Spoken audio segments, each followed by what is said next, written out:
Belkir now with a fast response down to the gap in the left, but blocked by Hagiwara. Hagiwara now gets the ball into her fingers and then throws right down the line. The ball is given with 50 seconds to go to Ajemi. Ajemi to Takahashi. Takahashi with a block. Plays to Amuro. Amuro from the half right, the left winger with a shot to the gap, and Belkir is there and can save it at the end. And now from the right side, the left winger, Belkir with a shot down the line, and that's the post. Luckily, for the Japanese side, it didn't went in, but this post attempt was cheered up by the French team. 2-0 the score here, 28 seconds to go in the first half, and we have to apologize to everybody. We had some technical issues here, so I hope now you can see us all around the world. Please apologize that we had these technical issues, and now we hope you can enjoy the match as we can, and we make a short summary in the upcoming halftime what you've missed so far. Now the ball by Ajemi to the center, Takahashi. And with 10 seconds left, Amuro from the half left to the right side. Belkir is there, gets the ball with seconds or third effort. And now the time elapsed. And we have halftime called by Amandeep Bajwa, the tableside referee. Yeah. Sorry again for this delay of the live stream. We had some technical problems here at the Sportforum, but now we think and hope everything is solved, that you can enjoy this long day of day 2 of Goalball in the 2 gyms together with us, and that you, stay tuned the whole time. Japan is leading 2-0 against France. Was at the beginning the first 5 minutes a way of defense-based goalball, with Japan having slightly better options in offense, and France was fighting there. Then the first goal was made with a cross shot from the left side to the right corner, and it went in, and then the Japanese scored the second goal with an attempt that rolled over the body of Belkir, if I have it correctly. And so there she was not in this position after the bus. Barnes also took a timeout and was not really happy about what he saw and tried to focus his ladies again. So 2-0 the score. We make a short break and be back in a second.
Welcome back here at Gym A at the Sportforum Hohenschönhausen in Berlin. Nations Cup Day 2 with the first match of today, female competition.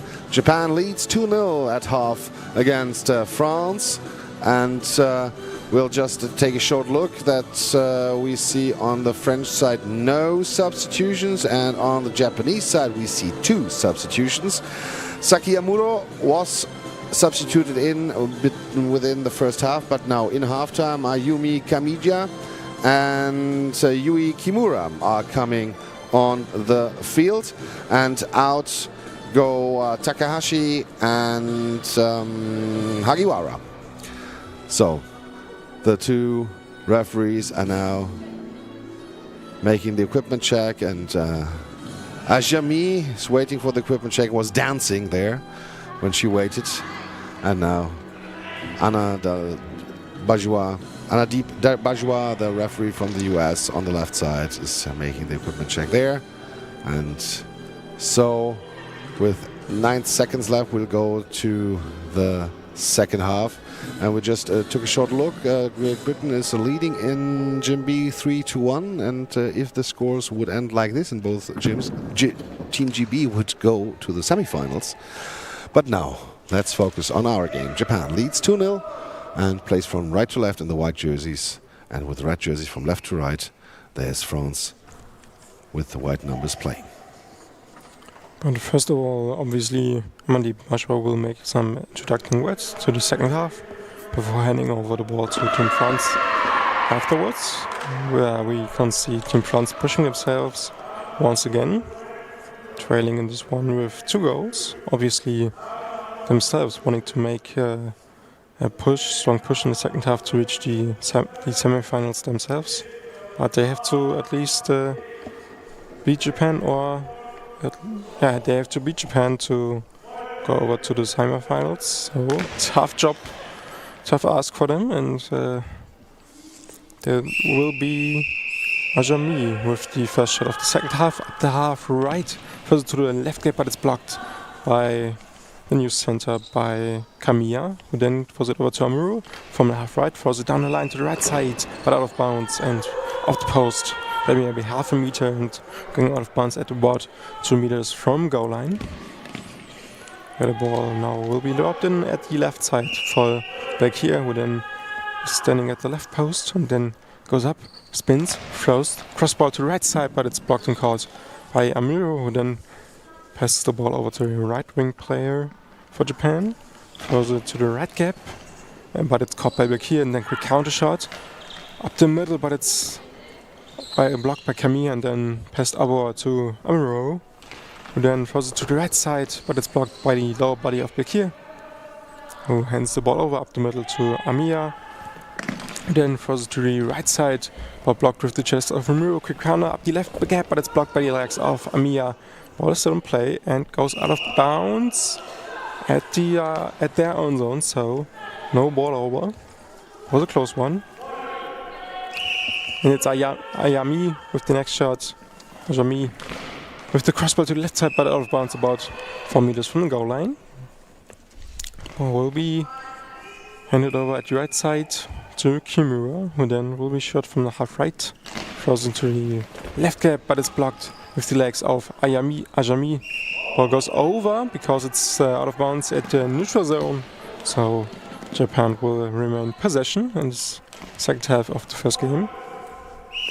Left post, shot to the left gap by Amuro. Ronnie Pierre grabs up the ball, goes to Ajami, throws it to the right, but it's out of bounds at the neutral zone. So ball is in the hands of Team Japan at the left side. Amuro hands it over. And from the half left, the next shot comes up to the half right, but it's caught by Ronnie Pierre and then handed over to Bekir, who then throws from the half left to the left gap, but it's blocked with the lower body from Kimura. Then starting up the half right herself, goes to the right gap, but it's Ronnie Pierre there blocking the ball. Ball goes left out of bounds in their French zone. So ball is taking to Team France, and then Next shot comes from Belkir up the left post. Throws it down to the left gap. But it's blocked and get it up the ground and then hand it over to Amuro, who then goes to the left post herself at the on goal line. Throws it to the right side but blocked with the legs of Belkir. And then hand it over to Ajami from the half right. Next shot, cross ball to the left gap but blocked out of bounds by the legs. And 2 minutes over, still 2-0 for Team Japan. And the right winger Kimura will take the next shot, and she brings some speed on the table with her shots. Now with the shot to the gap, Ronde Pierre can block the ball. Before that on center position, hands it over to Belkir. Belkir from the left post starts, runs, throws to the gap on the left, but blocked by the new center by Kamiya.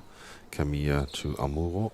Amuro from the half left with a shot and a underhand spin, but Belkir is there in the right corner, and Belkir, the left winger, starts from outside the field, now comes inside again. No, she didn't come inside.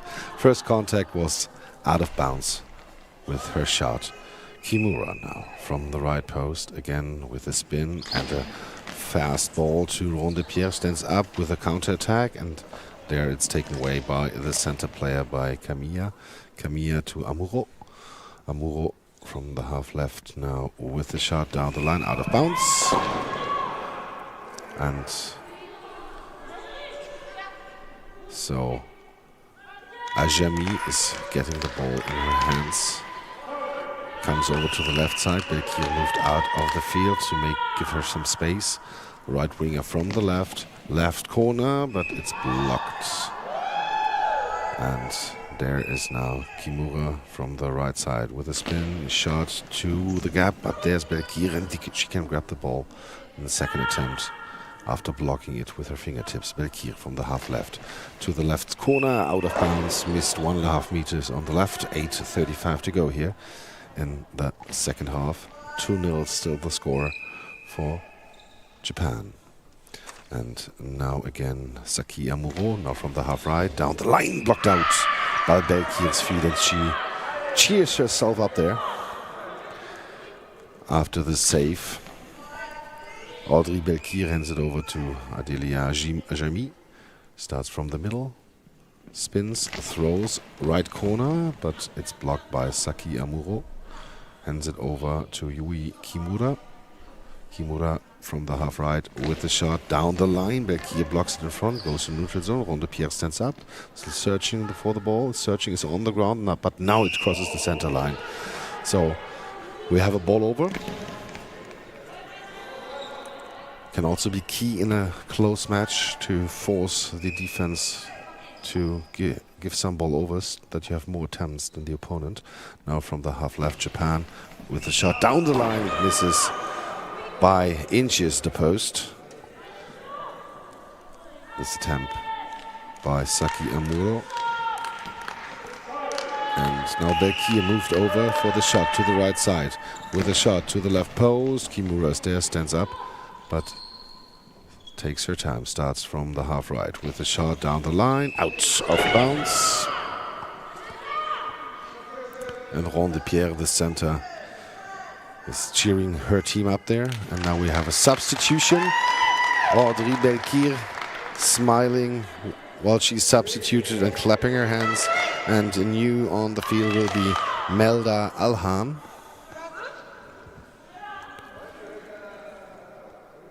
Audrey Belkir gets rid of the eye patches. And now Melda Alhan at the equipment check. And with 2-0 the score, I'll hand over back to Felix. Security equipment check still is on, so no resume of play right now. But it's about to be, yes, it's successfully finished, and Alhan now enters the field. With Ajami will be making the next throw from the half left. Now goes over to half right quickly and throws the ball, cross ball to the left gap, but it's blocked with the legs. And then get it up by Kimura, who then throws to left gap herself. It's blocked by the legs, and ball over after the save was made with such a force to the ball, they had a chance to be gathered by Team France. Next shot from the left post, Amura throws it to up the middle, left gap, but blocked with the legs of Ronepierre. Next shot from Ajami, half right, throws it to the right gap, but handed save from Amura. Then next shot from Kimura from the right side, right gap, but blocked with the chest of Ronepierre, and then saved. Handed over to Alhan, who then throws from the half left to the half right, but blocked by Amura. Then gathered the ball herself up, goes up to the half left, throws to the half right. Then Mella with the save again. Alhan with the save again. Goes to her left post, even out of bounds right now. Throwing up the middle, but it's blocked by Kamiya, and then handed over to Kimura to the right post. Throws it after the spin, but out of bounds. I think the first contact was out of bounds, so they had a chance to go in successfully. Alhan now grabs the ball from the left side, then hands it over to Ajami. To the right side, she is going to her right post at the goal line, throws it across to the left, but it's saved with the outstretched arms of Kimura, who then deflects the ball out of bounds to the right side. Where the ball now will be back dropped in from the goal line judge, and next shot will be made will be made up the half right, then stopped by Alhan, who now stands at the half left.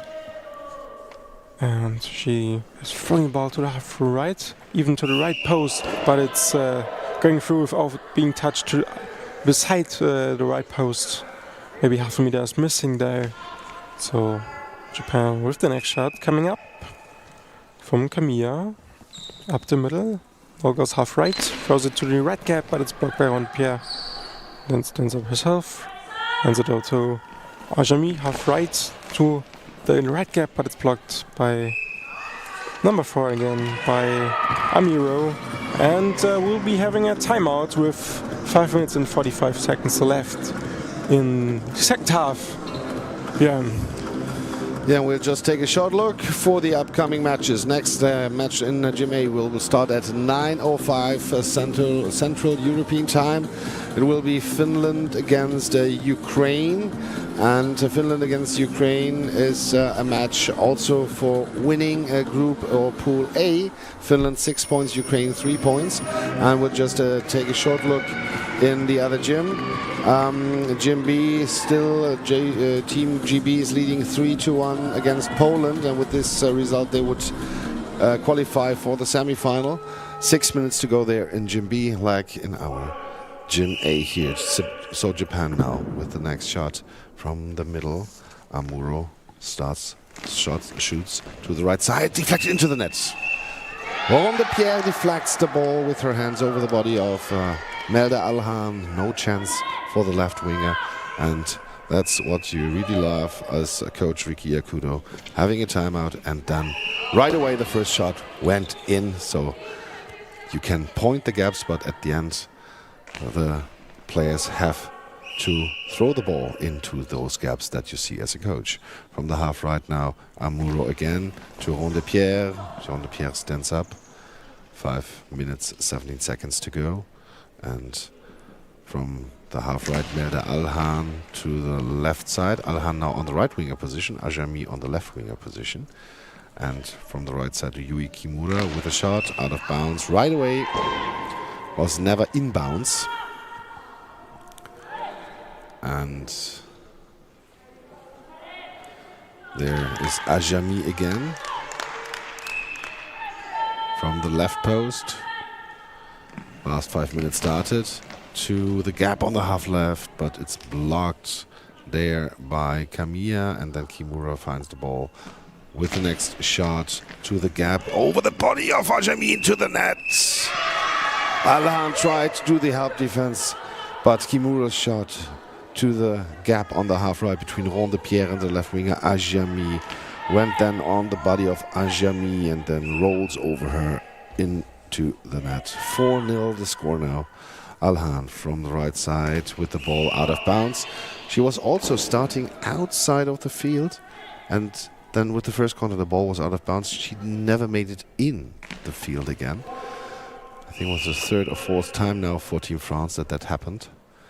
Now from the right side, the left winger Amuro with the shot.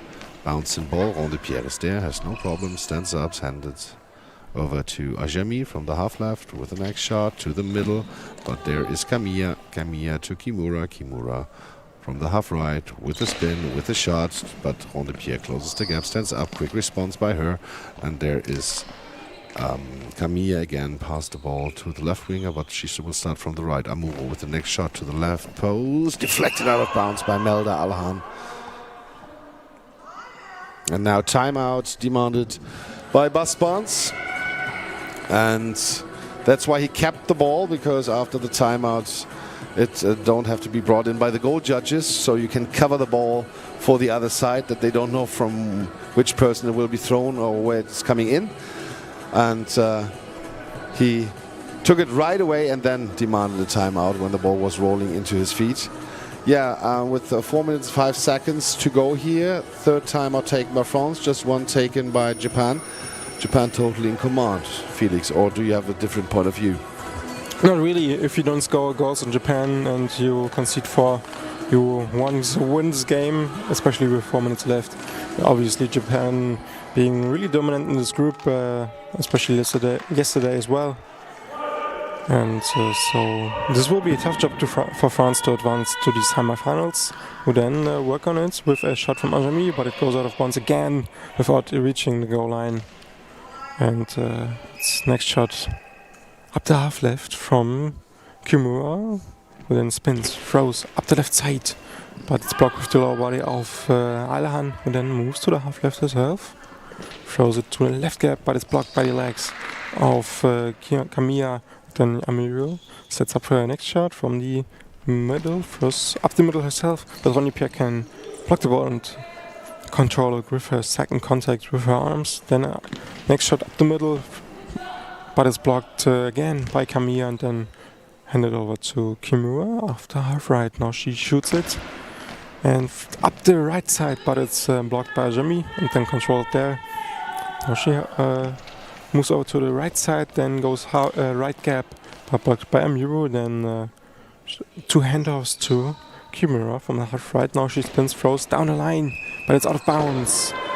Maybe 20 to 30 centimeters off the right post to score the next goal, but obviously score stands at 2-0 with 3 minutes left right now. Melda Alhan now with the next shot. A bouncing ball goes out of bounds in the neutral zone, but obviously would have gone to Japan either way. We now move on and play from the right side, but there will be a substitution beforehand. Amiro now checks out of the game, and again Minami Arai will be checking in to the game. Again, she's been part of the starting 3 for Japan. And now is about to re-enter the game at the right wing position. Obviously, first there has to be the equipment check with the eye shades, with the tape, which now is successfully completed. And we have a little update. Great Britain still leads Poland in the other matchup in this group play with 3 minutes left there. And shot is up the middle.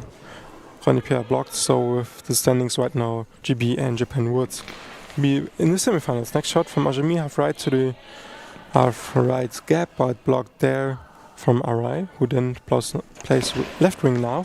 And next shot from Kimura now to the middle, but Rondepierre blocks the ball, controls it, and hands over to Alhan. Well, from the half left, next shot blocked from the center and then handed over to Arai again, who then will be shooting from the half left to the right gap, moves over to Ayamela, who then hands it over to Ajami.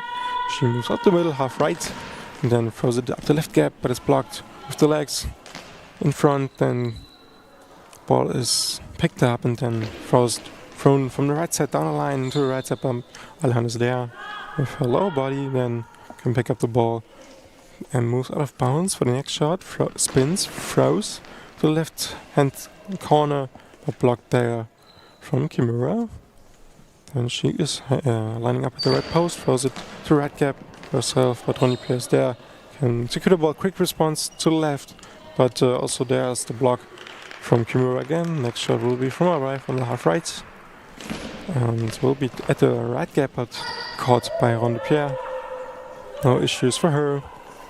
Next shot, Ajami half right to the half right gap, but it's blocked in company of Kimura of two Japanese players. And the next shot from Kimura to the right side slips through Ronny Pierre, but Alhan can catch the ball afterwards. Now next shot from Alhan half left to the left gap, but ball secured and handed over to Arai.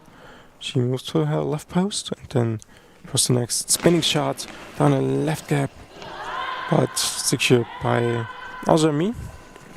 She throws a ball to the right gap, but blocked off the legs of Arai. And from there, ball is handed over to Kimura. Spins, throws up the middle to left gap and scores! After the ball was lifted up off the legs from Ronny Pierre, Japan can add up to their lead. It's 5-0 with 40 seconds left in this very matchup. And now France with the next shot. Alhan, the right, and now again left winger, but now from the right throwing, going to the gap, but it's held up by Japan from the left winger. Arai, Minami Arai takes the next shot with 25 seconds to go. With a spin, with a shot down the line. Ajami is there. Alhan comes over, but Ajami will take the next shot herself. Right side bounce to the middle, but it's taken away by Yumi Kamiya. 12 seconds to go. And now Kimura from the half left with a bouncy ball to the right corner. Alhan with the block, left out of bounds. 5 seconds to go. And now the ball in the hands of Melde Alhan, starting outside of the field. Throws the ball and the ball goes down the line, but Kimura is there. And the match is over. Japan wins 5-0 in this first match of day 2 in the Gym A of the women's competition and will head to the semifinals as winner of their group. And in the other gym, we'll just take a short look. What is the result there? Team GB was not even leading, they were also increasing the lead from 3-1 to 4-1, and now there's 5-1. So Team GB leads 5-1 1 minute before the end of the game. At 9:15, 9:05, sorry for that, 9:05, there will be the next matches in Gym A and Gym B. Here you will have the matchup between Finland and Ukraine, and it will be broadcasted by Felix Wilmers and Nadine Merten. And in the Gym B there will be the match between Germany and Australia. And if you want to hear commentary in English, you should stay with us. If you want to learn some German, just go to Gym B for the next match, because the German matches are broadcasted in German, so that you know that. So hear you in a bit, we make a short break and then be back with the next matchup. Bye bye.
7 minutes to next game.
It is 5 minutes to the next game.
Hello and welcome back to Gym A, day 2 of the Goalball Nations Cup 2026 in Berlin in the Sportforum Hohenschönhausen. Nice to have you here. We are heading right into the second game of today after already seeing Group B group stage being completed. So we are looking for the respective opponents for Team Japan, who's been first in Group B, and then we're looking for the next opponent of Team Great Britain.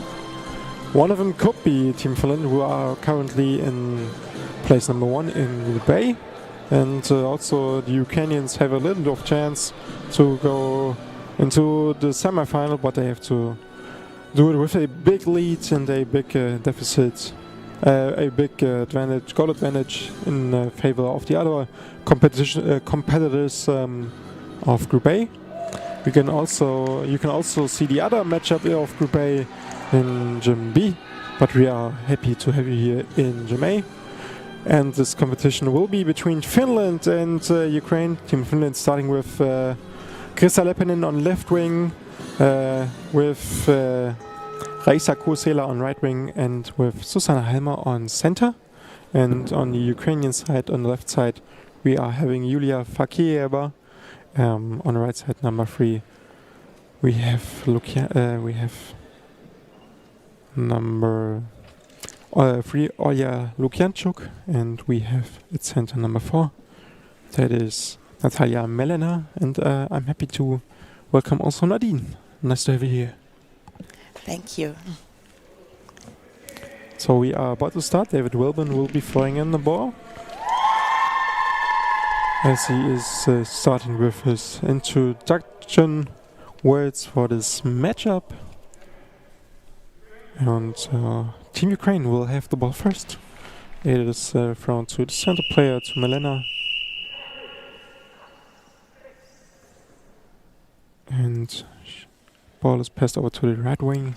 It's thrown down the line, but Leppänen catches the ball and positions herself up the left post herself. Throws the ball to the left gap, but it's caught actually in the middle. Then from there, Fakiyeva will throw the ball from the half left to the half right. Leppänen can save with the legs and pass it over to Kursela, who is starting spinning from the right half and is blocked in the middle from Melena, and handed over to the right wing again. Thrown down the line but blocked from Leppänen again. Shot came from Lukyanchuk. Now ball back, bounded in. Leppänen will shoot from the half right. Throws up the right gap but blocked from Melena. And Fakiyeva will throw up the left post. And throws to the right gap again, but this time blocked by Helmer with the legs. And then recovered before it goes into the neutral zone. Kursela with the next shot spins, throws up the half right, and Fakiyeva will quick respond after saving the ball. Kursela with the save herself again from 1.50 m line. Then half right throws, spins, and Melena can save this one up the middle. Fakiyeva with the next throw to the left gap, but Helmer is there with outstretched arms and can secure the ball. Now next shot will be coming from Krista Leppänen. Spins, throws, high bounce to the right side. Fakiyeva is already slid into the right place and saves the ball this time. Now from half left, Fakiyeva with the next shot. Kursela with quick response after saving the ball to the right gap, and it's saved with the legs of Fakiyeva, who will then go on to shoot the next ball. Right gap is targeted and Helmer saves up the middle. Next shot, Leppänen from half left. Throws up the left side, but it's blocked with the belly of Lukyanchuk, who then positions herself at the right post and goes up to the right gap, but Helmer's there again with her belly and stops the ball. Hands it over to Kursela. Then targets the left gap, but it's saved by Lukyanchuk. 2.5 minutes are already over. Finland-Ukraine 0 each. And the ball is replaced on the field. Lukyanchuk, the right winger, throws to her opponent Leppänen. And she throws from half right, saved by Fakirova by her feet, and Melina helping her to save the ball. Fakirova throws as well, saved, and now Kusela from the right wing across the field and saved. Kianchuk with a spin thrown. Lepinen saved. And now Lepinen throws, but saved by the center of the Ukrainian team. Melina hands the ball over. Fakirova starting from the center with a straight thrown ball. Alma, the center, throws as well, but saved. Lukianchuk from half right, throws down, saved with the belly of Alma. Kusela from starting from the right post, but saved. Lukianchuk down the line, blocked out. Lepinen raises her hands and blocked the ball out. Right now we have an equipment check. Midi Chauti, the referee, is checking the eye shades of the Ukrainian number 4. It's Natalia Melina. And now the whistle was blown, and we see Lepinen tries to find the right gap, but saved. Now Fakirova starting from the crossbar with fast steps, but saved as well. Kusela walks right behind her center to half left and blocked out. Lukianchuk with her left hand on the crossbar, throwing the ball without spinning around. And Lepinen from half right. It was really close to the goal line, but Lukianchuk and Melina together saved this thrown ball. Up to now, none of these both teams scored, so it's still 0-0 after nearly 5 minutes in this match.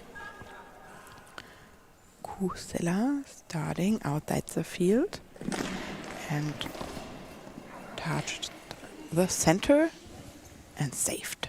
Melina hands the ball over. Fakirova, but saved as well.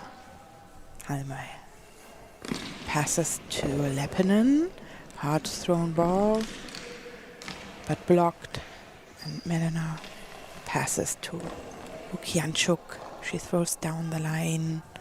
Lepinen is walking a few steps next to the crossbar and throws from half right, saved. Fakirova with a cross shot. Lepinen hands it over to Kusela, and Fakirova saved by raising her legs and her hand as well and pushing the ball out of the field. Fakirova starting from the left post, trying to reach half the right gap, but saved, and now timeout taken by the coach of Team Finland, Felix Roger. Now we have 30 seconds for some introductions. The coaches, not we.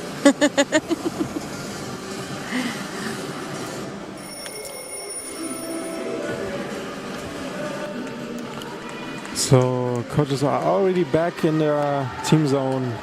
The 4 Team Finland will continue with play in 1 second. When the timer is done, you can hear the bell ring. Then Goalball will head to her red post, and from there will be spinning, will be shooting the right gap, but it's saved by Melena.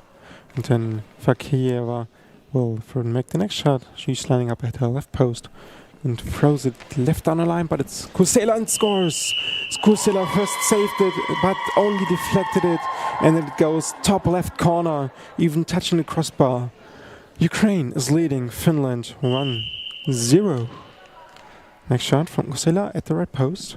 Throws it down the right gap, but it's saved for Kieva with her lower leg. But there is a penalty called. I think it's a long ball called. I'm not sure, so already replay is over, so, but the fact is there's a penalty shot, which will be made by Lukianchuk from the right side. Throws it down the line, but it's out of bounds. Kusela doesn't even have to move, so there's no chance of getting in. Still, Ukraine leading this one 1-0. Next shot by Krista Lepinen up the half left. It's thrown to the left side, but there is the save from Melena. Next shot from Lukianchuk at the right half, but Lepinen at the right corner saves it. Now next shot from Lepinen goes to the left corner, but diving and outstretch saved by Lukianchuk. Ball gets dropped back in at the right side, 1.50 m line. Lukianchuk lines up at her right post to make the next shot. Spins, throws down the right side, out of bounds early at about 3 meters. Because Lepinen doesn't have to do anything to prevent a goal. Now Lepinen hands the one over to Kusela, who lines up half left, spins, throws up the left gap, and it's saved with the outstretched legs of Lukianchuk. That was close. After the ball even bounced close before, and a quick throw out from Faki to avoid a 10-second runoff. So ball will be handed over to the Finnish side after this intentional throw out in their own team zone of Ukraine. Next shot will be made by Krista Lepinen. No, there was a tried handoff from Kusela. No, Kusela takes the shot herself at the half left, but blocked by Lukianchuk. Stands up, quick response, throws it across diagonal to Kusela. She walks with her belly and then lines up at her right post, spins, throws at right gap, and it's saved by Fakieva. She now lines up at the left post, throws it to the middle, and Susanna Halm is there. Can save it with big outstretched body. And now Lepinen throws to the right side, right half to Fakieva, but saved as well. Now from the middle, Fakieva into the direction of Halmer. Halmer also saved with her belly, and then handed the ball over to the half left to Lepinen. She now throws to the left side, but it's blocked again by Lukianchuk, and it goes, doesn't go out of bounds, was near the far side of the goal line. And now the next shot down the line to the right side by Lepinen can save it. And now at the left post goes with a ball up the middle, but there's the save from Melena. Now next shot, half left, Fakieva now targets the middle. Halm is there. Next shot from the right side, remade by Kusela. Now spins, throws up the middle, but saved there as well. Fakieva with the next shot from the left post, and cross ball to the right side goes out of bounds early at about 3.5 meters.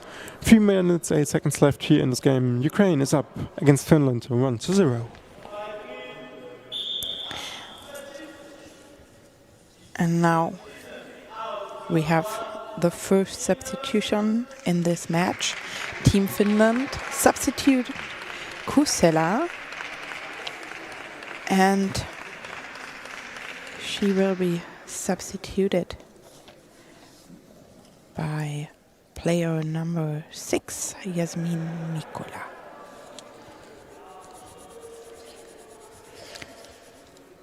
And I think she will take place as well on the right winger position.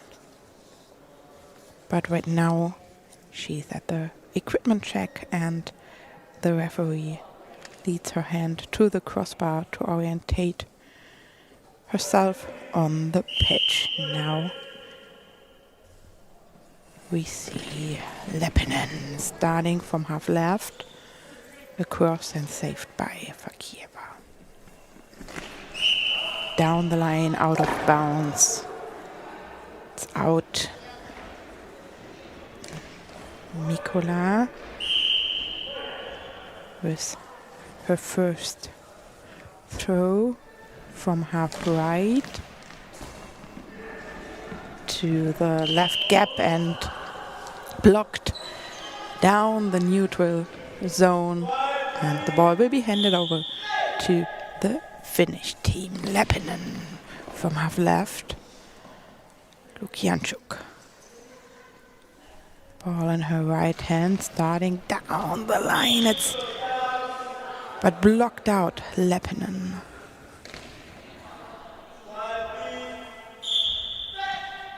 With her left hand, thrown. Leppinen. But saved. Lukianchuk. To the center. Throws to the center position. Nikola. With a spin, throws, but saved by Melena. Hands it over to Fakieva. With a lot of energy, she starts her movement and throws the ball. Leppinen. Blocked, not out, but they have to hurry up until the 10 seconds run out, but they did just in time. And now Leppinen, the left winger, with a crossball, saved by the belly of Fakieva. And now timeout for the Ukrainian team. 1 minute and 24 seconds still to play in this first half.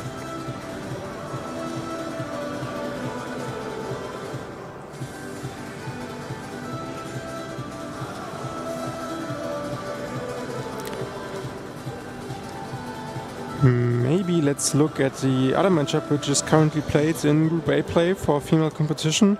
Australia is leading Germany in Gym B right now, which would mean that if the score, current score would hold on, that Australia will move on and Finland would be still in favor and would move on, but then close to being at second place.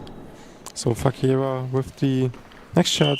So currently Finland would be in still in first place, but the goal differential in comparison to Australia is closing down. So they are having something to play for. Now next shot from Mikola up the middle, but it is called with a penalty. So Jasmin Mikola commits a penalty and then now has to defend the second penalty shot for Team Ukraine, which will be done by Lukianchuk from the left post. She lands up there, throws it down line, but out of bounds even with the first contact. The Ukrainian coach puts his hands on his face. He can't believe what he saw. This shot didn't even have a chance to getting to the finish goal. Inbound. Next shot to the left side from Mikola, but saved by the belly of Lukianchuk. Now throws it down the line to the right side, but out of bounds there as well at the neutral zone, which leads into a ball being dropped to the left side on the Finnish Finnish zone. Now Leppinen spins, throws up the left side, but it's blocked by Melena. Now handed over to the middle to Fakieva, who then throws it to the left gap, but it's blocked by Mikola. But there is a noise called. And play resumes. Now Mikola again throws it up the middle, but blocked by Melena and Fakieva. with the next shot up the left post, throws it to the right gap, but it's Halme there. And also Leppinen with help defense was there to secure. Now Leppinen next shot, half left to the left gap, but it's blocked, and the leg save is rolling to the Finnish side, which means ball is over and Finland will remain with possession with 12 seconds left. So that's last couple of shots before the halftime break will be happening. Leppinen from the half left sets up, shoots it to the middle. Melena's there, 2 seconds left. They have to go quick, and the home blows early, which means that Lukianchuk can't release the ball in time. We will have halftime in this Pool A female competition play. Finland currently is trailing Ukraine, which could mean that they are being thrown out of competition, because Finland currently started being with 6 points at the top of Group A, but they are trailing, so they are currently have a goal differential of +2, and Australia is currently leading Germany 1-0, so they are already also have a goal differential of +2, and Ukraine right now leads with 1, so they have a -1 goal differential right now with also 6 points. So if Ukraine is able to make a couple shots in the second half, they even can pass Team Finland, and Finland is could be in much trouble if they are not keeping up with their play in the second half. We will take a short break, and then we are coming back with the second half of Group A between Finland and Ukraine. See you!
Welcome back in this match between Finland and Ukraine.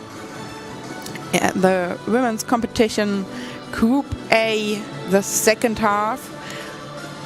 The first half ends up with 1 goal in lead for the Ukrainian team. So 1-0, and maybe, like Felix already mentioned, this would get the Finnish team a little bit in trouble. The last games in this group, but we have 12 minutes more to play and everything can happen. We have a substitution for Team Finland. Raisa Kusela is back on the field, and Mikola is replaced. So we have right now the starting 3 again as well in the second half, and no substitution on the Ukrainian side. Kusela, first thrown ball, saved and blocked out. Fakieva starting next to the post outside the field and throws, but the ball didn't touch the regular field. She throws it just outside. She starts and the ball is all the time outside of the field. The ball will be handed over, and Lepinen throws from half left with a crossball, saved. Fakieva as well saved by the center position with the belly. Halme passes the ball to Kusela with a spin, throws and saved by the center, Melina. Lukianchuk, the right winger, blocked out of bounds. Now Lepinen starting from the center, throws to half left and saved. Lukianchuk starting from the right post, throwing with her right arm down the line, and Lepinen saved. Kusela gets the ball from Lepinen and it's inside. Crossball, and she raises her hand. I think she's cheering just to show her coaches, yes, we can do it. But with a great thrown ball from half right across the field, and the ball gets into the goal right next to the post, jumping above the Ukrainian team after they blocked. But now back just in time. It's Lepinen throws. Fakieva, the left winger, throws. The ball bounces up high. Halm hands the ball over. Kusela again. But now she's throwing down the line. Saved by Fakieva, the left winger, with her right hand. And blocked out. Kusela moved her left hand, like whipping the ball out of the field. Knocked the ball on the ground in the center, moving to the right, and throws. Tries to irritate the Ukrainian teams, but they saved. Fakieva saved as well. Lepinen, and blocked out with the chest of Lukianchuk. Timeout taken by the Ukrainian team. The second timeout, which is taken by Serhii Lovinenko. And 9 minutes and 39 seconds are already played, and Finland is back in the game, 1-1. And now we will start with the next throw of the Ukrainian team. That will be made by Lukianchuk after the bell rang and the timeout officially is called being over. Lukianchuk from the half right spins, throws to the middle, but Halm is there, can secure the ball with her legs and then pick up the ball with her arms. Now from half right, Lepinin with the next shot, went from left to right, quick response, Lukianchuk, cross ball to the left side, but save from the standing defending Kuosela, which is a rare occasion in women's competition. Now she throws to the middle and it's blocked out by a leg save from the middle from Melena to out of bounds, but also in the Ukrainian zone, so Ukraine remains with the ball. Now Lukianchuk, next shot, spins, throws down the right side, but it's out of bounds at about 4 meters before the goal line, so no chance of getting in. Plenty of shots from the Ukrainian team that are going out of bounds early. Now next shot, Lepinin from half left, spins, throws, cross shot to the right, but it's blocked from Fakieva, which now is placing beside her left post, goes long ball, ball to the left post, but saved by Kusela, and then next shot from Kusela, quick response, was saved.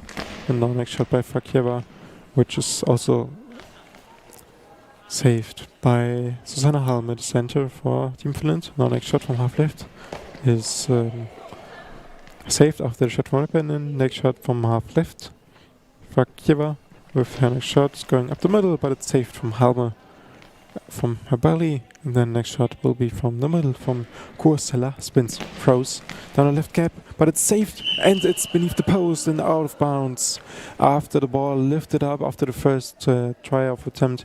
Saved the ball from Lukianchuk, which was then being lifted up and then went beside the post.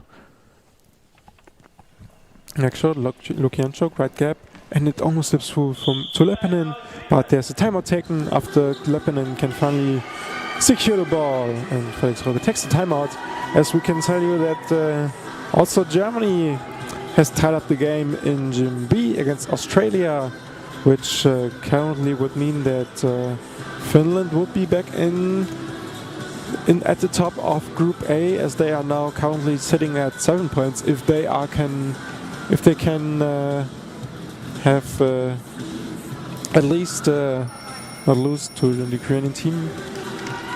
If they don't lose to the Ukrainian team, they would be up at top position, and also Australia would be back in place number 2.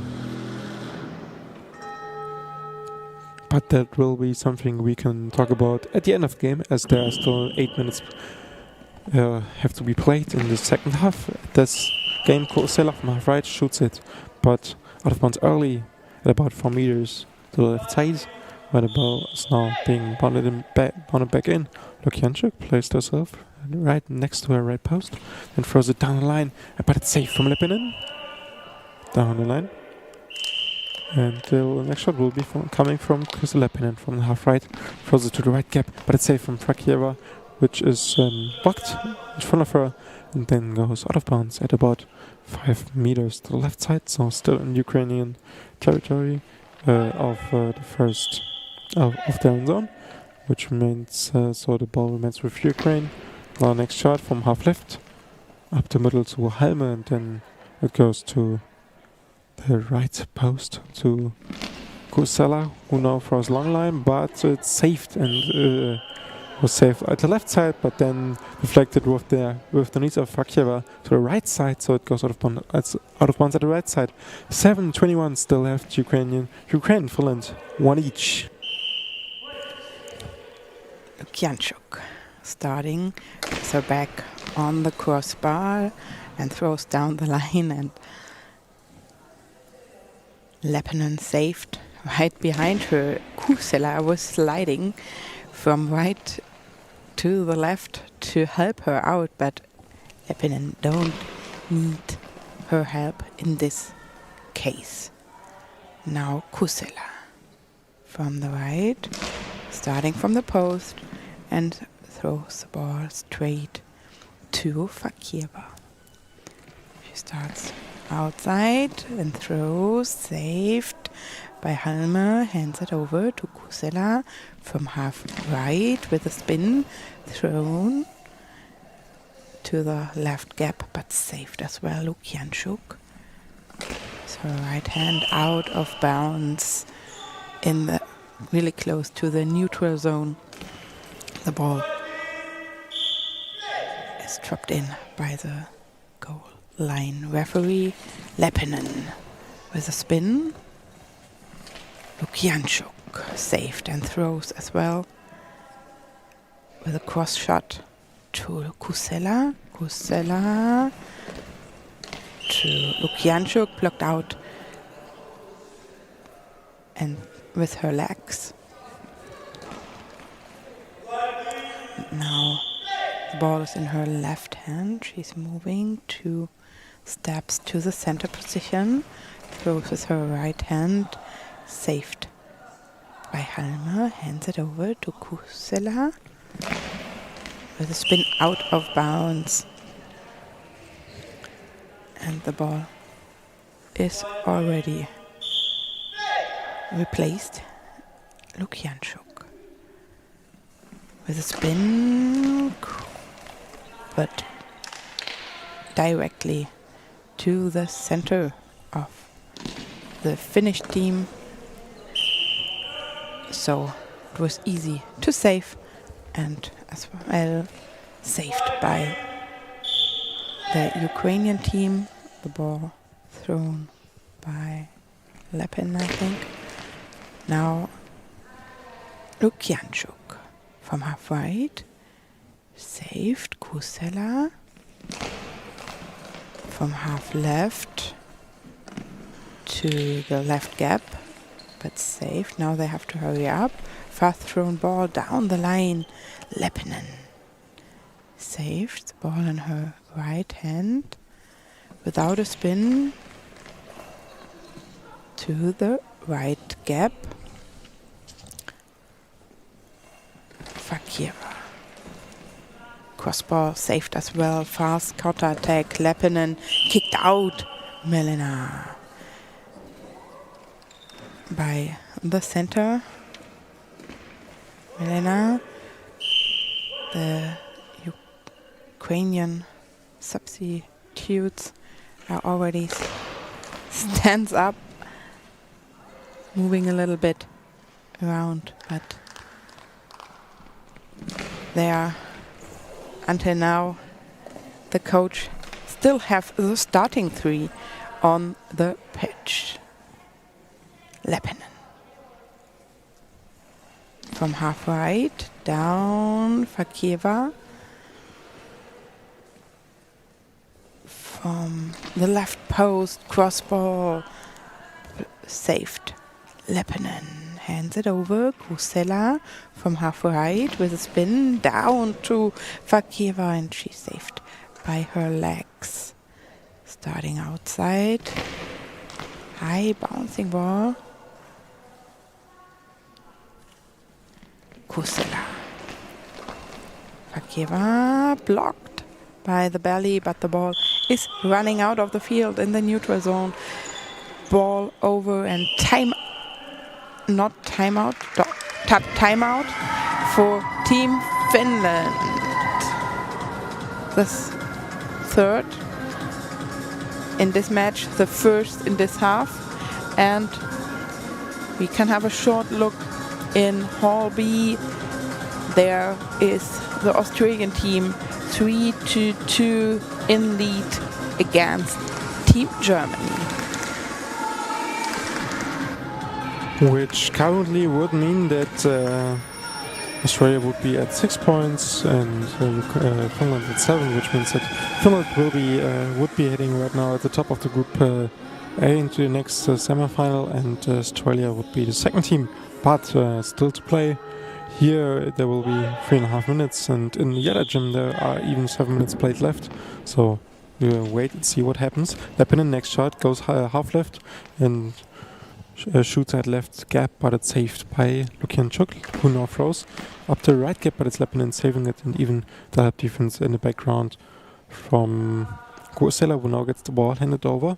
Right half right, throws it up the middle, but Melena's there and hands the ball over to Fakieva, who now throws up the right gap, but it's leg save after sliding inside from Leppinen at the left wing, who now spins, throws, high bouncing ball, but it's saved by Melena and on the inside. And now Fakieva will orientate herself at the left post, goes long line, but at the left post there is a save from Kuosela, sliding with the ball out of bounds, and now bouncing the ball once and then spins, throws from down the right line, but it's saved by Melena with her armpit even, sliding onto the ball. And now next shot from Fakieva at the left side, but it's even out of bounds with the fresh contact again, which now means that Finland will take over at the right side at their own goal. Kuosela lines up at the right post. Leppinen demanded the handoff, but Kuosela shoots and scores! Oh, it's a long ball actually called, so no goal and a penalty. It will be it's the third penalty for against Team Finland, which now will be executed by Fakieva. The first two penalties were out of bounds. So, what is the plan? Lining up at the left post, throwing down the line on the left side, and Kuosela saves with a diving save. First two penalties were being thrown out of bounds. This time it is inbound, but a diving save from Kuosela. And she saves the ball. Important save. And now the next shot will be from Krista Leppinen from the half right. Throws it down the line to the right gap. And it's saved by Fakieva, who now lines up at the half left herself. Throws a crossball to the right gap, but it's saved with the legs of Leppinen, who now stands up and lines up at the half left herself. Throws a crossball with her right hand, but it's saved from Fakieva and then deflected out of bounds. Next shot from Fakieva at the left post. It's even lining up a little bit out of bounds. Throws it down the line, but it's saved. Even from center. But also Kuosela would have been there. Now Kuosela spins, throws to the left gap, and a save from the legs of Melena, who did slide a little bit to the left, but then could still do a save out the middle, and there will be a substitution on Finnish side, where now Krista Leppinen will be checking out of the game, and number 8, Kaisu Hininen, will be checking into the game, and probably will be taking over the left wing position with just 1 minute and 51 seconds left in this matchup. Still Ukraine and Finland tied up with each team scoring 1 goal.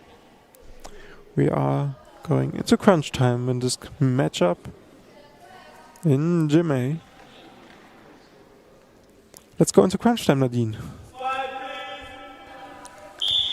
Yes. And Lukianchuk starting from the right post down the line into the goal with a straight thrown ball right into the heart of the Finnish team. 2-1. And the ball thrown by Inen without now Lukianchuk, who scored for the second goal just a few seconds ago. Kuosela targeted the left gap but kicked out by Melena, the center. The ball is replaced. Lukianchuk starting from the right post, throwing to the right gap, saved with the feet, with the legs of Halmer, hands it over. Inen, crossball, saved as well. Fakieva starting from left, throws down, blocked the hips of Alma. Hands it over. Kusela, but the ball will be out of bounds. 50 seconds still on the clock. Lukianchuk down the line, out. Time out. Finland. I think we will have a short look in Hall B, but nothing happens over there. No goal. It's still 2-3, and the Australian team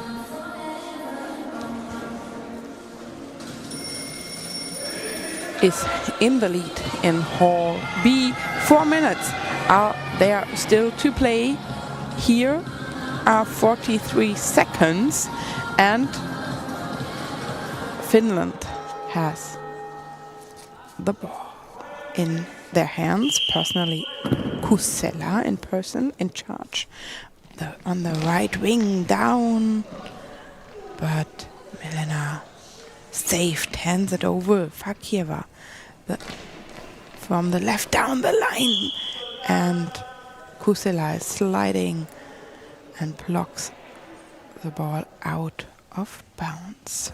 27 seconds. Kusela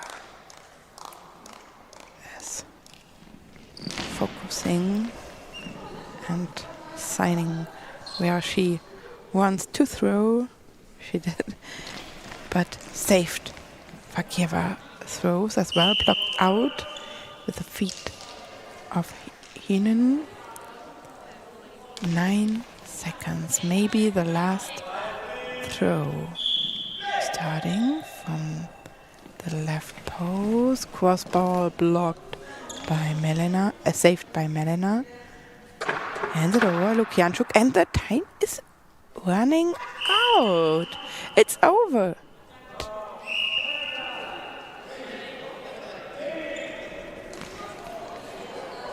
So some irritation on the official table, but the game is over, and now the Ukrainian team was listening to their coaches what happened, and now they know that they won against Team Finland. Which means, there's a big change in the other matchup. Germany now leading Australia with 4-3, which is with just having 4 minutes left to play in that game. So there's maybe an underdog win here, with Ukraine beating the current leader of Group A, which is Finland. Now Ukraine is currently in second place with 6 points. Finland has the better goal differential than the Ukraine, so they stay ahead of Ukraine, but they're still to play with Australia against Germany. If Australia wins the game against Germany, Australia will be in the semi-final and could even reach the first place, depending on how much they would win. But Germany now leading against Australia. That if Germany can hold onto their lead, even Ukraine would be in the semi-final. So in Gym B, we currently have a stream of that very match still going on. With here we are having a break, so we recommend you to watch that game, and afterwards we can also advertise that next we will have a men's competition game in here of Pool Z, which is being played between Lithuania and Japan. So at 10 o'clock and 10 minutes we will have you here back in Gym B with men's competition being played between Lithuania and Japan. So we take a little break, and then we will Nadine and Björn will welcome you back here. So have a nice break, and maybe watch Australia against Germany. Bye.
7 minutes to next game.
It is 5 minutes to the next game.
Warm welcome back here in Berlin, Sportforum Hohenschönhausen, Goalball Nations Cup 2026 in Berlin. And the next match will be a man's competition match between Lithuania and Japan. They are now at the equipment check, and we make a short look at the Japanese starting three. Kaneko on the left, Taguchi on center, and Tori on the right. And while the equipment check is also taking place on the Lithuanian side, we estimate Brazauskis on center, then Montvidos on the right, and Pavlyukianek on the left. And 23 seconds to go. We also will have a short look at the pool.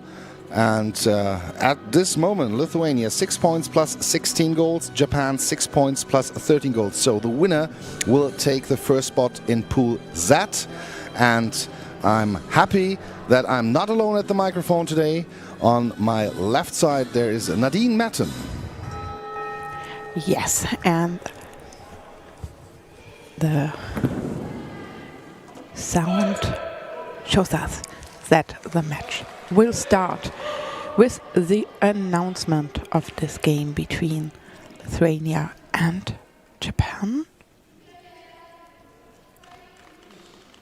who are Lithuania playing from the right side to the left with yellow jerseys, black trousers, and starting with Pavlyukianek, blocked by the center of the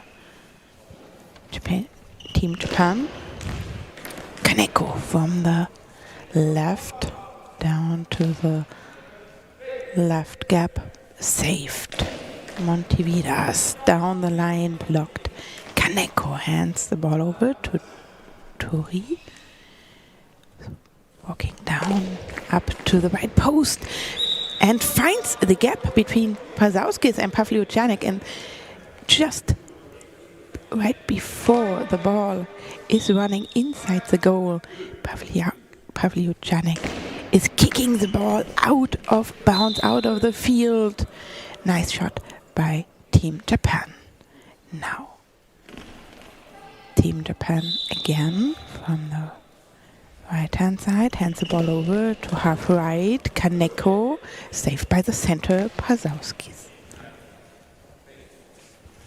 And now Pavlyukianek with a shot to the center, but Taguchi can block it to his right side with his chest, and so the ball comes back in play on the Japanese side in the black and red jersey with the white numbers. There is Tori down the line, but Pavlyukianek closes the gap. Brazauskis gets the ball passed back to Montvidas. Montvidas from the half right with a spin, with a throw right down the line. Kaneko's there, can grab the ball with the second effort. And from the left post he starts with a spin, with a throw down the line. Montvidas with the block. Brazauskis finds the ball, pass back to Montvidas. Montvidas again with the next shot from the half right with a high bouncing ball. But there is Taguchi.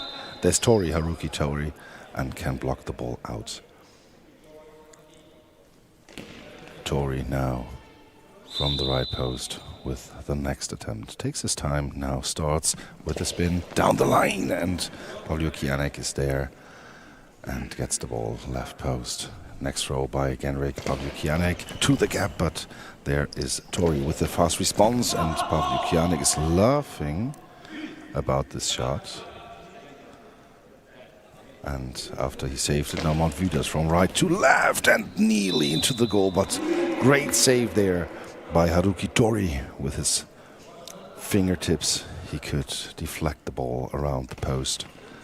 And Kaneko came over to the right side. The left winger now goes in the middle to the half left, and with a spin, with a throw to Pavlyukianek with a block. Brazauskis brings the ball to the left winger back. Pavlyukianek from the half left with a throw to the center position. Taguchi blocks it in front of him, gets the ball and passes the ball to the right. Tori takes the ball now in his hands and starts with a spin and throws the ball to Brazauskis.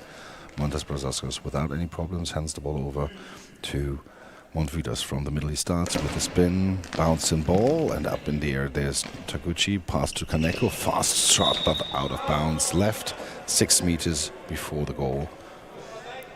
And we've seen there the defense by Taguchi. He was in the air just with one hand on the ground, blocking this high bouncing ball. Montvidas now again from the middle.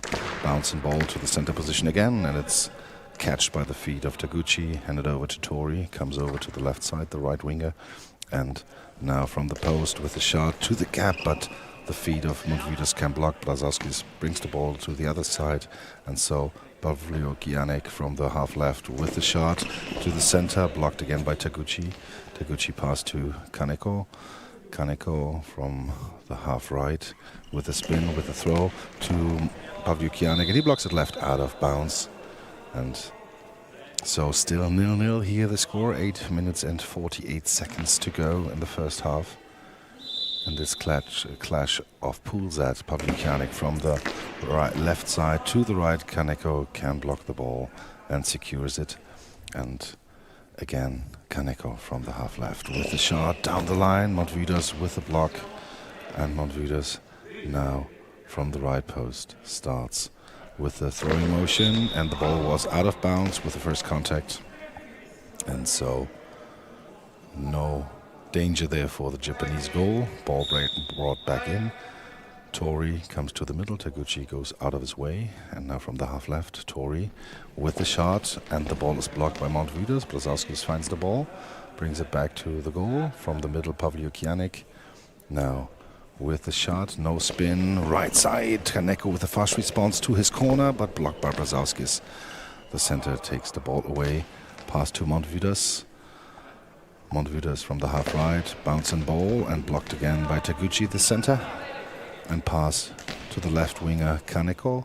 Kaneko from the half left with a spin down to the gap. Feet of Montvidas block in front. Brzezowski finds the ball. Pass back to Montvidas. And nearly went into the goal, slipped through, but Montvidas now has control with the shot to the half left, but there's Taguchi again, closes the gap, pass to Tori. Tori from the right post, again with a spin to the half left, and the feet of Montvidas can secure the ball at the end. And Montvidas from the half right with a shot to the gap, Taguchi with the feet deflection, but there is Kaneko from the middle. Kaneko starts with a shot, bounce and ball into the net over the feet of Brzezowski, and then into the net. 1-0 the score. Pavlyukianek was too late there to help. So 1-0 now after this goal by Kaneko. And 7 minutes and 13 seconds still to play in this first half. The ball is handed over to Pavlyukianek, starting from half left. Cross ball and blocked out by Kaneko. With his belly blocked out, and right next to him Tori. And he is walking backwards to the center position, starting the ball in his right hand, high bouncing up to Brzezowski, and he saved hands the ball over Montvidas from the center and into the goal. The ball finds a little gap underneath the body of Taguchi and is running into the goal right in the center of the goal. So 1-1, and now Pavlyukianek from half left throws the ball out of bounds next to the left post, so the ball will be placed over there. Taguchi from half right, while Taguchi is knocking on the ground, but he throws down the line, and Pavlyukianek is raising his hand because his eye shade moved a little bit and he needs an equipment check. So right now Bas Barnes is next to him and leading him to the officials, to the coaches, because he needs new eye.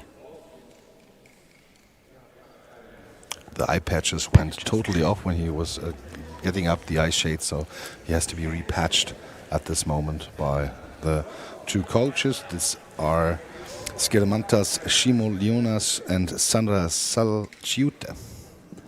And after the repatching, then the game can start again. 6 minutes, 24 seconds to go in Gym B. There's the match Portugal against Finland, and Portugal is leading 2-0 at the moment. And now Genrik Pavlyukianek is getting ready again after the repatching and is back on field. Montvidas has the ball in his hands. And so Montvidas now hands it over to Pavlyukianek from the left post. He'll start and throws it hard, and it was out of bounds with the first contact. So now Tori from the left side into the net finds the gap between Brzezowskis and Montvidas, close to the high ball line. This throw was a hard ball down the alley. 2-1 the score for Japan. 6 minutes, 10 seconds to go. Montvidas now from the middle with a high bounce and ball. Taguchi's there up in the air, blocks it in front. Pass with his left hand to Tori. Tori now from the half right with the shot to Brzezowskis, and he hands the ball over, passes the ball to Pavlyukianek from the half left. Again, hard throw, but Tori is there, blocks the ball. Ball is free, and now in the hands of the Japanese team. Kaneko comes over to the half right. The left winger with a shot to the left post and blocked out of bounds by Montvidas. He reaches out really, really long with his arms there and can block it out. Montvidas from the half right to the center position. Taguchi blocks the ball in front, finds the ball directly, pass to Kaneko. Kaneko from the middle starts again with the shot, and the ball bounces into the hands of Pavlyukianek. Pavlyukianek now from the half left and throws the ball to Taguchi's chest, blocked right out of bounds. And so 5 minutes and 14 seconds to go here. Japan 2, Lithuania 1. And from the right side, Tori to the left into the arms of Montvidas with a direct response to Tori. Tori is there in place and blocks the ball to the right, out of bounds. And the ball is brought back in by the goal judge and pass from right to left. Kaneko now has the ball in his hand.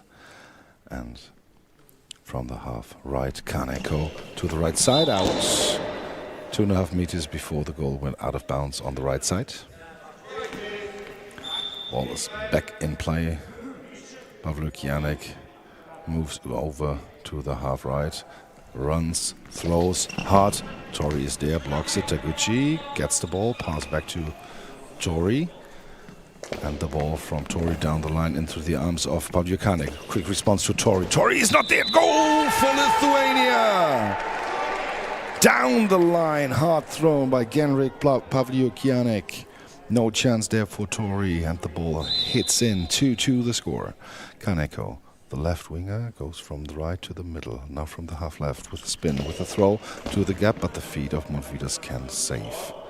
And Montvidas now from the middle again. He starts, spins, throws, bounces. Taguchi's there. And now timeout taken by Team Japan.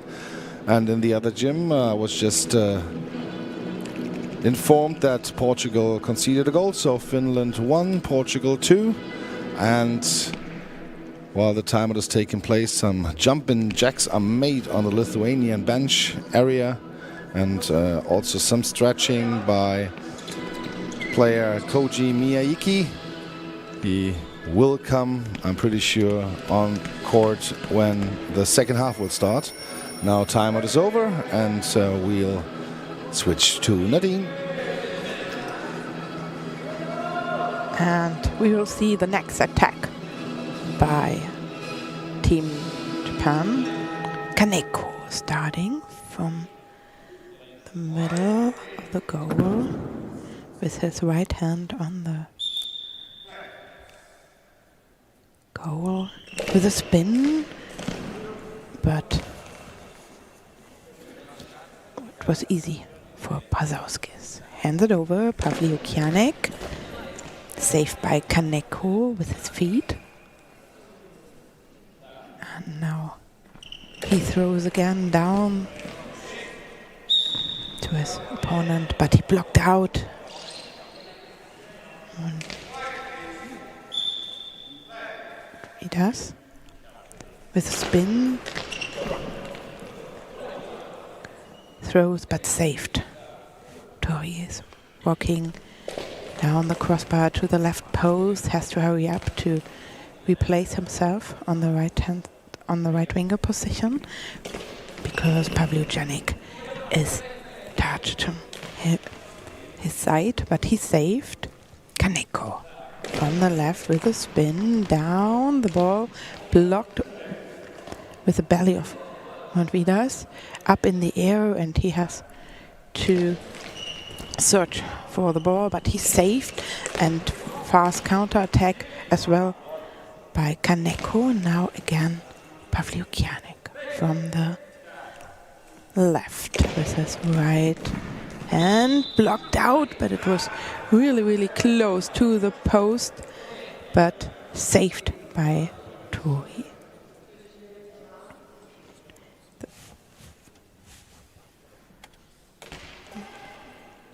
Who has the ball right now in his hand, starting from the post, from the right post, and he finds the gap! He finds the little gap between Brazauskis and Montvidas. 3-2-2 for Team Japan. Brazauskis there with some problems. Ball was going over his arm directly in. And now Montvidas with the answer. Yes, with the answer! There it is! 3-3 the score under Taguchi's legs, who was up in the air, lifted again. And the ball then went through. No chance for Kaneko in help defense there. So 3-3 the score, 2 minutes and 43 seconds to go. And again from the half left, Kaneko with the shot. Brazauskis blocks it over the center line, so we have a ball over. And the ball now on the left wing, but in the hands of Tori. Fake from the right, throw from the left. Brazauskis is there and hands the ball over to Montvidas. Montvidas from the right post with a spin, with a throw to the gap again, and Kaneko this time is there. Can help out for Taguchi. Kaneko from the half left with a throw to the right side, and there is Pavlyuchanik. He gets the ball in his hands after some seconds, and now Pavlyuchanik with a throw to Taguchi, and help defense again, this time from Tori. Tori from the right side to Brazauskis. He has no problems, pass the ball to Montvidas, 1:55 to go. In the first half, Montvidas from the middle, bouncing ball, blocked to the right by Taguchi. And it's quite interesting to see how Lithuania always try to attack the gaps between center and out wingers, but now down the line at the post, there was a attempt by Kaneko from the right side, the left winger. And now Pavlyuchanik down the line again. Blocked out. Yeah, they try to attack the gaps between Taguchi and the wingers, and then Pavlyuchanik from time to time tries this long line ball, because Tori is going more to the middle to defend or help defense there. Brazauskis now with the ball in his hands, pass back to Pavlyuchanik, 1:27 to go from the half left with the next throw, bouncing ball. Taguchi blocks it to the left, and so blocked out. And Kaneko has the next throw for Team Japan. He's coming to the middle, over to the half right, fake from the left side. Now Kaneko from the right side, down the line, and it's blocked by Pavlyuchanik. And now timeout taken by Lithuania, first timeout for Lithuania in this half. For everybody who are not so often watching goalball, you have 4 timeouts as a coach, but you're just allowed to take 3 in one half. And if you don't use one timeout in the first half, then you will lose it for the second half. So now everybody have taken their, I would call it, first half timeout with 1:13 to go. And we have a real close match here, 3-3 the score. And both teams try to move the defense of the opponent so that the gaps are even wider when they try their scoring shots. And so the Timeout is over. Pavlyukianik has the ball in his hands and will keep it also. And start slightly from the left, from the middle.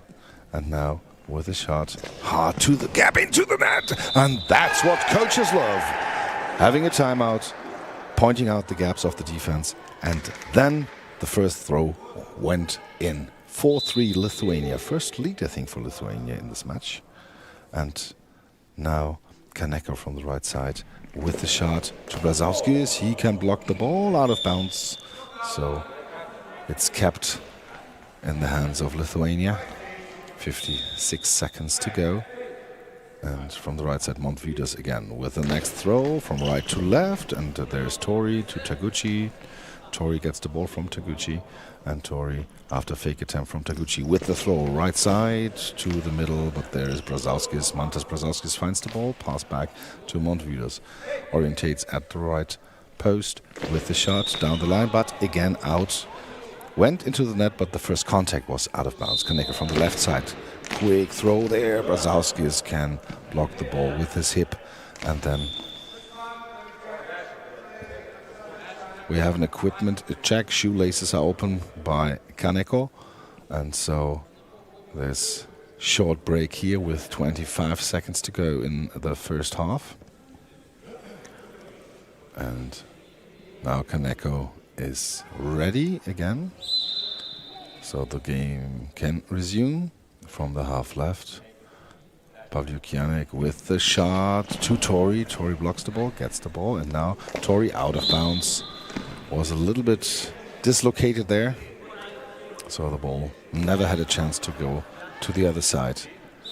On goal, 12 seconds to go. Montvidas with a shot for Lithuania from the half right with a spin, with a throw, bouncing ball. Taguchi can grab the ball, pass to Kaneko. 4 seconds to go, maybe one shot. Kaneko from the half right with a shot. No, now the half is over, and the ball was also blocked. So 4-3 the score. Japan is behind. Lithuania leads.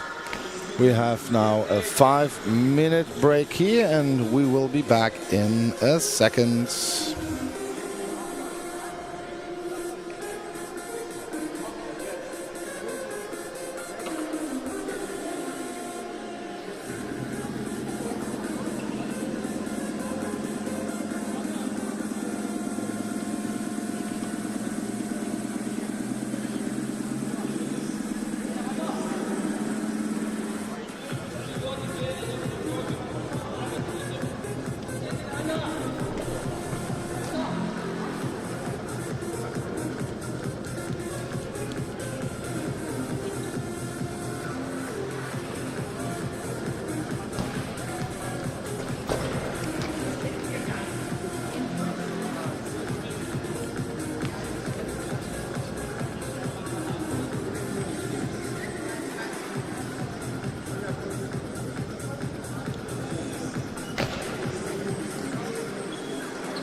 Welcome back here at the Nations Cup 2026 in Goalball.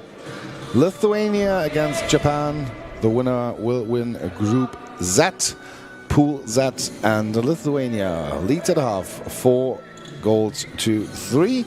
The Lithuanians have one substitution. Montvidas went out of the game, and therefore number 2, Arturas Jonikaitis is on the right winger position. Genrik Pavlyukianek stays on left, and Brzezowskis on center. And we have totally new 3 players on the Japanese side. Now on the right winger position we have Hyuto Sano.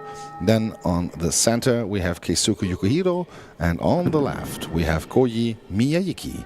And when the opening words are done by the tableside referee, we'll go to the second half, and Portugal leads against Finland 3-2, and the second half will be opened by Nadine Merten.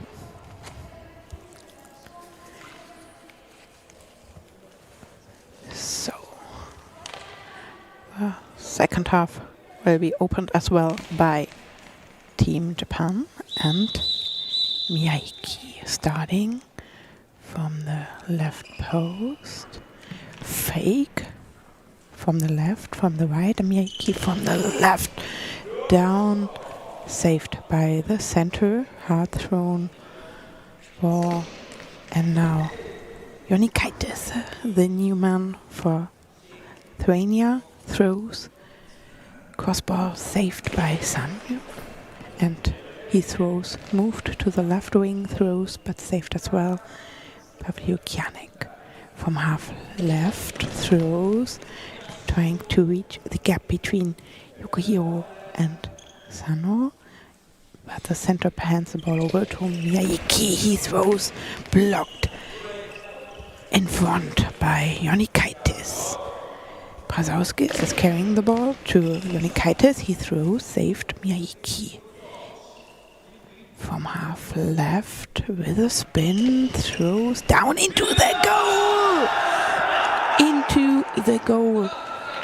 His first goal in this match, and the ball is just running between Brzezowskis and Jonikaitis into the net. Pavlyukianek, half left, throw saved.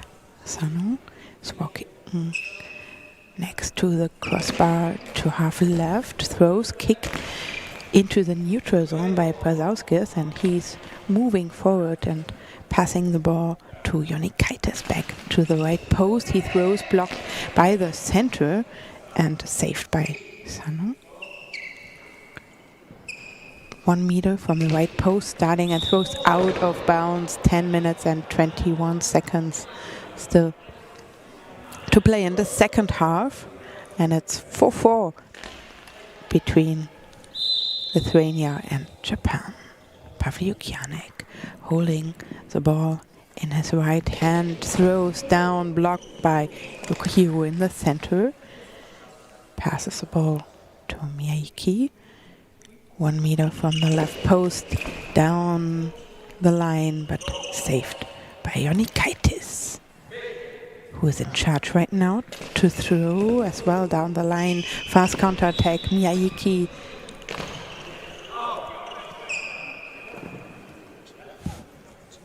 But the ball was out the first contact.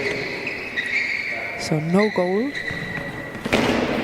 Pavlyukianek from half left, blocked out of bounds on the right side of the Japanese team. Walking to the left, Sano, fake from the right, and he throws not as hard as he can, I think. Jonikaitis saved and throws, cross shot, blocked out, and the ball will be replaced from the right. Carrying to the left, Miyayuki starting from the post with a spin and target Jonikaitis. He blocks. Brzezowskis passes to to Jaunikaitis, and he throws high bouncing and blocked out by Yukihiro. Really close to the neutral zone out of the field, but it was inside their zone, so they have the chance to throw. Then blocked by the center, Pazauskis. Pavlyukianik from the left. Without a spin, throws hard, fast counterattack by Sanyo, blocked and kicked in front of him. Pazauskis is picking up the ball, passes to Jaunikaitis down the line. Miyayuki is taking some time. His center is counting up because of the 10 seconds they are only allowed to have the ball. Pavlyukianik from the left, blocked out. Sanyo. And the goal line referee is replacing the ball, blocked by the center, Pazauskis. Jaunikaitis from the right with his right hand, but saved. Yukihiro is knocking a little bit on the ball to show Miyayuki where he is, and he hands it over, and the ball is running really close to the goal line and then kicked out in the neutral zone. The ball was blocked by the hip going up in the air, and then in the middle of the goal is really close to the goal line, but kicked out by Pavlyukianik. Next attack, blocked and saved. Pavlyukianik, 1 meter from the left post, starting, and saved by the center, Yukihiro. Hands it over as well to Miyayuki, to the left post, throws down the line and blocked out with his hips. Jaunikaitis, timeout for Team Lithuania. Great effort there by Genrik Pavlyukianik after this deflected ball. He stays alert, and with great awareness he can kick the ball out with a sliding tackle and prevent Lithuania to concede the 5th goal against them. So close game here, 7:21 to go, and as I mentioned before, the winner will win the Pool Z. The next match will be starting at 11:15 Central European Time, Poland against Italy in Gym A, and in Gym B, Belgium against Germany. So if you want to learn some German for the next matches, you can go to Belgium, Germany, or you stay with us with Poland, Italy. These are the upcoming games. But now back into the game from the half right. Jaunikaitis with a spin, with a throw, right side and out of bounds. Missed the target by around 30 to 50 centimeters. And now we have Miyayuki moving over the left winger to the right side. Yukihiro goes to the left for this shot. Fake from the left. Miyayuki with a shot to the middle, into the net. Finds the gap between Brazauskis and Jaunikaitis. Jaunikaitis can touch the ball but not block it, and so the ball is in. 5-4 for Japan here. And Miyayuki with his 2nd goal in this match. Now Pavlyukianik from the half right to the gap, and there's Sano with a quick response to Pavlyukianik, but he is there in time, and now gives the ball to Jaunikaitis from the half right with the next shot, right side out of bounds, 2 meters right, white, and 6:45 to go. The ball now in the hands of Miyayuki again. He goes to the right post, fake from the right by Yukihiro. Now Miyayuki with the throw, and then Jaunikaitis is there. Quick response by Jaunikaitis to Miyayuki. Ball is blocked by Miyayuki, and he finds the ball and brings it back to the clapping Sano. Yuto Sano from the half left, the right winger. Bouncing ball. Brazauski kicks the ball to the center line, and then the ball is over the center line. We have a ball over. Brazauskis immediately recognized the ball is too fast and stayed on the ground, didn't chase it. And so now Miyayuki gets the ball, goes to the middle from the half left with the shot to the right side and blocked into the arms of Brazauskis. Pavlyukianik there with a sliding tackle, and from the half left Pavlyukianik again with the shot. Sano with a quick response, and the ball slipped out of his fingers, so no pressure on it. And from the right side now, Unikaitis with the next shot to the center. Yukihiro bounces to the right, and so we have the ball blocked out. And Sano, Shuto Sano from the half right, starts, throws the ball down the line, and there is Pavlyukianik, can catch the ball. And now from the left side, again, Pavlyukianik down the line, Sano is there. Sano pass to Miyayuki. Then he goes into the net so that Miyayuki has space on the right side with a throw to the gap, and again kicked by Pavlyukianik, brought to Unikaitis by Brazauskis, and now Pavlyukianik to the right corner again. And the ball out 1.5 meters wide right. And Sano, Shuto Sano, fake from the left, 2 fakes from the left, and now from the half right, Sano down the line, out of bounds. And so it stays a close match here with 5 minutes and 6 seconds to go. 5-4 for Japan. Genrik Pavlyukianik from the half left starts, runs, throws the ball, and high ball.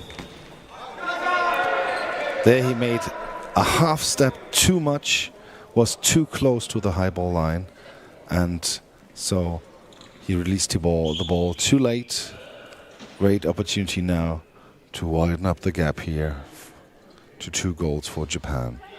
Pavlyukianik goes to the 3-meter line. A little bit before, in the middle, fake from the left, from the half right. Miyayuki into the net. Into the net. Miyayuki was running to the half right, and then down, straight throw to the half right from there. And Pavlyukianik was going to the other side. And so 6-4 for team Japan. Unikaitis tries to find an answer here. From the half right with the shot, and the ball by Yukihiro saved at the end. Nearly found the gap, Unikaitis. Yuto Sano now from the middle with the next shot from the half right. The ball goes in the legs of Brazauskis. He now finds the ball. Pass back to Pavlyukianik. And from the half left, again, hard throw, but Sano is there, blocks the ball to the right side, finds the ball in time. Goes back to the crossbar from the right post. He starts his motion, shoots the ball to the left corner. Unikaitis blocks the ball. Brazauskis finds the ball. Pass back to Unikaitis. Arturas Unikaitis from the right post with a spin, high bounce, but then into the arms of Sano. Sano pass off to the half left to Miyayuki. Koji Miyayuki from the half right with a shot, but there is again Pavlyukianik with the block. Brazauskis finds the loose ball, then brought back to Pavlyukianik. Next shot by him. Yukihiro is there, stands up quickly, but then hands the ball over to Sano. He comes over the right winger to the left post. 3:45 to go. Shot to Unikaitis, blocks the ball in front. Brazauskis timeout is demanded by coach Skilamantas Shimoliunas. 2 goals behind. His 3rd timeout is taken. And so Japan now is really in command of this match. And we just take a look. We had a 3-3 at half, 4-3 at half for Japan, and then Miyayuki came on, and Miyayuki scored all 3 goals, I think, for Japan. And so widen out the gap. Lithuania was leading 4-3, and then 3 goals by Miyayuki, and he turned the game totally around here. And now back to this game. Unikaitis from the half right goes to the right post, and then with a spin, with a shot to Yukihiro, bounce high to the right, out of bounds, blocked by the center Keisuke Yukihiro. Yuto Sano now going to the half left, fake from the right. Now Sano from the half left with a shot, Unikaitis with the block. Brazauskis gets the ball, pass back to Unikaitis. He hands over to Pavlyukianik from the right side. The left winger with a shot. Yukihiro is there. Blocked to the right. Yukihiro finds the ball. Nearly is tripping over the ball, but then the pass back to Sano. Sano just the ball giving to the other side, avoiding a 10-second runoff. And then Brazalskis after the block pass to Unikaitis from the half right. With the spin, with a shot, and then quick response. No quick response by Miyayuki. Just faked it and then took his time from the left side with the spin, with the shot. Brazalskis is there. Unikaitis gets the ball, the right winger of Lithuania, with 2:45 to go. With the throw and late release again. That was also on the line. Sano with the next shot from the right side for Japan to the gap. And there is Pavlyukianik blocked to the neutral zone. Brazalskis finds the ball just before it crosses the line. So Pavlyukianik has a shot down the line. Out of bounds. 2 minutes and 24 seconds to go. And we will see the next attack by Miyayuki from the right post. Starting with a spin, throws not as hard as he can, I think, and saved by Pavlyukianik, and there will be a substitution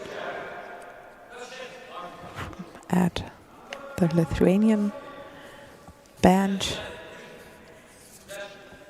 and Unikaitis will be substituted by Montvidas.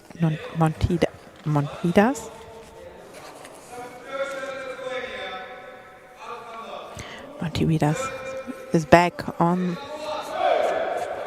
the field, but right now he needs for a short time the eye shade checkup by the referee.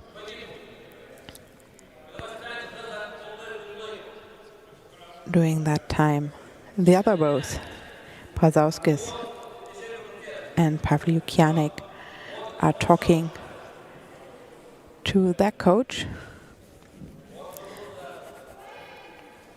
and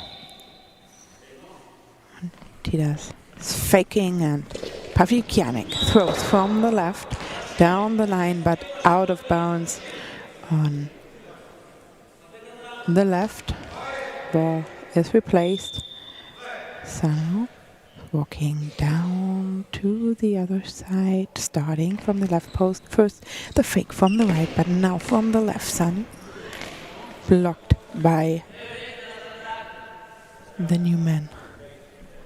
He throws, kicked into the neutral zone, but catched up right before the line and throws back to Miyayuki. He throws, saved. Montvidas starting from half left with a spin, throws and saved, and timeout, Team Japan.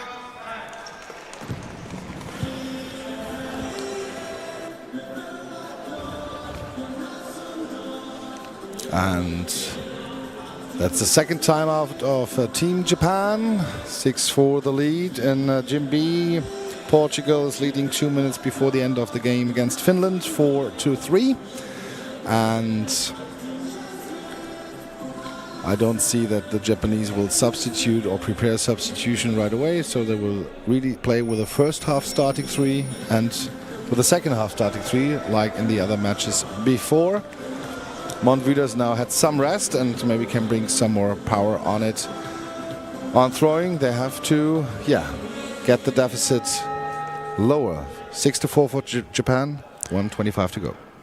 And we are starting from the right post. Sanyo is moving the ball up to his chest, into the down and up, and then throws, but blocked by Pavlyukianik to his left, out of bounds, and the ball is right now in his hand, and he's carrying the ball in a special way, really close to his body, but then throws from half right down, and Miyayuki now the next try from the left down the line, saved by Montvidas, and he's from half left right now in charge, but throws the ball out of bounds on the left as well. In the neutral zone, but now Sanyo starting from the post on the right hand side, down the line, blocked out 4 meters in front of the post by Pavlyukianik. From the left right now, he's carrying the ball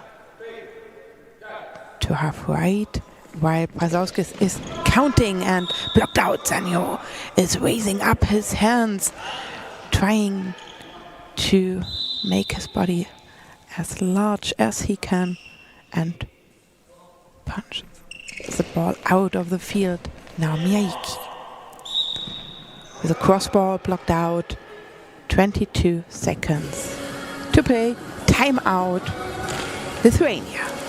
Timeout Lithuania, then just 22 seconds to go, 2 goals down, and just take a look that they take now more risks. The last 2 shots by Pavlyukianik, he was really putting on the high ball line, and sometimes just centimeters can be decisive if penalty or successful. So they will try to take more risk. Just a short look to the other gym. Portugal, after a 5-3 lead, now conceded a goal. 5-4 now the score. 1 minute to play there as well. And now the timeout is running out. That was the last timeout of Team Lithuania. All 4 have been taken. 2 are left by Japan. And now Mont Vidas with a fake from the right. Pavlyukianik from the middle. Hard throw to Sano. The ball is blocked to the neutral zone, finds the ball, 14 seconds to go. So they are counting for him, 10 seconds to go with the shot down the line, and the ball is catched, and so 6 seconds to go. And from the left side, Pavlyukianik again with the shot down the line. Sato can catch it, and that's the final whistle. Japan wins 6-4 against Team Lithuania in Pool Z. So they will win Pool Z. Lithuania will go on position number 2. And if in the last seconds Portugal can keep their lead, then they will go with 3 points on the 3rd place to the classification round. And the next match we'll have here is Poland against Italy at 11:15. Italy with a win don't have any chance at all, I see. So for going to the quarterfinals, Germany, Belgium, that is a decisive game. Both have 3 points in Pool Y.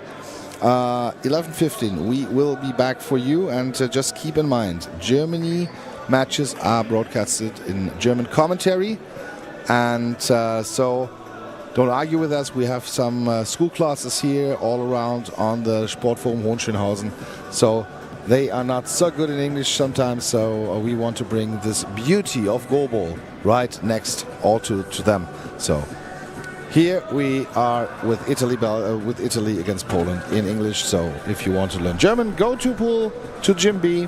If you prefer English, stay with us. Hear you in a bit.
7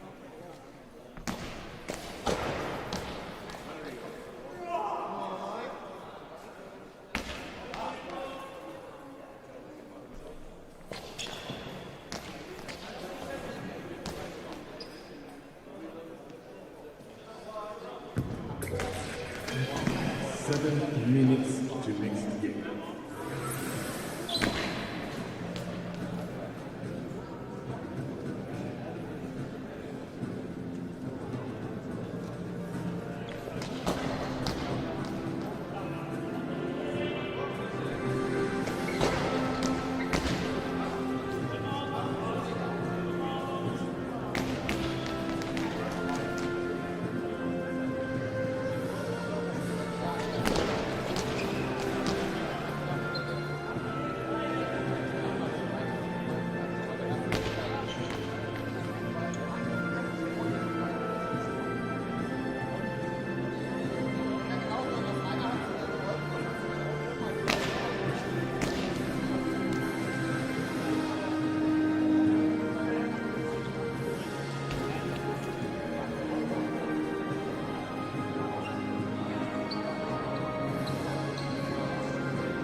Welcome back here in the Sportforum Hohenschönhausen in Berlin to Goalball Nations Cup 2026, day 2. And we have a men's competition game here. The leaders of the group, Poland, will face Italy. And we'll just take a short look at the starting 3 of Poland. On the left there will be Marcin Czerwinski. Then on center we have Szymon Tiburski and number 5, or is it number 6? Number 6 on the right wing position, Bartolomei Nizicinski. The Italians are also now at the equipment check. We'll start with the Meyer brothers. So Peter Meyer on center, Christian Meyer on the left wing, and number 2, Emanuele Niccolo on the right winger position. The Polish team will play with the light blue jerseys and the black numbers from right to left, and the Italians will play with the dark azzurro blue shirts and the white numbers from left to right. And so we will go into the next match. In the Gym B will be the game between Belgium and Germany. And right next to me is Felix Wilmes. Yes, I am, and I'm excited for this matchup. Obviously, a group pool Y matchup here. And Poland still in play to not finish first, so they have something on the line for this matchup in Group Y. With a win, they would still be at the top of Pool Y. And the ball will be first in the hands of Italy. In that case, in the hands of Niccolo, which will start on the half right and spins and throws and targets left center in its left gap, and it's out of bounds after being rolled over the body of Nizicinski, who then throws from the right post then, and he throws long line to the right corner, but it's saved by Meyer. Christian Meyer with a save with his belly, and then it goes out of bounds on the left side and will be dropped in at the 1m50 line, and then Meyer will from there be throwing the long line again, but it's out of bounds at the after he targeting the left post. It's about 5 meters from the goal line out, and Nizicinski then goes with a crossball to left, but Niccolo is there with the save at the left gap. No, Niccolo with the throw from the right post. Long line to the right post, but saved by Marcin Czerwinski, who now throws long line again. Gennaro Florio is lamentating something, but play goes on with Meyer from the left, throws half left, straight ball, then another ball from the right side, straight. And another save from, this time, Peter Meyer, the center. Now Niccolo from half right, spins, throws out of bounds at about 6 meters from the goal line of the Polish team. They get another drop in from the left side. Now it's Czerwinski with the throw, preparing at the left post. Now spins, throws, cross to the center, but Peter Meyer is there with his upper body. He can save the ball and then pick it up. And Christian Meyer now with the next throw, cross to the right side, and it's through under the armpit of Czerwinski, who slightly touches the ball, but it slips through for the first goal. 10 minutes 38 seconds left in the first half. 1-0 for Italy. Now next throw from the right side goes long line, but it's out of bounds. Björn, early start for Italy. Yeah, and no reaction by Czerwinski there. Didn't know if he haven't heard the ball.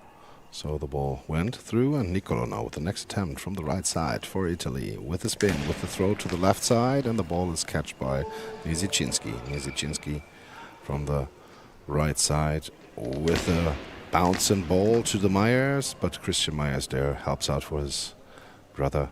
And now from the left side, Christian Meyer again down to Nizicinski, block, and then collected by Tiburski, the center brought to Czerwinski right away from the half right to the gap, to the corner, but there's Christian Meyer, grabs the ball, gives it to Niccolo.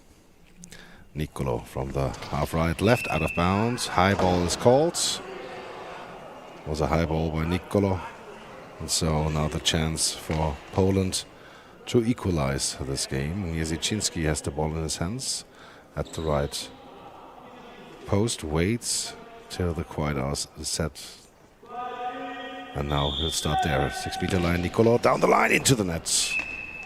No chance there for Nicolo, was defending on the 6 meter line, but was down the line, and so with this kind of position, crossing balls can be defended well. Long line is even harder because less time to react. Christian Meyer from the middle now with the next shot. Bouncing ball to Nizicinski. He grabs the ball and comes over to the half right with a spin, with a throw, but it's blocked by Christian Meyer to his right and out of bounds. And the ball is brought back in by the goal judge. Nicolo gets the ball in his hands.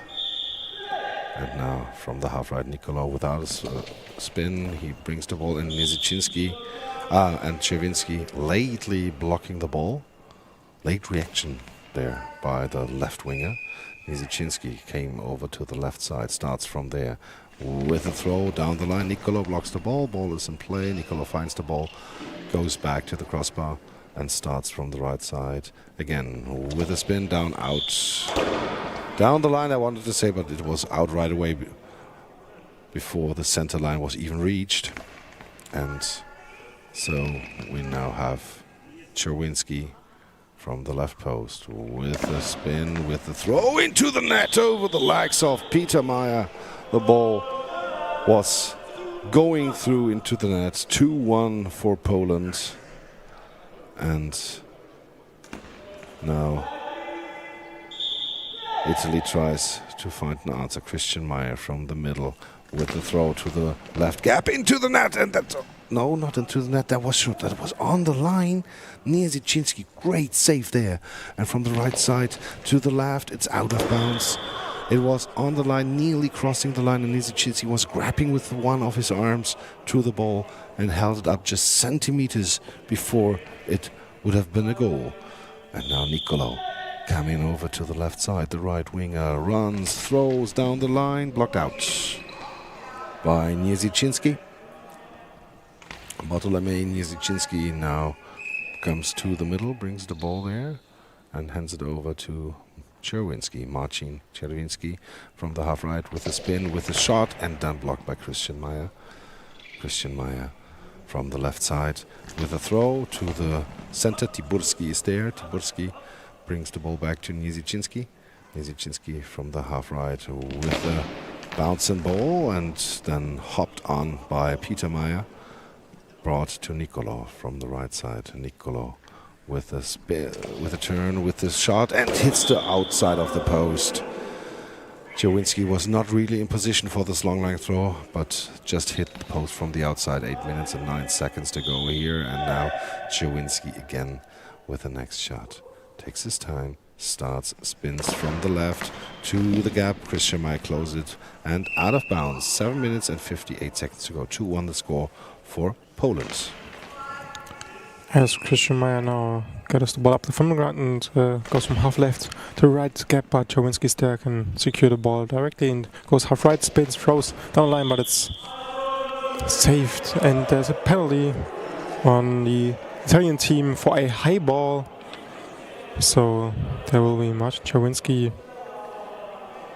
defending this ball and will be thrown by Nicolo from the right post. He goes now to the middle and to the left post. Czerwinski is adjusting to the right. Now cross ball, but it's saved. With the outstretched legs, he goes to the ball at about the 3 meter line, and then the central thrown ball is saved by Marcin Czerwinski. Still a lead for Poland. And now the ball is thrown over. I'm sorry if I missed something. Now the next shot by Nizicinski. He's going half left, throws up the middle, and it's in! After getting lifted up from the legs of Peter Meyer, the score for Poland, they lead 3-1, and there will be a timeout at the side of Italy. Gennaro Florio takes it after this recent goal. And both teams will huddle up to adjust their game plans. each, and I see Björn is looking for the results of the live game in Gym B. Yeah, 7 minutes to play there in half number 1. Germany is leading 4-0. And so now Gennaro Flori tries to relocate the focus here with his team on defense. Poland with a sleepy start, now coming back and better into the game, but let's carry on with the next minutes with Felix.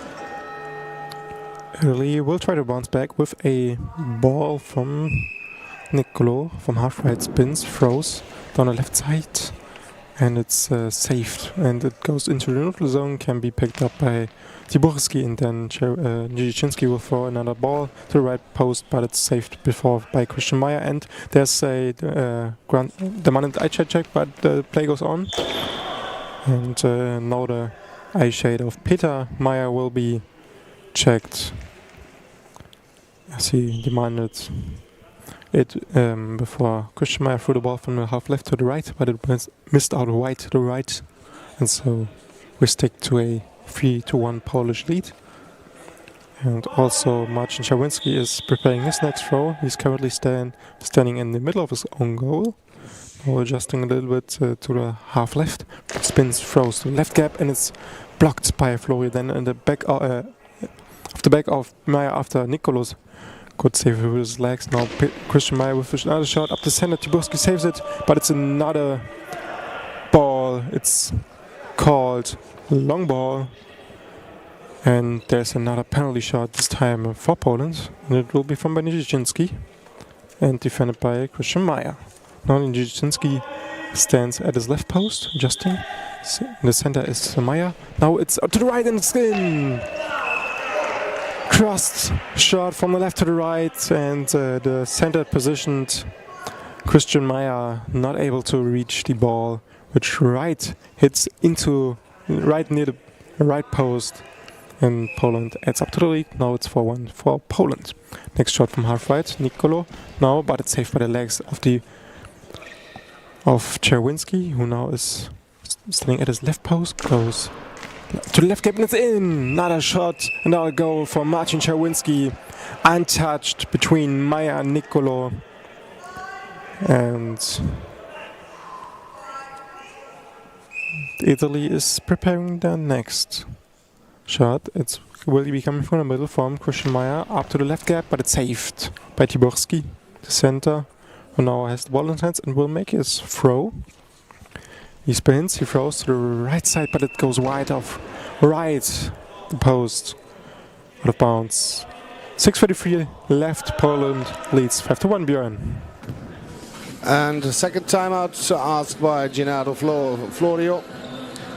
He was really quarreling after the penalty went through, and my Italian is not good enough to translate all the swears he had in this moment. I don't know if he was unhappy with the defense or if he was unhappy with the call itself by the referees, but he was really unhappy, and so 5-1 now the score. In the other gym, Belgium made a goal. 4-1 the score there for Germany. And so 6 minutes 33 seconds to go.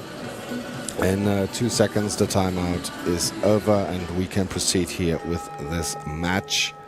And now from the left side we'll see Nicolo starting, the right winger, with his motion down the line. Nijicinski blocks it right out of bounds. And now Nijicinski has the ball, comes to the other side, to the half left, runs, throws, and then blocked to the right by Peter Meyer. Nicolo finds the ball, stands up, and goes back to the right post. And with a spin, he throws then the ball, and then it's collected and blocked by Tiburski. Nobody wants the ball, so Tiburski has to take the shot himself. Czerwinski was just staying on the ground, and now Tiburski with a shot to the half right, but there's Peter Meyer, hands over to Christian Meyer. And Christian Meyer from the left side down the line, and it's blocked by Nijicinski right out of bounds. 5 minutes and 55 seconds to go. And Nijicinski at the right post, passes high to the other side, catched by Czerwinski with the throw into the net. High ball is demanded by Florio, but the referee didn't give it. So this is a goal for Poland, 6-1. Was a close one for a high ball, but was a new kind of try with this high pass from right to left, and then directly the motion of throwing started by Czerwinski. And now Nicolau from the middle to the gap half right. No, there is Czerwinski. He stands up, brings the ball to Niezichinski. Niezichinski from the half right with the throw, and it's blocked again by Peter Meyer. Christian Meyer now coming over to the half right with the throw, bounce into the corner, blocked by Czerwinski. Out of bounds, blocked by his chest. And now we have some issues with the result there, but it will be fixed. Yeah, 6-1 is the score, that's right. And from the half left, Czerwinski with the throw, left corner, Nicolau reaches out, grabs the ball. And Nicolau now, again from the half right with the throw down the line. Czerwinski blocks it with his elbow, and then Czerwinski with a shot. Nicolau is in position, catches the ball and brings it to the middle. Christian Meyer now goes with the ball to the left side. Next shot to Tiburski. He was there in position and gives the ball to Niezichinski. Niezichinski bouncing ball, and Peter Meyer's there to the neutral zone. It's blocked. He slides, finds the ball, runs back, pass to Christian Meyer. Christian Meyer from the left side down the line, and Niezichinski with a block right out of bounds. And now Niezichinski, Bartolomew Niezichinski for Poland, touching his center, goes slightly to the left, throws to Nicolau, blocked in front of Peter Meyer, and he finds the ball, brings it to Emanuele Nicolau, and Nicolau from the right post with the next shot down the line, and there is Czerwinski in position, not moving at all, just gets the ball. And now from the left side, Czerwinski with the next shot down the line into the net, finds the gap untouched between Peter Meyer and Emanuele Nicolau. 7-1 now the score. In the other gym, Germany 6, Belgium 2, and we also change here to Felix. After a strong start, Italy is really much in trouble now with Christian Meyer up the middle, goes to the right gap, but it's saved by Czerwinski. Now he spins was from half right, but Peter Meyer catches it immediately and now passes it up to Nicolau, who is half right, throws it to the right gap, but it's saved and still alive, but then it stops at about the 3-meter line after being saved with the legs of Czerwinski. Now Niezichinski, half left, goes to left gap, but it's saved with the legs from Nicolau. Now picked up by Peter Meyer, and then he hands it off to Nicolau, half right position, goes to the right post, but it's wide, about 2.5 meters. Before reaching the goal line, it goes out of bounds and it gets back bounded in. And there's a substitution beforehand, before the ball was already given up. That looked like much trouble because they went away of it. We started with an official time and equipment check. Christian Meyer's shoelaces were open. Okay. Immediately in that second, the Polish coach Piotr Shimala demanded a substitution. And so first, the official timeout, the shoelaces must be fixed. Now we have the substitution, and this means Dominik Medrala is checking in, and out is number 8, Marcin Czerwinski. Let's see which position he will be in. First of all, we have a shot from Tiburski as he prepares for it from the half left position. And he goes to the middle, spins, throws to the half right. But it's saved and picked up by Christian Meyer, who now positions him at his left post. He goes to the left gap and it's in. It goes over the legs of Tiburski, and then it goes in at about the left gap position. And we can also say that the new guy, Medrala, will be playing left wing. And the next shot from Niezichinski goes cross to the right gap, but it's saved from Nicolau. It is still free in the neutral zone. No, it's picked up by Meyer.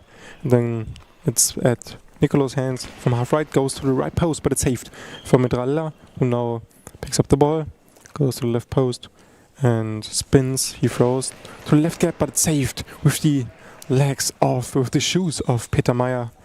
He tucks the ball in. Now Nicolau goes long line, but it's not out of bounds first. But still safe for Medrala. Either way, it's Polish ball. It's back bounded in, and Medrala now picks up the ball from his left post, goes for the next shot. He throws it to the left gap, but it's saved with the shoes from Peter Meyer. It goes out of bounds in the Italian zone, so Italy will be in possession for the next shot. Ball is carried to the 1m50 line, now bounded it in, and Christian Meyer will be throwing from half right to the right gap, but it's saved and caught by Tiburski. Now hands it over to Nijinsky. He is standing half right position, now throwing it cross, high bouncing ball, but Nicolo can save it and catch it, and goes back to his half right at his goal line. Now he spins, he throws, long line, it's wide. That was close by the right post, but it eventually went off right of the post, out of bounds. And so Poland will carry on with possession. Now Medrala goes half right from his left wing position, throws across to the left, and it's saved by Nicolo at the left post. Now hands it over to Meyer, half right position. Now jumping Dubowski, he's reaching for the ball and blocks it out with his chest. With 2 minutes and 9 seconds left, Poland leads this one 7-2. Björn. Medrala hands the ball over to Niezichinski. Niezichinski from the right side, bouncing ball and catched by Peter Meyer over his head. He gives the ball to Christian Meyer. And now Christian Meyer from the left post. Again with the throw down the line. Niezichinski blocks it right out of bounds. 1:51 to go. And Germany now leads 10-2 against Belgium in the other gym. 1 minute to play there in the first half. We have 1:50 to go here. And next shot from the half left, Medrala, but blocked by Peter Meyer, Dominic Medrala, and Emanuele Nicolo from the half right. Some step problems, hesitated, and then totally lost his rhythm, so the ball went directly out of bounds on the right side. And Niezichinski goes to the half right with a shot, but blocked by Christian Meyer, left out of bounds. 1:31 to go. And the ball now in the hands of Christian Meyer, comes to the middle, starts from there with the shot to the gap left side, blocked Tiburski right out of bounds. Niezichinski hands the ball over to Dominic Medrala.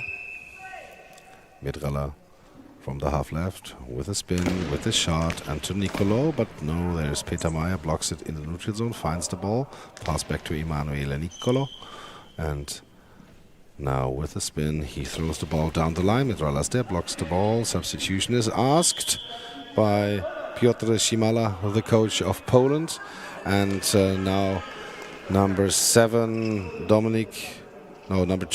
Szymon Tiburski is going out, and we think number 19 must be Filip Klaskiewicz, because number 19 is not on the sheet the nations had to give before this tournament, but we have a number 18 here, so we think maybe they've just got one number wrong.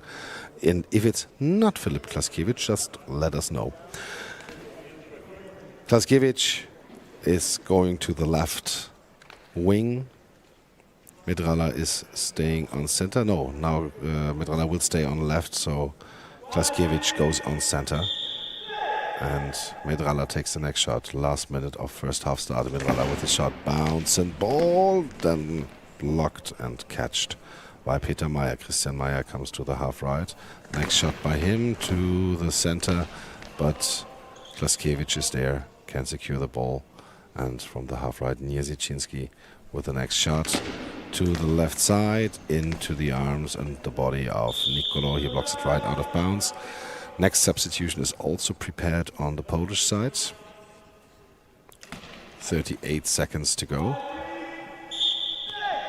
And Nicolo from the left side, down to the gap and nearly will slip through. And now timeout asked by Poland. And I'm quite eager to see if Piotr Szymala will do the substitution before the end of the first half. I wouldn't do, because you can substitute in the half without any problems, but you just have 4 substitutions, then you just have 1 left for the rest of the game. So we'll find out what the coach of Poland will do, because there is the preparation for Damian Hotecki. Hotecki is now prepared with the patches. 31 seconds to go here, 7-2 the score. And in the other gym there's halftime, 10-2 to the score there for Germany. Now from the middle, Klaskiewicz with a shot, Nicolo with a block to the neutral zone. There's Peter Meyer, finds the ball, pass back to Emanuele Nicolo. Last 20 seconds start now. And now Nicolo from the half right with a shot down the line. Medralla is there, catches the ball, and Medralla takes his time. 12 seconds to go from the left side with the shot down the line. Nicolo is there, 8 seconds to go. Nicolo brings the ball to Meyer, 5 seconds to go. And from the half right, Meyer with the shot, and the ball is now blocked out by Medralla to his left. And we have halftime here. 7-2 the score. And just for you, we'll just take a short look, because now some of the pools are already done. So we have in the schedule, if you go on Google and Google Goalball Nations Cup 2026 Berlin, then you will come to the homepage gbnc-berlin.de, and there we have live results from the other gym, or both gyms. And when a pool is closed, automatically the schedule is be refixed. So that I can tell you that the next match will be here at 12:20, a women's match between France and Germany for the placement round. And this will be broadcasted in German. Then we'll have a women's game in Gym B, Australia against Poland. Then later on, with the pool Y and Z, we are waiting for it that the men competition in the pool stage is also over. And then I can tell the supporters from Team USA, Sweden, Ukraine, South Korea, Denmark and Australia, your matches will be USA against Sweden, Gym A at 2:30 Central European Time, and Ukraine, South Korea in Gym B, 2:30. And then Denmark, Australia in the placement rounds will be in Gym A. And all the other things like the women's semi-finals also already at 5:45 in Gym A, Finland against Great Britain, and in Gym B, Japan against Ukraine. All the rest we will let you know during the day when we have new results and we can say how the schedule will look like. We make a short break here and we hear you in a bit. Bye-bye.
Welcome back here at day 2 of the Goalball Nations Cup 2026 in Berlin.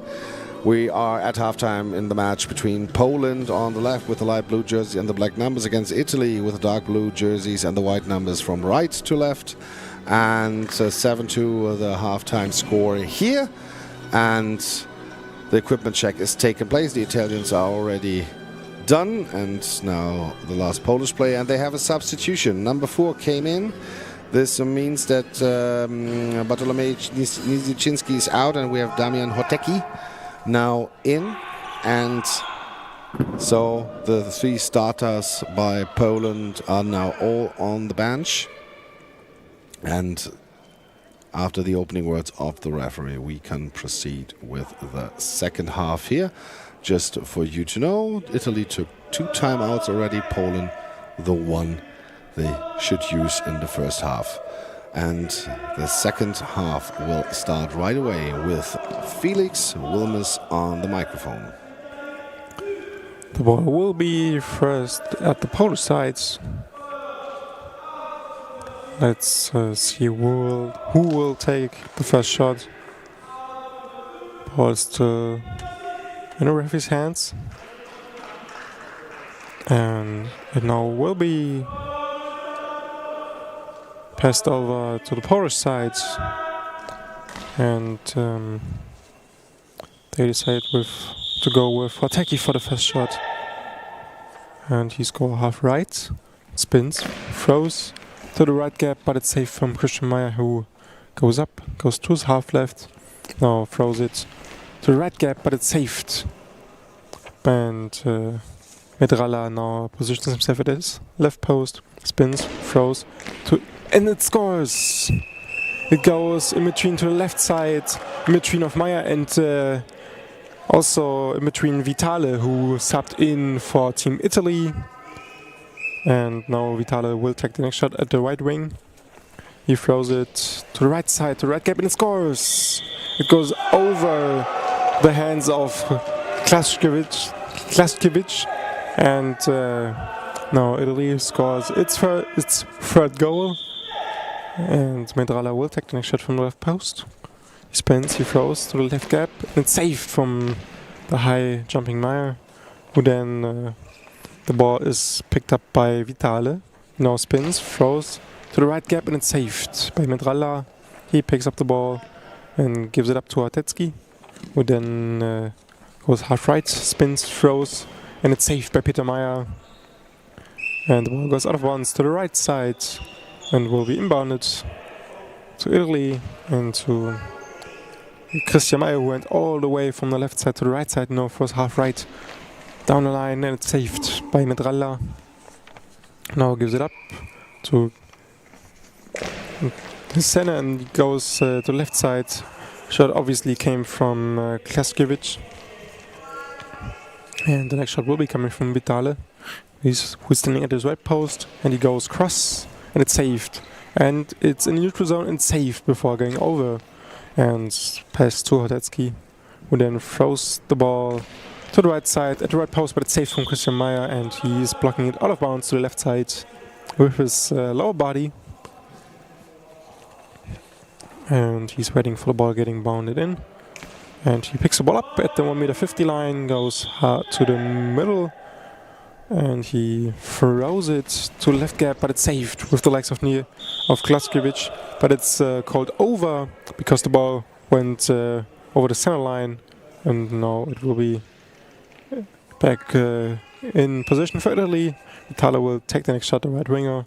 He's standing half right, bringing it to the right side, but it's saved and caught by Medralla, who now positions himself at the half left, goes cross, and he's almost through after passing Peter Meyer, and then it's saved by Christian Meyer. And from there it goes out of bounds to the right side, and Vitale now there picks up the ball and goes for the next shot, standing half right, foiling it after a spin, and it's saved by Klaskevich, who now gets the ball and goes back to his middle and will make a throw from the middle to the left gap, and it's in! After being lifted up from the legs of Peter Meyer, it goes in just under the crossbar, and now Italy scores another goal, and it seems to be the 9th goal for Team Poland, and there will be also equipment checked up from Medrala, as he asked for it. And now, after that checkup was made, play can resume in a minute, or in a second to be more exact. Now Christian Meyer from the middle goes to the right gap, and it's saved and catched. And Medrala now from half right, spins, throws to the right gap, but it's saved and caught by Peter Meyer. And now Christian Meyer goes to the right another time and throws it, but it's out of bounds to the right side. Goes maybe 1 meter wide of the right post. 9-3 for Poland against Italy. 9 minutes 45 seconds left in the second half. And the ball in the hands of Hortetsky. Hortetsky from the half right with the spin, with the throw, and it's blocked by Peter Meyer. Stands up, finds the ball, and then pass back to Vitale. Vitale from the right side with the throw to the center, but Klaskiewicz is there. Klaskiewicz hands the ball over to Hortetsky, and Hortetsky from the half right with a shot to the left gap, but Peter Meyer blocks the ball to the right. Vitale can collect the ball, and then from the right post with a spin, with the throw to the center. Klaskiewicz is there. Medrala now finds the ball, and from the left side, Medrala with the spin, high bounce, and then kicked out to the left by Christian Meyer. Christian Meyer there with a defensive action. 8 minutes 53 seconds to go. 9-3 the score here for Poland. And from the left side now, Christian Meyer down the line. It's blocked by Hortetsky. Damian Hortetsky now going back from the half right. He starts with the spin, with the throw, bounce and ball, and then blocked and catched at the end by Peter Meyer. Vitale from the half right with the next attempt to the gap, but Klaskiewicz reaches out, can catch the ball, and now the ball with a spin from the center to the left, and the ball is out. 1.5 meter before the left corner, it went out of bounds. So nobody had to save it or even to block it. Vitale from the right side with the throw. Klaskiewicz blocks it to his right and out of bounds.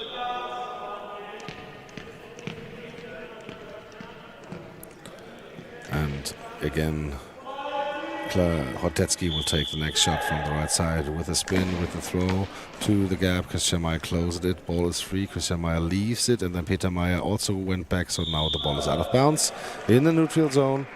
Misunderstanding there by the two Meyers, and so we have a ball over. Poland will get the next shot. And Niezichinski seems to have some back issues there on bench area. Gets a massage there. Maybe that's why he was substituted so early. Medrala with a long ball there. Ball hit the net, but was too long. So it will be penalty for Italy. And Christian Meyer is listening to Gennaro Florio. He gives some advice where he wants to see the ball put.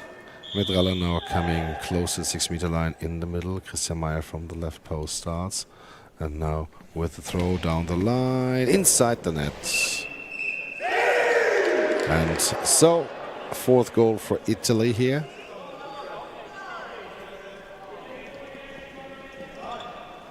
Seven minutes and 57 seconds to go. And Hortetsky from the half right with the shot to the corner, to the gap, but there is Peter Meyer with his long legs. Hands the ball over to Vitale. Vitale with a spin to Medrala, block in front of him, then saved by Klaskiewicz, and Medrala now with the next shot, left side, bouncing, slipping through, but the ball is held up by Vitale shortly before the goal line. Vitale with the next shot, bouncing ball on the line, so no long ball, and Klaskiewicz with a save there. And Klaskiewicz from the middle with a shot to the right, so to the center position. Peter Meyer blocks it, finds the ball, pass back to Christian Meyer. Christian Meyer from the left side with a shot, and it's blocked by Klaskiewicz. Left neutral zone, finds the ball, pass to Medrala. Medrala now from the left side with the next shot to the legs of Peter Meyer. Ball is free. Now he has it in his hands. Pass back to Vitale. Vitale from the half right with a shot to the center. Klaskiewicz blocks it and then saves the ball.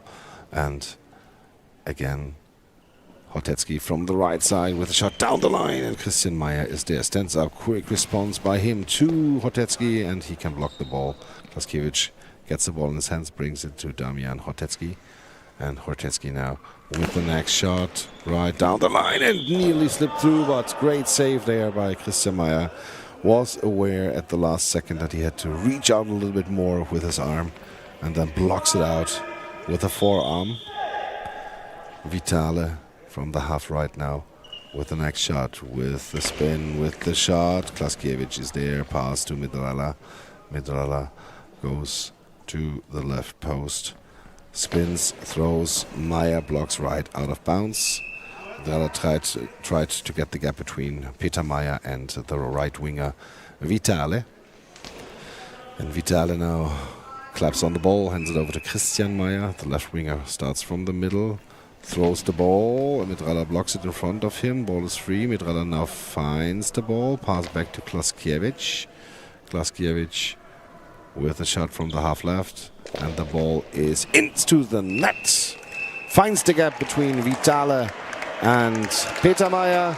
10-4 the score, 5 minutes and 56 seconds to go. Now Vitale with the answer, goes half right, spins, throws, and it's in after being lifted up by the legs of Klaskiewicz. I think also the reach from Hortetsky, but I think he doesn't touch it in there. That's the second time they are just trading buckets, right? I One think so, goal yeah. after the other. And now it's Hortetsky with the answer. And he goes half right, spins, throws to the right gap, but it's saved by Peter Meyer and also catched. And now Christian Meyer goes from the half left. He throws it to the right gap, but it's saved and it goes into the neutral zone, but Klaskiewicz can catch up to the ball and pass it up to Midrala. He's at the left post, spins, throws, and it's saved. Was alive for a couple of seconds, and then there's a equipment check demanded by Peter Meyer, and also a substitution by Italy will be made. Let's see if this has something to do with Peter Meyer. Oh no, it's Vitale who will be subbed out. And let's see if Peter Meyer will be granted the equipment check. Still nothing happening around Peter Meyer currently, as there's the equipment check for the substitution player for Vitale, which is number 4 Christian Bellotti, who now gets the ball, and then there's the equipment check of the eye shades of Peter Meyer, who lost all of his eye tape, so he needs to be retaped before he can play on. And there's some break for us to have because of that time, but we will stay obviously on air for you. And Poland leads this current run with 5 goals. They are leading by 10-5 against Italy with 5 minutes and 20 seconds left. And Björn maybe got some updates on upcoming schedule and on new knockout stage. Yeah, just for you to games. know. Germany won 12-2, if I haven't mentioned it so far. So this game is already over by mercy rule. The upcoming matches here will be in Gym A at 12:20. Women's competition, France against Germany and Australia against Poland. These are 2 matches of the ranking round. And the semi-finals are later this evening in the women's competition, where Japan will face Ukraine and Finland will face the Japanese, while the repatching is taking place. And after this match we can tell you more about the 125 matches, because then we know which of these teams will have to play in Gym A and Gym B. So next game here in this Gym A, will be France against Germany's women. This will be broadcasted in German, So if you want to learn German, stay then in Gym A. Or if you prefer English, then you should watch the match Australia against Poland, also 12:20 starting in Gym B with our colleagues Kevin Barth and Christoph Scholz and Mirko Schulze. But now we go back into the game. And will be from by the new substitutes by Belotti. He throws it to the right gap, but it's saved by Klaschkewicz, who picks up the ball and gives it up to the half left to Medralla, who then spins, throws to the left gap and saved by the legs of Belotti. And the ball is still alive, so it has to be picked up by Peter Meyer in the neutral zone. Goes back to Belotti, who goes quick right now, goes to the right gap, but it's saved by Klaschkewicz, and it goes over the line, over the central line, so it's called over, and Italy will be still will be in possession, with Belotti now throwing the ball from the half left. He spins, he throws, he goes to the left post, but it's wide. About 1 meter wide of the left post. Radetzky also made an attempt to save the ball, but he didn't touch it. And now Radetzky with the next shot going up the middle. And he spins, he throws to the left, but it's saved by Belotti and also kept in bound. And then handed off to Christian May, who then goes for the shot to the right post from half right, but it's blocked out by Medralla on the left side. Now Medralla picks up the ball after being inbounded, and he goes to the center, positioning for himself for the shot, and high bouncing ball, and it's saved by Peter Meyer in the center position. Then he gives the ball to Belotti again, and he spins, he throws crossball to the left gap, but it's saved and it goes out of bounds, but it's out of bounds in the zone of Poland, so it remains with Team Poland being close to getting out in the neutral zone. Medralla will hand it off to Klaschkewicz, who shoots it, and it's saved by Peter Meyer in the left gap, and it's saved out of bounds by the legs of Peter Meyer. Now Christian Meyer with the next shot, going from the half left down the line to the left gap, but it's saved, but it's an overcall again because it goes over the center line once again. And Italy will remain with the ball and will take another shot. It will be the duty for Christian Belotti, who was going to his right post, position himself there, goes to the middle, and it lifts up, and it's still alive, and it's in. After Klaschkewicz lifts up the ball with his legs, the live ball can't be saved by help defense of Radetzky or Medralla, and so Italy scores its 6th goal. The current score is 10-6 for Poland. Now Radetzky with the next shot from the half right, goes to left gap, but it's saved by the legs of Peter Meyer, goes out of bounds at the right side, and with 3:45, Björn takes over. And Bertoli from the left side with the throw right away out of bounds. Christian Belotti. And now the Polish will get the ball back. Medralla goes over back to his left side with the spin, with the throw to the gap, but blocked by Belotti. Now the ball in the hands of Christian Meyer from the middle to the gap. It's deflected, and then Radetzky is there.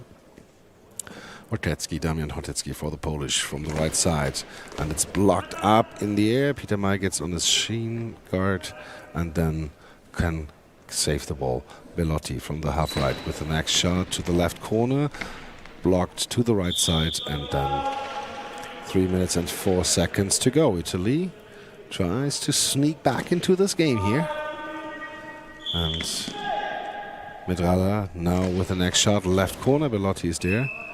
And quite eager to see if Italy maybe can close the gap.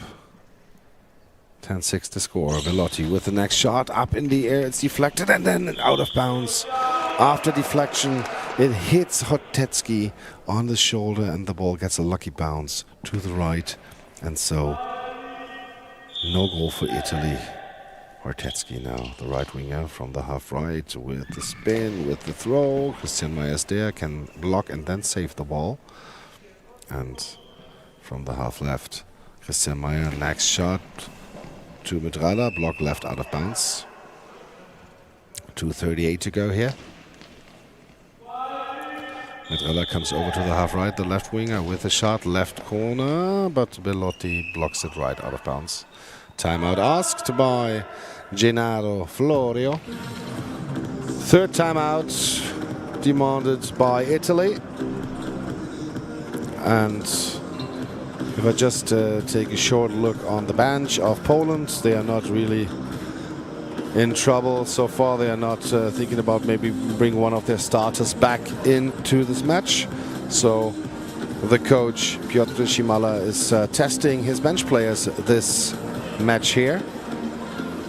And now the timeout is over. Italy has the ball. Belotti has it in his hands. And now Gennaro Florio looks more satisfied than in half one so far.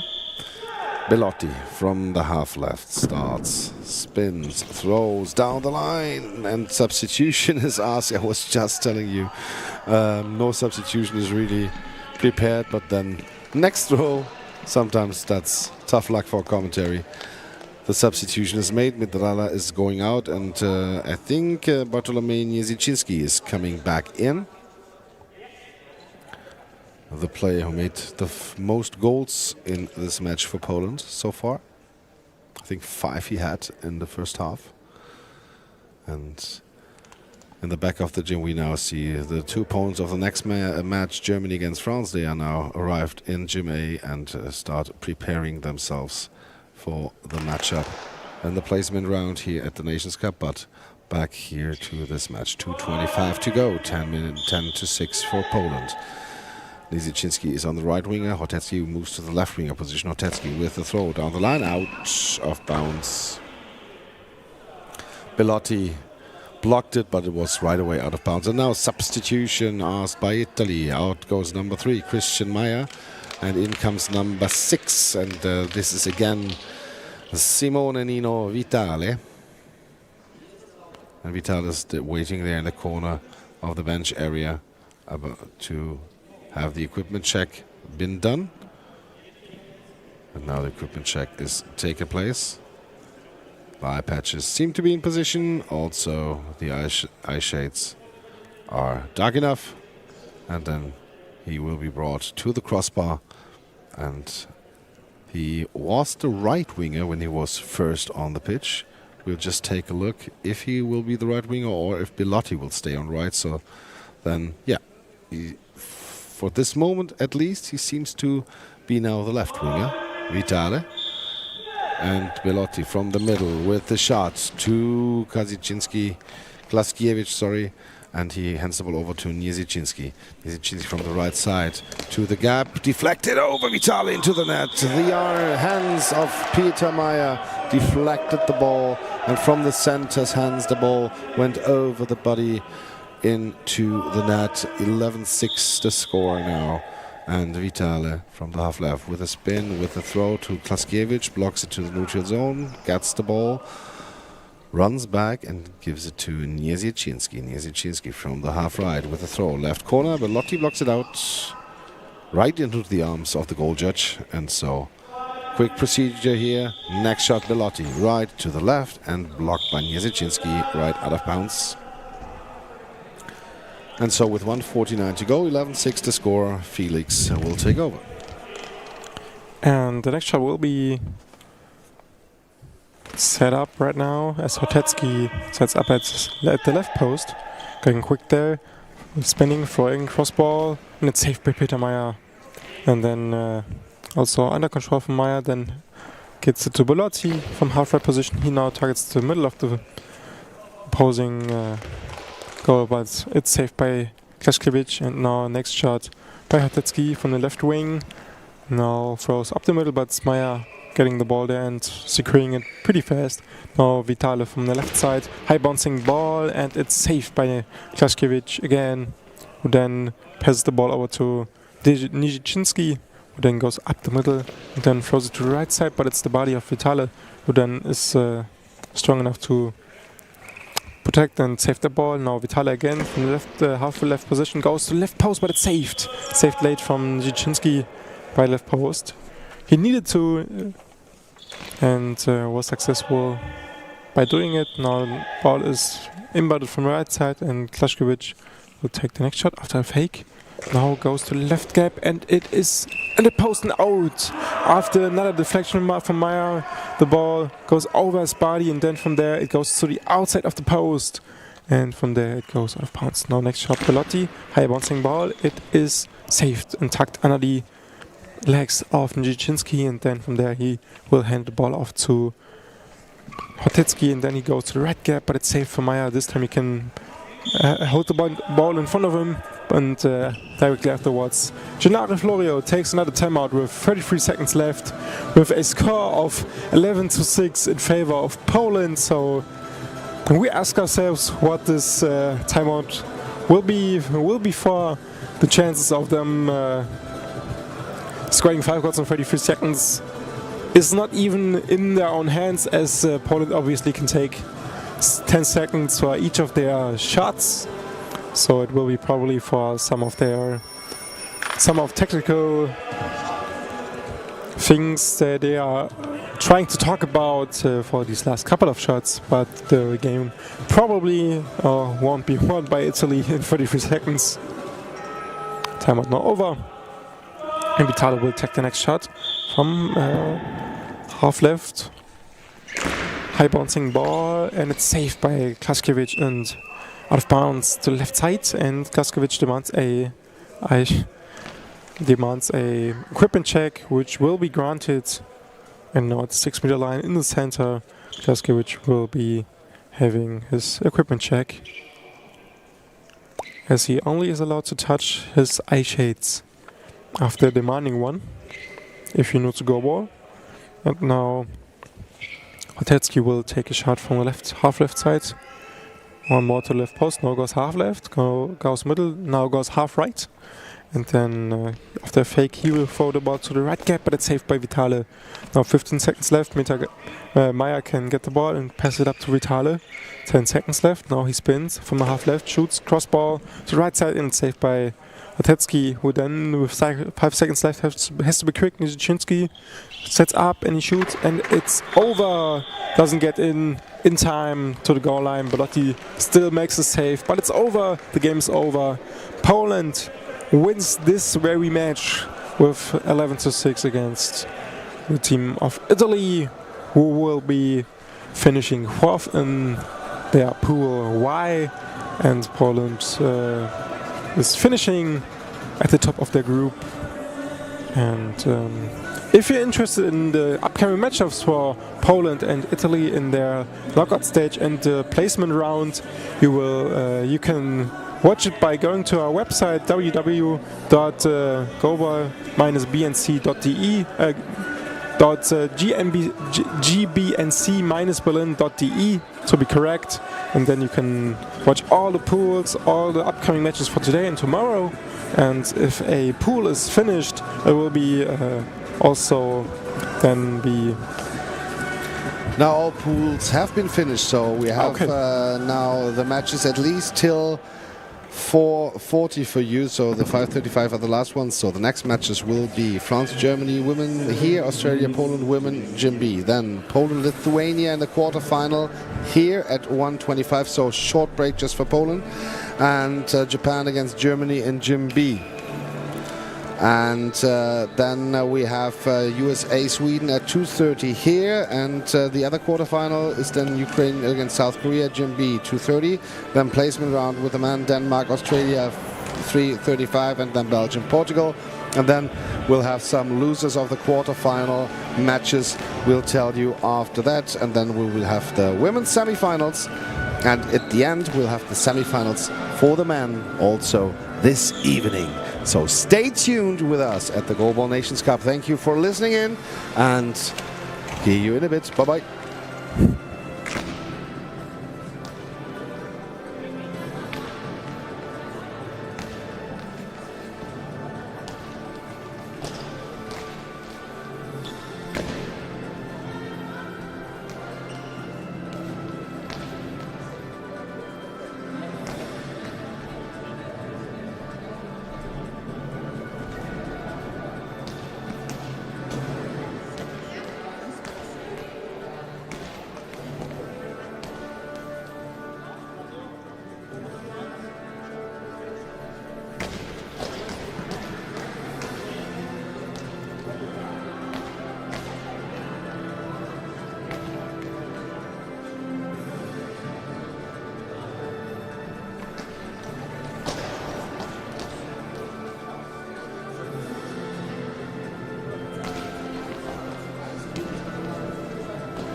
And we are back from the break. Next game is Germany against France, which we will be made in German, so we will give you some. But after a couple of minutes, we will regularly give you some updates on the game in German, in English, of course. But this game mainly will be broadcasted in German, so I now switch over to German. Hallo und herzlich willkommen zum nächsten Spiel. Das nächste Spiel werden wir auf Deutsch machen. Und das ist das Spiel der deutschen Frauennationalmannschaft gegen das Team aus Frankreich. Gehen wir schnell, weil es gleich losgeht, in die Aufstellung. Deutschland von links nach rechts mit Charlotte Kercher auf der linken Flügelposition. Dann in der Mitte Center spielt Rauan Madli und dann auf der rechten Position. Muss ich gerade nochmal genau schauen. Sieht aber nach Anne-Kathrin Denker aus. Und dann auf der französischen Seite von links nach rechts haben wir die Nummer 3, Adelia Melda Alhan. Dann auf Center-Position Nummer 8 ist Louise Ronde-Pierre. Und dann rechts die Nummer 5, Adelia Ajami. Mit mir ist Nadine. Nadine, willst du ein Spiel starten? Oder bist du da? Ja? Ja, wir starten erstmal mit dem Announcement durch die Unparteiischen. Und anfangen wird das Team der Französin über Ajami, über die rechte Seite. Der Ball bounced ins Zentrum hinein, wird übergeben auf die linke Seite. Charlotte Kercher dreht sich, wirft den Ball, aber auch direkt auf die sich in der Mitte befindende Louise Ronde-Pierre. Die übergibt den Ball auf die linke Seite. Der wurde bereits geworfen. Und jetzt die Deutschen über halb rechts. Der Ball bounced, Ronde-Pierre groß aufgeschossen. Die Centerspielerin, die jetzt den Ball dann übergibt auf die rechte Seite. Der Ball ins Ausgeworfen. Gute 2 Meter vor dem Pfosten. Auf der rechten Seite ins Ausgegangen. 1 Minute knapp gespielt. Und bisher erstmal ein leichtes Abtasten beider Seiten. Jetzt ein hoher Bouncer. Ronde-Pierre hat Probleme, da mit ihren Fingerspitzen dran zu kommen. Und jetzt müssen sie aufpassen, dass sie den Ball ordentlich innerhalb der Zeit noch aus dem Spielfeld befördern. Ronde-Pierre scheint sich da am linken Handgelenk ein bisschen verletzt zu haben, während der Ball jetzt geholt wird und übergeben wird. Ball over zum deutschen Team. Der Ball fällt ins Spielfeld. Es ist Anne-Kathrin Denker, die sich 1 Meter weiter ins Zentrum orientiert, wirft. Ronde-Pierre wehrt mit dem Ball Bauch ab, übergibt ihn dann auf halb rechts. Und dort ist es Ajami. Deren Ball wird in die neutrale Zone geblockt. Und dann ist es Charlotte Kercher, die Linie runtergespielt, aber 1,5 Meter vorm Tor dann über die Linie gestoßen durch Adelia Ajami. Die Französin über die linke Seite, flach gespielt, Fußabwehr durch Mantli, die im Zentrum positioniert ist, über die rechte Seite. Anne-Kathrin Denker fordert dort Ronde-Pierre heraus, die übergibt nach links auf die Schnittstelle rechts gespielt, aber keine große Herausforderung in dem Fall für Mantli.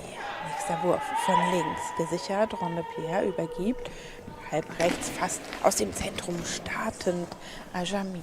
Schnelle Antwort, schneller Konter in der neutralen Zone ins Ausgespielt durch Charlotte Kercher. Weiter geht's mit dem Wurf der Französinnen.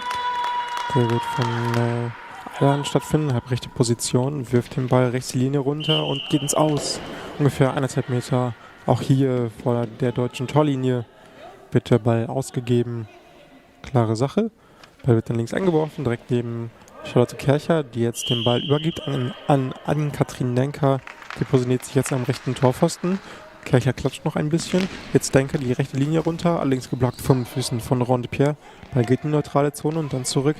Allerdings gesichert und dann links auf Alhan, die wirft links auf die Lücke zu und Denker mit der Brustabwehr kann den Ball dann sogar noch sichern innerhalb des Feldes und sich jetzt positionieren. Innerhalb rechte Position, wirft rechts die Linie erneut runter in die rechte Lücke hinein. Nein, Rondepierre kann den Ball sichern und rechts auf Ajami geben, der sich im rechten Torpfosten orientiert, sich dann jetzt mit dem Crossball nach links wirft.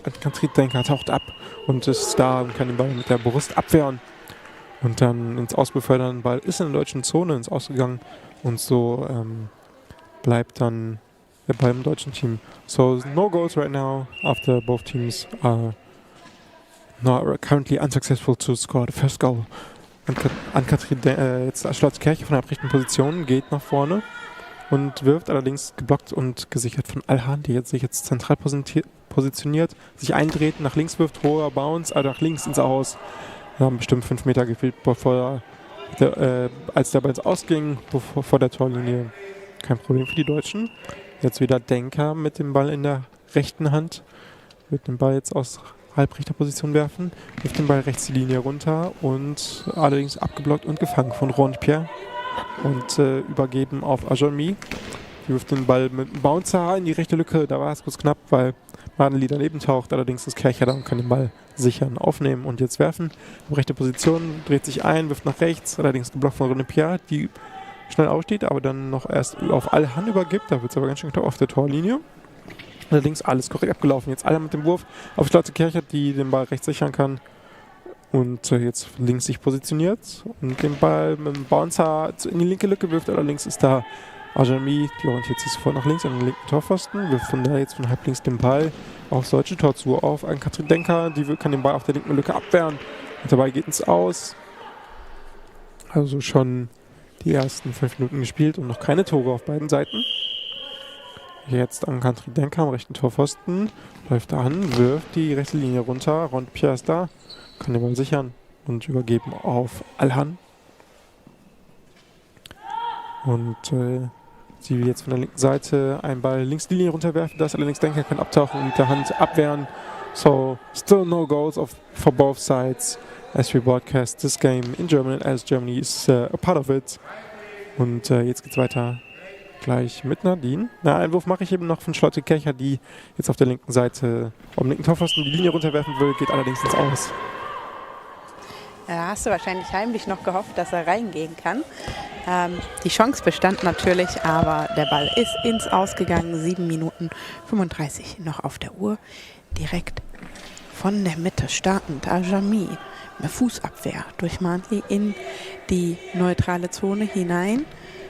Zur Orientierung kurz von Denker gerufen, wo sie sich befindet, bekommt den Ball, spielt ihn dann die Linie runter. Melda Alhan hat den Ball nun in ihren Händen, spielt ihn cross über das Feld.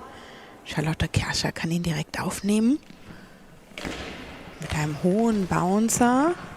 Rondepierre fährt die Füße aus, wehrt den Ball ab, allerdings in die neutrale Zone und über die Linie und somit Ballover. Der Ball geht zum deutschen Team über. Charlotte Kerscher mit dem nächsten Wurf wieder Rondepierre. Diesmal bekommt sie den Ball allerdings noch in ihre Zone, kann ihn Ajami übergeben. Die wirft mit dem Bauch, geblockt durch Mantli. Übergibt wieder an Kerscher, vom linken Pfosten startend, runtergespielt. Ajami übergibt den Ball jetzt auf die linke Seite. Von halb links kommend fordert Melda Alhan an Katrin Denker, die Muskeln anzuspannen, den Ball abzublocken. Und der Ball ist ins Ausgegangen. Der Ball, beziehungsweise sie schubst ihn noch so ein bisschen nach. Also er ist nicht direkt rausgeblockt, sondern sie wirft ihn eher raus. Und aus dem Grund gab es den Ball over. Der wurde bereits ausgeführt. Schneller Konter von Charlotte Kerscher. Rausgekickt durch Louise Rondepierre in zentraler Position. Rausgeblockt per Fußabwehr. Adelia Ajami. Vom rechten Pfosten, Ball in der rechten Hand, ohne Drehung und genau im Übergang von der neutralen Zone in die deutsche Zone auf der linken Angriffsseite ins Ausgegangen. Das heißt, der Ball kommt jetzt von der rechten deutschen Angriffsseite wieder ins Spielfeld hinein. Durch den Torrichter übergeben an Ann-Kathrin Denker, beziehungsweise fallen gelassen und Ann-Kathrin Denker nimmt ihn dann wieder auf, damit auch jeder weiß, der Ball ist wieder im Spiel. Das kurz zur Erklärung. Louise Ronde-Pierre wirft der Ball in der neutralen Zone. Das heißt, einige Meter vorm Tor dann ins Aus. Von rechts Charlotte Kerscher muss dann schnell wieder auf ihre linke Seite kommen. Zunächst gehalten durch Louise Ronde-Pierre, übergibt Ajami den Ball, die auf Kerscher, und die beiden spielen sich da einen schnellen Schlagabtausch auf den Flügel zu. Melda Alhan kommt jetzt über die rechte Seite mit einer Drehung, hochbouncender Ball, zielt dort auf den entgegengesetzten Pfosten, auf den linken, aber da macht sich Ann-Kathrin Denker lang und wehrt den Ball ins Aus ab. Denker jetzt mit dem Ball in der Hand, setzt zum Wurf an, direkter Wurf ohne Drehung. Ronde-Pierre wird zwar überwunden, aber Ajami war zur Stelle. Highball, nee, Timeout was. Ja, Timeout. Die Wechsel von Englisch auf Deutsch. Timeout genommen von den Französinnen. Gibt mir kurz die Gelegenheit, an unser internationales Publikum reinzuholen, um kurz das Update zu geben und nochmal kurz zu erklären, warum wir das Ganze dann jetzt auf Deutsch machen. So, let's quickly switch to English to just give a brief summary of what happens in these last 7 to 8 minutes. Now, so no goals on both sides, as there was no offense successful enough to make any damage on the opposing defense, and we are broadcasting all German games in German language because there are school classes interested in Goalball and they want to try to learn the sport, and we are awarding that interest with granting them the opportunity to learn Goalball in English. Now let's switch back to German. Also erster Wurf nach dieser kleinen Auszeit von Ajami geworfen, allerdings geblockt von Madenli, und jetzt der direkte Konter von Charlotte Kirch auf der linken Seite, wirft in die linke Lücke, allerdings Ajami da, die kann den Ball sichern und auf Alhan übergeben, die jetzt nach links wirft, und da taucht dann Madenli ab im Zentrum und kann den Ball sichern. Gibt auf Denker ab, die wirft, allerdings Ronde-Pierre, die dann nach rechts wegtaucht, die Lücke rechts schließt und den Ball sichern kann. Jetzt Ajami schnell, Linie runter, nein, geht ins Aus, schon bereits in der neutralen Zone. Und deutscher Ball, also dann jetzt nach 4 Minuten 40 sind in der ersten Halbzeit zu spielen. Es ist kein offensiv geprägtes Spiel, denn auf beiden Seiten noch keine Tore. Nadine, wann fällt denn das erste Tor?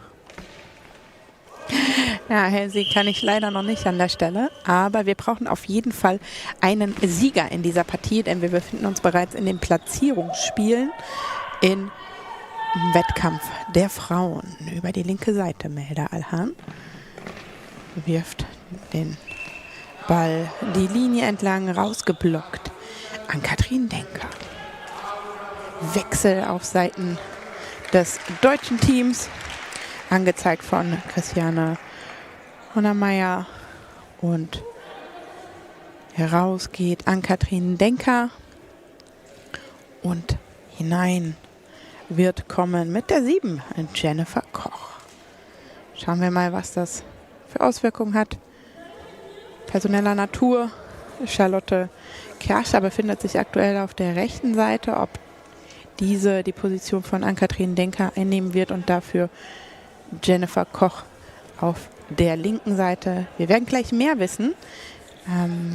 Jennifer Koch ist zunächst beim Check der Verdunklungsbrillen. Und sie wird genau auf die linke Seite gehen, während Charlotte Kerscher sich rechts positionieren wird. Und da kommt ein ziemlich gefährlicher Wurf bei ihr raus. Auf der neuen Position bedeutet ja auch, man muss sich erst noch mal ein bisschen neu orientieren auf dem Spielfeld. Wo ist was und wo kann ich hinwerfen, um möglichst erfolgreich zu sein. Und der Ball wurde rausgeblockt, aber war ziemlich genau auf dem Pfosten gezielt und hätte mit ein bisschen Glück vielleicht auch reingehen können. Die Antwort der Französin ins Aus. Weiter geht's über Charlotte Kerscher von der rechten Seite mit einem Drehwurf hoch, springend, bouncend die Linie entlang. Melda Alhan wieder zur Stelle, kickt den Block, den Ball wieder ins Aus. Alhan außer vom linken Pfosten startend, diagonal gespielt, möchte da natürlich Jennifer Koch in der Partie begrüßen und erstmal schauen, wie wach die neue Spielerin auf dem Feld ist. Das ist gängige Praxis, dass die Spielerinnen, die neu reinkommen, erst einmal 1-2 Bällchen auf sich geworfen bekommen und dann auch selbst zum Zug kommen. Ihr Wurf ins Aus. Alhan auf Adelia Ajami. Von der Mitte startend, mit den Füßen gehalten durch Charlotte Kerscher. Die steht postwendend auf, nimmt sich den Wurf und hätte da beinahe Melda Alhan überlistet, die sich ins Zentrum orientiert hatte und am Ende mit den Füßen den Ball noch aufhalten kann, bevor er in Richtung Tor weiterrollen kann. Koch von der linken Seite ohne Drehung geworfen und ja, da zieht sie sich das erste Penalty, Highball, gepfiffen. Das bedeutet, dass der Ball nicht in der eigenen Zone war und sie positioniert sich jetzt in der Mitte ihres Tors, einen guten Meter vorne dran und Adelia Ajami von der zentralen Position kommt und sie wirft den Ball nah an den linken Pfosten. Keine Chance für Jennifer Koch, die dann auch den Kopf schüttelt, zwar noch versucht dran zu gehen, nachzusetzen, aber sagt, da kann ich nicht drankommen. Der war zu platziert geworfen zum 1:0 für die Französin. Jetzt geht's weiter mit dem Wurf von Charlotte Kerscher auf der rechten Seite, halbrechte Position. Wirft von da aus, dreht sich ein, wirft und nach rechts. Da ist dann geblockt ins Aus von Rond-Pierre. Nachdem der Ball dann auf die rechte Lücke gezielt wurde. Kein Problem für die Französinnen.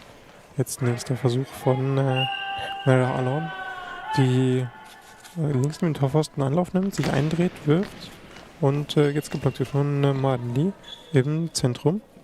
Jetzt halblinks auf Koch abgelegt, die wirft dann, dreht sich ein, wirft Richtung rechte Lücke, allerdings ist wieder da Rond-Pierre, die Center-Spielerin. Und jetzt rechts Linie runtergeworfen von Ajami, da ist Koch da, kann den Ball aufnehmen.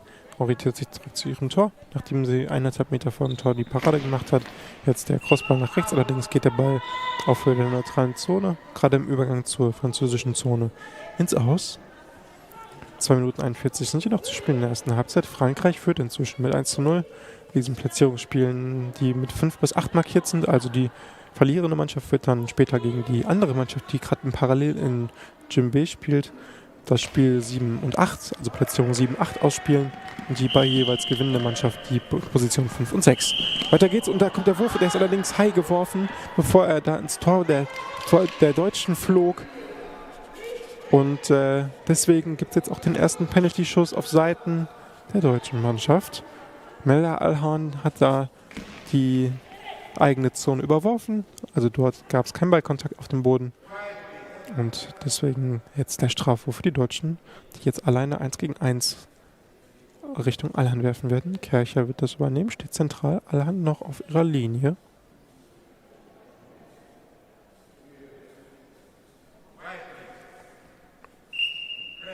Jetzt kommt der Wurf, nach einer kurzen Neuesverzögerung und der Wurf ist drin von Charlotte Kerscher. Der ist halblinks reingeworfen und dann sogar noch abgefälscht von Alhan. Allerdings kommt sie dann nicht mehr entscheidend dran, um den Ball um den Pfosten zu lenken. Und so steht es jetzt hier 1:1. Nächster Wurf von Ajami, rechts die Linie runter, auf die rechte Lücke. Allerdings Madeli da, kann den Ball sichern und jetzt auf Koch geben. Die dreht sich ein im Zentrum und wirft den Ball auf die rechte Lücke. Da kann dann allerdings Rond-Pierre den Ball nach rechts wegschieben und den Ball damit links aus Sicht der Französinnen ins Aus befreien. Und die werden dann jetzt nach dem linken Einwurf den nächsten Angriff starten. Melda außerhalb des Feldes startend, geht ein bisschen in die Knie, holt Schwung ohne Umdrehung, wirft sie dann auf Charlotte Kerscher, die mit einem Drehwurf jetzt versucht zu antworten. Pierre im Zentrum hilft sich den Ball direkt weg, übergibt ihn zu Ajami, mit dem Fuß abgeblockt, in die neutrale Zone rollend. Mantli holt sich den Ball, Timeout. Das erste fürs deutsche Team. And so we will switch into English for a short time. So we will give you a quick summary of what happened. First goals were scored on each side. Both, I think, were because of two penalty shots on each side. On one side, Alhan made the first goal, if I remember correctly, and on the other side, Charlotte Kircher recently just scored for Team Germany after a long ball each, and so after two long ball penalties each, scores begin and we switch back to Germany. So, also wir haben kurz ein Update gegeben und dann gibt es jetzt nach einem Move von Charlotte Kircher auf der rechten Seite, der abgeblockt wird von Alhan, eine Auswechslung. Und auch genau dieser Alhan wird dann das Spielfeld verlassen. Und für sie kommt dann Nummer 10 aufs Spielfeld. Das ist Audrey Balkir. Und das ist allerdings natürlich erst dann passieren wird, wenn wir den Equipment-Check haben. Also wir sehen jetzt hier auf der linken Seite in der Teamzone der Französinnen, wie sie ihre Augen-Patches, also das Abkleben der Augen kontrolliert wird, dann anschließend noch die Dichte und die Dunkelheit der Brille, damit dann auch hier alles mit rechten Dingen zugeht.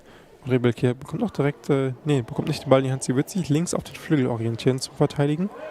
Und Ball ist jetzt aber in den Händen von Adelia Ajami, die jetzt am rechten Torpfosten steht und sich bereit macht für den Wurf. Wirft den Ball cross nach links und da Richtung Kircher, da ist allerdings keine Gefahr, denn der Ball geht ins Aus, 3 Meter vor die Mittellinie, vor der Torlinie der Deutschen. Jetzt dabei auf Jennifer Koch übergeben, die wirft links den Ball runter.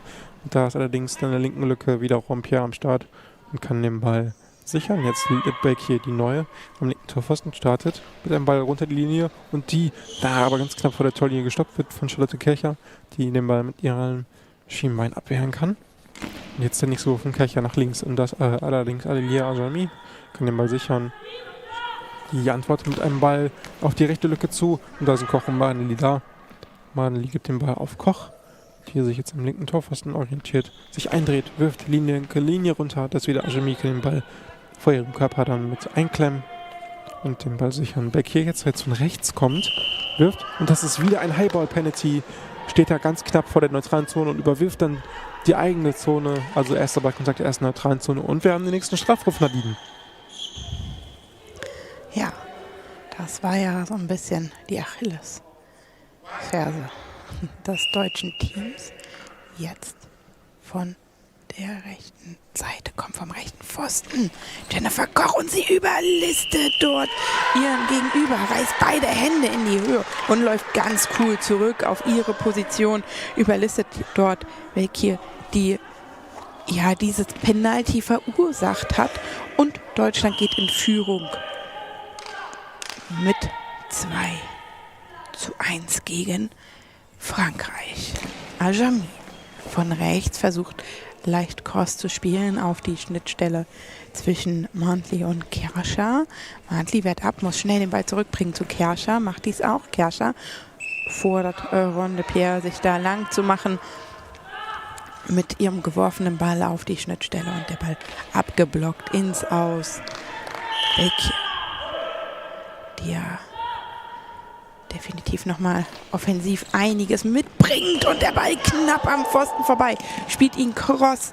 Jennifer Koch macht sich lang, aber der Ball ganz, ganz knapp am Pfosten vorbei aus Sicht der Französin. Ball übergeben auf die rechte Seite.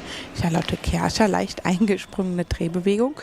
Pierre hat den Ball, übergibt ihn. Ajami von halb rechts starten, mit dem Handgelenk abknickend, lenkt sie ihn dann auf die entgegengesetzte Seite. Aber der Ball landet in der zentralen Position sicher. Jennifer Koch Wieder fordert Ronde P heraus, die aufpassen muss. Die mit dem Ball nach vorne, den Arm nach vorne gestreckt.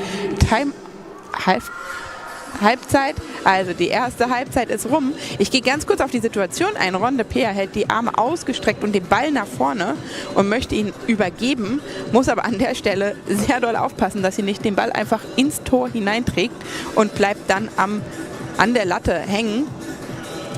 Glück für die Französin. Also bevor wir jetzt gleich eine kurze Halbzeitpause machen, mache ich dann noch einmal kurz eine kurze Zusammenfassung dessen, was da gerade noch passiert ist, denn Deutschland noch ein Tor erzielt. Und dann uns nachher an alle, die jetzt uns auf Deutsch schon bereits zuhören können, dann nachher wieder zur zweiten Halbzeit, während wir jetzt eine 4 Minuten lange Pause jetzt gerade noch haben. So, brief summary on what happened after the last summary I made. Germany is in the lead after scoring another goal on a penalty situation, so nothing really going on for both teams. Out of regular play, another high ball penalty, this time committed by Belgium, who then who was responsible for that penalty, and Jennifer Koch then decided to take the penalty, and she scored on going low to the left, and Belgium wasn't able to save that penalty. Jennifer Koch really celebrated that goal with raising arms, and now both teams are in a huddle, are talking over this game, which is a pretty close one. In this positioning games from positions 5 to 8, so every team which is not qualified for the semifinals will be playing these 4th to 8 games. If this 5th to 8 games, the winner of this game will be heading to the game deciding which team will finish 5th and which team will be finishing 6th, and the losing team will be in the 7th to 8th placed game deciding which team will ultimately eventually be 7th and 8th placed in this year's Goalball Nations Cup in Berlin.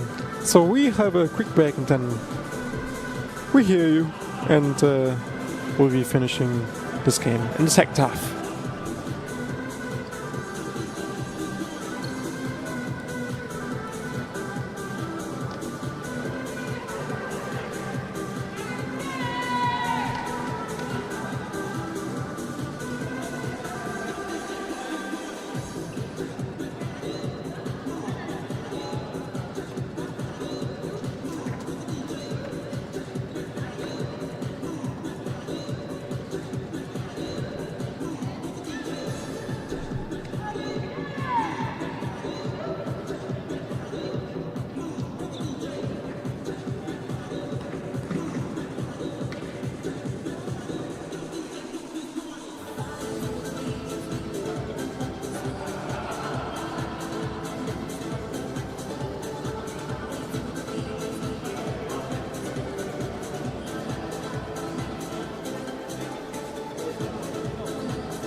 Also, weiter geht's mit der zweiten Halbzeit. Wir haben einen Wechsel auf der französischen Seite.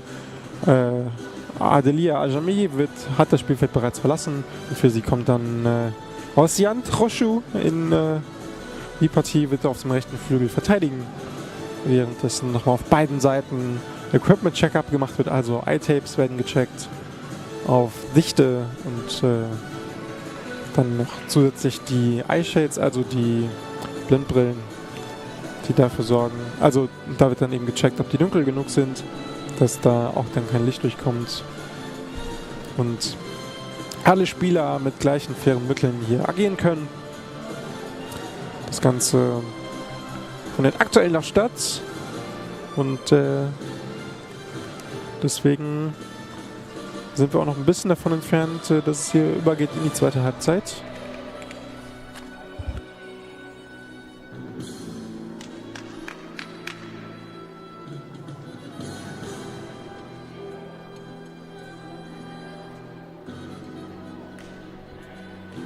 Das wäre doch komisch, finde ich.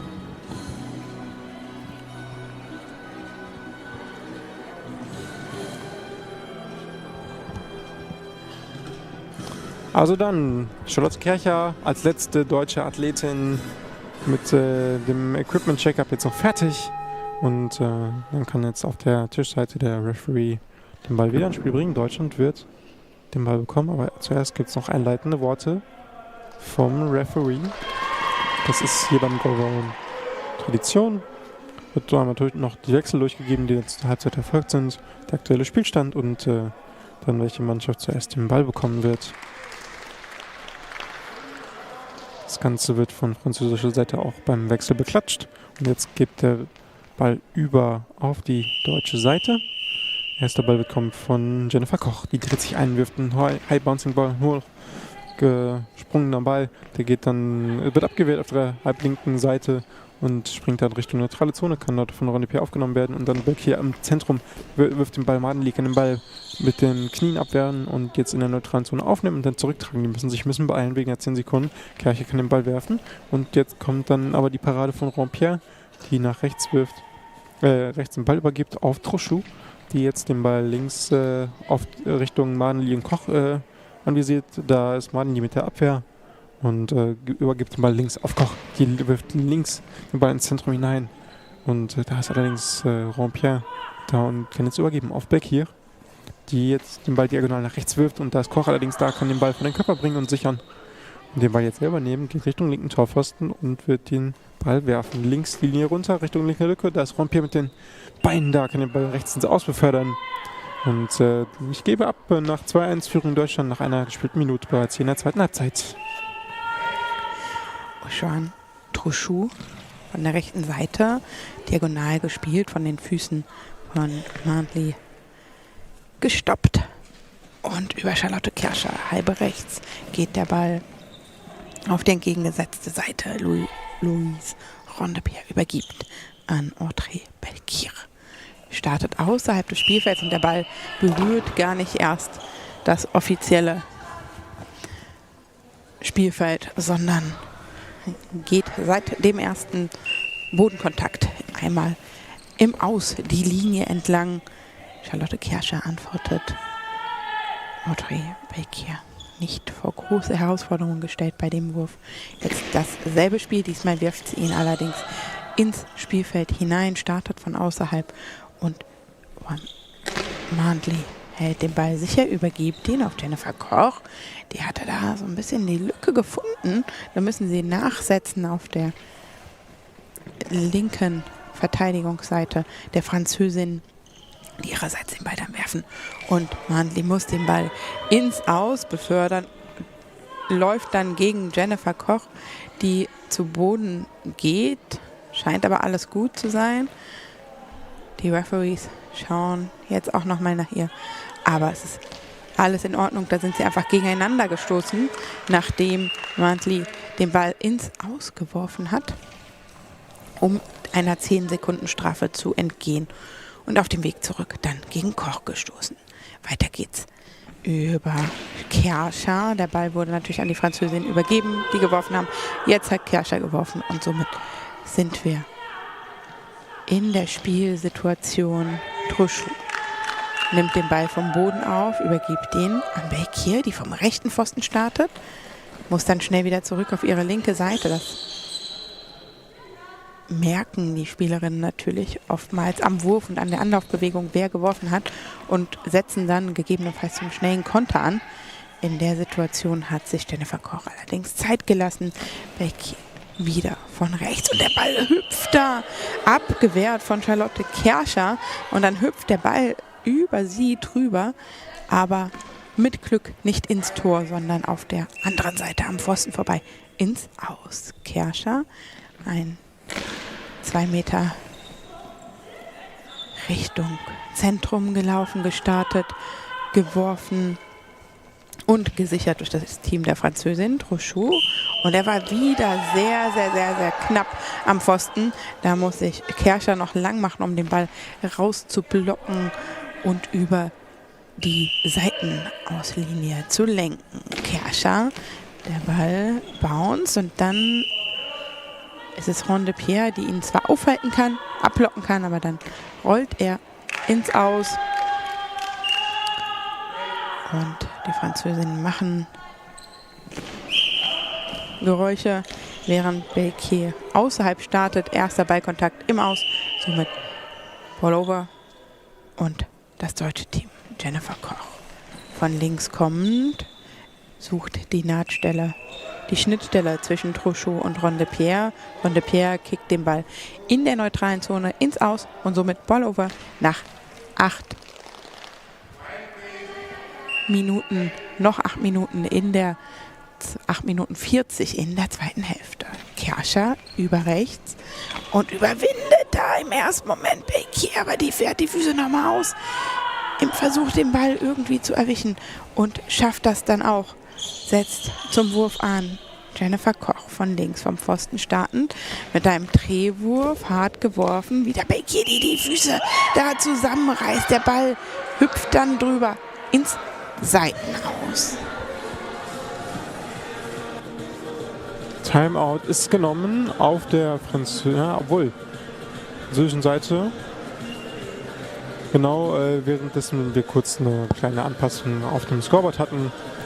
Da stand es gerade nicht 2:1, jetzt steht es wieder 2:1, das ist das Allerwichtigste. Ja, 8 Minuten 18 jetzt noch zu spielen, gibt mir die Möglichkeit, nochmal einen kurzen Update zu geben in Englisch für unsere internationalen Zuschauer. So, a little brief summary of what happened these last couple 5 minutes. In English for English listeners, as we are broadcasting German teams in this Nations Cup in German. No goal scored.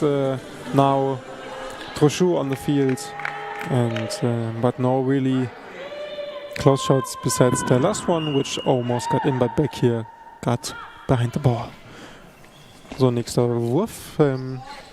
Auf französischer Seite Trochu wirft, allerdings von Madenli auf halblinker Seite geblockt. Jetzt von rechts der Ball runter die Linie von Kercher. Die kann den Ball auf Belkier werfen. Der Ball ist kurz im Aus, allerdings unabsichtlich. Und so bleibt der Ball auf französischer Seite. Belkier wirft den Crossball nach rechts, allerdings ins Aus. Gute 3 Meter vom Tor geht der Ball da rechts ins Seitenaus und wird dann jetzt aus deutscher Perspektive links wieder eingeworfen. Jennifer Koch wird den Ball von links gleich werfen, steht am linken Torpfosten, dreht sich ein, wirft und in die Mitte, das Rompier kann sich vor den Ball legen, kann den Körper hinter den Ball bringen und so keine Gefahr. Trochu wirft den nächsten Ball von der rechten Seite, wirft den Ball auf die rechten Torpfosten drauf. Allerdings da Jennifer Koch kann den Ball sichern, macht auf den Ball aufmerksam, indem sie drauf klopft, aber gibt jetzt rechts auf Charlotte Kercher. Die wirft den Ball jetzt rechts herunter, da ist allerdings Belkier da. Ball geht in die neutrale Zone rein und geht von da aus ins Aus. Ball over gecallt, also gepfiffen, also Ball bleibt in deutschem Besitz. Nächster Versuch, wieder über Kercher. Die geht jetzt halb rechts los und wir sehen jetzt das französische Tor anwirft. Auf die rechte Seite und das Rompier da. Allerdings auch beide Französinnen ins Zentrum eingerückt, hätten den Ball vermutlich gesichert. Jetzt rechts Trochu, wirft den Ball cross auf die rechte Seite, muss Kercher hin und da ist ganz knapp am Torpfosten vorbei.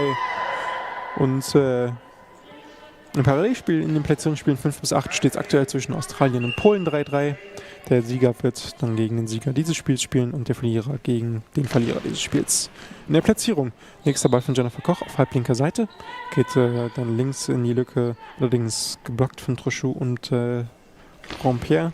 Und dann nächster Wurf von Belkier, diesmal auf der rechten Seite, hat sich also komplett von ihrer linken auf die Position drüber getraut. Und allerdings geblockt von Madenli, jetzt nächster Wurf von Kercher, rechte Position, da taucht dann Rompier und Belkier in die rechte Lücke ab, können beide den Ball vom Einschlagen ins Tor sichern. Nächster Ball Trochu. Jetzt rechter Lücke anvisiert, da ist der gehalten von Madenli. Und wir haben ein Timeout auf deutscher Seite, denn sie haben den Ball und nur die jeweils Ballbesitz habende Mannschaft darf ein Timeout nehmen. Und haben dann jetzt noch 6 Minuten 34 zu spielen, also nochmal kurz die Erklärung. In diesem Modus, in diesem Platzierungsspielen, spielt jeweils dann eine drittplatzierte Mannschaft aus einer Gruppe gegen eine viertplatzierte Mannschaft aus der anderen Gruppe, also jeweils über Kreuz zwischen den Gruppen A und B. Und die verlierende Mannschaft spielt dann die Platzierung 7 und 8 aus und jeweils gewinnende Mannschaft der beiden Paarungen, die aktuell parallel laufen, spielt dann die Partie um die Platzierung 5 und 6 aus. Nadine. Wir gehen wieder in das Spiel und sehen Jennifer Koch, die von links starten wird. vom linken Pfosten. Die Linie runter. Der Ball geht einmal wirklich schnurgerade die Linie entlang und Truchot dann mit der Instanz den Ball ins Aus zu befördern. 1 Meter vom rechten Pfosten entfernt. Truchot ohne Drehwurf parallel Cross gespielt. Charlotte Kerscher außerhalb des Feldes startend. Und da hat sie so ein bisschen die Orientierung verloren. Wirft den Ball einmal in Richtung Auswechselbank. Official Area der Französin. Der Ball geht da durch und wird jetzt folgerichtig an das Team der Französinnen übergeben. Audrey Belkier startet von der rechten Seite. Keine große Herausforderung für Mandli, die genau wusste, wo der Ball hinkommt, übergibt ihn an Jennifer Koch. Ihr Wurf ins Aus geblockt, wird direkt wieder aufgenommen und verwertet von Truchot. Kerscher aus zentraler Position kommt, hochbouncender Ball. Mit dem Fuß abgeblockt durch Ron de Pierre in der eigenen Zone noch ins Ausgegangen und somit weiter Ballbesitz für die Französin. Belkier transportiert den Ball jetzt auf die linke Seite, ihre originäre. Kriegt direkt den Konter und Charlotte Kerscher wieder mit dem Wurf ins Seitenhaus. Da stellt sich jetzt die Frage, ob sie die Konzentration wiederfindet oder ein paar Moment zum Durchatmen braucht. Und den schenkt ihr das Trainerteam der Französinnen, denn die wechseln jetzt einmal. Truchot wird das Spiel, die Partie verlassen und Adelia Ajami kommt hinein. Für die Personen, die sich bisher noch nicht so genau mit dem Regelwerk im Goalball beschäftigt haben, ausgewechselte Spielerinnen dürfen auch ein zweites Mal in die Partie kommen. Deswegen ist jetzt auch Adelia Ajami wieder in der Partie, wird auf der rechten Seite sich positionieren. Auf der linken hat Belkier den Ball in der Hand, in ihrer rechten, atmet kurz durch und dann wirft sie auch ins Aus. Auch sie jetzt vermehrt mit Würfen aus dem Aus oder im Aus, startend mit der ersten Ballberührung.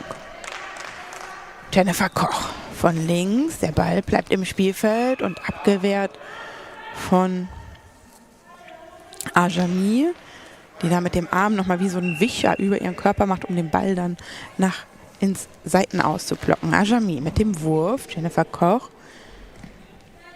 ihr gegenüber positioniert, hat den Ball sicher mit der linken Hand geworfen. Ajami hebt ihn auf, übergibt ihn schnell auf Belkier, die im Zentrum startet. Block von Jennifer Koch von links und auch sie wirft jetzt ins Aus. 4 Minuten 54 noch auf der Uhr. Jetzt der nächste Ball auf Seiten der Französinnen wird geworfen von Adelia Ajami. Vom linken Torpfosten aus die Linie runter und allerdings dann ungefähr 1 Meter vom Tor geht der Ball links ins Aus.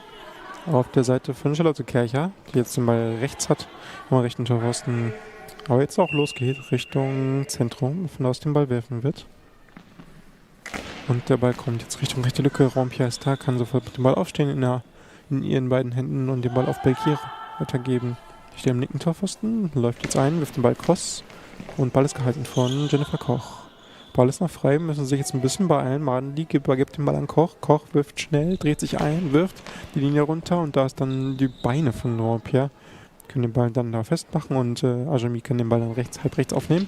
Wirft rechts die Linie runter, das Koch da, kann den Ball sofort abfangen und aufnehmen und klopft auf den Ball, um auf ihn aufmerksam zu machen.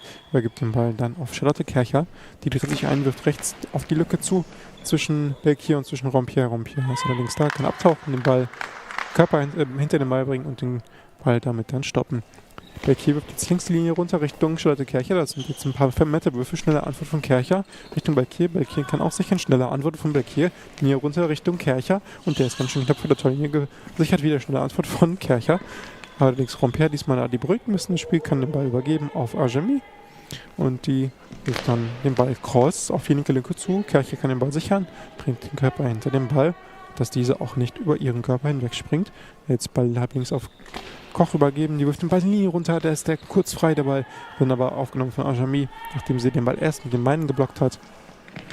Ajami, hoher Bouncer und der geht da fast durch zwischen Madenli und Koch. Und ich weiß gerade nicht, gab es da ein Highball? Ja, da gab es tatsächlich ein Highball-Penalty, also die eigene erste Teamzone überworfen, oder gab es nicht sogar von Ajami überworfen? Dann gibt es jetzt die Strafe. Und Kercher wird den Ball werfen. Auf die rechte Ecke zu und drin! Da hat sich Ajami auf der Torlinie positioniert, zentral. Also muss einen weiten Weg machen für einen Diagonalball. Und Kercher setzt das Ding ganz genau rechts neben den Torpfosten. Und so kann Deutschland erhöhen auf 3:1 für 3 Minuten 18 vor Ende dieser Partie. Berg hier jetzt mit der Antwort. Linker Torpfosten steht sie. Und dreht sich jetzt ein, wirft diagonal rechts zum Koch. Die kann den Ball ausblocken. Deutschland für 3:1. Ja, schön zu sehen, dass von 3 Penalties 2 verwertet wurden und letztendlich in Toren endeten. Das war ja so ein bisschen die Schwachstelle oftmals für die deutschen Frauen. Diesmal 2 von 3 verwertet. Gut gemacht.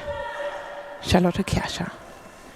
Und der Peer hält den Ball, bringt ihn zu Ajami, die wirft. Mandli und Koch halten den Ball gemeinschaftlich sicher. Koch mit dem nächsten Wurf. Per tiefer Drehung, dann aufmachend und werfend. Ajami hat den Ball, wechselt auf halb links, wirft. Kercher geht zurück mit den Schultern, berührt sie da die Torlatte, startet von dort und hat damit ein bisschen mehr Sicherheit auf dem Spielfeld sich zu befinden und den Ball dann entsprechend auch dort zu werfen. Der Ball ist zwar rausgeblockt, aber weiterhin 3:1 für das deutsche Team. Belkier startet von der rechten Seite, nimmt dort jetzt auch den Platz ein in der Verteidigung. Das wissen die deutschen Frauen natürlich nicht.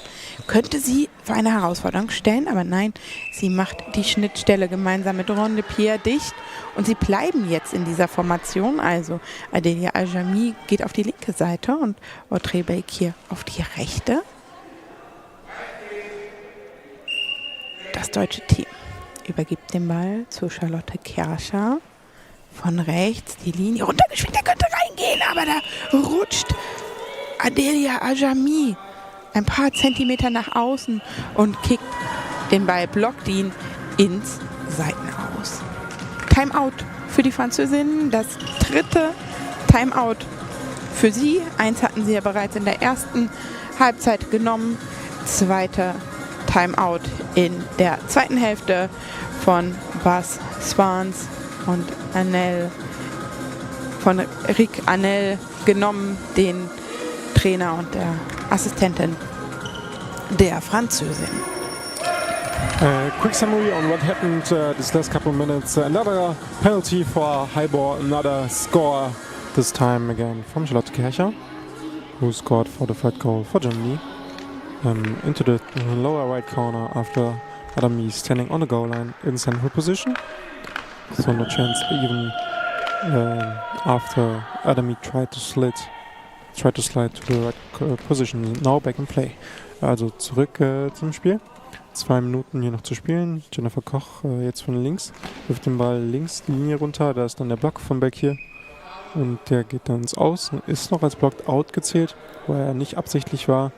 Deswegen behalten die Französinnen hier nach dem zweiten Kontakt von Beck hier auch den Ball und werfen jetzt. Beck hier kommt vom rechten Torpfosten, wirft die Linie, wirft diagonal. Das ist die Fußabwehr von Madenli. Die freut sich da sichtlich drüber und kann den Ball dann rechts ins Seitenaus befreien. Währenddessen wir im Parallelspiel dieser Platzierungsspiele die Platzierung zwischen Australien und Polen haben. Da steht es gerade 6:5 für die Australierinnen. Nächster Ball von Kircher, halbrechte Position Richtung Ajami. Die bewegt sich jetzt auf den rechten Torpfosten zu, wirft die Linie runter und kann den Ball blocken. Und dann von links dann halbrechts die Antwortlinie runter. Madli kann blocken, dann wieder zurück auf Koch und die wirft dann auch die Linie runter. Dann der Block von Rompierre auf die linke Lücke zugeworfen, Ball ins Ausgeworfen von Ajami, der jetzt da vom rechten Torpfosten die Linie runter versucht. Allerdings dann eben der Ball schon bereits im ersten Ballkontakt ins Aus. Jetzt der Ball auf der rechten Seite bei Kircher am rechten Torpfosten, läuft dann halbrechts ein. Diagonalball ist allerdings von Ajami gefangen. Die kann den Ball sichern, ohne sich groß bewegen zu müssen. Jetzt Beck hier auf der rechten Seite wirft den Diagonalball und das ist dann wieder ein Highball-Penalty. Wieder die erste Zone übersprungen und wenn man jetzt von der deutschen Effizienz bei Penalties heute ausgehen müsste, eine sehr wahrscheinliche Torchance für das 4. deutsche Tor, Nadine. Ja, und Belgier, die das Penalty verursacht hat, muss jetzt das Tor verteidigen, bewegt sich dort 3, 4, 5 Meter nach vorne, 6 Meter nach vorne, geht in die Hocke und Jennifer Koch wirft den Ball genau an der Linie zur neutralen Zone. Geht Audrey Belgier zu Boden. Jennifer Koch von rechts gestartet gewesen, will den Ball diagonal spielen. Und Belgier hat das geahnt und holt sich den Ball sicher und sichert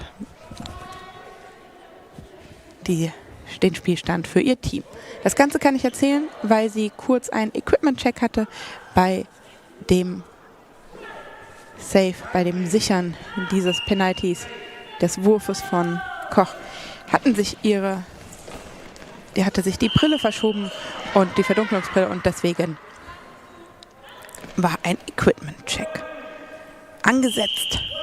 Charlotte Kerscher jetzt mit dem Ball in der Hand, zentral kommend, spielt auf die Schnittstelle zwischen Rompierre und Belgier, aber die lösen das gemeinsam, sichern den Ball und Belgier wirft, der Ball rausgeblockt durch Charlotte Kerscher. Jetzt der nächste Wurf von Jennifer Koch. Halblinke Position, wirft den Ball auf den linken Pfosten zu. Da kann sich dann Ajami strecken und den Ball abfangen. Kann den Ball geht zwar ins Aus, kann er aber direkt sichern, also kein erneutes Einwerfen. Jetzt wirft den Ball vom rechten Torpfosten auf Madli im Zentrum. Die muss ich jetzt beeilen, weil der Ball noch im Zentrum frei war. Jetzt auf Kercher. Die kann den Ball cross werfen nach links und da ist dann der Ball bei Ajami. Jetzt müssen wir beeilen, noch 17 Sekunden und 2 Tore hinten. Ajami wirft den Ball von halb links. Bouncing Ball mit Risiko auf Kercher und die kann den Ball dann nach rechts ins Auslenken. Und es gibt nochmal ein Timeout, währenddessen wir im Parallelspiel ja auch ermitteln, gegen wen dann vermutlich die deutsche Mannschaft, wenn es hier so bleibt, spielen würde. Das wäre aktuell Australien, weil sie im Parallelspiel gegen Polen 7:5 führen. Da ist aktuell noch 1 Minute zu spielen. Also auch da noch sicherlich das Potenzial, dass sich das ändern könnte. Aber aktuell sieht es so aus, als ob dann morgen in den finalen Platzierungsspielen dann die Deutschen gegen Australien spielen würden. Aber das ist dann noch eine Sache, die sich dann entscheiden wird. Was auf jeden Fall feststeht, ist, dass dann diese Partie morgen stattfinden würde. Um 10:10 Uhr werden dann die beiden Platzierungsspiele stattfinden, sowohl die Platzierungsspiele 5-6 als auch die 7-8. Nächster Wurf von Koch. Linkslinie runter, geht sofort ins Aus, 7 Sekunden noch. Und der Ball noch bei beiden Französinnen. 7 Sekunden jetzt. Eigentlich ist es durch, weil er nach Deutschland die Zeit auslaufen lassen kann, weil du ja für jeden Wurf 10 Sekunden brauchen kannst. Aber Ajami wirft nochmal die Linie herunter. Madli kann den Ball blocken. Jetzt können sie den Ball halten. Und eben dann wird auch das Spiel abgebrochen, denn die Zeit ist auch ausgelaufen. Und Deutschland gewinnt dieses Spiel und sichert sich dann also morgen die Chance, sich dann als 5. oder 6. aus dem Turnier zu verabschieden. Vermutlicher Gegner aktuell dann also die Australierinnen. Währenddessen ich schon mal ganz kurz parallel drauf schaue, was wir dann gleich als nächstes für ein Spiel bekommen werden.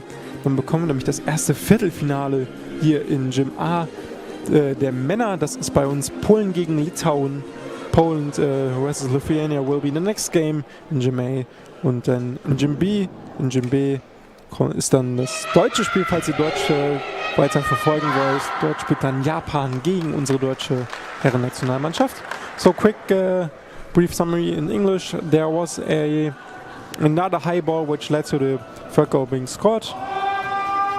And there was also another high ball penalty by France committed, which then was saved then by Bekir, which was centrally thrown to her.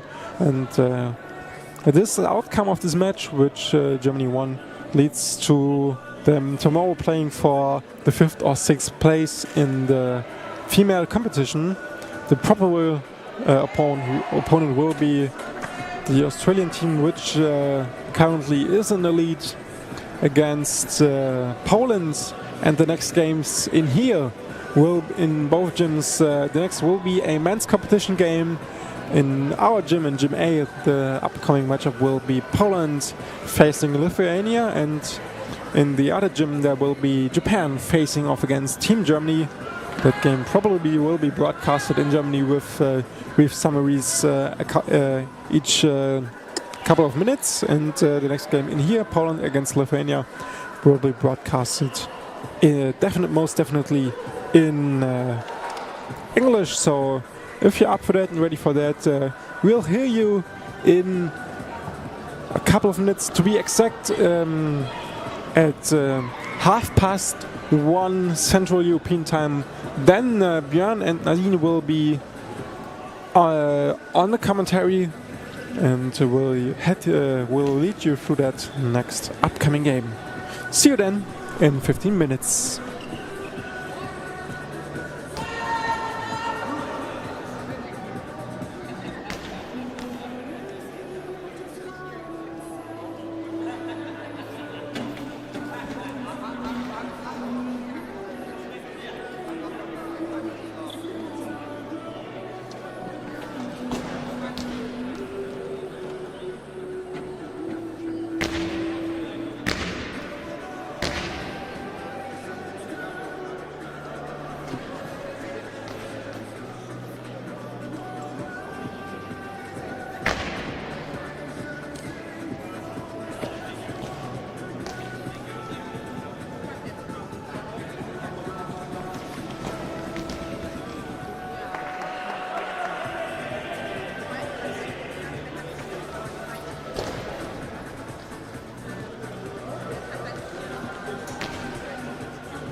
Minutes to next game.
Welcome back in Berlin. Group stage is over. Now we are heading into placement round and the elimination games. First quarter final is on the line. In the men's competition on our left side will be Lithuania in the black jerseys and white numbers against Poland in red jerseys and white numbers. And you are here at the Gym A. If you want to see the other matchup between Germany and Japan, you should switch to Gym B. But there we have a special offer for you, because we think German can be a beautiful language, so you can learn some German over there, because all the German matches are broadcasted in German, because we have a lot of pupils coming in the gyms, and so we can bring goalball closer to them in their mother tongue.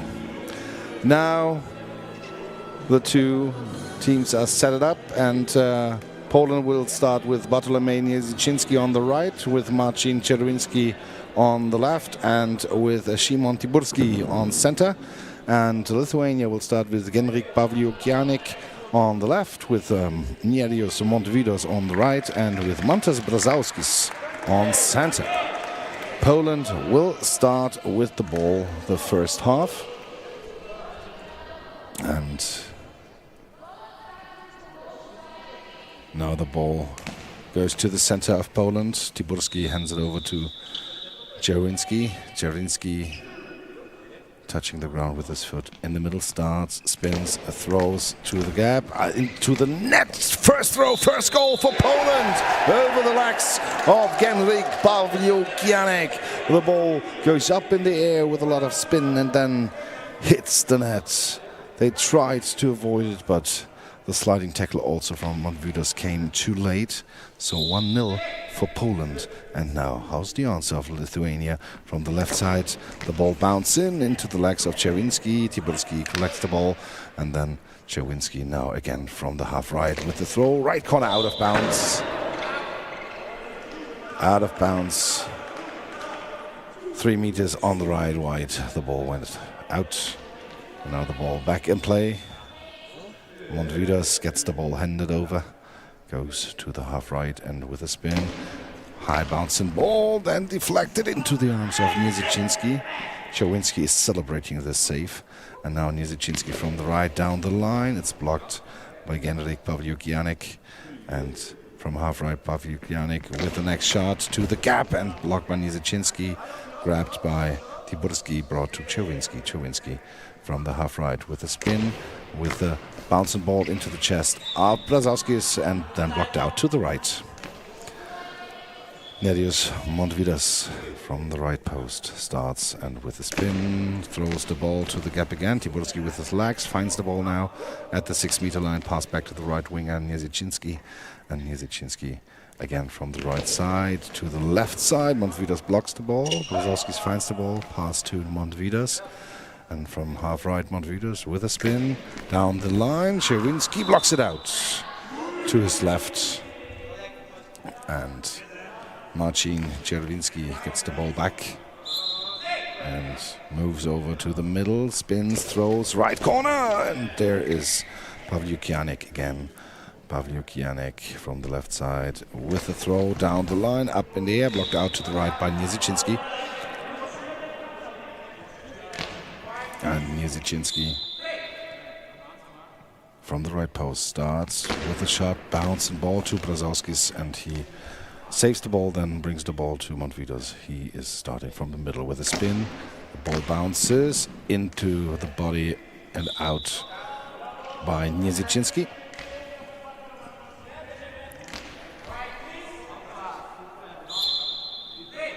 And Nieziczyński with a fake from the right, and now from the left, Czerwiński with a throw, and Brazauskis can save the ball, catch it right away.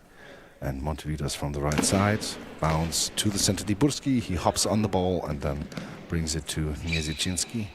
From the middle, he starts with a throw to the left corner. Montvydas is there and takes his time from the half right with a spin to the left side, blocked by Nieziczyński, and pass to Czerwinski, he comes back from the middle to the gap, and then it's blocked out. Brazowskis deflects the ball, and Pawliukianek can then block the ball to his left out of bounds. That was pretty close here. That maybe Poland could take over a 2-0 lead. Pawliukianek from the middle to the left side. Niezyczynski with the block. He's cheered up by his coach there. And now from the half right, Niezyczynski to Pawliukianek. Ball goes to the 6-meter line. Brazowski's pass the ball back to Pawliukianek. And from the left side, again, hard throw. And Tiburski is there, closes the center. Hands the ball to Czerwinski. Czerwinski from the middle with a spin. And to the left corner, blocked into the neutral zone. Brazowskis finds the ball. Montwidas after the block now with a shot. And Montwidas with a shot to Tiburski, hops in the air, blocks the ball, and gives it then to Niezyczynski to the left, out of bounds, 6 meters left wide.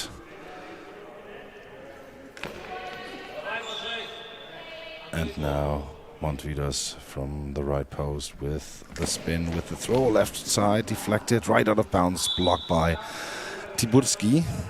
Szymon Tiburski there with his toes, deflecting the ball to the outside. Niezyczynski from the right side, bouncing ball to the gap on the half right, block left out of bounds by Brazowskis. And Brazowskis back in position so that Pawliukianek can take the next shot from the half left. Shoots the ball to the right corner, and Czerwinski is there. Goes to the half right, the left winger, right out of bounds, 3 meters right wide. And ball brought back in.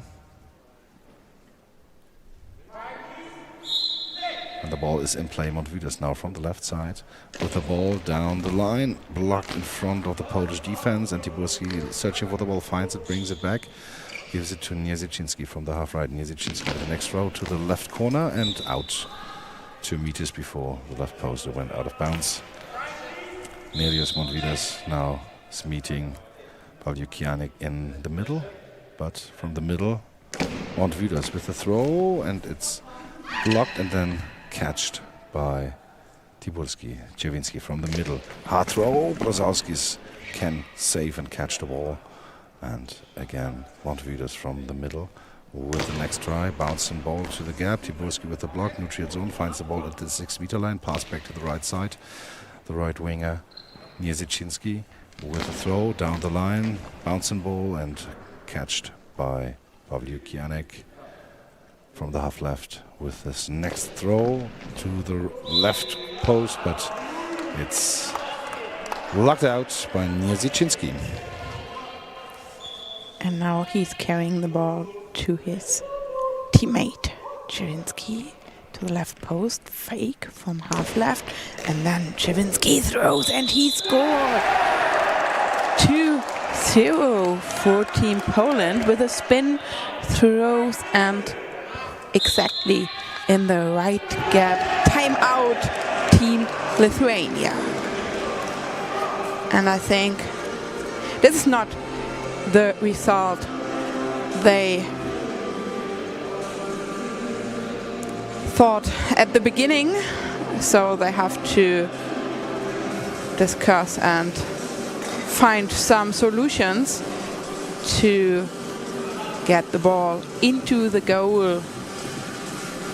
And we can see the coach from Poland, Filip Simala, sitting next to Marcin Czerwinski and to tell him, we can get this, go on. And the time was taken by Lithuania, so they are in charge now. From the left post, starting, blocked out by Tiburski, thrown by Pawliukianek. Ball. Niezyczynski throws, blocked into the neutral zone. Brazowskis throws backwards to Montwidas. He throws, but he hurries up because of the 10 seconds. And now again from the left, Chewinski, saved. And Pavlyuchanik down and blocked out. Team Poland from the right, one step closer to the center. He throws and blocked out. Pavlyuchanik blocked Nijinsky's shot. Hands the ball over to Monfils, and he targeted the center. Saved by Tibuski. Hands it over. Chewinski again trying to find the right gap. But Brazowskis was right positioned, and now some hurry up to save the ball from Team Poland, and Nijinsky raises his hand for an equipment check. They pushed the post out of the place, and as well I think he need as well an equipment check. No,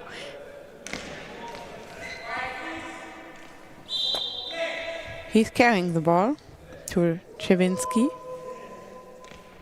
and he's starting from the center, and he scored 3-0. He started from the center position and finds the right gap, and that not the best defense by Brazowskis and Pavlyuchanik. There was a gap, and Chewinski finds it. Now Lithuania wanted to beat us from the right. High bouncing ball blocked by Nijinsky. Tibuski picking up the ball and passes it over to Nijinsky. He throws, blocked by Brazowskis. Poland 3-0 in the lead. Pavlyuchanik saved by the center. Tibuski hands it over. Chewinski, the left winger, and the ball will be inside the goal! We have to wait because the whistle wasn't blown in that moment. But what a great 2 minutes from Team Poland. 4-0, and it seems like it's a one-man show right now. Chewinski scores and scores and scores. Nijinsky from the right, one step to the center with his right hand without a spin thrown. Pavlyuchanik saved, stands up, throws as well with a spin from the post. Tibuski hands it over to Chewinski, and he throws. Was a long ball. Long ball penalty, and he has to defend the goal, and he's right next to the crossbar in the center, moving forward without making a noise, 5-6 meters in front of the goal, and it's Montevidas, and he throws the ball out of bounds. No goal as well for Team Lithuania. 4 minutes and 29 seconds to play.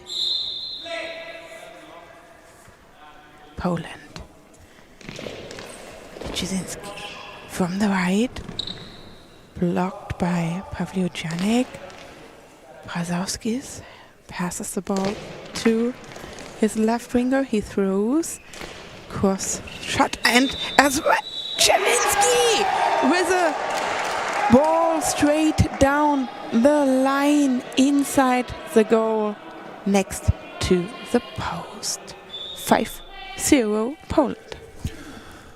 Now we have to look if Lithuania now finds an answer, and the key to open up the defense of Poland.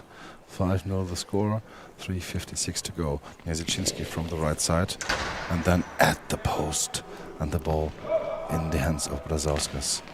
Brzozowski's to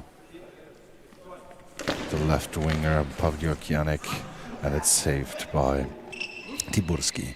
Czerwinski from the left side with a throw and up in the air. It's blocked out of bounds. Brzozowski's there with the block with his legs. Went up far in the sky, I wanted to say, up in the air. And when the ball is out of bounds, 5-0. What a surprise so far. And now Pawliuk-Janek now coming from the other side, from the right side, and the ball is saved, catched by Tiburski. Czerwinski now from the half right with the next shot right out of bounds. And now they've switched positions. Montvidos now on the left, Pawliuk-Janek on the right winger position.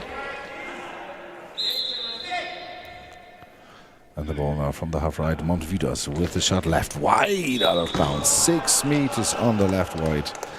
The ball crossed the border. And next try now here for Niezichinski to maybe make the 6th goal. Comes to the middle, goes back to the half right, and then with the shot down the line, out of bounds. 1.5 meters right wide. And so Montvidos now with the ball in his hands, 3 minutes and 2 seconds to go. Comes over to the half left and then with the shot. No, they changed or switched positions again. Pawliuk-Janek is back on the left wing. Montvidos back on the right wing. Here's Czerwinski with the next shot. Brzozowski's with the block, deflected and out of bounds. That was close. Was just deflected by the feet of Brzozowski's and then rolling over the hand of Pawliuk-Janek. And now from the left, Montvidos with the shot right side. Czerwinski is there, and Czerwinski brings the ball to Niezichinski. Niezichinski from the half right with a shot to the left side, and there is Pawliuk-Janek. Now they've switched back again. Pawliuk-Janek now from the right side with a shot, but it's brought back from Tiburski to Czerwinski. Czerwinski with the next shot, and the ball up in the air and over the crossbar. Great try there by Marcin Czerwinski, but defended by Mantas Brzozowskis. Montvidos from the left side starts, spins, throws the ball. It's blocked. Tiburski gets the ball. Niezichinski had the block. Now he has the shot from the half right to the left, and it's out of bounds. 2 meters wide left. And so the ball now in the hands of Pawliuk-Janek from the half left with the shot. Niezichinski with the block, out of bounds. 1:54 to go. And so Niezichinski meets at the middle. Czerwinski, he takes the next shot from the slightly to the left with the shot. Brzozowski is there, gets the ball now in his hands under control. And then to Montvidos from the right side. Up in the air and over the crossbar. Lot of spin there in this throw by Montvidos, and when it hits the feet of Niezichinski, went straight up in the air and over the crossbar. 1:38 to go. Biggest chance so far for Lithuania. Niezichinski from the right side with the throw, bounce into the center gap and the gap, and then block to the neutral zone, and still in play. Late call, but ball over is called, and I think this is the right call this time. Now we have a clarification there.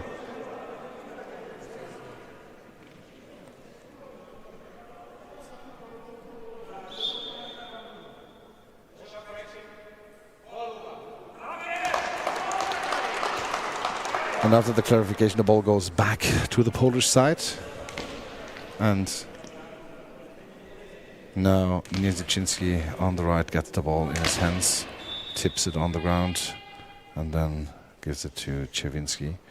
Starts from the middle, Czerwinski with a spin, with a throw to Brzozowskis. He can catch the ball, gives it to Montvidos on the right winger position again, to the left side, inside the net. Now he finds the gap. Tiburski was out of position, and Niezichinski couldn't close the gap.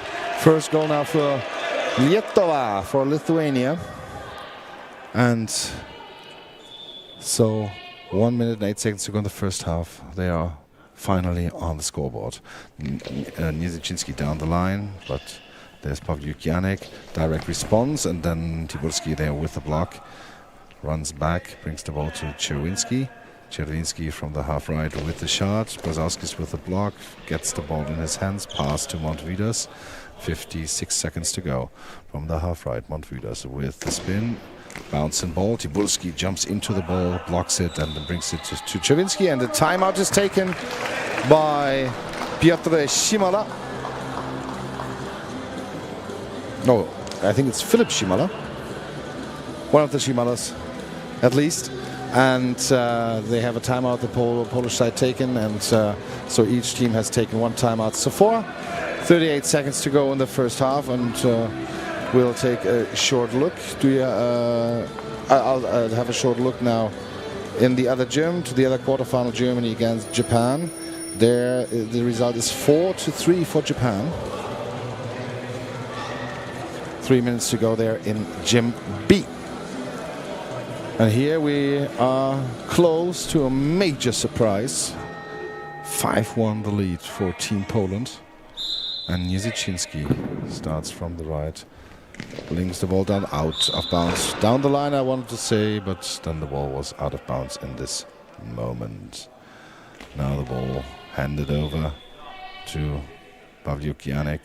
Comes to the middle, comes over to the half right, and throws the ball now hard. Tiburski with the block. At the 6-meter line, he finds the ball. Pass back to Cherwinski. Cherwinski from the left winger position with the spin, with the throw, and it's blocked. And then the ball rolls to the goal, but Montvidas can keep it in play. 13 seconds to go. And down to Tiburski. Block goes to the center line, so ball over. 7 seconds to go. One more shot for Team Lithuania in this first half. Montvidas takes it. 5 seconds, 4 seconds, takes his time, 3 seconds. Now with the throw, and the ball is secured by Tiburski. His first half is over. And so we'll go into halftime, 5 minutes of halftime. And so we are here a little bit surprised at the commentators' box. 2 minutes left in Gym B in the first half, still 4-3 for Japan, and we hear each other back in a few minutes.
Welcome back here in the Sportforum Berlin Hohenschönhausen for the second day of the Goalball Nations Cup 2026.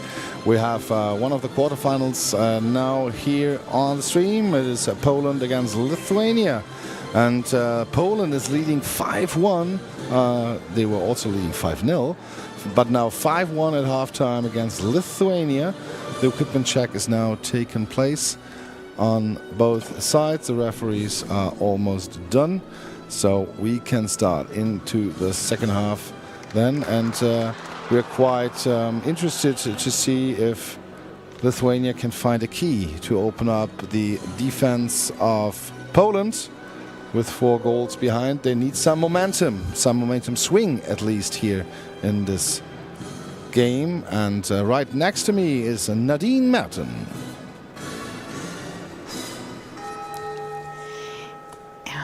We will start into the second half.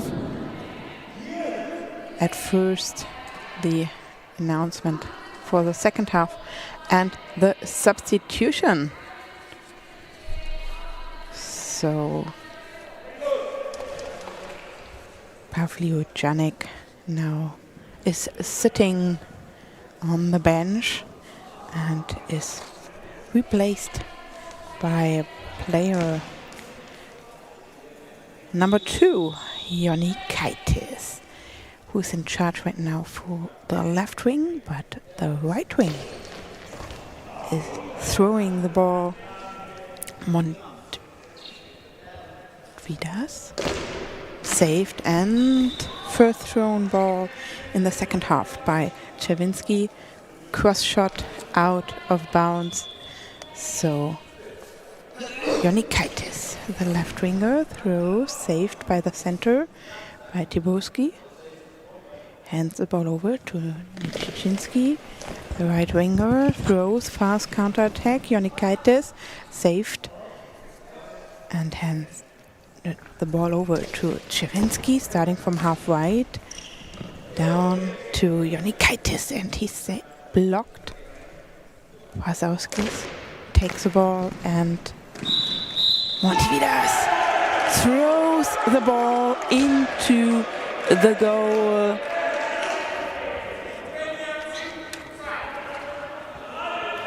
The ball found the gap between Niezichinski and Tiburski. Was a bouncing ball, and they couldn't close the gap. Czerwinski now with an answer. Up in the air and over the crossbar, nearly with an answer. Jonikaitis there with a block with his hip. 3 goals down, Team Lithuania, 11 minutes to go. And from the left, Arturas Jonikaitis with the throw to the half right, but there is Tiburski. Brings the ball to Niezichinski. Niezichinski from the right post starts again with the throwing motion, and then the ball is blocked left out of bounds. Brazowskis is running after it, but went out in their own team zones area, and so Jonikaitis with the next shot for Lithuania from the left side to the right side, out of bounds, but was also blocked at the end. Czerwinski was deflecting it with his fingertips. And now left side, Czerwinski comes to the half left, spins, throws to Jonikaitis, block in front of him, and Brazowskis finds the ball right away. Pass back to Montvidas, and from the middle, the right winger starts. Bouncing ball again to the gap, but Tiburski's there, and the coach is celebrating it. And now Niezichinski from right to left. The ball is thrown, and then it's blocked by an upcoming hand by Montvidas. Otherwise, it would have gone over his body, and then out of bounds, neutral zone, ball over. And Czerwinski now from the middle starts with a spin, with a throw to Brazowskis. Pass to the right, direct Montvidas to the left corner, and then blocked out by Niezichinski. And on the right side, Niezichinski is starting with the throw down the line, and Jonikaitis hops on the ball. Quick response by Jonikaitis. Tiburski with the block, now has the ball. What happened?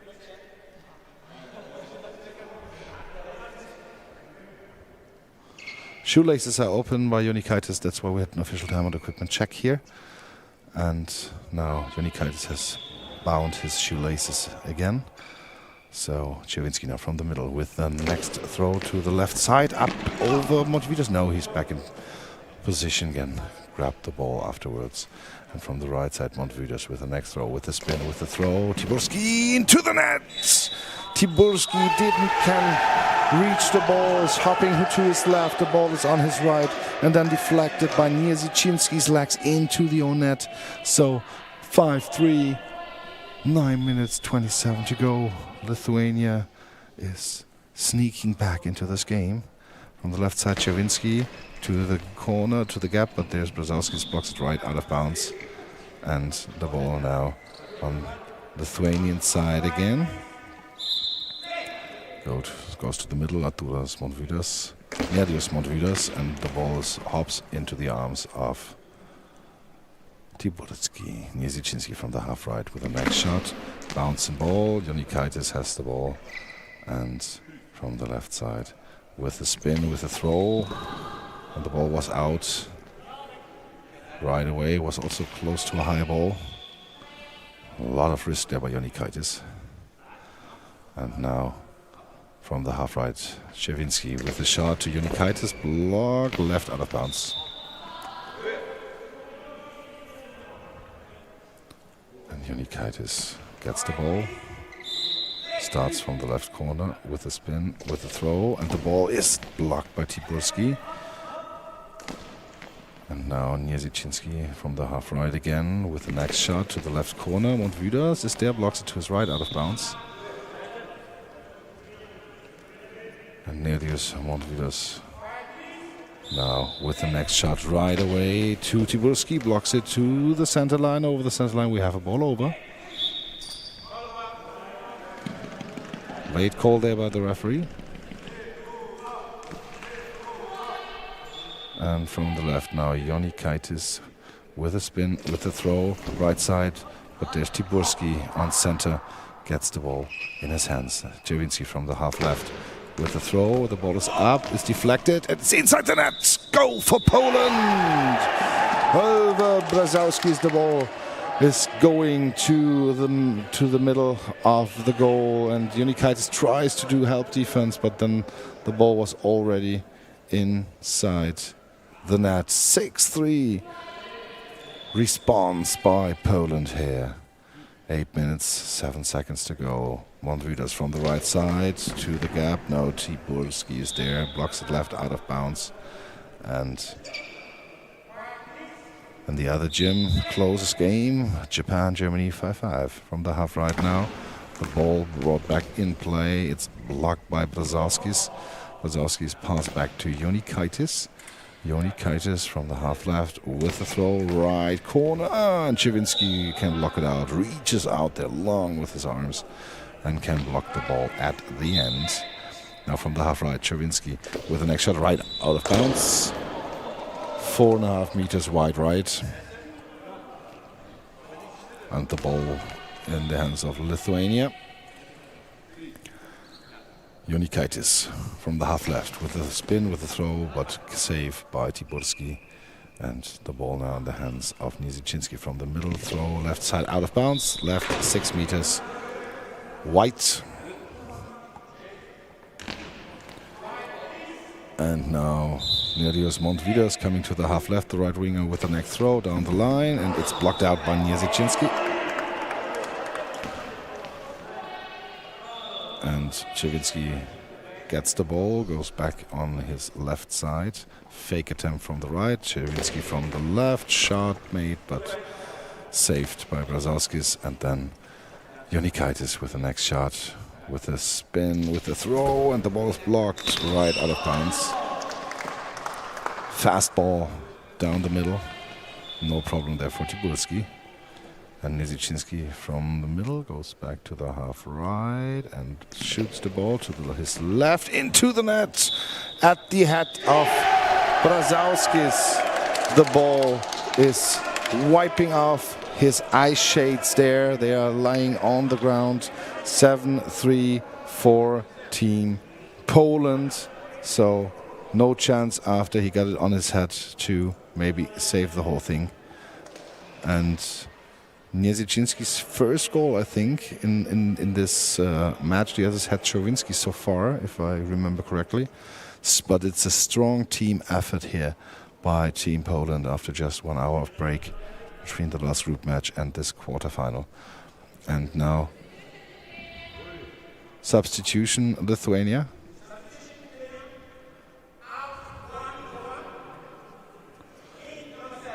Out number 1, Montvidas comes out in number 7. That means Pavlyukianek is coming back, had some rest now. And Poland is again 4 goals at least up.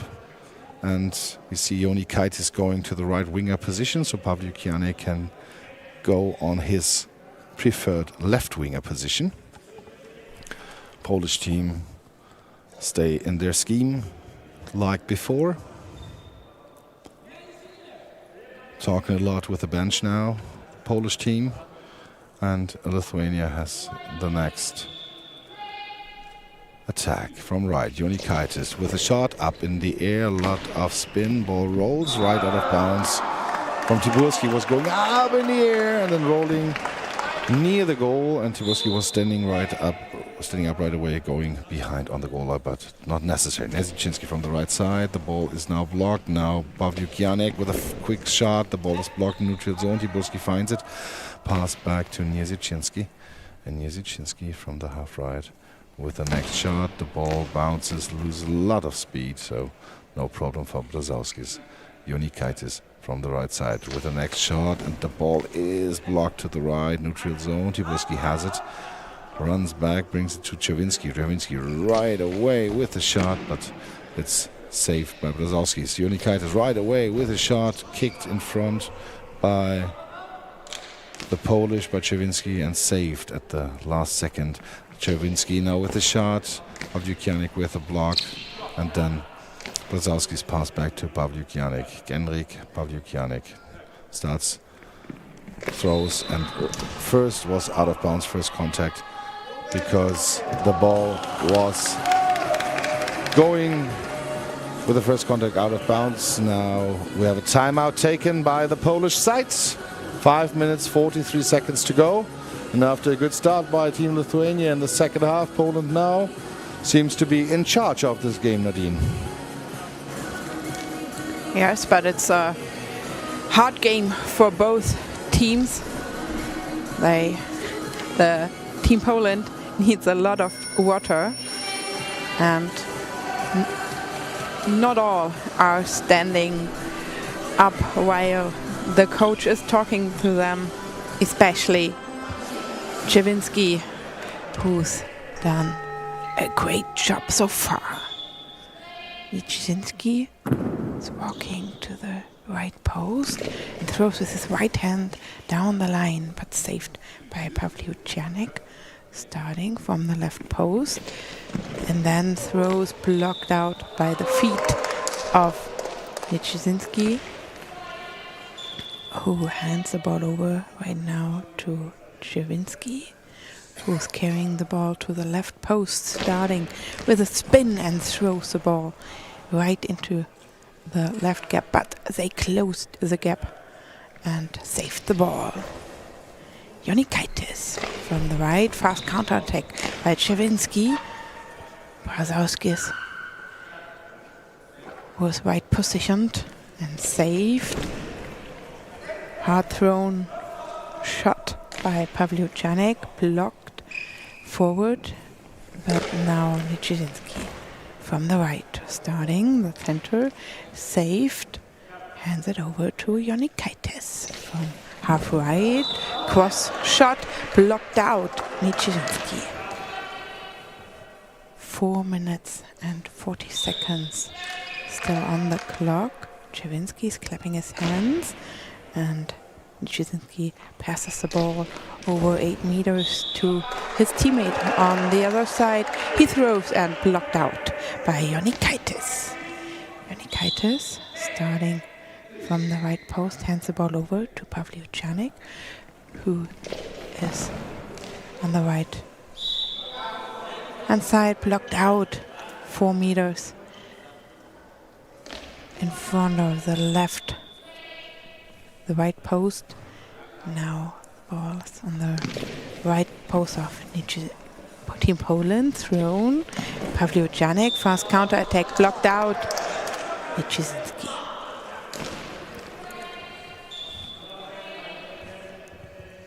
And he's meeting his teammates in the center of the goal. They throw. Saved by Jonikaitis, and Jonikaitis scored! He scored! He took the chance while Team Poland wasn't right positioned after their short meeting in the middle, and scored 7-4. Jonikaitis with his first goal in this match.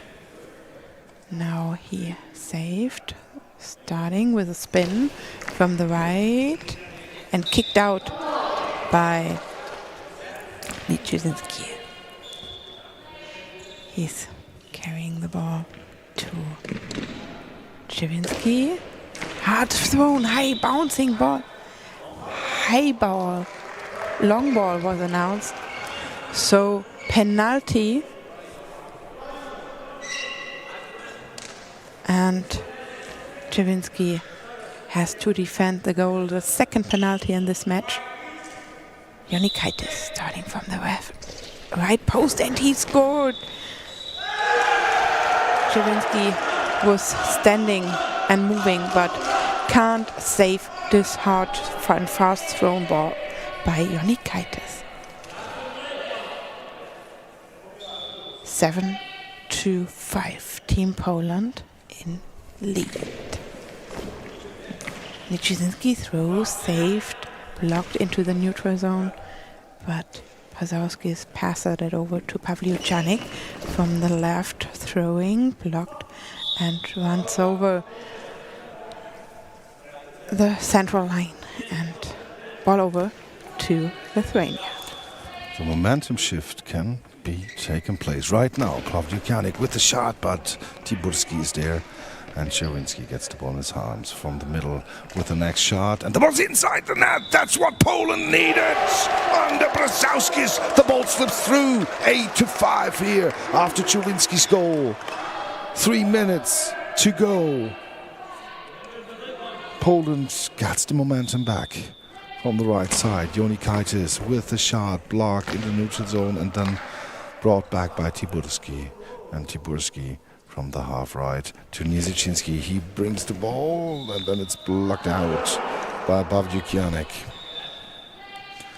From the left post, Pawliucianek with the next shot, and the ball is blocked to the 6-meter line. Tiburski brings it to Czerwinski. Czerwinski from the middle with the shot to Jonikaitis. Jonikaitis quick response, and then he loses the ball, goes back, has some seconds left and throws it out of bounds. Throws it out of bounds because he slipped the ball and it was never touching the neutral zone, so no high ball. Also, when Poland demanded it, it stayed in their own team zone, so everything's fine there. Niczyński with the next shot. Pawliucianek can take it away. 2:15 to go here, and now Pawliucianek with the shot. Tiburski with the block. Neutral zone, out of bounds. Ball over. And ball is given to Pawliucianek. He hands it over to Jonikaitis. Goes to the middle. 2 minutes and 5 seconds. Jonikaitis with the throw, and it's blocked. 3 goals down. Lithuania needs a little miracle here. From the left side, Czerwinski to Brzezowskis. Can catch the ball and gives it to Jonikaitis. Jonikaitis from the left side with the spin, with the throw. It's blocked. Tiburski goes back. Now the ball is in his hands and hands it over to Niczyński. Niczyński from the right side with the throw. Brzezowskis is there. 1:35 to go, and now timeout taken by Lithuania. It's taken by the coach Skirmantas Šimolionas, and now they have 95 seconds left to make at least 3 goals to maybe head to overtime. Little miracle is needed here for Team Lithuania. And we'll have a short look to the other match. 6 minutes to go in the Japan-Germany match. 6-6 the score there. So this seems to be a nail-biter. And now we go back here in this game. Poland 8, Lithuania 5.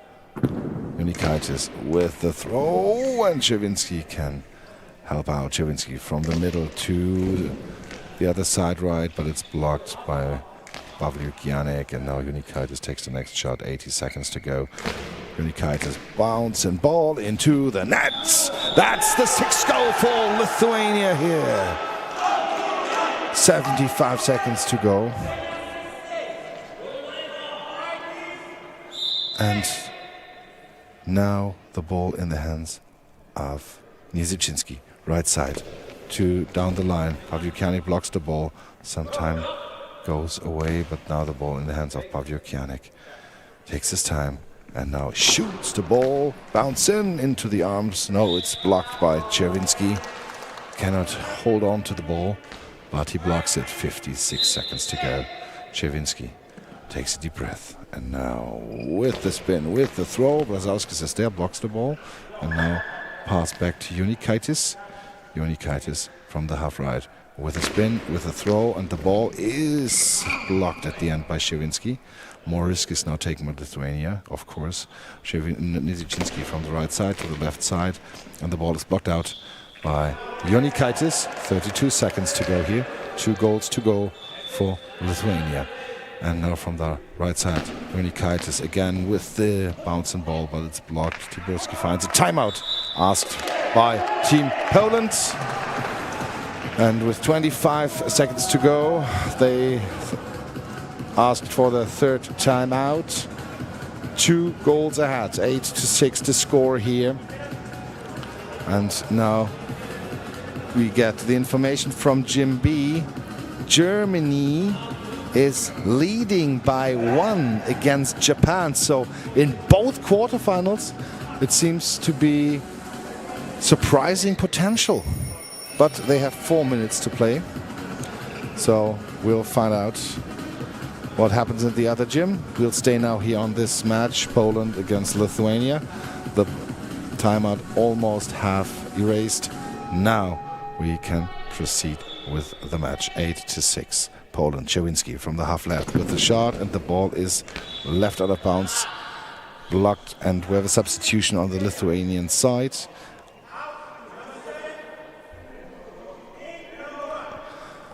Pavlyukianek goes out, Nereus Montvidus comes back in, and the equipment check has to take place. And so Montvidus, fresh arm, rested a little bit on the bench, and you stop the clock with a substitution. So both in favor of the team behind, and that's Lithuania.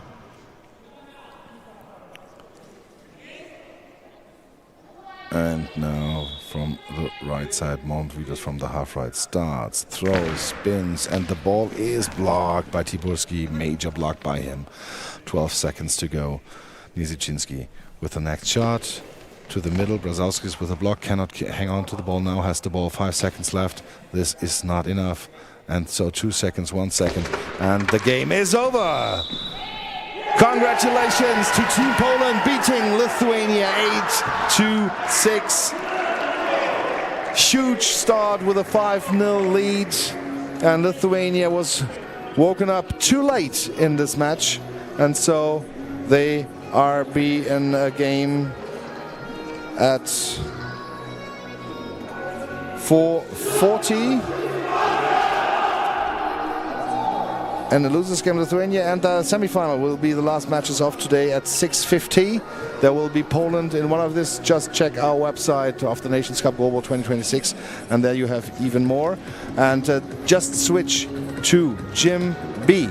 There is Germany against Japan. 3 minutes, 10 seconds to go. Germany leading by 1. And we will be back here at the Gym A with the next quarterfinal. Team USA against Sweden at 2:30. Bye-bye.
7 minutes to next game.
Welcome back here in Berlin to the Sport Forum Hohenschönhausen. The next quarterfinals on the line, and after 2 really surprising quarterfinals we had so far, Lithuania is out, lost against Poland, and Japan is out, lost against Germany 7-6. We are now heading here to the next match between Team Sweden on my left against Team USA on my right in the men's competition. And the starting 3 for Team Sweden are the number 1, 9 and number 7. So Felix Roswal on the left, Alexander Smetberg on center, Roswal on the right, Smetberg on center, and Rieberg on the left. And they will face Team USA, coached by Michael Dennis. On the left wing, Josh Wellborn. On center, we have Matt Simpson. And Christian King we have on the right wing position. The Swedish team in the yellow jerseys with the blue numbers from left to right. Fake on the right now. Rieberg with the shot, and it's blocked by Wellborn. And Wellborn gets the ball by Simpson. The US team in red jerseys with blue and white sleeves. Playing from right to left. Now Roswal from the right side with a bouncing ball. Wellborn is there. Christian King was there in help defense, not needed. Matt Simpson from the half right with a spin, with a throw out of bounds. Goes 3 meters wide on the right. Rieberg gets the ball and is talking to Roswal from the half left. Rieberg will start now, and the ball goes to the other side. Wellborn blocks the ball, and Wellborn takes the next shot. From the half right, Josh Wellborn with the shot, and it's ball blocked out. Huge defensive effort there by Team Sweden with this block to the left after the shot by Wellborn. Now Rieberg from the half left again for Team Sweden. And the ball is bouncing out of bounds, left side, 3 meters wide. And Christian King now for Team USA. Going to the middle, Simpson snapping his fingers. And now from the middle, King with the shot, Christian King. But it's blocked by Rieberg. Ball brought back. Rieberg hands it over to Roswal. Roswal comes over to the half right, starts and throws the ball. Wellborn blocks it. And the ball in the hands of Josh Wellborn. Wellborn from the left post starts, spins, throws the ball to the other side, out of bounds. 150 missing on the right side. And the ball now in the hands of Rieberg, coming over to the right side. Starts from there with a spin, with a shot to the left corner. Christian King blocks it out of bounds. And Wellborn is coming and colliding there with Christian King, but now has the ball in his hands. And now from the left post, Wellborn with the shot to the gap, and Smetberg is there. Can save the ball. Smetberg from the half right, the center of Sweden, with the shot down the line. Wellborn blocks it in front of him at the 6 meter line. He finds the ball, brings it back to Christian King. Christian King from the middle with a spin, with a shot, and the ball is under Roswal. He can save it. Roswal from the middle, bouncing ball, and Simpson is there, blocks it, has it in his hands, takes the next shot himself from the left side with the shot down the line, out of bounds. That was pretty close. Smetberg was orientated a little bit to the middle, so the corner was open, but went out of bounds. Rieberg now from the left post with the spin, with the shot, and the ball is in the hands of Christian King. Christian King going on the half left with a spin, with a throw down the line, out of bounds. Now they try to get Roswal to the corner to widen up the gap between him and Smetberg, I think. And now the ball in the hands of Roswal from the right side. Throw to the gap, but Simpson and the Wellborn close it. The left winger now has the ball in his hand. Wellborn from the left side comes to the middle with a throw right side, and it's catched by Rieberg. Rieberg now from the slightly to the left from the middle with the shot, and Simpson has it right away. Pass back to Christian King, the right winger, at the crossbar with the spin, with the throw. Smetback over his body. Ball is bouncing, and in the hands of Roswell it ends. Roswell now from the half right with the next shot. Bounce the ball to Simpson and King. King has the ball in his hands after the deflection of Matt Simpson. Ball now with Wellborn. Wellborn with the shot, and Smetback with the block. Right. And it is out of bounds. And now the photographer is asked to stay a little bit behind because the clicking seems to irritate the Swedish team. It's the first team who demanded that in the today's Sonor Far. Roswell now with a shot. Michael Dennis is asking there for a high ball, but didn't get it. Christian King now with the shot down the line. Rieberg is there, and Rieberg from the left post starts. The ball bounces softly over King's body. No, it is in his hands. And Wellborn now from the half right with his turn, with the shot. Smetberg with the block. Neutral zone, right side, out of bounds. Ball over. Another shot now. Opportunity for Team USA.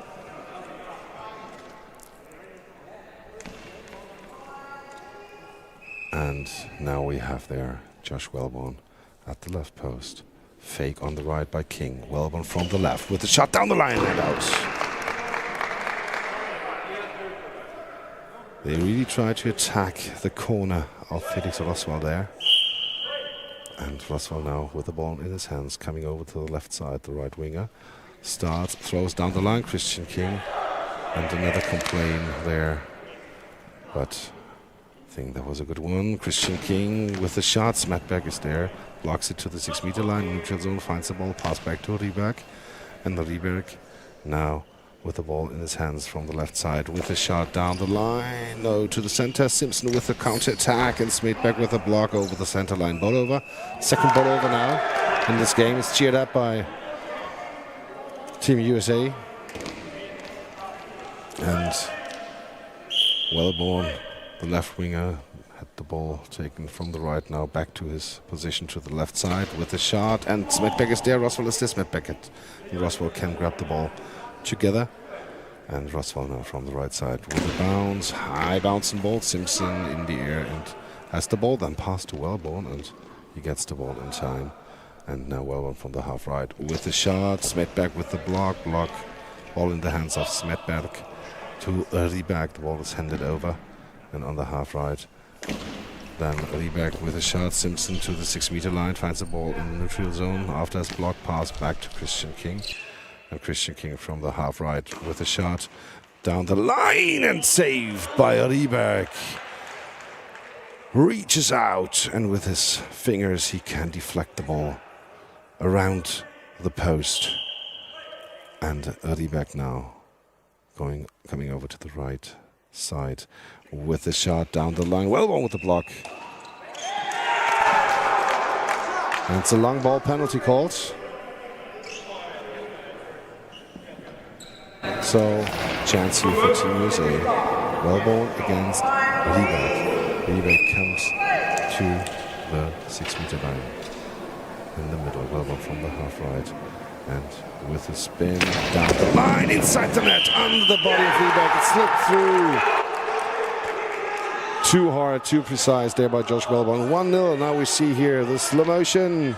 Was more to the middle, thrown slightly to the right by Wellborn, but was too hard to defend in the end.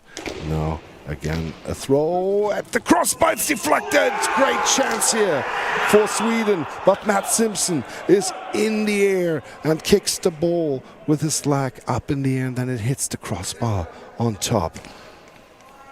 1-0 the score here for Team USA.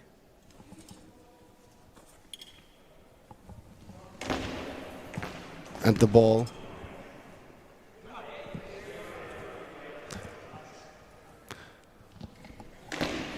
and now the ball is out. And the ball is brought back in on the right side. Christian King gives it to Matt Simpson. And from the half left, Matt Simpson with the throw to Smetback. Has some problems. Ball is going to the left side in the neutral zone. 6 meter line. He has the ball. Pass to Rieberg. He brings the ball to the other side to Wellborn. And it slips through at the post. Lack of focus there by Wellborn. Was lucky there. Wellborn now with the next shot. And it's saved by Rosval. And he got the ball on his head. His eye shades went up. So we have a short equipment check here, and the patches have to be glued back again.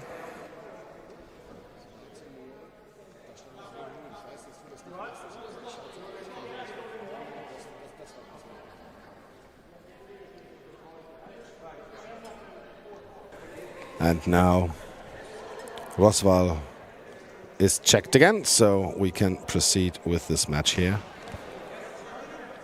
Team USA is leading 1-0, 5 minutes and 50 seconds to go by now. Rosval from the right side with the next shot for Team Sweden. With a spin down the line, well on a step, block to the 6 meter line, gets the ball, claps on the ball, gives it to Christian King. And he'll start from the half left. Christian King, the right winger, with his shots. Rieberg is there, stands up, takes his time, sets up his motion from the left post, and then down the line. Christian King is there, stands up, and with the response by King, out. Was out of position there, Christian King, and the ball went out right away on the right side.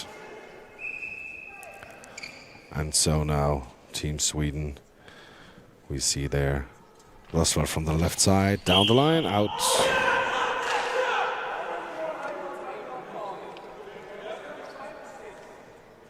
High ball demanded by Michael Dennis is quarreling there with the referee on the table side. From the half left now, Wellborn with the next shot, and Rieberg helps out. The ball is deflected from Smetback to the chest of Rieberg, and from there it went out of bounds on the left side. And again, Rieberg carries up from the half right with a quick shot down the line. Wellborn is there. Simpson can collect the ball. Simpson with a shot up in the air. The ball is out of bounds left side. And now the ball brought back to Rosval. Rosval from the middle, bounce and ball, and huge save there by Matt Simpson. Ball was so far up when he came to him, so he jumped into the air and then kicked the ball out. Ball over. Again, Rosval, flat bouncing ball, and now Simpson has the ball in his hands. Hands it to Christian King. Christian King now from the right side with the spin, with the throw. Smith back with the block. 6 meter line, neutral zone. He has the ball. Pass back to the half left to Rieberg. And he bounces the ball to Christian King without any speed there. Wellborn for Team USA. Next try for him with the shot. And into the net from left to right. He finds the corner. Rieberg too much inside for closing the gap, and so the corner is open. 2-0 the score. 4 minutes and 13 seconds to go in the first half here in this quarterfinal between Team USA and Team Sweden. And from the right side, Rosval with the shot, and Simpson is there. Wellborn takes the ball and moves over. No, then claps on the ball. No, he takes the shot himself. Now down to Rieberg, blocks the ball. Timeout asked by Magnus Wieslander, the coach of Team Sweden, the famous and world best handballer of the millennium, of the last millennium, is for several years now the head coach of Team Sweden. And while some jumping jacks on the Swedish side are made, the Team US bench are warming up themselves by hopping to the music and dancing a bit. Michael Dennis is there with his 3 players. Nicole Kirk is with him on the floor, giving some advices.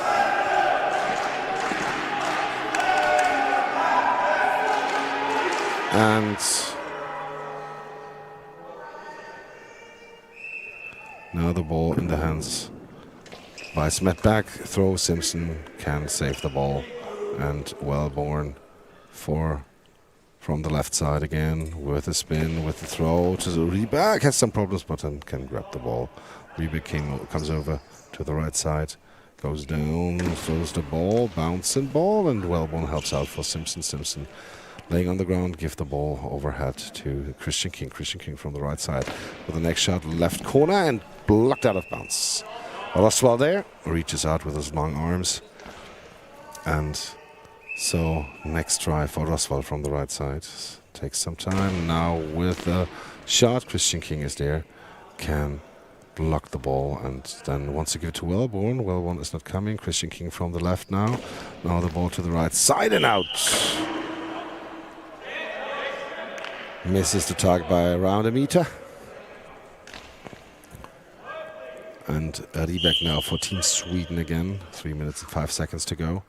From the middle, half left, throws to Wellborn, and he can block the ball.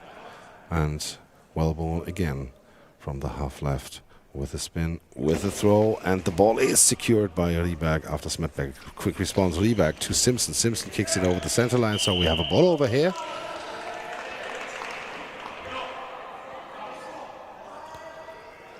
And Roswell comes over to the half left with a shot down the line into the net.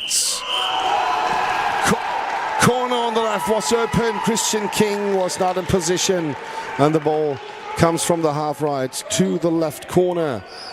Sweden is on the scoreboard. 2-1 the score for Team USA. 2 minutes and 41 seconds to go in the first half. And Josh Wellborn with the ball in his hands. Throwing the ball out. Misses the corner by about inches. The right one, and so Sweden now with a possibility to equalize the score from the right post. There is Rieberg. He down the line. Wellborn catches the ball and goes back to the crossbar, and he is turning, throwing. Rieberg is there, stands up, and then hands over to Roswell. Roswell comes back to the half right, and with the shot, the ball to Simpson. Simpson some problems, gets the ball now in his hands. Pass back to Christian King, and Christian King to the half left with a spin, with a throw, and the ball is secured by Rieberg, or no, it's blocked by Rieberg, and now the ball is blocked out shortly before the end of the own team zone. Rieberg now from the half right. Bouncing ball, Christian King gets the ball in, blocked, and then in his hands. 1 minute 50 to go, and timeout taken by Team USA. 2-1 the score here. And while the benches are warming up, the two coaches giving their advices to their team. And we'll just have a short look to the other gym. Ukraine, Korea, the other quarterfinal. 4 minutes left in half number one. 3-3 the score there. So Korea also have the possibility to make the next surprise here in this tournament. Sweden seems to have some fans here in the stands. And Josh Wellborn from the middle, he will start the next shot. Slightly going to the right with the spin, with the throw, and it's blocked. And then pass back to Roswell. And then Roswell with the next bouncing ball, and the ball in the hands of Matt Simpson. Also Christian King now in possession from the half right with the next shot, and the ball is blocked to the right by Rieberg, by Smetberg. Also Wieslander was complaining about one of the shots of Team US, that it could be a high ball now. Left side, Christian King can block, save the ball from Roswell, and Christian King now moves over to the left side with the shot to the right corner, but Rieberg is there, and Rieberg blocks it left, out of bounds. And Team US all on the 3-meter line in defense. Now Rieberg from the left side with the shot, and Simpson comes over, can block this ball. Ball is bouncing high, but it was slow. Wellborn from the middle with the next shot, and Rieberg helps out for Smetberg. Smetberg brings the ball to the crossbar, takes the next shot himself from the half right with the shot to Christian King. King with the next shot from the half left, and now to the net, finds the gap between Smatberg and Roswell, and he was sneaking Christian King from right to left so that nobody can hear that he changes position, so the gap was open, and Roswell now with the next shot, bounce and ball, and was on the line. No long ball there. 3-1 the score for Team USA. 27 seconds to go. Well born out of bounds. 3 meters right wide. And the ball now back in play. Ruddy back from the middle to the half left. And now starts and spins and throws the ball. And the ball in the hands of Matt Simpson. Gives it to Christian King. 15 seconds to go in the first half. King from the middle with the spin, with the throw, and there's Roswell. Roswell stands up, and now from the middle also bouncing ball up in the air into the net. Goal for Sweden. It was so high bouncing ball that Simpson was nearly half a meter in the air, could just deflect the ball. And the ball was on the line, so no long ball here in my opinion. So we have now halftime.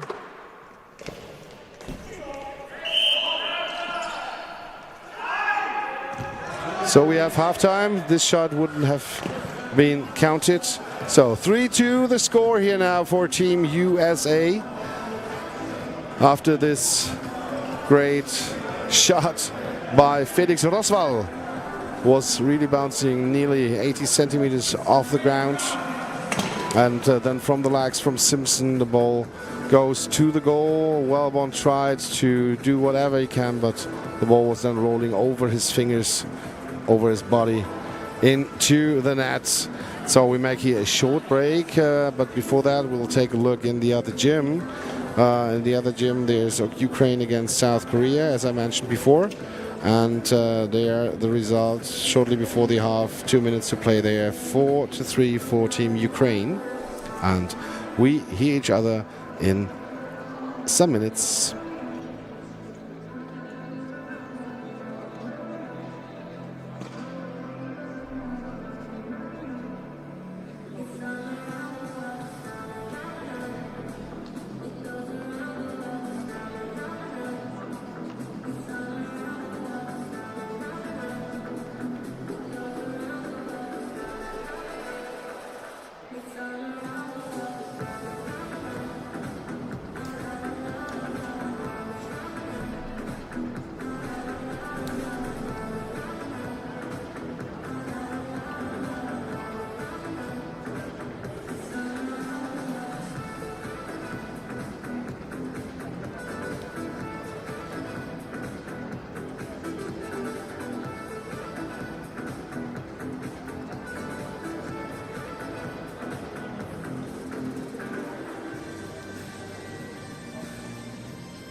Welcome back here at Sportforum Berlin-Hohenschönhausen for the Nations Cup 2026 in goalball. And we have a quarter-final here on the line. Team USA against Team Sweden in the men's competition. Halftime, 3-2 the score for Team USA. But the Swedish were able to keep the gap close with his high bouncer over Matt Simpson's legs right before halftime by Felix Roswell. And we just take a look. I don't see a substitution on either side. And so Christian King on the right, Josh Wellborn on the left, Matt Simpson on center for Team USA. And on center we have Alexander Smetbeck for Sweden. On the right, Felix Roswell. On the left, we have Olof Ryberg. Wellborn from the middle will start the second half. And spins, throws the ball left side. Roswell is there, stands up and comes over to the middle with a spin. Ball is touching the ground and Christian King is there. And Christian King from the half left with a shot. Up in the air, Smetbeck on his head. The ball is deflected on the right side.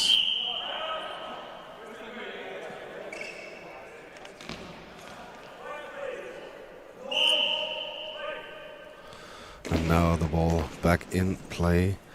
Simpson gets the ball. Josh Wellborn from the left side. There were some complaints there. I'll tell you what happened here. The Swedish side was not really happy after this attack we just saw when the ball was blocked out. Christian King from the right side with the next shot. And the ball is blocked by Roswell, and at the 6-meter line. Now it's going out of bounds neutral zone. Yeah, the problem was that the ball was blocked but not out of bounds, and some of the US team might have cheered, and there was, while the ball wasn't playing, a little lucky that they didn't get a noise penalty there. Wellborn from the middle with a shot, and Ryberg with a quick response now from the left to Wellborn into the net. That's the equalizer. Wellborn was not back in position in time after his shot, and Ryberg recognized it and get the ball inside the net. 3-3 the score now. 10 minutes, 55 seconds to go here. And Christian King from the middle starts with a spin, with a throw, and the ball is out. Blocked by Ryberg to his left.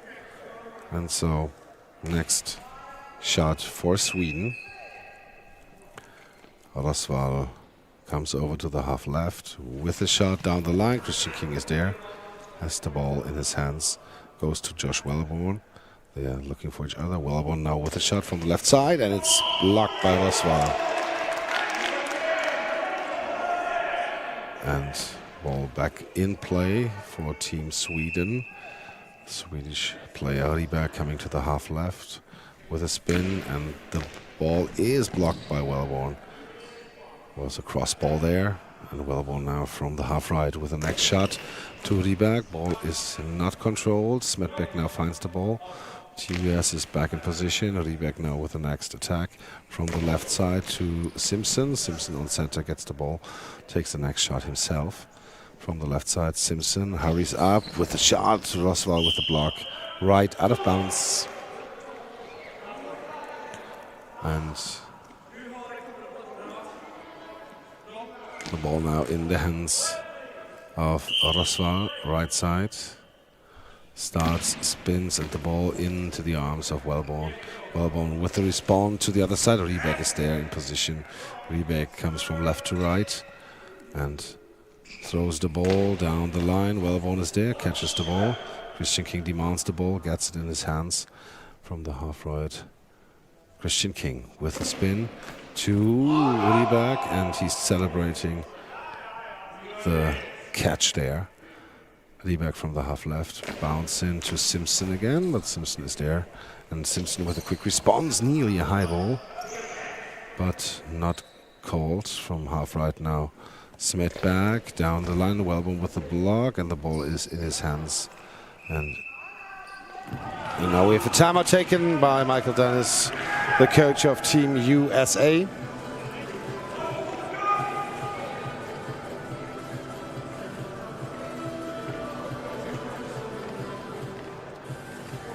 Oh, he seems really to be unhappy, as we see here. So giving some arguments to his team.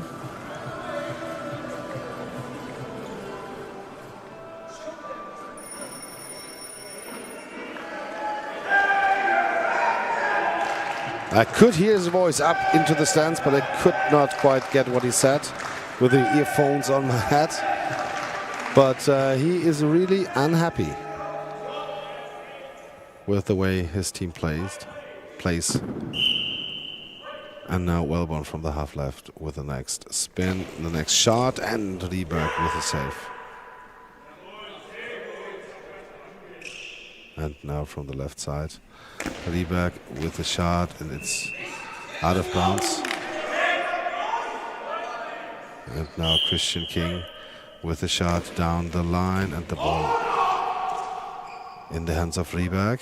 Some tension is coming here on the pitch, on the field. And Wellborn with a save. Now each and every side celebrating loud their blocks. And on the right side, the ball is blocked out of bounds by Sweden. And the ball now in the hands of Felix Roswall. From the middle with a spin, and the ball bounces. Christian King is there, helps out from Matt Simpson. And then Christian King directly to the other side, close to the high ball line. And now we see Rieberg from the left side with a shot. His bouncing ball that's not really fast, but has a lot of spin in it. Christian King coming over to the left side with the shot, right side, out of bounds, wide out of bounds. 3 meters right wide from left to right. This cross ball went out. And now Rieberg again, 3-3 the score, 8 minutes and 8 seconds to go from the half left for Sweden. With a shot to Wellborn. Wellborn is there and can grab the ball. Wellborn comes over to the half right with the spin, with the throw. Rieberg helps out, closes the gap. Rieberg goes over to the right side, down the line to Wellborn. Wellborn reaches out, has the ball in his hands. And now Christian King from the half right with a spin, the lefty throw, and Roswall can block the ball. Ball is still in play. He now has the ball in his hands, has to hurry up, and he bounces the ball. Simpson and Wellborn can block it together. And Wellborn now from the middle with the next shot down the line, out 4 meters right wide.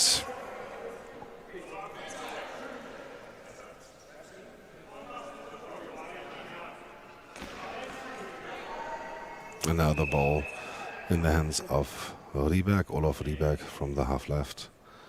Starts, and the spinning throw to Christian King. And Christian King now with a shot from right to left. It's blocked by Roswall, neutral zone, has the ball, runs back, and from the crossbar he starts again, and the ball bounces, and Wellborn is there. And Wellborn with the answer, and the ball is up in the air, blocked to the right, and it's out of bounds.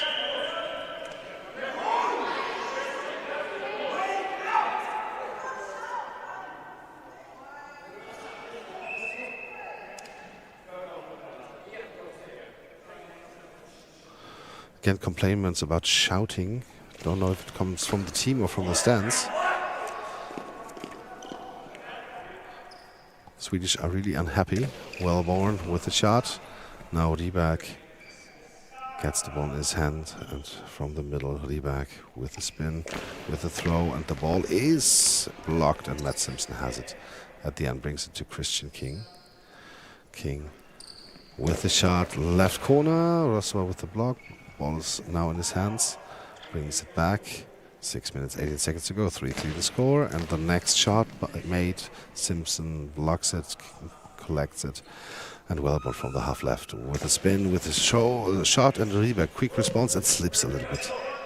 Slips a bit, so now a timeout is taken so they can take the next shot. He slips a little bit. And so the coach takes a timeout of Sweden, Marcus Wieslander, so that Rieberg now has a chance in this close game to have a clear shot there. after getting out of the concentration. Yeah, jumping jacks on Swedish bench side, and the US team is not dancing anymore. They are now sitting on the bench. 6:03 to go. 3-3 the score here. Both teams have used already 2 timeouts. And Michael Dennis and Nicole Kirk are off the field again. And now Rieberg has the chance to score the 4th goal here for his team. Now Rieberg from half left. The ball is bouncing. Simpson is there. And Simpson hands over to Josh Wellborn, left side. Fake from the right. Wellborn from the left. And the ball is secured by Rieberg. Olof Rieberg from the left side with the shot, and the ball goes down the line, and it's out of bounds. Oh, blocked out by Christian King. Sorry for that. And Christian King from the left side, the right winger with the shot. Felix also with the block, right, out of bounds.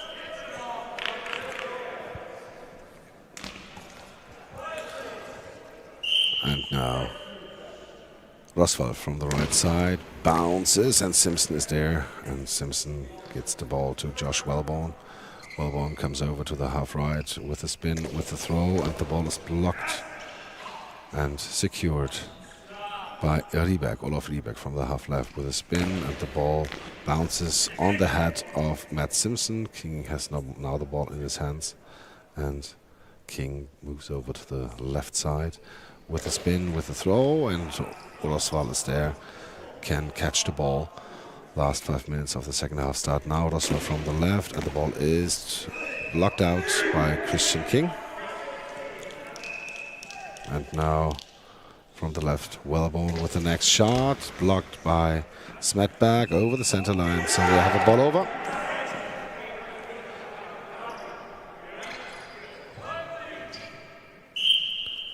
Now from the middle, Wellborn with the next shot. Smetberg, Rieberg with the block in the neutral zone. Smetberg finds the ball, pass back, and then Rieberg now with the next shot. Flat one, and that was... Now we have an equipment check. Officials timeout on Swedish side. Shoelaces are opened by Alexander Smetberg. And this really, yeah, calm and quiet and slow thrown ball nearly made some problems for Matt Simpson there to locate it on time, but at the end he got it.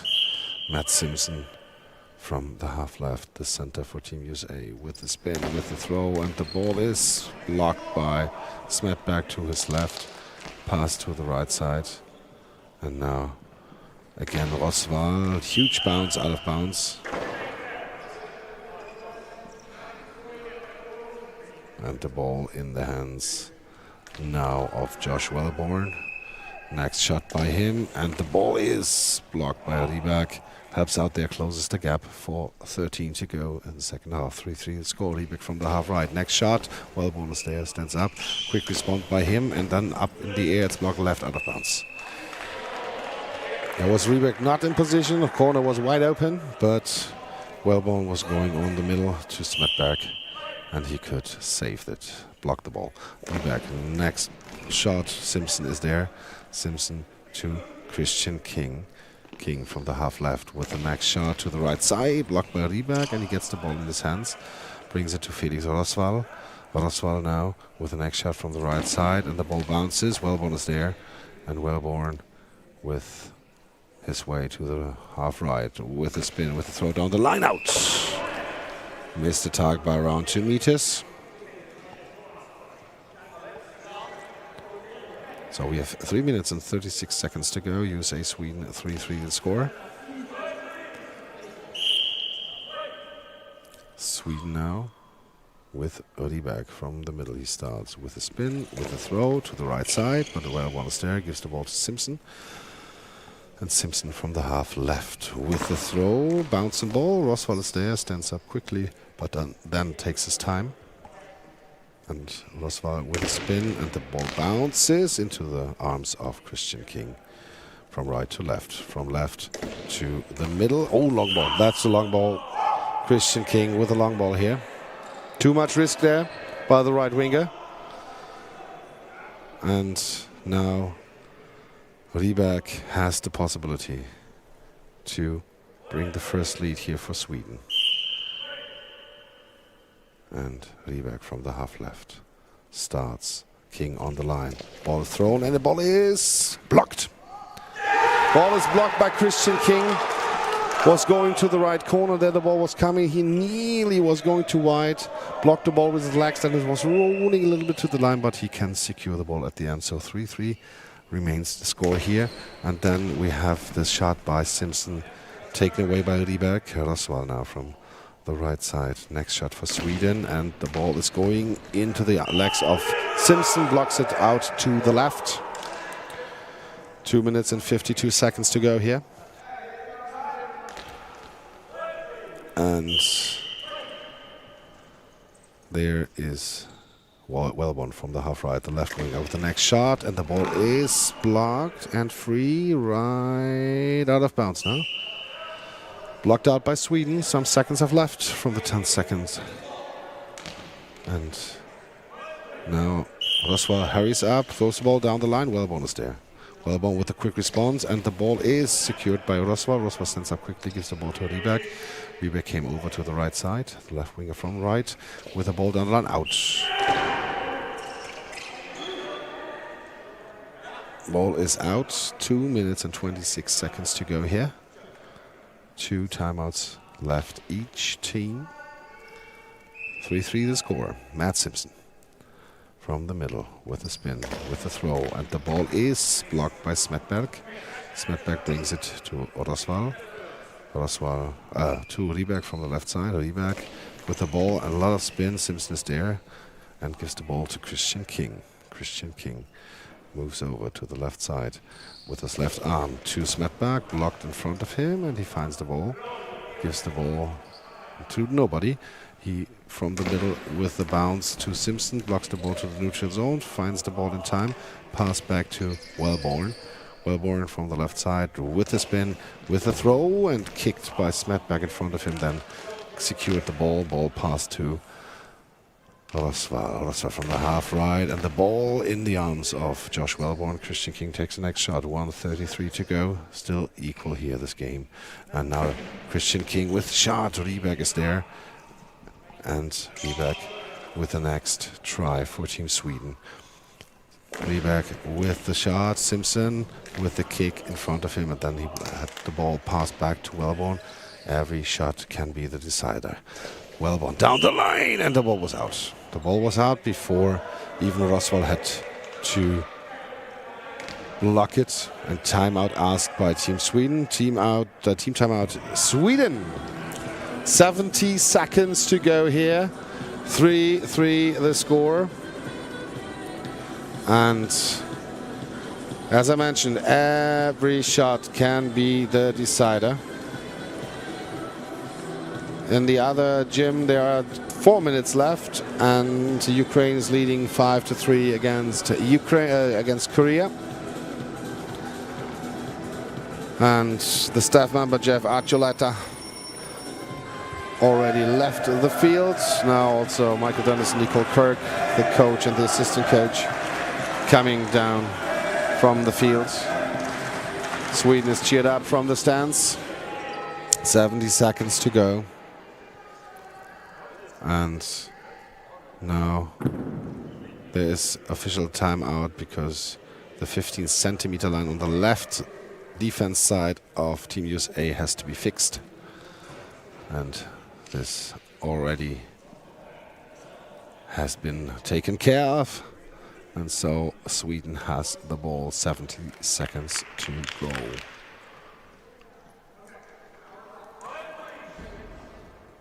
Ball is back in play. Roswall, left side, goes to the corner, and then with the bounce and ball, and it was really long. I don't know if it's a long ball or not, because the referee was standing there. That was so...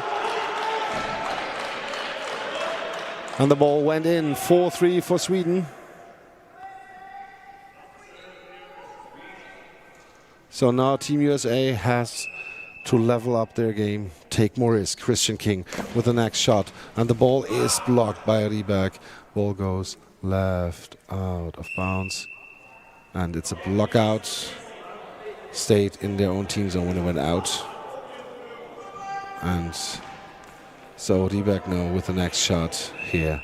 Rybak from the left side bounces on safety into the hands of Wellborn.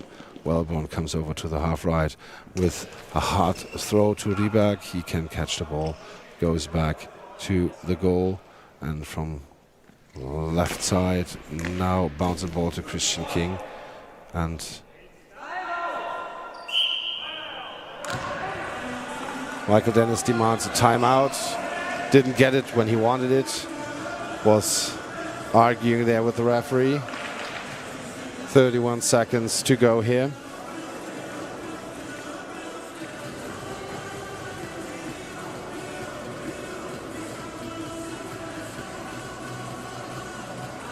And now they maybe have 2 more shots left, Team USA.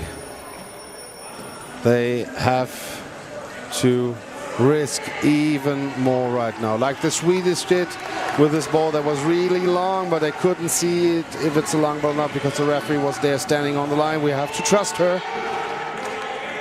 The Team USA bench was unhappy with the call that it's a goal and not a long ball penalty. But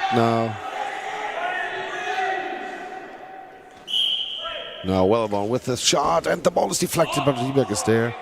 And then the ball in the hands of Olaf Rybak. 23 seconds to go. Takes time, of course, and brings the ball to Christian King. Stands up, and timeout by Michael Dennis taken. 4th timeout, 19 seconds to go. Maybe 2 shots, maybe. It depends how long they now take here with their first shot, because the Swedish team will take at least 7 to 8 seconds for their shot, and then maybe 6 to 3 seconds are left when you want to have a second shot here. And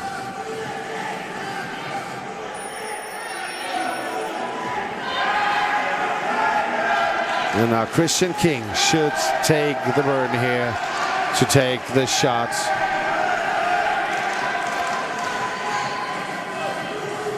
Timeout now is over.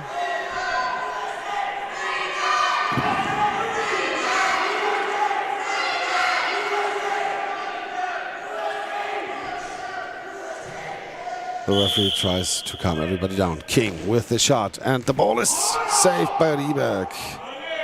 And he's celebrating it. And now the ball in the hands. No timeout asked from Sweden. 7 seconds to go.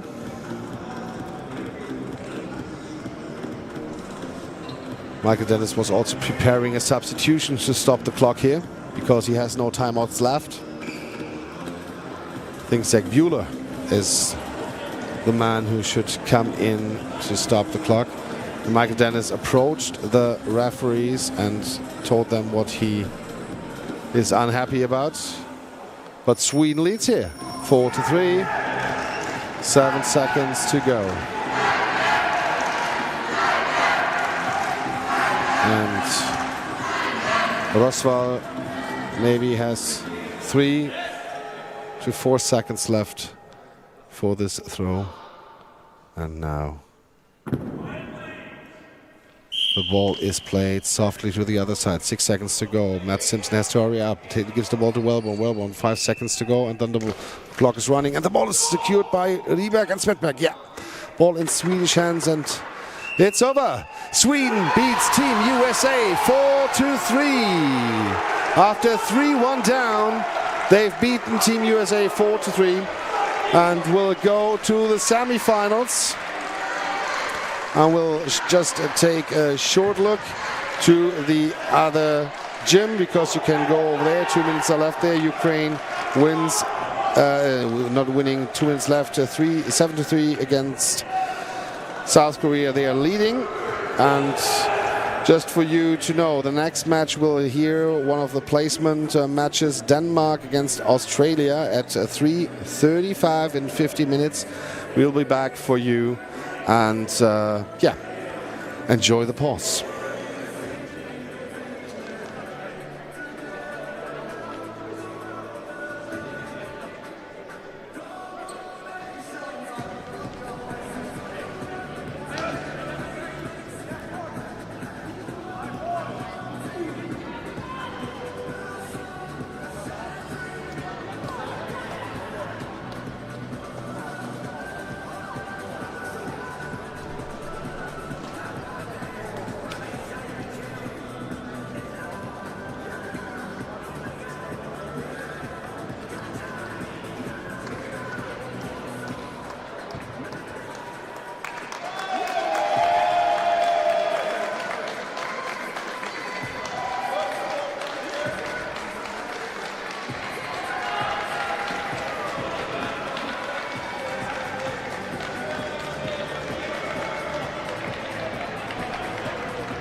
Welcome back here in Berlin, Sportforum Hohenschönhausen. We have placement round match here of the men's competition. Denmark in the red jersey with the white numbers from left to right against the Australians in the yellow and green jersey and green numbers from right to left. Starting three for the Australian team is Robbie Dunya on the right wing, and then I see Isaiah Muller on center, and I see Sydney Whipp on the left wing. Equipment check has taken place. And I'll just take a look. I see Sigurd Lund as right winger for Denmark. Then on center, I see Mats Faurholt.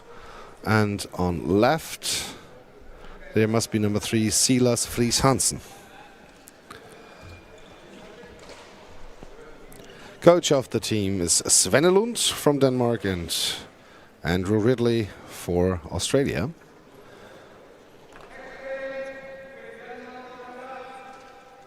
Bas Barnes is tableside referee, and Enrique is the far side referee. And now ball is brought back in play, is brought in play, and Australia will have the first throw. Danya goes to the half right, starts, and with a spin, with a throw down the line, and Friis Hansen takes the ball. From the left, Friis Hansen. Bouncing ball, blocked by Muller, and Muller pass back to Robbie Danya. Danya next shot from right to left. Lund is there. And Sigurd Lund from the half right. High bouncing ball and blocked left out of bounds by the feet of Muller. Center was there. And next shot for Australia, Sydney Whip, left post, starts, spins, throws to the gap, Lund with the feet to the 6-meter line, Faurholt gets the ball, brings it to Sigurd Lund, Lund from the half left with a shot to the left corner, from the half right to the left corner, but Danya with a block now has the ball in his hands and takes the next shot to Faurholt. The center gives the ball to Friis Hansen. Friis Hansen from the middle, bounce right out, 3 meters wide right, and the ball now back in play. Whip for Australia from the left post. He starts with a spin, with the throw, and the ball is blocked by Faurholt, and Lund from the middle with the bouncing ball. Muller with the block, gets the ball with a second effort, brings it back to the crossbar and takes the next shot himself.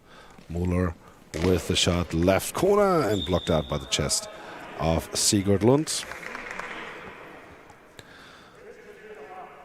Lund gets the ball in his hands, brings it to the middle to Friis Hansen. And Friis Hansen now from the left side with a spin, with a throw, bounce, Muller with a block, left, and he has the ball in his hands, pass back to Sydney Whip. Whip from the left side with a throw to the right gap, but there's Friis Hansen, gives the ball to Sigurd Lund. Lund with his next shot, Whip is there, and the ball in the hands of Whip. Handed over to Danya. Danya from the right side, and the ball down the line. Friis Hansen with a block, gets the ball in his hands, and from the left there is Friis Hansen to Muller, bouncing on his hip, blocks it, and so brought to Sydney Whip. Whip with the shot to Faurholt, the center blocks the ball, has it at the 6-meter line, brings it back to Sigurd Lund. Sigurd Lund from the middle with the shot to the gap, but Muller reaches out, grabs the ball, and gives it to Danya. Danya with the shot right down the line. Friis Hansen is there. Friis Hansen now from the left post with the next shot down the line. Danya on the line, lying, has the ball in his hands. And Danya from the right side again. Bouncing ball into the net. Finds the gap between Faurholt and Friis Hansen. And the Australian ladies team is cheering their boys up. 1-0 the score now. And Lund from the left side with the shot. Danya takes his time after standing up quickly. And now from the right post. Next shot down the line. Sigurd Lund is there. And Lund comes over to the middle with the shot to the left corner. Danya is there. Hands the ball over to Whip. And with this long arms, Whip now with the spin, with the throw, and Faurholt can save the ball. Catches it right away, and now Sigurd Lund from the right, half right to Whip. Whip with the catch. And now from the half left, Whip again. Faurholt there with a block to the right side, gets the ball. Not in time, it's blocked out, so Sigurd Lund now from the half right with the shot down the line, out of bounds. And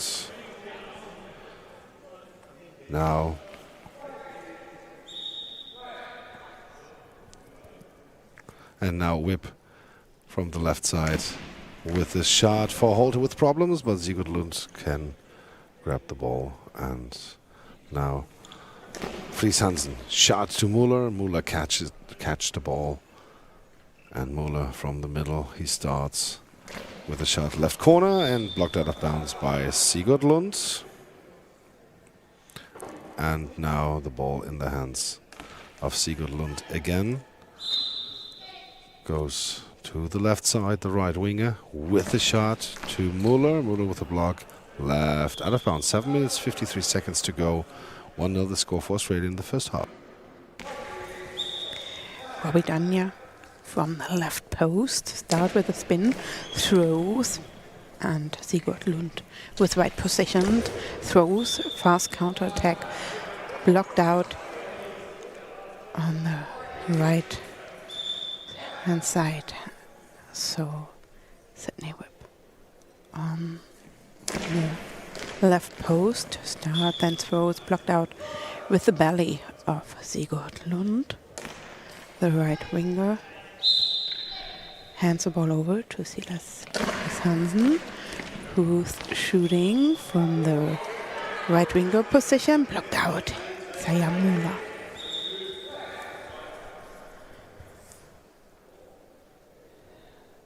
From the post, Sydney whip, cross shot. Silas Hansen. Hands the ball over. Sigurd Lund from half left. Picked up by Robbie Danya, and he throws the ball out of bounds on the right. Now from the left, Silas Fries Hansen, high bouncing ball, Saya Müller. Next, Robbie Danya, half right, and it's inside! So, Mats Verholt raised up his legs, deflected, but the ball was going up in the air and then inside the goal, right behind Mats Verholt. So it's 2-0 for the Australian team. Next shot blocked out.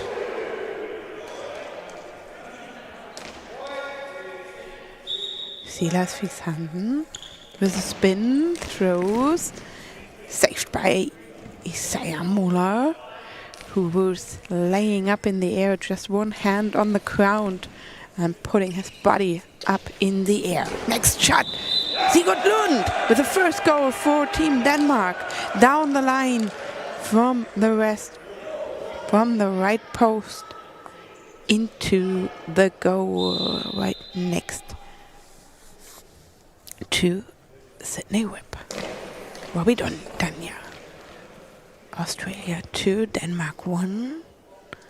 Fries Hansen from the left post, starting cross shot, saved. Sydney whip, walking backwards to half right, starting from the crossbar, and throws, saved by Silas Fries Hansen.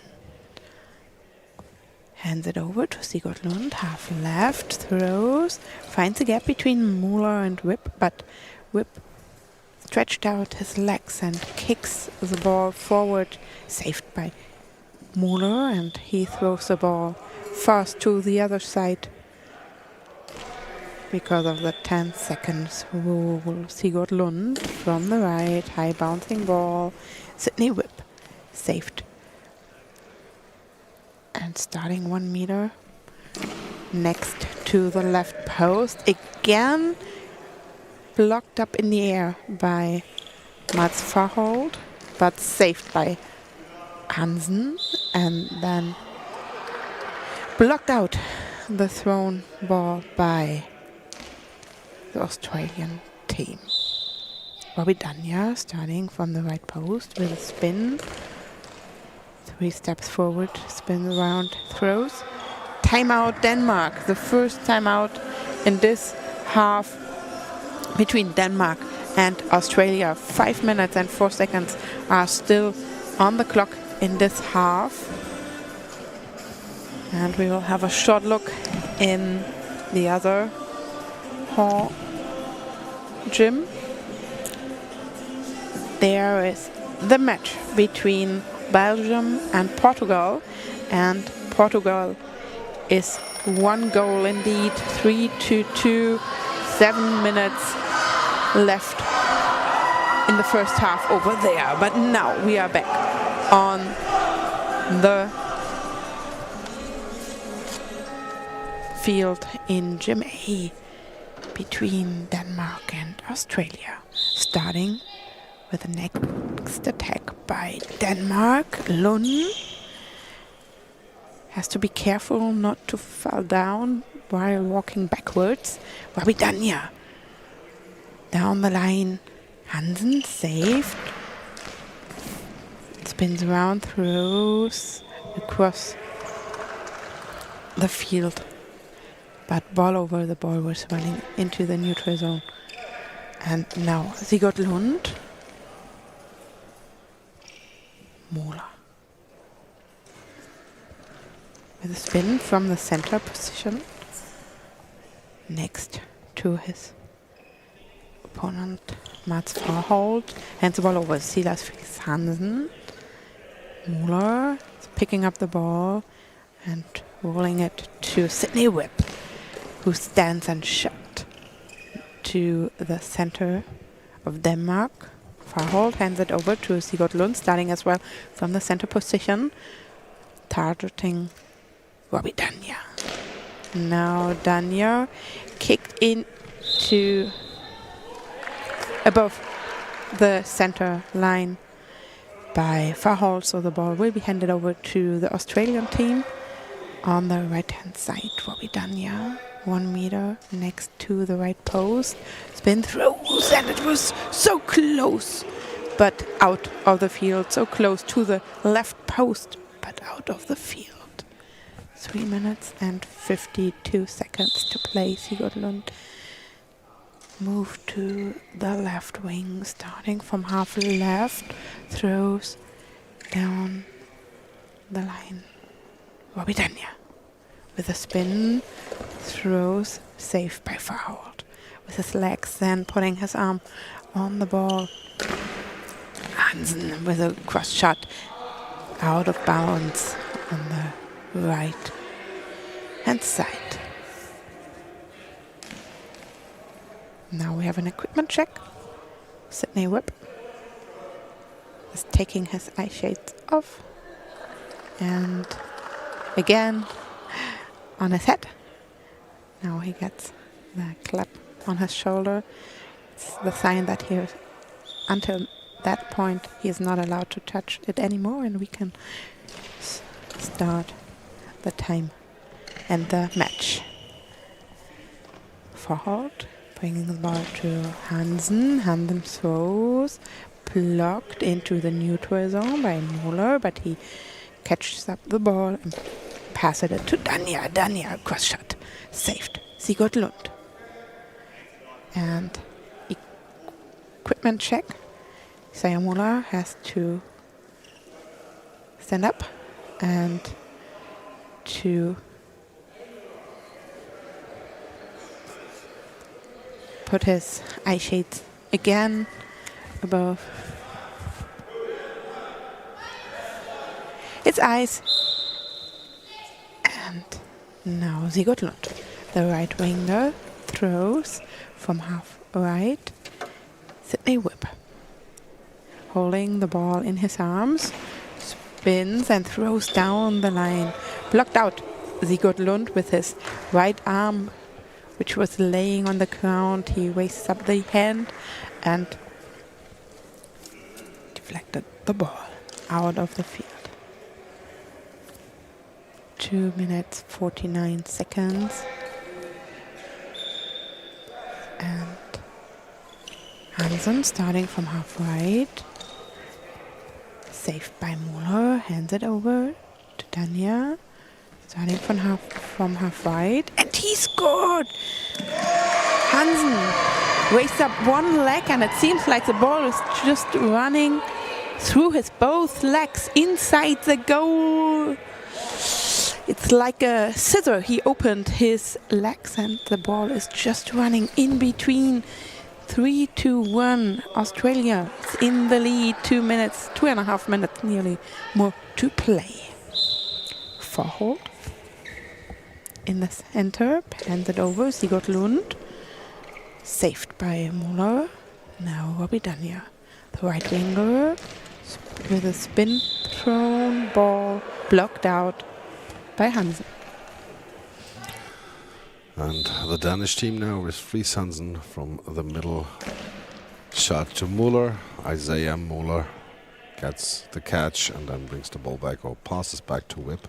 Whip from the left side with the shot. Forhold is there. Forhold now has the ball in his hands, brings it to Sigurd Lund. Lund from the half right. Bouncing ball, but blocked left out of bounds by Isaiah Muller, the center. And with 1 minute and 57 seconds to go, Australia with Dania from the right side with a spin, with a throw down to the gap, up over the crossbar by the lower foot of Friis Hansen. The ball is deflected over the crossbar. A little lucky there, the Danish team. And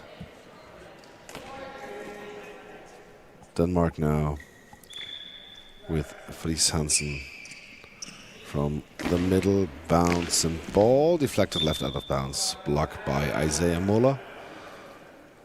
Denmark has a really young team here, and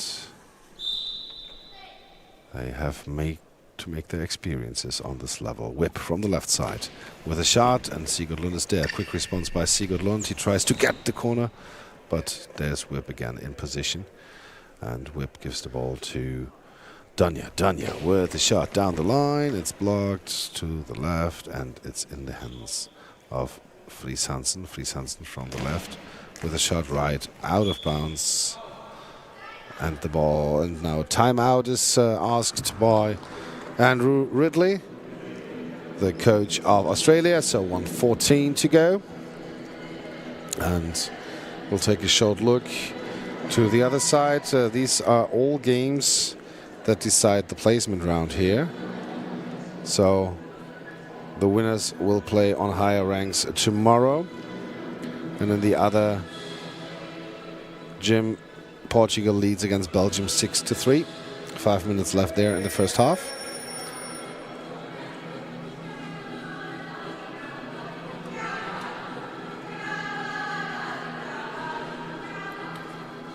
And now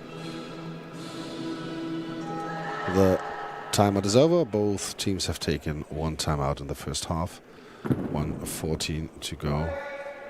And Australia with Robbie Dania from the right post. He starts, spins, throws down the line. Friis Hansen is there, and the ball is given to Sigurd Lund. He come over to the left side with a shot, and it's blocked. Dania stands up with a shot down the line, inside the net, under the body of Friis Hansen. It slipped through.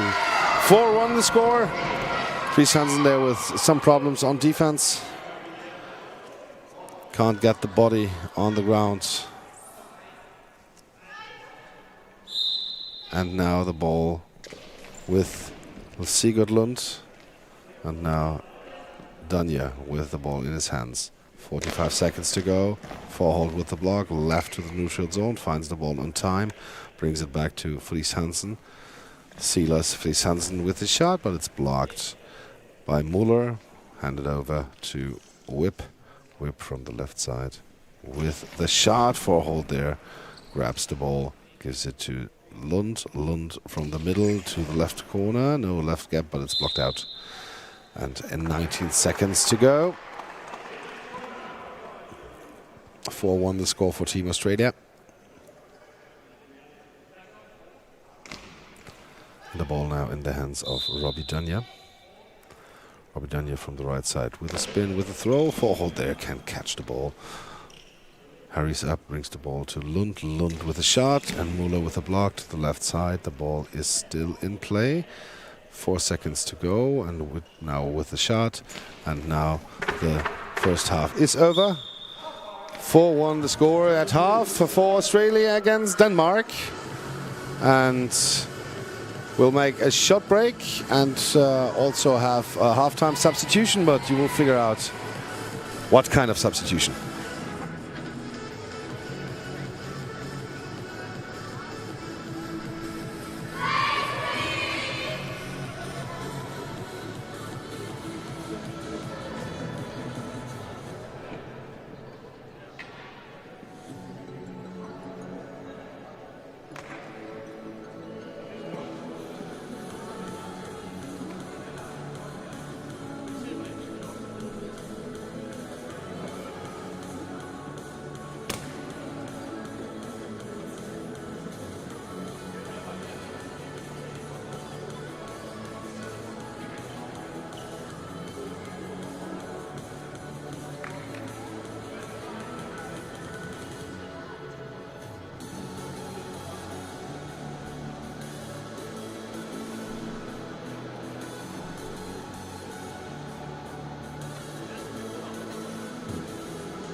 Welcome back in Gym A at Sportforum Hohenschönhausen in Berlin, and we are in the match between Denmark and Australia. The second half is starting in a few minutes. Right now the equipment check will be done, and we have some substitutions right now. We can subscribe, so the whole team of Denmark will be substituted. So Hansen, Farhold and Lund are out of the game, and in will be Kaspar Gregersen, Matthias Jensen and Valdemar Christensen for Team Australia are still the starting three on the pitch. Robbie Danya, the right winger, in the center position Isaiah Muller and Sydney Whipp. Right next to me, we substituted Björn as well. Welcome back, Felix. Nice to be back and to watch the second half of this very game. The first attack will be from the side of Denmark. And we will see on the right wing number 7 Gregersen. Then in the center position will be number 8 Jensen, and Christensen will be the left wing. First ball will be for the right winger for Gregersen, who is positioning himself at the right post. Spins, shoots down the right side, and it's through and it's goal! It's actually more than a crossbar, it's attacked on the left side, on the left gap, and from there it's in between Müller and Danya. Oh, I see the goal didn't count, it seems like.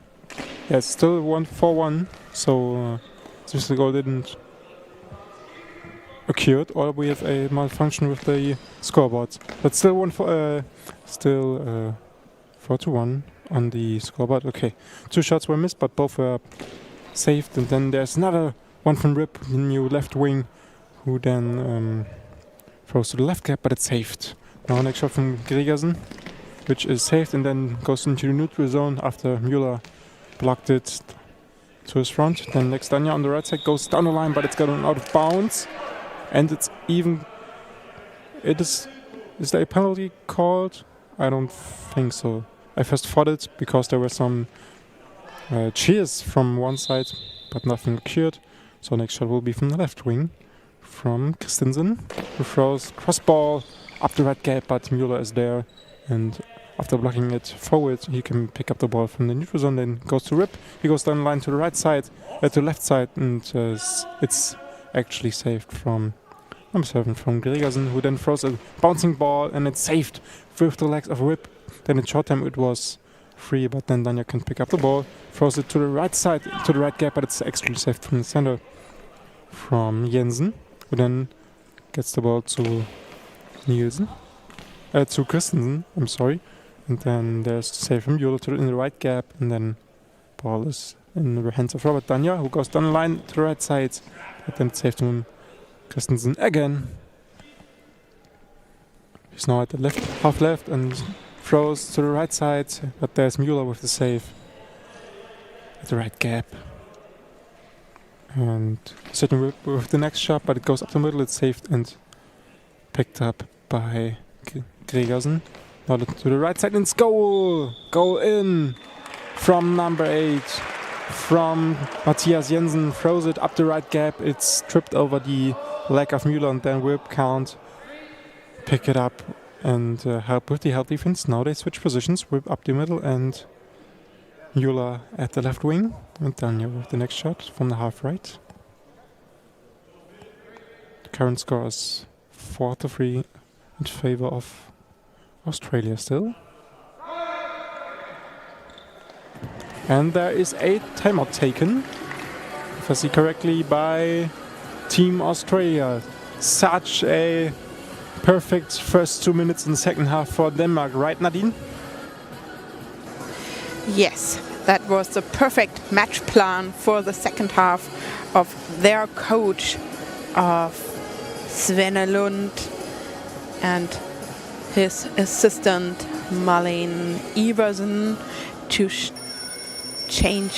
substitute the whole team, not because they are so bad, just to get something new in the match and to give Team Australia some different thrown balls. And it works out perfectly. Robbie Danya as a right winger throws down the line, blocked out with the hip of Valdemar Christensen. He steps 2 steps to the center, cross throw, thrown ball, saved by Müller and blocked out. Throws it down the line, blocked out.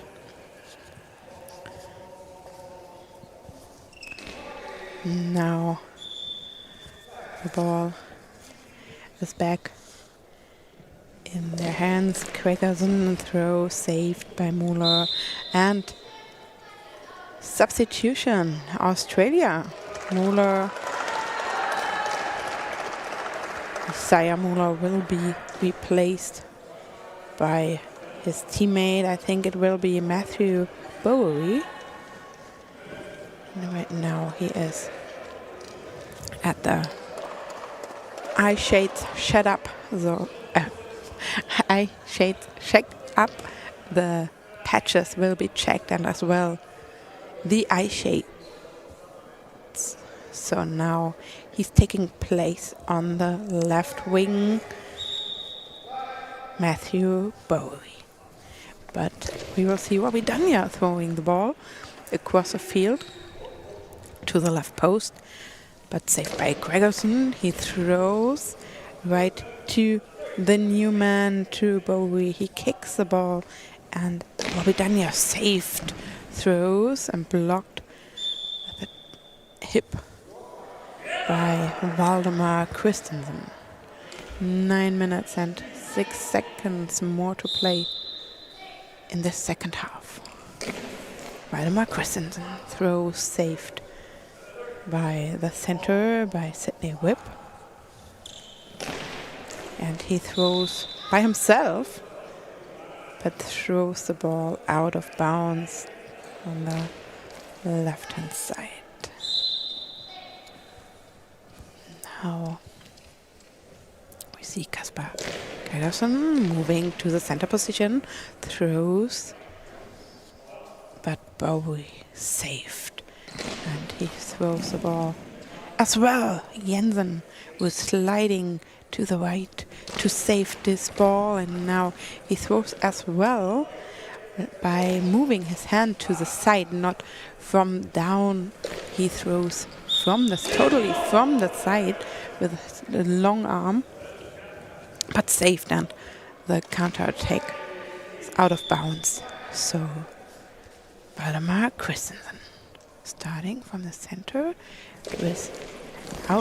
moving without a noise, and throws saved by Whip. Whip with large steps moving forward and throws the ball blocked out. Matthias Jensen, who is in the center position. Kasper Gregersen, the right winger, picks up the ball from the ground, walks 3 steps to the center position, and throws saved by Bobidania. He as well starts from the center, throws next to his opponent, who saves the ball by his feet, hands it over. Christensen, cross shot, blocked out. Bowery throws to the right gap, but saved. And now the next try for Kasper Gregersen, blocked out. Whip, who was the last one who touched the ball and kicked it out of bounds. Bobidania throws with his right arm. Timeout for Denmark. The second timeout for the Danish team, who is coached by Sven Lund. So no additional goals since Denmark starts quick in the second half with an entirely new lineup. After trailing Australia with 3 goals, they are now close to them, just 1 goal behind, and also with ball in possession, with Jensen about to make the next throw. He's at a half right now placed. There's the music playing. It's they can't throw. Now it's about to be whistled on, and the player is now active. He's now positioned at the left post. Goes to the right, and it's stopped and saved by Whip up the middle. And he now takes the ball himself up the middle, throws it after spin, and then Jensen saves the ball at the left gap. Now right gap, Gregersen, right half Gregersen up the middle, but Whip saves it again. And then he hands the ball over to Danja, who's standing half right at his own post. Spins, throws up the right side, and it's saved. Late slide to the post by Christensen, successfully blocked out of the game and then picked up again after being inbounded from Christensen. Goes to the left gap, but it's saved by the legs of Whip after sliding to the left gap. Now the response from Danja down the line on the right side, but Christensen again slides and blocks out the ball to the left side. Where he now will get the ball and hands it over to Gregersen, who's standing half left, the right winger.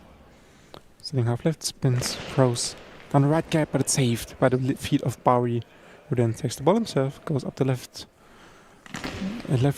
post and then throws it up the middle, but Christensen is there and can save the ball. Now Gregersen at the right half to the left gap, but Danja actually gets it into his chest and then saves the ball and takes the ball himself, goes half right, goes to the right gap, but it's saved by the feet of Christensen, who quickly gets up, but no counter. Now he goes from half left to the half right gap and saved by Whip with his hands, and now he takes the ball himself, goes up the middle, high bouncing shot from to the left, but it's actually saved by Gregersen, who then will hand off the ball to Christensen, who then from half right goes down the line.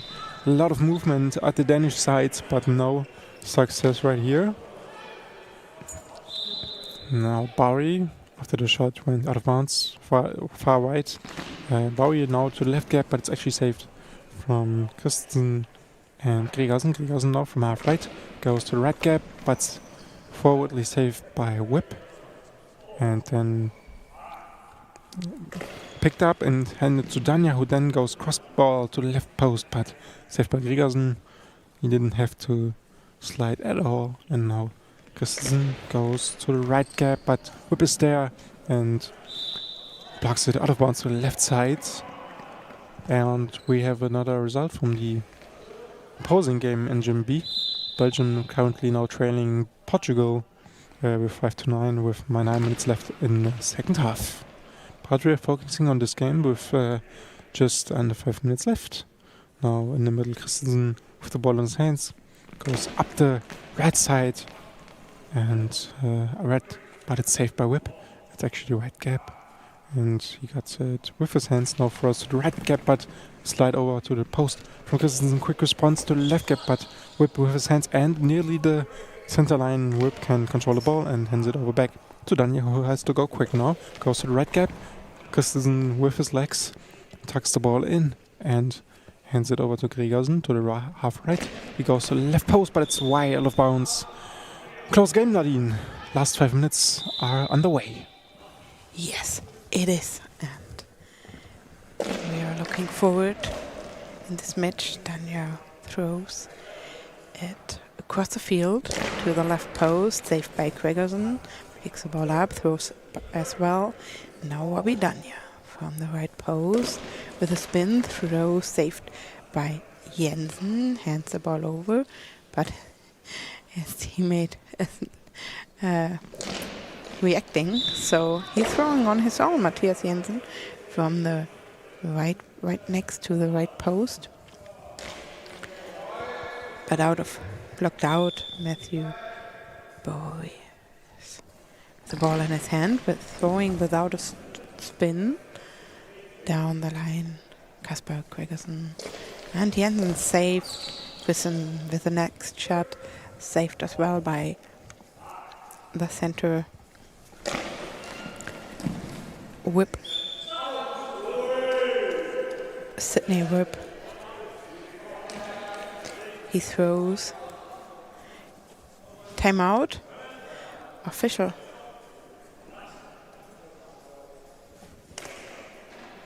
Out. The ball over to Team Australia.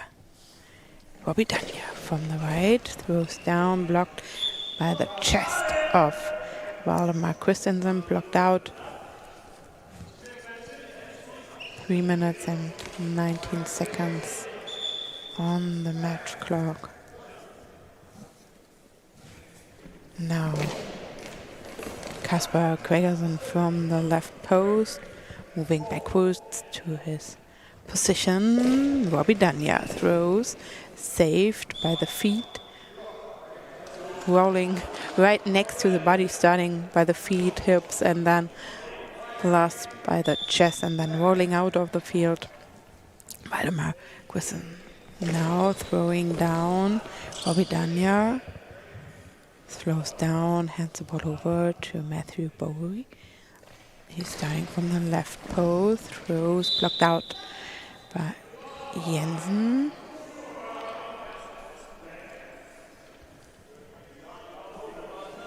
And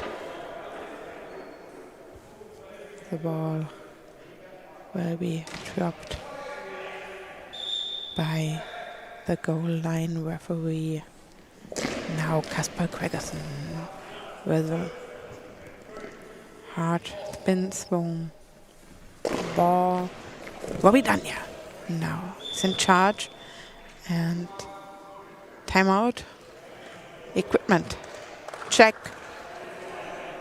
Valdemar Christensen blocked the shot by Dania, and now the equipment has to be checked. The eye shades, if they are in the correct position, they are, and so we can move on with Kasper Gregersen, faked by Jensen in the center, and Gregersen from the left post gets Dania a little bit in trouble. He has to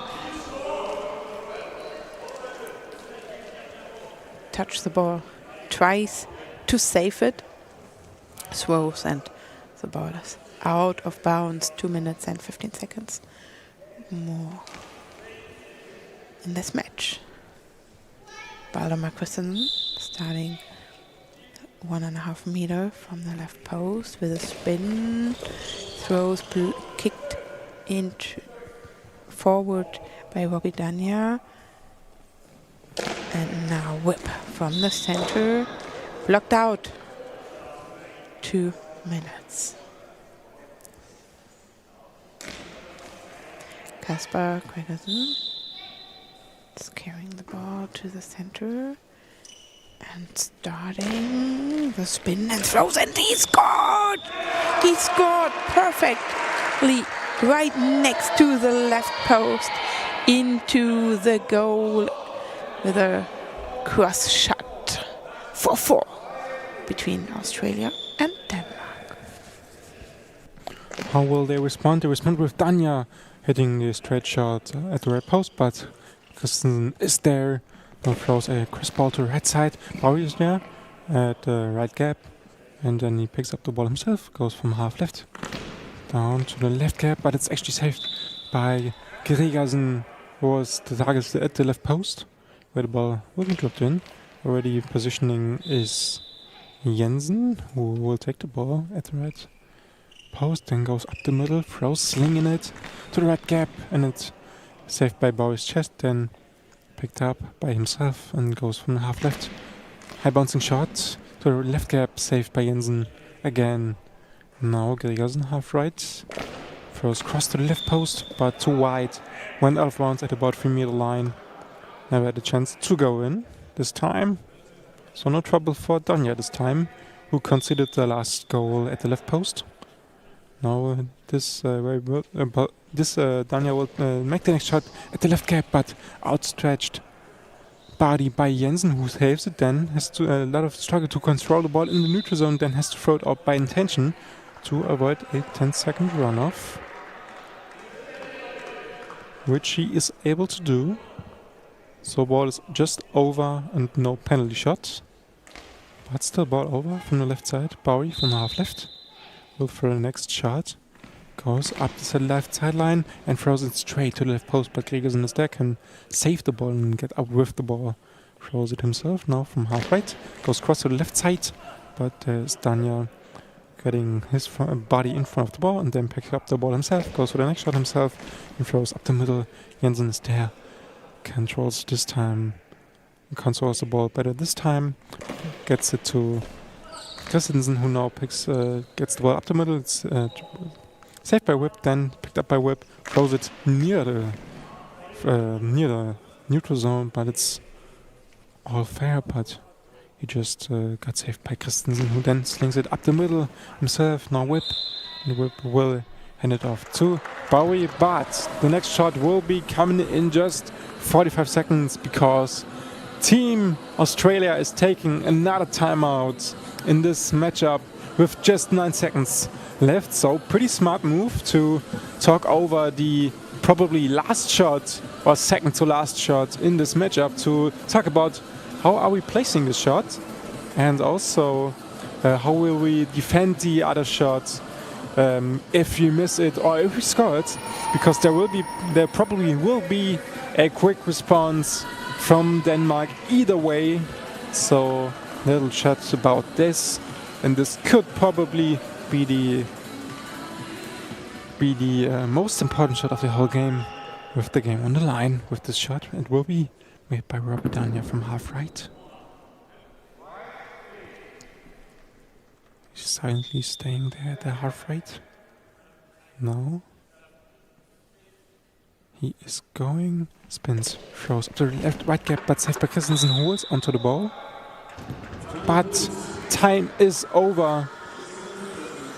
No opportunity for response by Denmark, and so we are going into overtime. So we will have a little break and then we are back until overtime starts.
And we are back with the decision.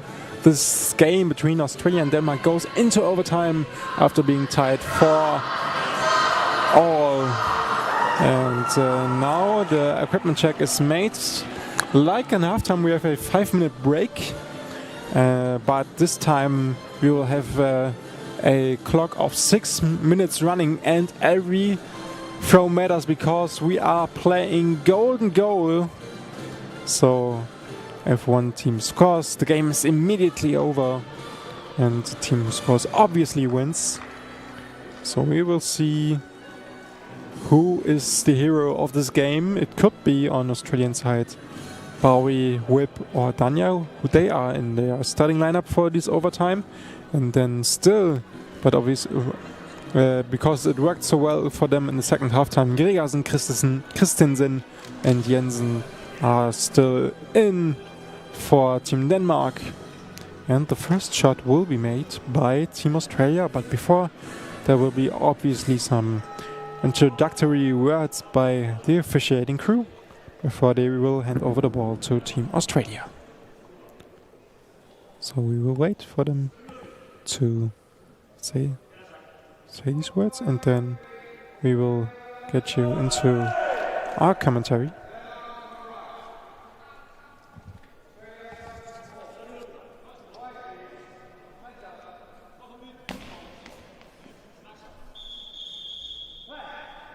So first shot will be made by Danya. Remember, every shot counts. Danya from half right, spins, throws to left side, out of bounds. Out of bounds even by the 6-meter line, so never had a chance to go in. So Nadine will be Denmark who will... It's Kasper Gregersen who throws from half right, targeting the left post, saved by Danya. He throws as well the cross shot, saved by Gregersen, and Jensen blocked out. Not saved, blocked out. So Gregersen.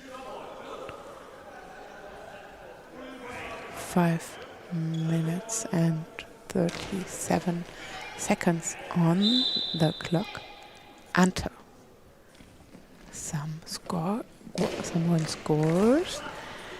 Gregersen tries, kicked forward by Sydney Whip, and he throws the ball up to Matthew Bowie down the line.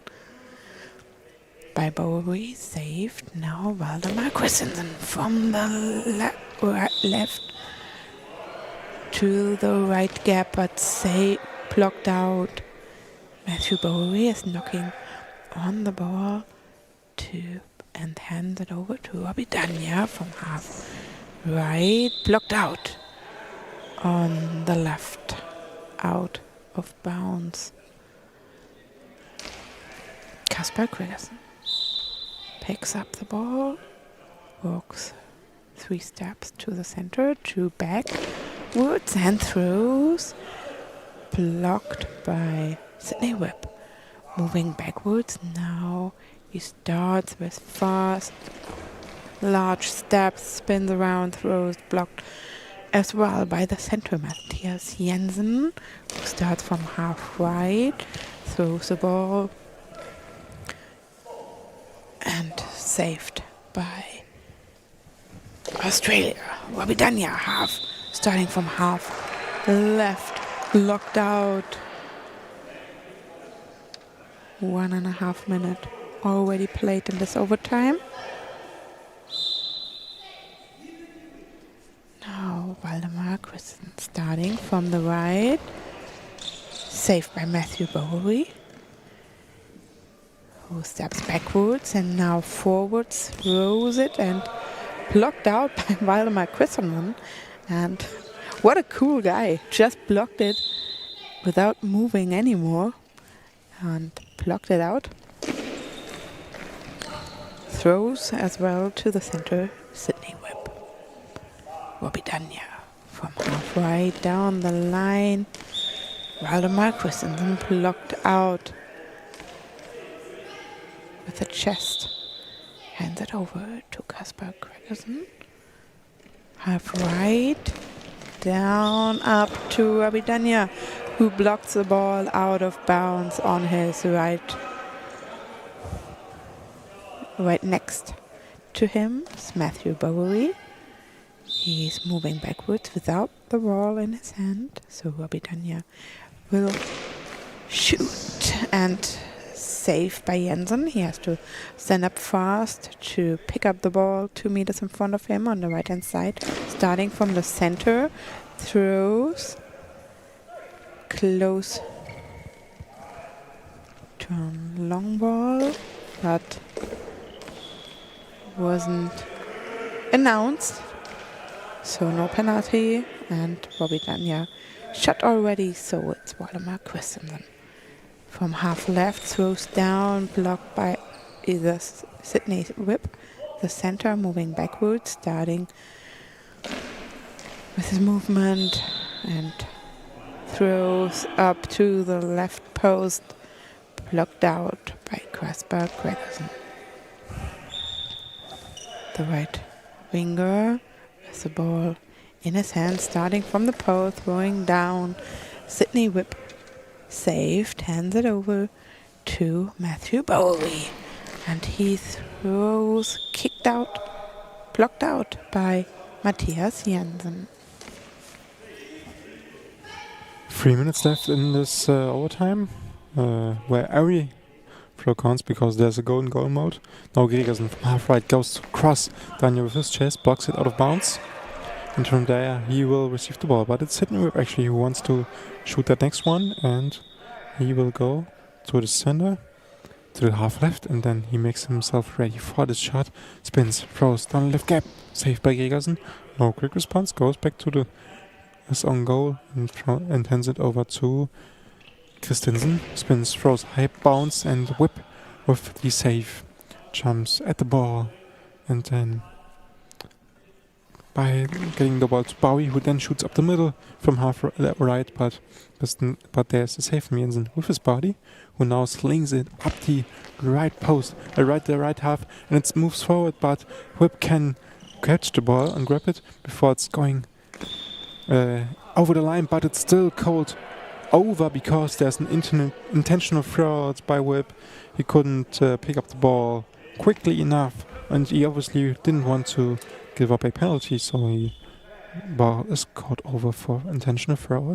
Gregersen up the middle will make the next throw. Spins, throws to the left gap, saved by Dania. Still live ball, but then eventually picked up by Bowie, who then shoots it now to the left gap, and it's saved by Jensen.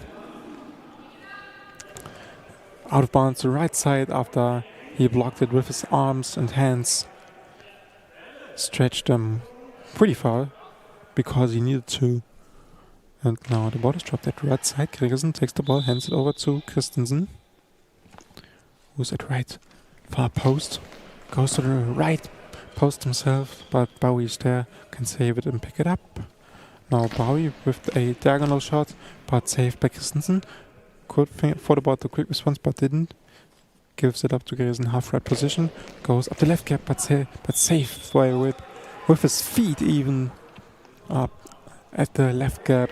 Ball goes out of bounds at the left side. Now Dania picks up the ball and goes for the next shot. Spins, throws up the right gap, saved by Jensen. And he still manages to go back to his own goal. Goes to the half right.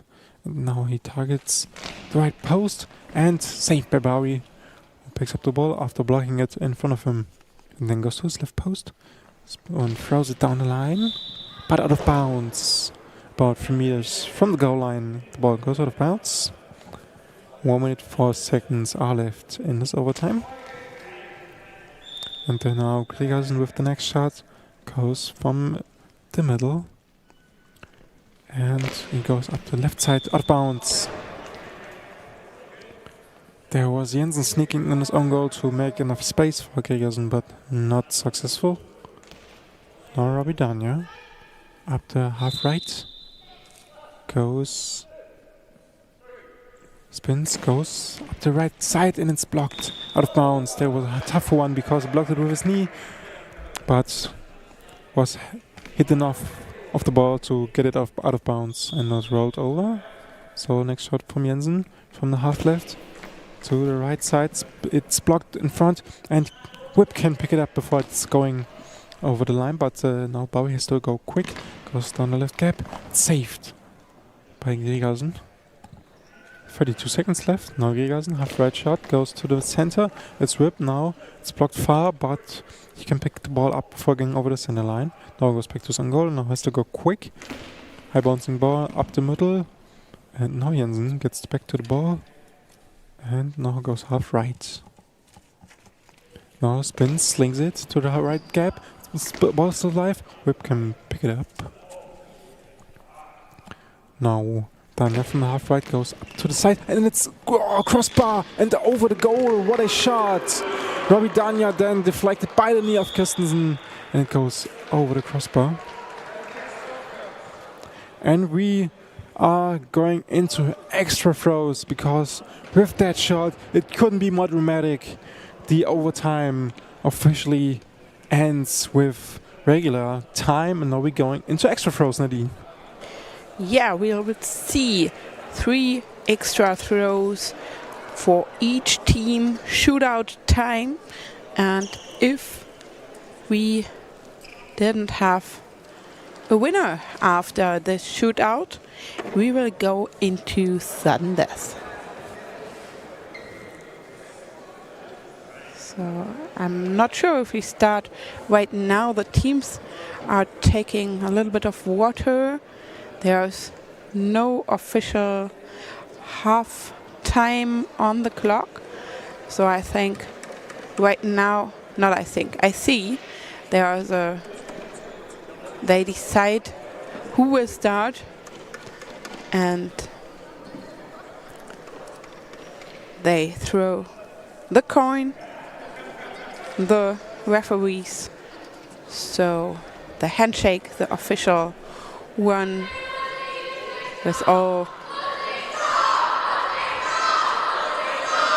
friendly greetings, and as well the other teams are cheering for the teams. We already have the next teams here.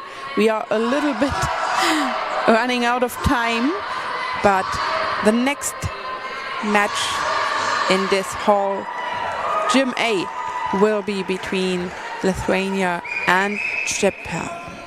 But at first, this special kind of the game, the shootout.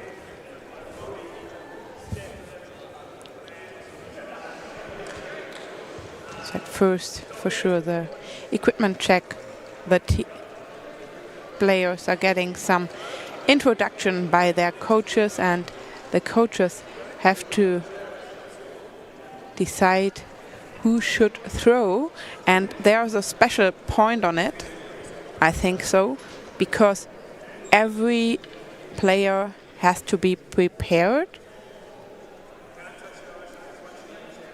So the Danish coach is supporting his team by taking on the eye shades, as well some officials supporting the referees who are already on the center of the field, on the official table, waiting to start.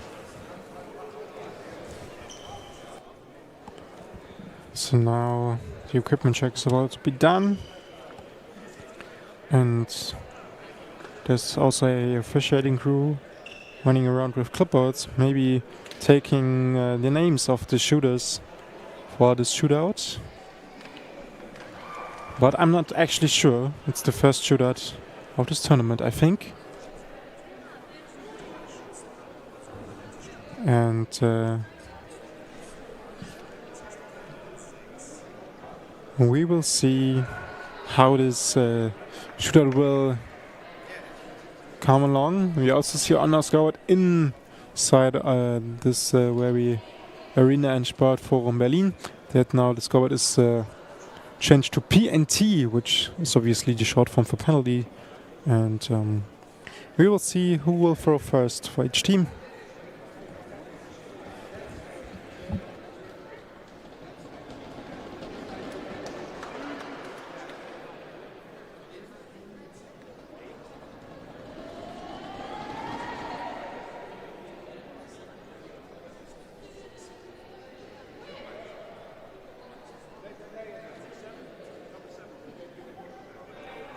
So we are currently not sure if the mode is that actually there are 3 players each team or 6 players each team who have to throw. That's something we will try to figure out obviously in the next couple seconds, or if it takes longer, minutes, but we will get that information to you ASAP. But we will first focus on the first shooter.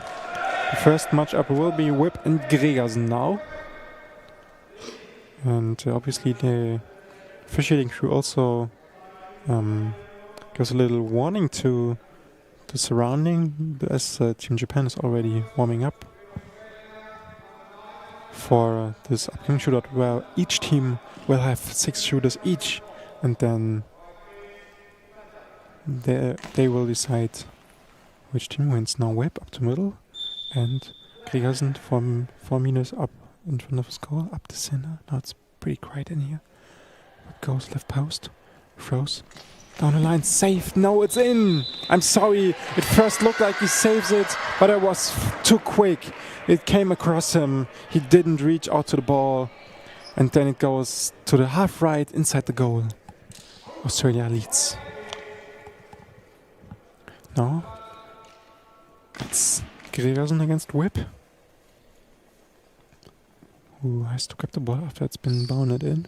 He's in the middle, and Whip is in the middle himself again, so he's on his goal line. Now Gregersen runs, throws up the middle, and it's saved by Sydney Whip. So Australia leads in the penalty, Nadine. Yes, they are. 5 more shootouts are ongoing in this match. Now it's Robbie Dania who will face on the other side Sigurd Lund. Both are right in the middle of the goal, right next to the goal line. And now the announcement. And we will start with Sigurd Lund. We throw from right to left, starting half left, and he scored! Throws the ball right next to the post, inside the goal. Dania was moving forward a little bit, but couldn't reach this hard thrown, perfectly thrown ball into the goal. So 5-5, but Dania is in charge, starting from the right post, and he scored from the noise. Sigurd Lund was moving to his left side, but the ball with a spin was moving to the other side. So it's 6-5 for Australia. So both sides are scoring in this matchup. The next matchup will be between number 1 of Australia, Stefan Narrow, and number 3 of Denmark, Silas Friis Hansen. And Stefan Narrow will be the first shooter in this matchup. It seems like. Yes, indeed he is. And now he is positioning himself up the center. Down goes half right. And Hansen is positioned at the center. Now he throws, and it's saved! He is jumping like half a meter in front, and then also goes to his left. And then with that he can make sure he saves this big penalty, and he also demanding a equipment check. So if he came back, obviously, well, he still has to stuck in, so he has to shoot the ball himself, so it's obviously important for him to have his equipment checked. Now Frieshansen lying up at his right post. Stefan Nero at the half left of his side, his goal. He goes down the line, and it's saved by Nero. And picked up by Nero. He's standing half left. The ball came from the right post to the half right gap positioning, but there was Nero, and he was aware enough of the shot. Australia still leading. Still leading after 3 shootouts. 3 more.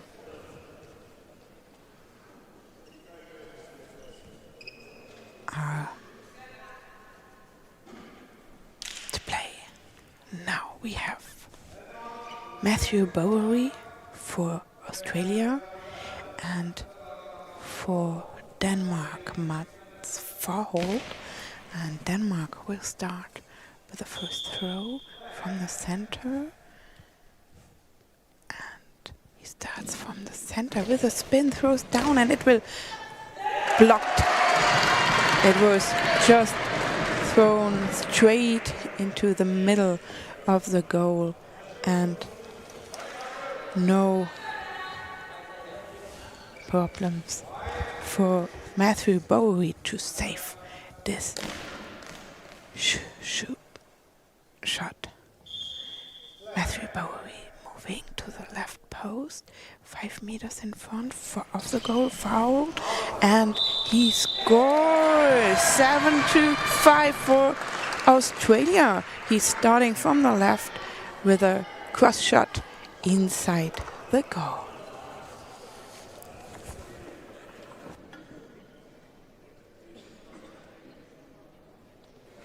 So the next matchup is coming up. Australia leading with 2 points right now. And so this could be pretty much it if they score, and they obviously also will save this penalty. So the matchup is Isaiah Mueller, number 3 of Australia, flying first. He lines up at the right post, and the defense is at the center right now at goal line position. Now he throws, spins, throws to the left, but it's saved, and it even goes wide. But there's still some chat in for the referee, but it goes through. It was a clean save by the number 8 of Denmark, Mathias Jensen, who now has to make this pretty important shot for Team Denmark. He slings it and he hits it. 6th goal for Team Denmark. They are closing up. 1 goal just difference right now. What is the next matchup, Nadine? The next matchup will be between Daniel Morisch and Valdemar Christensen. So, number 8 of Australia and number 9 for Denmark. So Denmark will start, I think so. They are the next. So Valdemar Christensen is in charge. Morisch is sitting 3 meters in the center of 3 meters in front of the center of the goal. Christensen starts and he throws it out of bounds, out of the field. So, and it's 7-6. But obviously, with that shot being missed, they can't tie it anymore. With that being the last matchup. And Australia wins this one in shootout with 7-6 against Denmark. I don't know if how much of a break we will have until the next game is up. It will be with Japan, and it could be like 7 to 8 minutes. I'm not sure yet, because only at the scoreboard there will be a running countdown for us. I think we will start at 5 o'clock the teams need their time to warm up, and right now Team Australia and Denmark are still on the field, so I think we will start at 5 o'clock right here in Gym A.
So we are back with some goalball action. Now it's Lithuania matching up against Japan. Both teams went out earlier in their respective quarterfinals. Japan was shockingly eliminated by the German team, and Lithuania was eliminated by Poland here in GMA earlier. And so now both teams will match up each other to then play for the place rounds and matchups. They can be placed in between of places 5 and 8. So now the winner of this matchup will tomorrow play for the place game for 4 and 5, and the loser will play for 6 and for 7 and 8. Oh no, 4th and 5 and 5th and 6th, and the loser will play 7th and 8th place. And on Japanese side, the lineup is on left wing Kaneko. In the middle, there is I can see him right now. On the right wing, there is number 1, Yuto Sano, and in the middle, I can't recognize now. Maybe you can help me, Nadine? Or can't you right now? Oh, okay. It's number 11. It's Keizuka Yukohiro, and Lithuania starts with number 1 on their right wing, Montvidas, and in the middle there's Brazauskis, and on the right side there's number 2. There is Arturas Jonikaitis.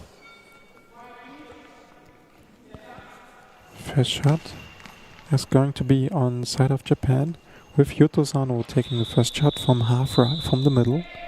Now moves half left, and he is spinning, shooting up the middle, and it's saved by the center. Now cross shot, but it's blocked by Sano after the shot came from Montvidas, and it's next shot will come from Kaneko. Spins, shoots down the line to the left side, but it's saved by Montvidas again. Now he will take the next shot from the right post. He throws it, and it's in after being deflected by the foot of Kaneko. And he lifts up the ball, and it passes through into the goal. Lithuania is in the lead. Now, next shot from Sano, right side. It goes in between the legs of Brazauskis. He tucks it in to his legs. Now, from left, the next shot will come. And it's blocked by Keizuke Yukohiro. Next shot from Sano, half left, goes into the left gap, but saved from Brazauskis. Now Montvidas with the next shot. Goes from half right, down the line to the right post, but Kaneko is there and saves the ball and goes down the line himself, and it's in!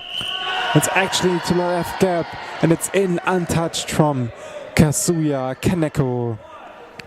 Nice line drive shot in between of Montvidas and Brazauskis. And now the next shot is coming by Jonikaitis. Throws it to the left gap, almost in, but Sano was there and can save the ball. Now goes to the left post. Completely moves over the right wing player. Now gets to the left gap, but attacks it, and Brazauskis is there. Picks up the ball, gives it to Montvidas. He spins, shoots to the left side, but Sano's there. It's saved forward, but goes out of bounds in Japanese side, so Japan has the ball after 1.5 minutes played. And it's the left winger who throws. It's running out. Blocked out. And it was really hard for Montvidas to block this ball. He has to search for the ball. And while the ball was laying in front of the post, Montvidas throws. Blocked out by Kaneko, the left winger. He throws the ball in his left hand, throws across the field, saved by Jonikaitis with his feet. He stands up, throws Hard thrown ball to the right gap, but saved by Yukuhiro. Sano, cross shot, blocked by Montvidas. He throws to the right gap. Hard thrown ball, blocked by Yukuhiro. Hands the ball over to Kaneko. And he scored! He finds the gap between Montvidas and Brazauskis. And scored the second time in this match, but yeah. The lead is over, 2-2. Jonikaitis as well finds the left gap between Sanyo and Yukuhiro, 2-2. Kaneko from the left, but ball over to Japanese team. Sanyo shoots, blocked by Brazauskis. Montvidas is picking up the ball, throws, and hit the post. Hit the left post. The ball is running back to Sanyo, and Sano hands it over to Kaneko, and he shoots down the line. Montvidas blocked, and again Jonikaitis, and the second hit of the post in a row. What a luck for Team Japan. Sanyo walking backwards up to the right post, moving forward, throws down the line, saved by Jonikaitis. It seems like he wants to respond really quick, but then he slows down. But quick answer from Sanyo, saved by Brazauskis. Hands it over to Montvidas. Starting from the center, throws hard to Sanyo, and he with a quick answer, because I think he remembered that this ball was thrown by Montvidas, and he has to throw really fast because Montvidas has to move back. After 2 thrown balls, the ball is running out.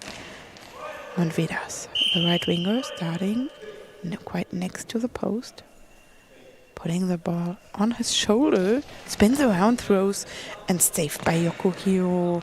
Hands the ball over to Sano, starting 2 meters from the post, spins around, throws, and Montvidas laying his upper arm on the ball, spins around, throws, saved by Yukuhiro, laying his upper body up to the ball, on the ball, and saved. Kaneko throws out of the field on the right hand side. Jonikaitis, high thrown ball, saved by Yukuhiro. In the center, starting from half left, saved. Jonikaitis kicks the ball right to the back on the back to Brazauskis. He saved and hands it over to Montvidas, but he throws out of the field. Kaneko moving up to the right post, starting with a spin, throws, but no struggle for Brazauskis to save this ball. Hard thrown ball by Jonikaitis. After that throw, he makes a noise like, whoo. It was really hard to throw this ball. Blocked out by Sano. And I can tell you that because there was a short equipment check, I think. The ball is back on the lashes. The shoe lashes have to be fixed. Now, official timeout. Some noises are irritating the players. Kaneko from the left post, starting with a spin, throws hard, but the Pasowski is blocked by his chest, and while Sanyo was walking backwards, he was falling above his neighbor, above the center, Yukihiro, and timeout. Japan, for sure, I think the coach will ask their players if they are still okay. And at this time, we can see a really nice walk in the handstand by Haruki Tori, who is walking next to the field on his hands. Nearly 6 minutes already played. Timeout. Team Japan. And now the next shot will be made by Kazuya Kaneko. After the situation before was pretty dangerous for Team Japan, running over themselves and obviously not getting counted for that. So lucky for them. Kaneko now down the line, right side, right gap, left gap, but saved by Brazauskis, who hands the ball over to Yonikaitis. He goes to the middle, but Yukihiro is there. Struggles to locate the ball and goes out of bounds. Is it going out of bounds in neutral zone? No, it's out of bounds in the Japanese zone. So Japan remains possession. Kaneko from left post goes down the line to the right side and it's post and out of bounds from there. Straight line shots. Lucky for Montvidas to not got hit into his back. So next shot from Yonikaitis from half left to the right gap, but saved, and from Kaneko. So now Sano, higher bouncing shot, but it's saved by Brazauskis, who doesn't even have to move. And it's handed over to Montvidas. Now crossbar, but it just touches the outside of the net. Was pretty close, just slightly touching even the post. So lucky for Japan again, with a game being tied 2 each. Kaneko next shot from half left, spins, throws up the left gap, but saved from Brazauskis. Now handed over to Yonikaitis, who's standing in the middle. Now going to half left, going to shooting half right, and a little bounce, hard to defend for Kaneko, who then can block it out with his knees and going out of bounds to the left side. Now handing it over to Zano, who's attacking from half left. Now he's spinning, throwing half right shot, and it's defended and blocked out by Yonikaitis to the left side, out of bounds, where he will be getting the ball next and picking it up and going to the left post, where he will be preparing his shot after now being called live. Shooting it to left gap, and it's saved by Yukihiro and in company with Zano, each blocking it with their shoes, and now picked up by Kaneko. Left side, left gap shot, but it's defended by Montvidas and Brazauskis. Now Montvidas from half right goes left gap, but it's saved by the shoelaces of Yukihiro. Now Zano, half right position, goes up. First up the middle, but Brazauskis is there. Can you pick up the ball before center line? Yes, you can. Getting in back to Montvidas, who has to go quick now. Half right position, high bouncing ball, and it's saved by Zano. Half right positioned. Gets it to Kaneko. Half left position, spins, throws, high bounced, and it's in! In between of Brazauskis and It was a Kaneko. long ball, so no goal instead of the goal. Maybe that's why they struggled. And now it's Yonikaitis against Kaneko with the penalty shot after the long ball. Getting really quiet there. Kaneko is lining up into the center, like about 2.5 meters in front of his goal line. Now Yonikaitis from left side goes cross, and it's in! Even though Kaneko hit the ball with his left hand, it's just deflected at the right post. So it goes in, and Lithuania leads this one 3-2 against Japan with 4:23 left in the first half. So they have to find an answer. Zano throws just to the center. Brazauskis hands it over to Yonikaitis. cross shot. Kaneko now throwing the ball, high bouncing, but blocked with the belly of Montvidas. He throws down the line, hard thrown ball. Kaneko saved it. Throws as well, high bouncing ball, but as well saved by Montvidas. Throwing up to the left gap, but Kuhiro blocks it out by his feet. Sano throws, saved by Pasauskis, hands it over to Jonikaitis. The left winger a timeout. So first timeout for the Lithuanian team.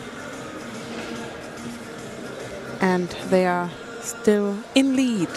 3-2. Both teams are, I'm sure they are unhappy because of the result of their former matches. But now they have to stand up and to fight in this match. 3 minutes and 25 seconds on the clock. 4 seconds. Still timeout. And the whistle was blown, blocked out by Yokohiro, thrown by Jonikaitis from the left wing, blocked from the center 3 meters in front of the goal, out of the field. Sano is walking to the left post, walking down the line, throws up to the center. Pasauskis, who saved, hands it over to Montvidas. 2 meter next to him on the right hand side, throws, blocked up in the neutral zones, picking up by Yukihiro. Pass it over to Kaneko, who had thrown, but saved by the Lithuanian team.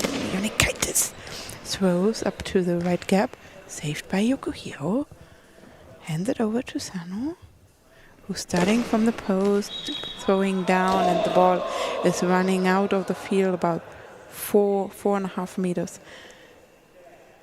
away from the right post.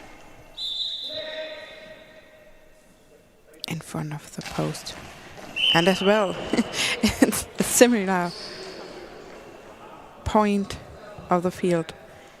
Jonikaitis throws the ball out after a cross shot on the right.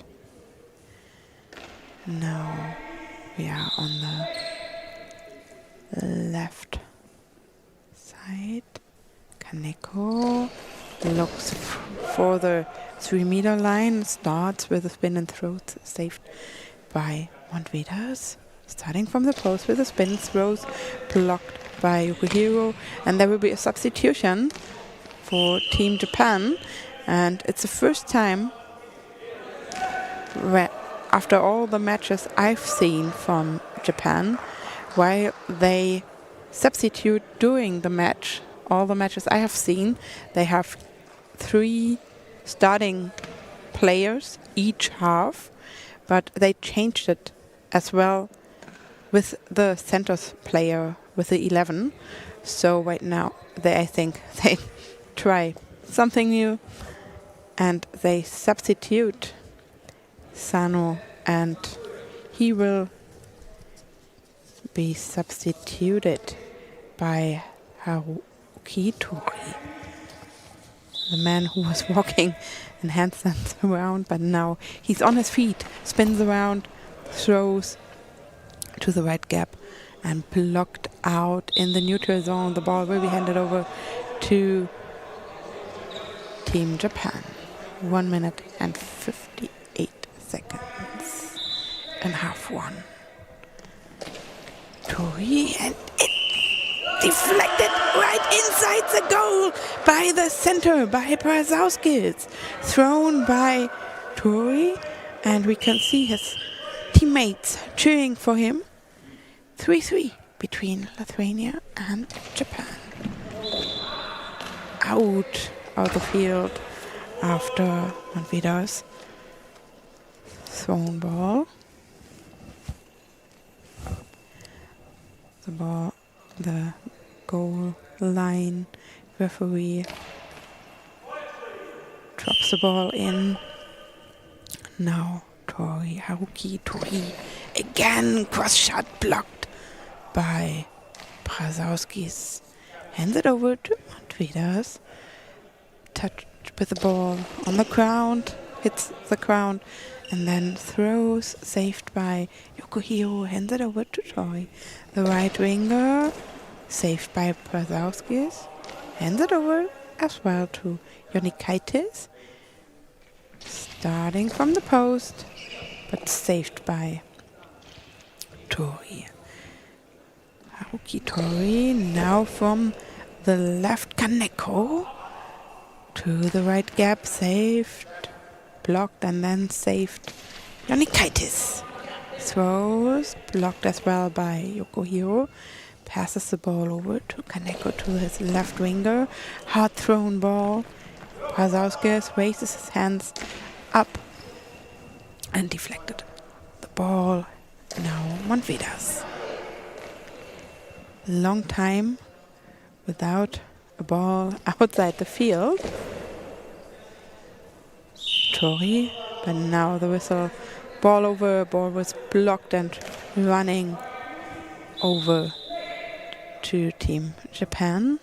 Now they are start from the right post by Kaneko, who's moving backwards in his position as a left winger. Tori from the right post, fast bouncing ball, saved with his knees. The ball just in between his knees by Brazowskis. Jonikaitis, the left winger, cross shot, and the time is running out. The first half is over. We have seen a good match between Lithuania and Japan. No penalty, one penalty. There was one penalty by caused by Kaneko, but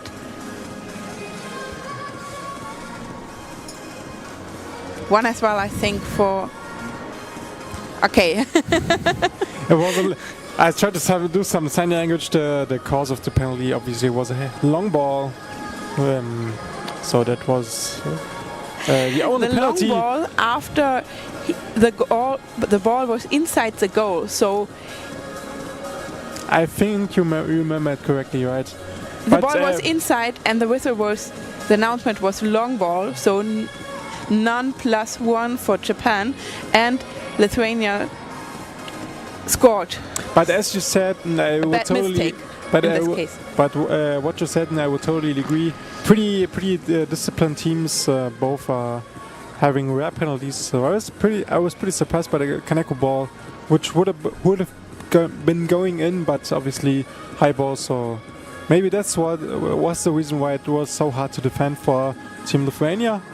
And a pretty fast-paced game, as you said, and at the end, not many times where the ball was out of bounds, and pretty quick shots from each team. And now we will have a little break, and then we'll hear you in a bit for the second half of Japan and Lithuania in Gym A. We'll be right back. See you.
And we're back a little bit earlier than I expected because there are some substitutions that are being made by both teams. At the Japanese side, right now Tori at the left wing, right wing will be in. Then in the middle there will be a substitution. Yukihiro goes out, and for him Yui Taguchi is going to play center. And on the left wing there's another substitution, Kaneko getting stepped out, and for him there will be Koji Miyaiki, who's playing now on left wing.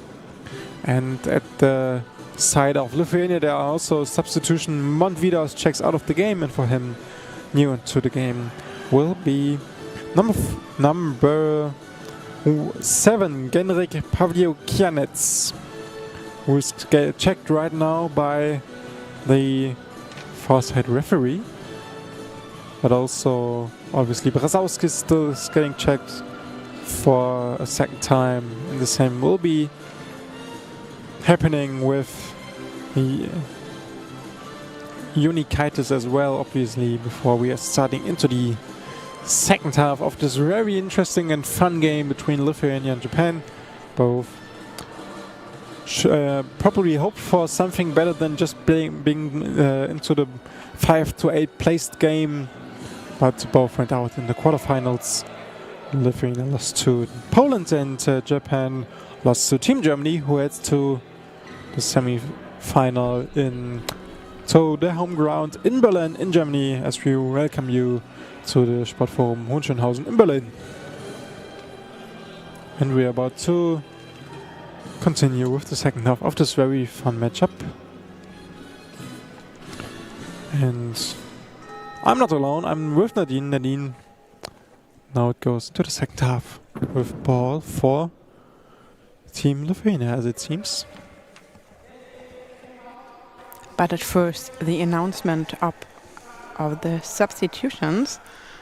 So we have a little time while the referee is announcing the substitutions, which are made during the halftime, so they didn't count. Each team has 4 substitution announcements,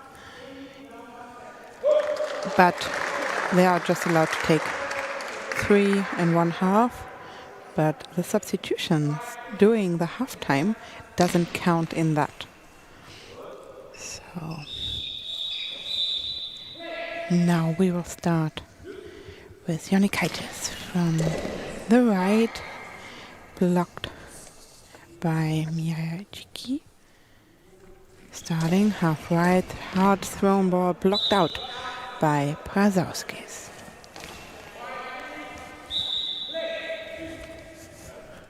Now it's Unikaitis with the next shot going to the right post, but Miyajiki deflects it out of bounds to the left side. It's getting bounded and already handed over to Haruki Tori, who now heads to his right post. And he spins, throws the cross ball, and it's off the post and inbound. Unikaitis lucky there, who went to the left, and the shot came to the right.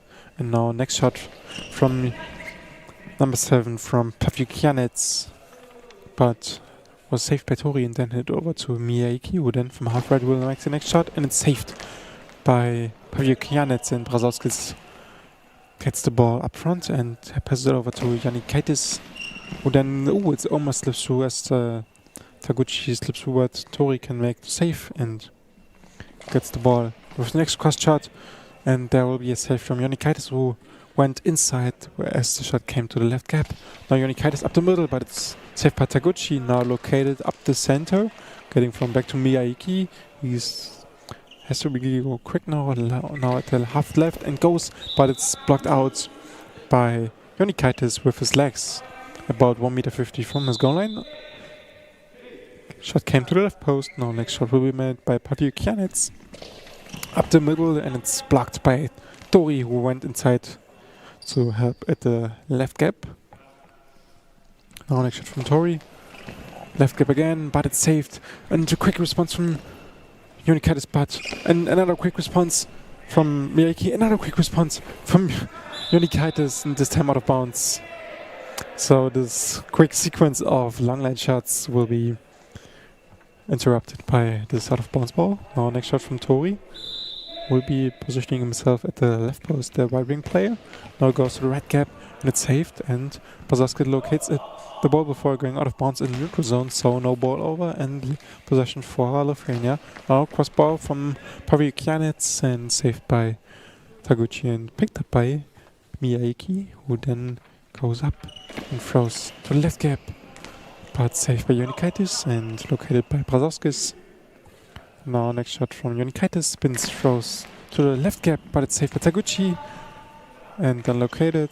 Getting back to Tori with the ball now from right post. Tori goes long line, but saved.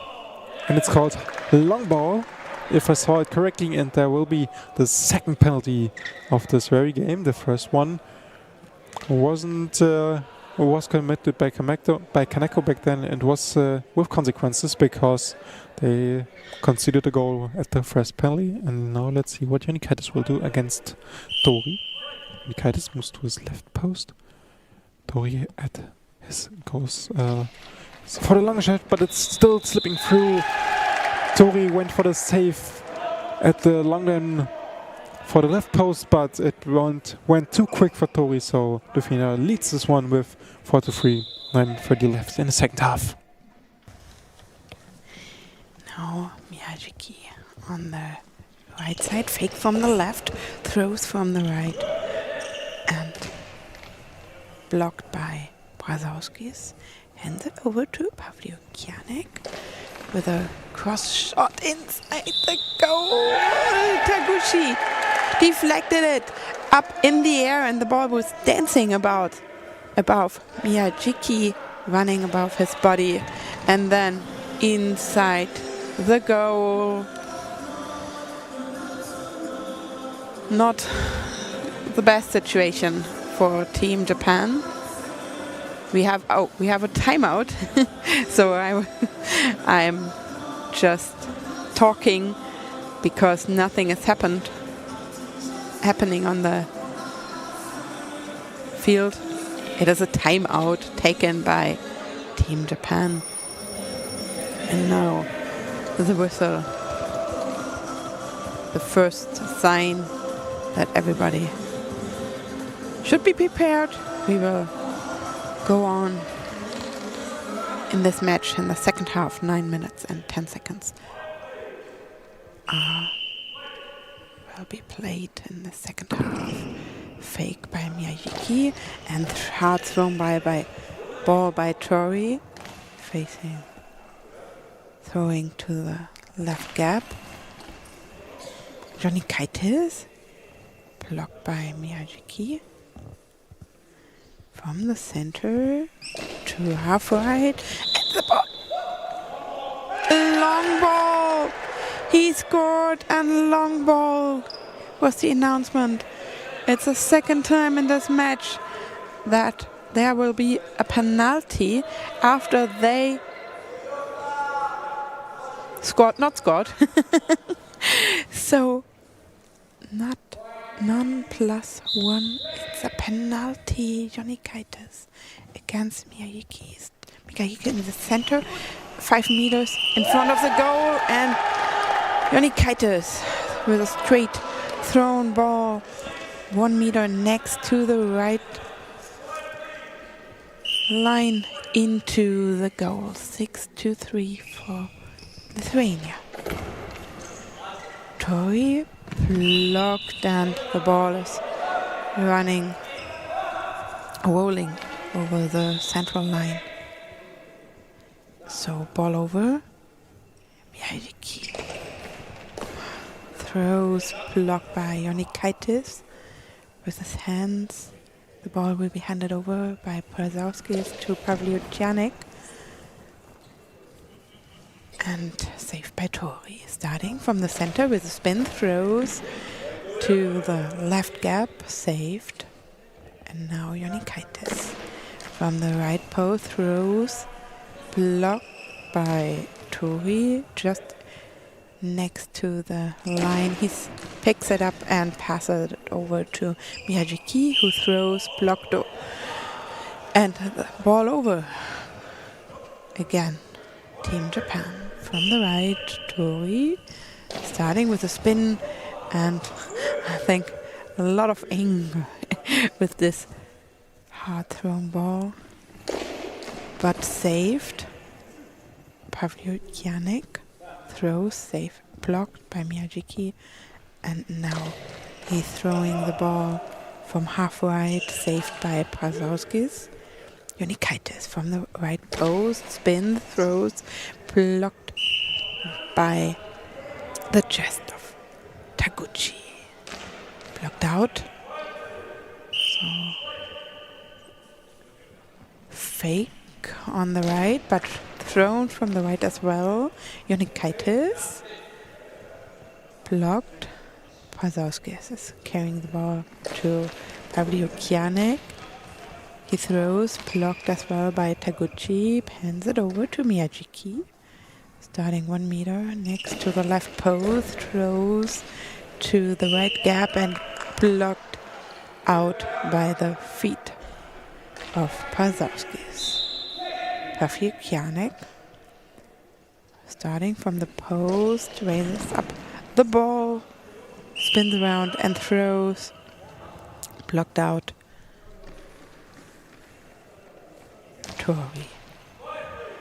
He will grab the ball as well and throw the ball down, but Brazauskis saved the ball while putting his legs, feet together, and saved the ball in between after Jonikaitis shot. Miyajiki for Japan. Saved Jonikaitis from the right post. Cross shot saved by Tori. Starting from the right post. Throws saved by the center Brazauskis on his right hand side. Pass it over to Pavlyukianek and substitution. Japan. Number 7 will be in and number 2 out. So rookie Tori will be substituted by Kazuya Kaneko. So we will have Kaneko, Taguchi and Miyajiki now in the lineup for Japan, as the equipment check of Kaneko's eye shades just was successfully completed. Now Kaneko will immediately get the ball from Miyajiki, then here on heads up the middle, and he spins, he throws to the left gap, but it's saved by Jonikaitis, then off the back of Brazauskis in the back to Jonikaitis, who hits the ball and then throws another ball from half right to cross to the left post, but it's out of bounds early at about 2 meters from the goal line. Now next shot will be coming from Miyajiki. Up to middle he goes, spins, throws up the left gap, but it's saved again by Jonikaitis with his legs still inbound, then picked up by Brazauskis, and then from there next shot from Pavlyukianek's. Next shot saved by Kaneko, then quick response down the line, but out of bounds early. Shot before from Pavlyukianek came from to the left, to the half left, but was saved by Kaneko obviously. Next shot from Jonikaitis will be from half right. Starts, throws to the right side, right post, but saved from Miyajiki. Then from left post he gets outside and saved in the middle from Brazauskis, who then picks up the ball, gives it to Pavlyukianek, and then from there he will for another cross ball up the middle, but Taguchi is there with his legs directly to the right gap, and now Kaneko up the middle, goes to the left side, but it's just closed right off the left post, and even Jonikaitis missed, but it doesn't matter for Lithuania because they didn't got a goal against them, and directly after that Lithuania decided to take a timeout, which is the second timeout for the team of Lithuania, with 5 minutes and 7 seconds left in this game, with Lithuania still in the lead, 6-3 in this positioning game. They will be reaching from 5th place to 8th place, and in the parallel game in Gym B There is currently US boys against Korea playing. They're in the second half with 1 minute left. Korea currently leads 13-6, so big goal differential there. And 5 minutes left in here.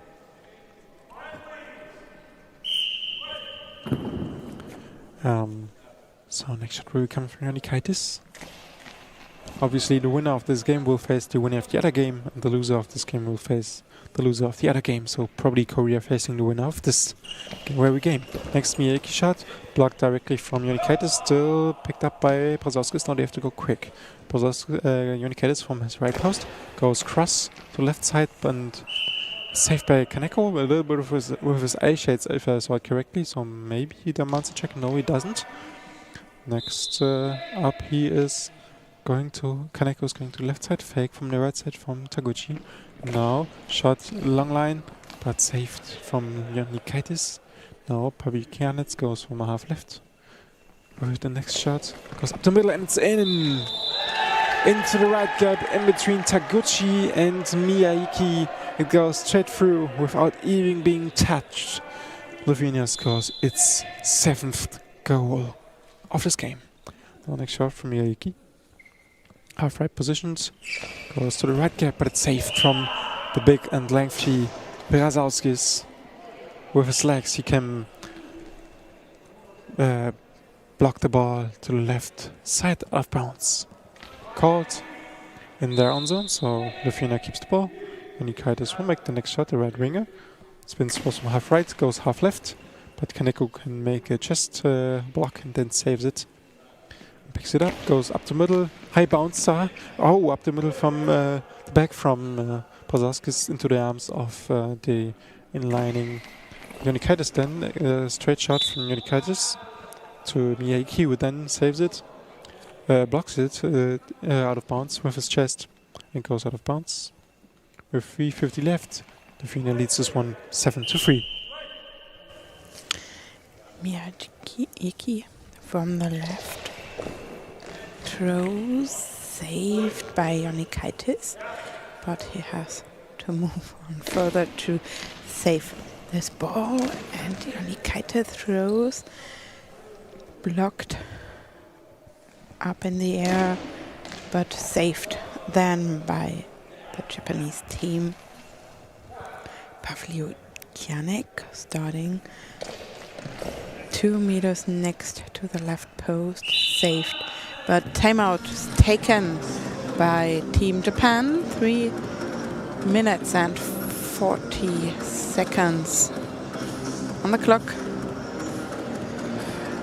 Lithuania has 4 goals in lead, 7-3 in this match.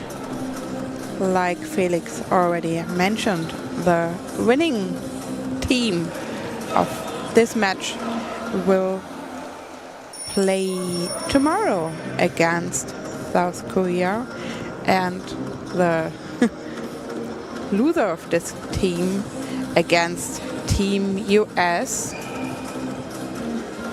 tomorrow in the morning. But now we are back in this match. Miyake from the right post, blocked right next into the neutral zone, but picked up by Brzozowskis. Pavlyukianek shooting from the left post across the field. Miyake, high bouncing ball across the field. Pavlyukianek saved, hands it over to Janikaitis. Down the line, blocked out. Miyake. Kaneko is carrying the ball up to the other side, and it was clarification. Was it inside or not? The ball hits up in the air and was really close to the goal line. And now the referee is talking to each of the each of the goal line referees, and both decided no goal, so it's no goal. Jonikaitis from the right, blocked by Kaneko. 2 meters in front of him. Taguchi is passing the ball to him, and that's the answer. Kaneko scores with a long shot into the goal, and I'm not sure if there was even a space or not, but it seems like there was no. But the ball is running between Pavlyukianek and the right post inside the goal. 7-4. Still Lithuania in the lead, but again Kaneko is shooting. Pazauskis saved, hands it over to Jonikaitis. Starting from the right post, a cross shot saved by Kaneko, knocking on the ball, hands it over to Miyaki. He throws from half right, moving backwards in his position. Pavlyukianek. Throw saved by Taguchi. Kaneko. High ball again. Penalty against Japan. The third or the fourth? The fourth it is, I think. There were 2 penalties committed by Kaneko now and 2 from Miyaki, if I remember correctly. But now Kaneko is sitting in the center, 3 meters. Oh, stands up 3 meters in front of the goal. Jonikaitis from the right post, across the field, inside the goal on the left. And now it's 8-4 for Lithuania, and even it's getting harder for Team Japan to win this game. Next shot will be coming from Jonikaitis from the right post, goes across, but out of bounds before reaching the goal line. 2 meters were missing there. The next shot will be made by Kaneko. Just 1 minute 18 seconds left, and for a goal deficit they have to go quick now with their next couple of shots. Now Kaneko from half left goes up the middle, but Prozostis is there. Blocks with the shoulder and then picks it up inside the right side. Then next shot from Jonikaitis, half right, goes half left, cross, but saved and blocked by Taguchi. And the next shot will come from Miyaki, who then go quick high bounce ball. And is there a penalty committed? Yes, there is. By Miyaki, it's his third penalty committed against him. I think it's a long ball again. Couldn't hear the referee telling us here. Next shot will be coming from Jonikaitis from the left post. He's adjusting, but in. Miyaki was adjusting to the line of Jonikaitis, and just underneath him, the ball slips through under his armpit when Miyaki was falling down for the save. But he missed, and Lithuania scores their 9th goal. They have a 5-goal lead with just 53 seconds left, and obviously you can take 10 seconds for each shot. Obviously, you don't allow to go 10 directly, because then you commit a penalty.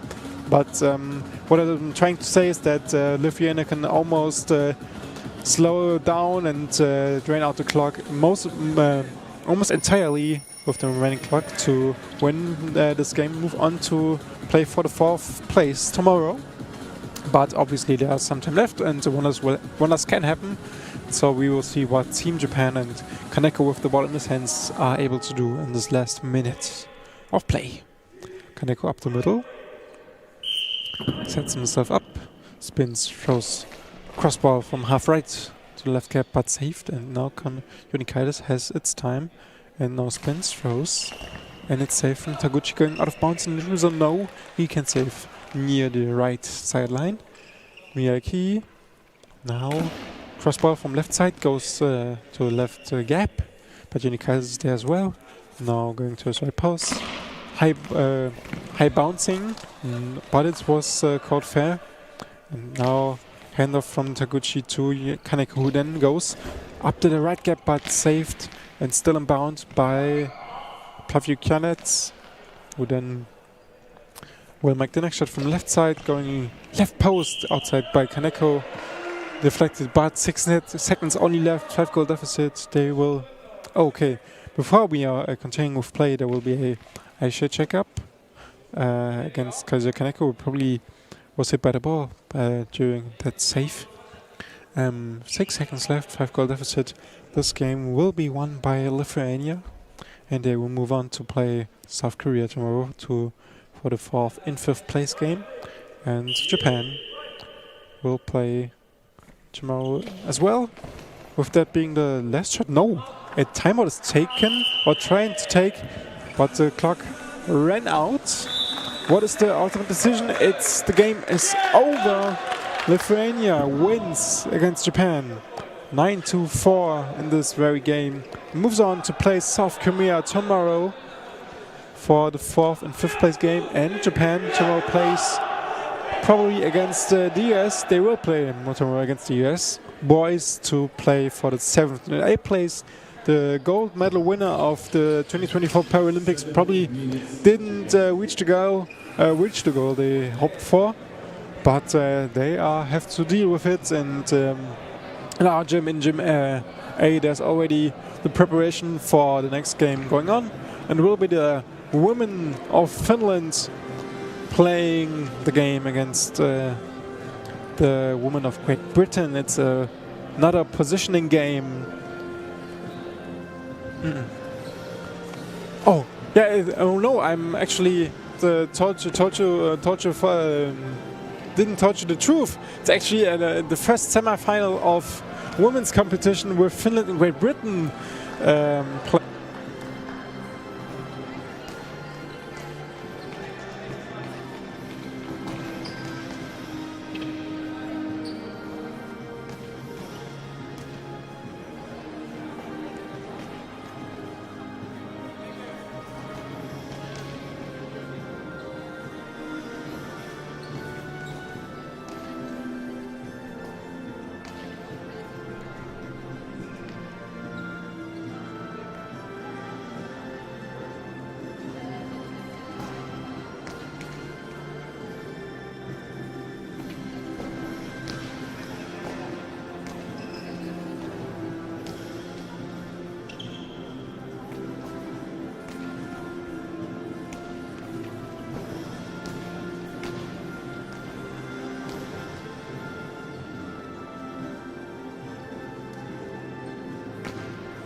It is 5 minutes to the next game.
Welcome here to the women's competition, Goalball Nations Cup in Goalball 2026.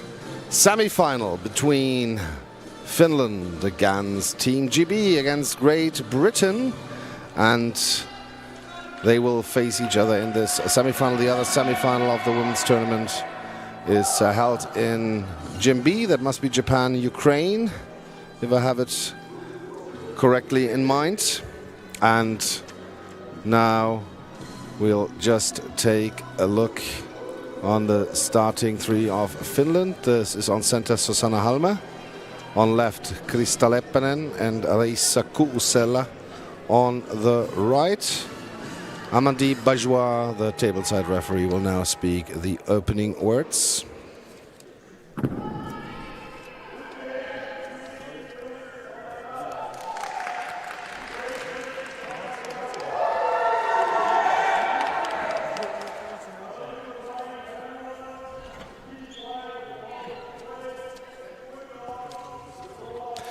And Team GB, starting lineup on the right must be Chelsea Hudson. On the left, Carly Holder. And now the ball in play. Krista Leppänen in the blue jerseys, Finland plays. And the first ball is caught by Louise Turner on center. Left is Carly Holder, right is Chelsea Hudson. Turner with the first throw, Halme with the save. And now Reissa Kuusela from the right side with the spin, with the throw. Center is there, and it's taken away by Turner. Turner hands the ball over to the left winger, Carly Holder. Holder from the left side down the line, and it's out.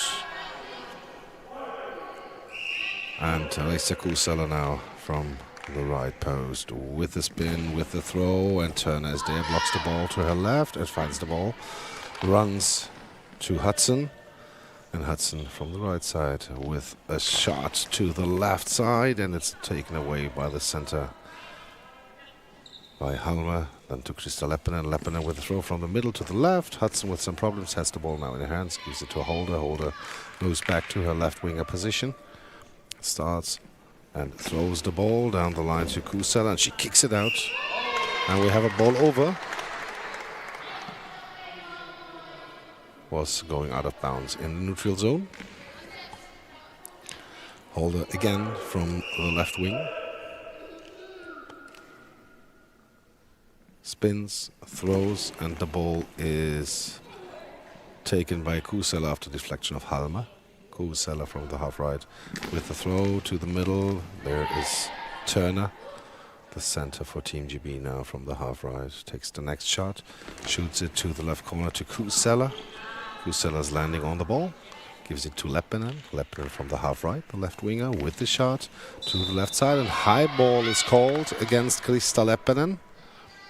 Early chance here for Team GB to take over the lead. All three of Team GB come together there.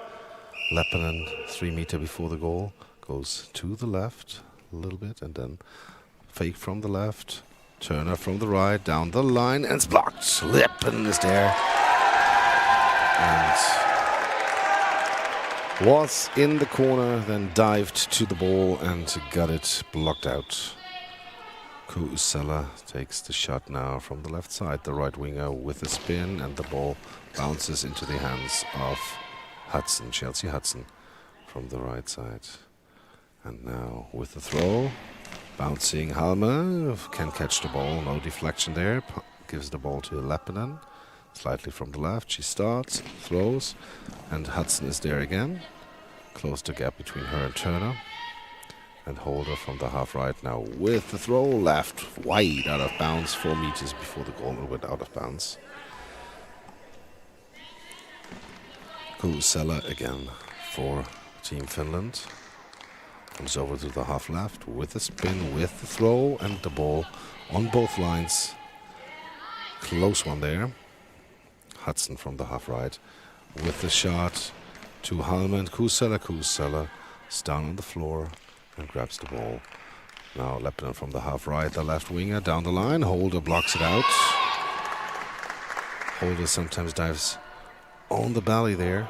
It's not stable on the hip, but she can block the ball this time. Holder from the left side and it bounces on Halme, and Halme gets the control of the ball, pass to Kusela, and Kusela from the middle. She starts, throws, and the ball is blocked by Turner. And Turner now with the next shot from the middle of the center plays the ball. Halme is there, the ball is free, and now she has it passed to Leppänen. Leppänen from the half left with the spin, with the throw, and it bounces to the right side, but no problem for Holder. No speed in this ball, wasn't really fast. And now Holder from the left side down the line. Kusela is in place. Fast response Kusela to Holder. Holder is in position and can grab the ball and hands it over to Chelsea Hudson. Hudson with the next throw to Kusela again, and Kusela blocks it out. 8 minutes 42 seconds to go. 0-0 the score.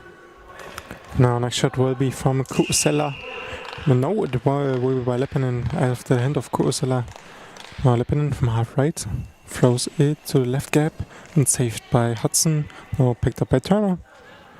And she goes up the middle, will make the shot herself. Goes from half right, from half left to the right gap, but it's saved by Halme. Now she takes the next shot, spins, throws to left gap, and it's saved by Hudson. She now orientates herself to her right post. Now goes to left gap, and it's was a little bit free after Halme just blocked it, but then Kusela could pick the ball up, and she now goes from half left to half right with the shot, but Holder is there blocking it with her leg. Her feet to be exact, and ball goes out of bounds in the British zone. So next shot will be from Holder as well. She goes from half left to the right gap, and it's saved. And it's free from Halme, but she can pick it up before the ball goes going over. Next shot from Leppänen goes to the right gap, but picked up after the save from Kali Holder. Now next shot up the middle from Holder. Picked up by Halme and then handed over to Kusela, who now goes from half left, spins, throws to the right hand gap, and it's prevented from going over by Lois Turner. No quick shot needed from Hudson. Bouncing ball and then picked up by Halme after saving it up the middle. Now next shot from Leppänen from half right. She shoots it to the left side, but out of bounds early, about 4 meters from the British goal line. The ball goes out of bounds to the left side, and now will be back. Pointed in at the side of Chelsea Hudson, who is at her right post. Now goes for a cross ball to the left post, but it's saved early by Kusela. Keeps to the mount and goes for the next shot from the right post to the right gap, but saved by Holders. Ball is going over after it's blocked from her ankle, and just goes over the center line. And we will have a timeout by Team Finland, and there is still 6 minutes and 51 seconds to be played in the first half of this first semi-final of women's competition in Gym A, with Gym B playing Japan and Ukraine. So both teams huddle up at the side of Finland. Felix Rogge, the coach, and for the British team there is Gary Lambert, the guy in responsibility. Now the next shot will be prepared already. The British team in defensive formation with center at 3 meter line and the wing is at 150. Now from half right, the shot from Kusela down the right side, but it's early out of bounds before going up to the right post. Next shot will be made from Holder. No, it will be handed off to Lois Turner. She throws up the middle to the right post, but it's saved by Leppänen. No, she orientates herself to her left post.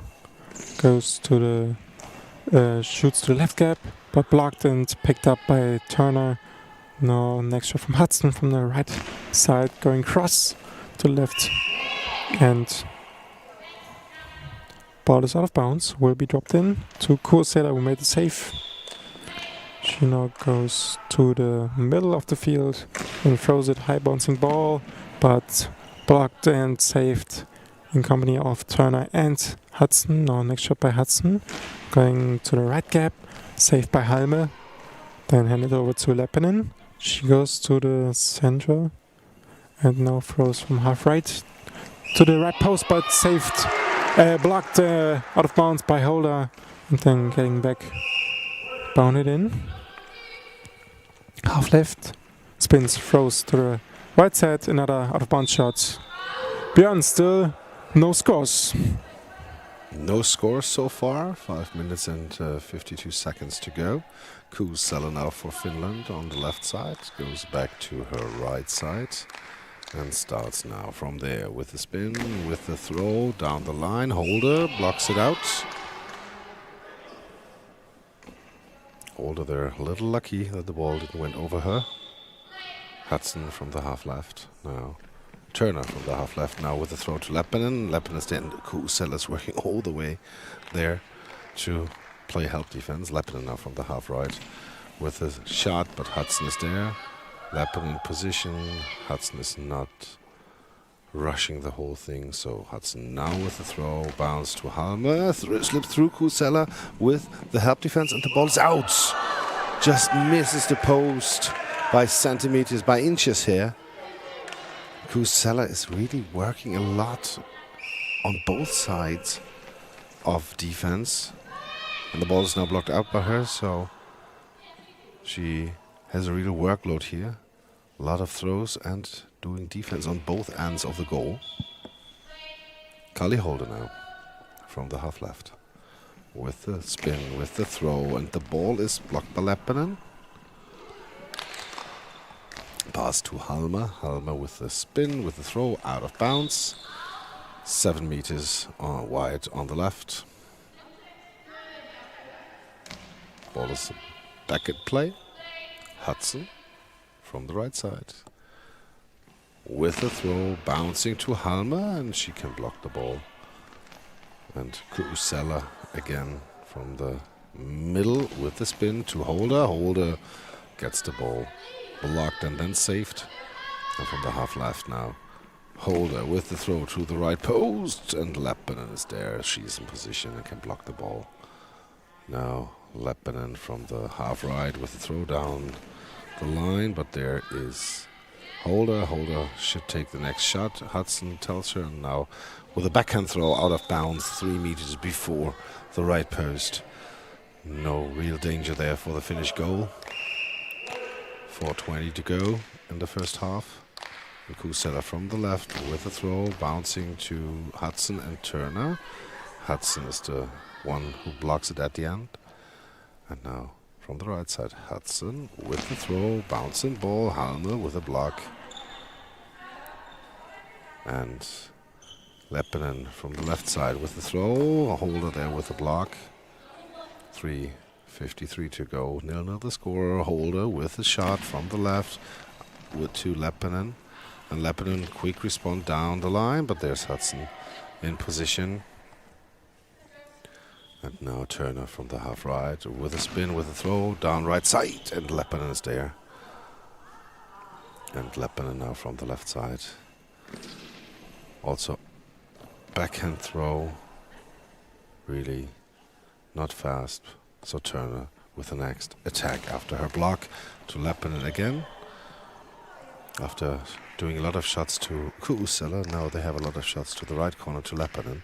Team GB. Kuusela with the shot. Hudson is there in position.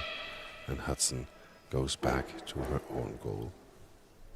And the ball now played by Hudson. Blocked by Halme. Halme to Leppinen. Leppinen on the half left to Hudson. Down the line. Hudson has the ball. Gives it to Kali Holder. Kali Holder from the half right with the spin, with the throw down the line. And Leppinen can grab the ball right away. And now, again, Leppinen from left to right, held up by Turner. And Turner now from the half right. With the shot, Halme blocks in front of her, gets the ball now in her hands, pass back to Kuusela, she stands in the middle of her own goal. And now with a shot from the middle, and the gap is closed by Turner between her and Hudson. And Kali Holder with the next shot to 14 to go. Holder with the shot, and there is Leppinen closing the gap between her and Halma. From the half left now, Leppinen with the spin, with the shot, and into the legs of Turner. Turner brings the ball to the right side. There is Chelsea Hudson. Hudson now with the shot. Two up in the air and inside the net, over the legs of Halma. The ball goes over the bodies of Leppinen and Kuusela, who were in help defense, but could not block the ball anymore because the ball was falling behind their backs inside the net. 1-0 here, the score for Team GB, 1:51 to go. How will Finland respond? We will see with the next shot taken by Kuusela, who now goes from half right and shoots across, and it's blocked out by Hudson, who now makes a diving save through her hands and then gets the inbound ball, and quick move from Holder to her left wing. Now goes with another cross shot. It's caught by Leppinen, and she gets up herself and throws from the left side. Another cross shot to Lois Turner.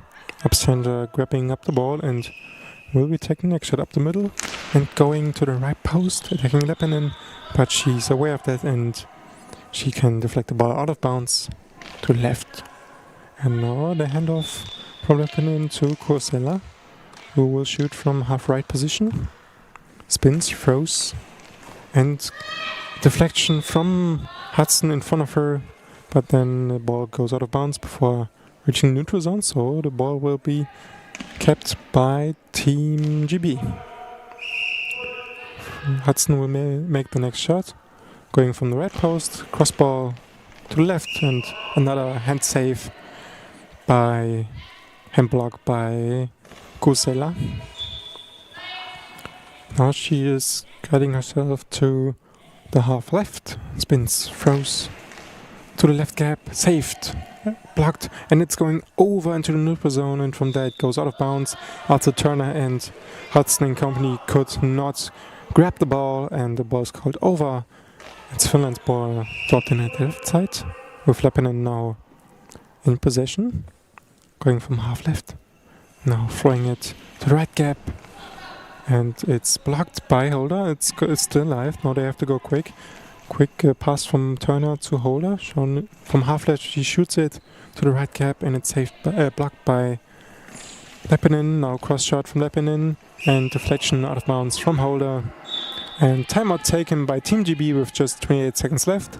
They had to take one timeout, or the timeout wouldn't carry over to the second half. That's because that is their first timeout.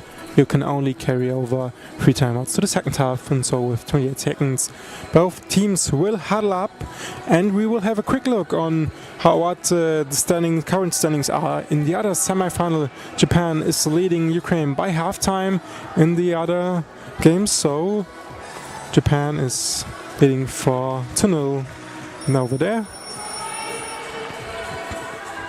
So we are looking at the potential opponent of that other game with GB and Finland. Currently pretty close matchup, and GB will make the next shot from the right post. It's Chelsea Hudson, and it all goes quite right in here, and she now makes a move, goes down the line, and it's grabbed on by Leppinen.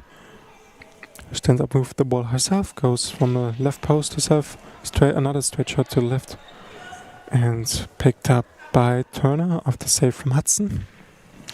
Now next shot from Hudson, and it's deflected out of bounds by the reaching Leppinen. Now inbounded at the left side to Leppinen. Quick shot after demand from Kuusela for the handoff, but save from Turner. So, and it's not going to be another shot from Turner because the time ran out beforehand, and we will have a 5-minute break in this semi-final between Finland and GB, and the other game of the Ukraine and Japan must be in halftime also, so we will have a little break in here, and Björn has something Yeah, upcoming. just a short look for the upcoming schedule. One game is left after this in Gym A. This will be the semi-final of the men's competition, Poland against Germany. And Gym B will be at 6:50, the same time starting, Sweden against Ukraine. And tomorrow morning we will start at 8 o'clock with the game Italy-Finland. And the last match will be played at 1:25 Central European Time. So just for you, tomorrow. Also a good day of goalball, and here after this semi-final we have the semi-final Poland against Germany in the Gym A, and then Gym B Sweden Ukraine. Now short break.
Welcome back, Gym A, Goalball Nations Cup 2026 in Berlin, Sportforum Hohenschönhausen we are playing, and we have one of the women's semi-finals here on the line. We are in half-time, and Finland against GB is the matchup. GB is leading 1-0, and GB also missed a penalty so far. So lack of chance, a little bit more chances on Team GB side.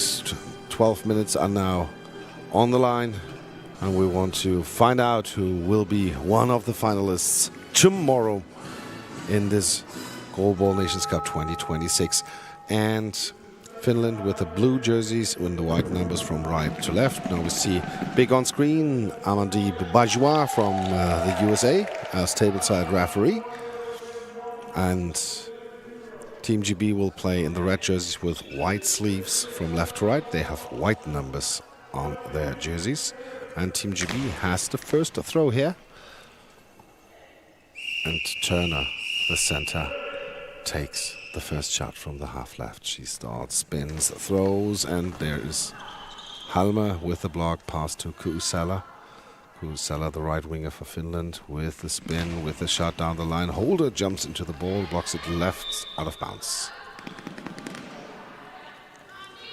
And the ball brought back in. Carly Holder now with control over the ball from the left.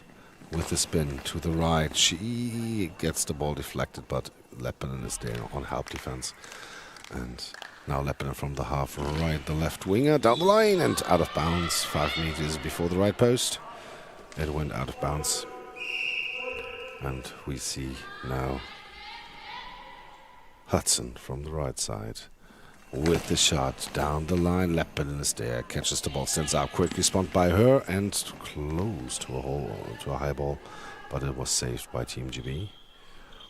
And Hudson from the half left with the shot to Leppänen again, right corner, but Leppänen in position, grabs the ball, gives it to Kuusela in the middle. Kuusela goes to the half right with a spin, with a throw to Turner, and she grabs the ball with her legs, gives it to Carly Holder. Carly Holder now from the half left with a spin, with a shot.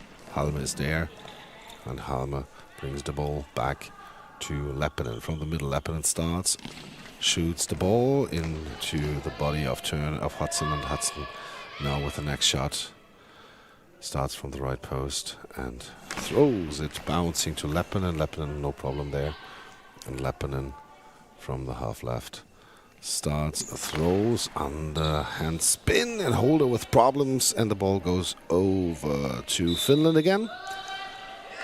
Ball went out of bounds, left side in the neutral zone. Holder, some problems with the spin there in this ball. Kuusela from the right side with the ball to Hudson, and Holder helps out, closes the gap between her and Turner, not Hudson. Turner was beaten, but Holder helps her.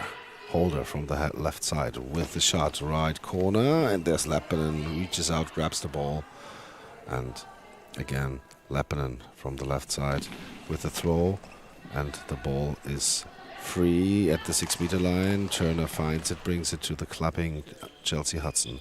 Hudson with a shot down the line to Leppänen, and Leppänen can secure the ball, hands it over to Reisa Kuusela from the half right with the shot, and again to the gap, and Turner there with a block, gets the ball in neutral zone, runs to Carly Holder, and Holder from the half left with a spin, with a shot to Halme. Halme blocks the ball, has it directly under control, brings the ball to Leppänen. Leppänen slightly to the left, starts, throws to the left corner, and Hudson is there, can catch the ball now from the right side. Chelsea Hudson with the shot, bouncing down the line. Leppänen is there, Kuusela and help defense sliding behind her, but was no need to. Leppänen now with the shot, backhand through a spin again, and blocked out to the left by Carly Holder. Was a cross ball there by Leppänen. 9 minutes and 6 seconds to go in the first half. 1-0 the score for Team GB. We'll continue with a shot from Carly Holder from half post. She now spins, throws, cross ball to the right side. First deflected by Halme, then secured by Leppänen. Now the handoff to Kuusela from half right. Throws it down the line, and it's out of bounds after the deflection from Holder. It is deflected into the out of bounds in GB zone, so GB holds onto the ball. Next shot by Lois Turner. Up the middle goes cross to the right side, but caught by Leppänen. And now continuing with a cross shot there from half left to half right, and secured in the neutral zone, so they have to go quick with Chelsea Hudson at the right post. Now throwing it high bouncing, but caught by Leppänen. Quick response by Leppänen down the line, and called out of bounds. And a demanded check-up by Lois Turner. Let's see if it's granted. Also something was went onto the field, some piece of material. Now next shot by Turner. By Turner, right? By Hudson, I'm sorry. And it's saved. And now next shot by Kusela to the right gap, block with the feet from Turner, going out of bounds to the left. Next shot will be from Holder after being mounted from half left. Now goes to a left post, now spins, throws, cross ball, caught by Leppinen, stands up with the ball, goes to the central of own goal, then shoots it to the right post, but it's deflected out once beforehand, and then hand it over to Hudson to hit the right post, where she is now going with a bouncing ball, and it's to the right gap, but it is caught by Leppinen, and with that we will also have a timeout for Team Finland and Felix Rogge, who now will huddle up, and with that being discussed that they are still trailing 1 goal.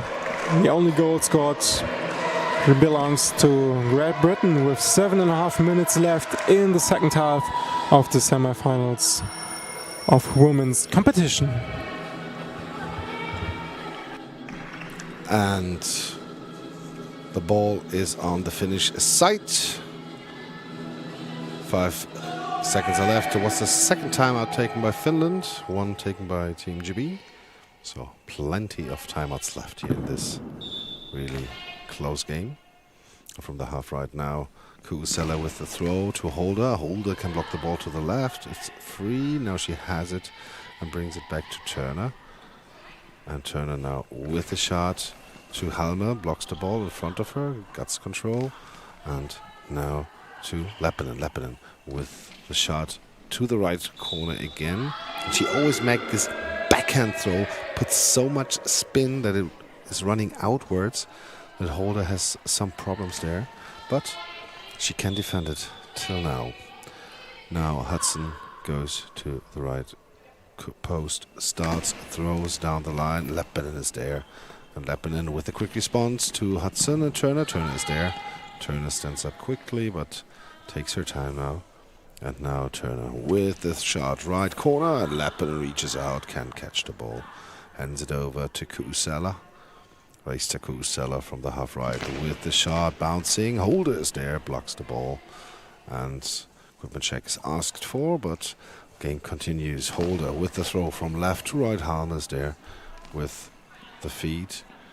And now from the middle, Leppinen again with this undercut throw, but Holder is there.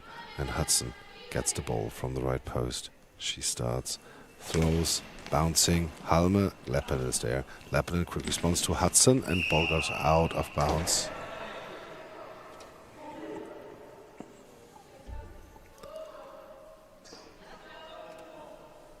Ball is brought back in. Right side. Hudson for Turner. Turner from the half right, the center, with a spin, with the throw, and right out of bounds. That was just inches missing on the right post there for Team GB. 6 minutes and 3 seconds to go in the second half. 1-0 still the score. Kusela from the half right. Ball down the line, and Holder can block it out to her left.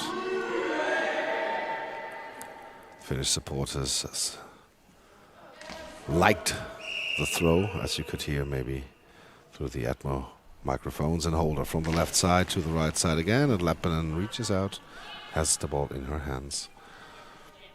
And now from the half right, Leppinen again, hard ball, and deflected at the body of Holder. Deflection by Turner at the head of Kali Holder, and the ball is brought back in. No equipment check now. Eye shades are not in place by Holder, but Turner will take the next throw, and Turner with the shot down the line, and now the ball is controlled, and equipment check is asked again, but not given. Now Kusela with the throw. Turner is there, and again we have Turner from the middle to the right side, and the ball is blocked out. Now equipment check is granted by the far side referee, and with 5:15 to play, GB still 1-0. Next shot will be coming from Krista Leppinen from half left. Goes to the left post, but immediately caught by Chelsea Hudson, then moves back to her right post. And from there she is going for a motion, going down the line, but caught by Leppinen. Quick response down the line as well, but out of bounds early. Went by the post at about the 1 meter 50 line out of bounds, and then a couple, maybe 1 meter out of bounds besides the goal post. Next shot from Lois Turner from half right. Going to the right gap, no, to the right post, but Leppinen with outstretched arms can make the save and goes to Kusela, who now goes up the middle and then under the armpit. The ball is tucked in by Lois Turner and then handed over to Chelsea Hudson, who goes from right post to the right gap. Blocked by the legs of Halme and then handed over to Krista Leppinen from half left. She will start her throwing motion, spins, throws, but loses a lot of speed, and then in the middle it's immediately caught by Lois Turner and then handed over to Carly Holder, who then spins, throws from the left post to a cross shot from the right post, then immediately caught by Leppinen at the right post, then handed over to Kuosela, who then throws to the right post herself, barely blocked by Holder, and then grabbed ball by Lois Turner, who then makes the next attempt and goes for the left gap, but it is blocked and then gathered up from the ground and now up in the hands of Kuosela, who then goes long line shot, but another hands block by Holder, out of bounds. Team GB will remain with ball with 3:45 left in the last in the second half of the semi-final between GB and Finland. Now Carly Holder makes the next shot after the little fake of Hudson. Now goes long line, but caught, and quick response from Kuosela down the line as well. And then a block out of bounds by the legs of Holder, who then will make a handoff to Hudson, who now goes back to her right post, and from there will make a shot, bouncing ball, and it's almost in after it goes over the body of Leppinen, but she can maybe centimeters before heading to the goal line make the grab and prevent the second goal for Great Britain. And immediately after that, as I already said, Felix Rogge takes the third timeout for Team Finland, which remains with 30 seconds. And it's timeout. Quite early that he has taken his third timeout. Okay, it's a real tight game and want to avoid maybe a 10-second runoff, but that is early that he has just one timeout left with 3:23 to go. Also because of the fact that you are trailing right now, and if you have time clock management issues, you can just work with substitutions and not that much with timeouts. But we'll see if that will take an advantage for Team Finland that they took that so early. First shot after the timeout from Kuosela to the right gap, but Turner with the block and the grab now goes herself from half right to the right post to Leppinen, blocked out of bounds, and there's quite delay, and then the next shot from Leppinen down the right gap and blocked by Holder with a lower leg, and then from Holder, cross shot from her, and then to Leppinen, who gets a quick counter to the left gap, but grabbed by Lois Turner, and then handed off to Hudson, who then goes to the right gap, right post, and throws it to the right gap, but leg block by Halme, and then hand off to half right to Kuosela, who then goes for the right post, but it's blocked by Turner, Holder, and then a cross shot from her to Leppinen, then direct response up the middle, but caught by Turner. 2:20 left in this game. Now Turner goes to the right post, but Leppinen catches it. Quick response down the line to the left post. Catch by Chelsea Hudson, who now positions himself at the right post and goes for the shot. Bouncing ball to the right gap, but Halme can grab the ball and give it to Kuosela, who goes for the right post, and it's almost over the arms, but it's tucked in between leg and armpit.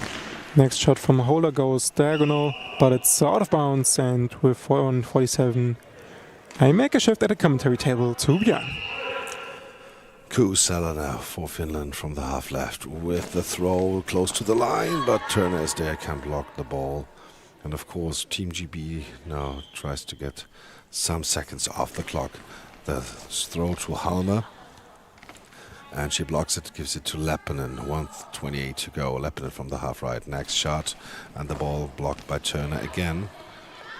Now a lot of balls to the center. Hudson from the right side for Team GB. Bouncing ball, and Leppinen is there. Leppinen stands up quickly with the response to the corner, and Hudson is there. All the other girls came, stand up, and well, doing help defense, but Hudson had no problems. Turner from the right to left, and it's blocked out by Reissa Kuusela. 1 minute and 2 seconds to go. 1-0 the score here.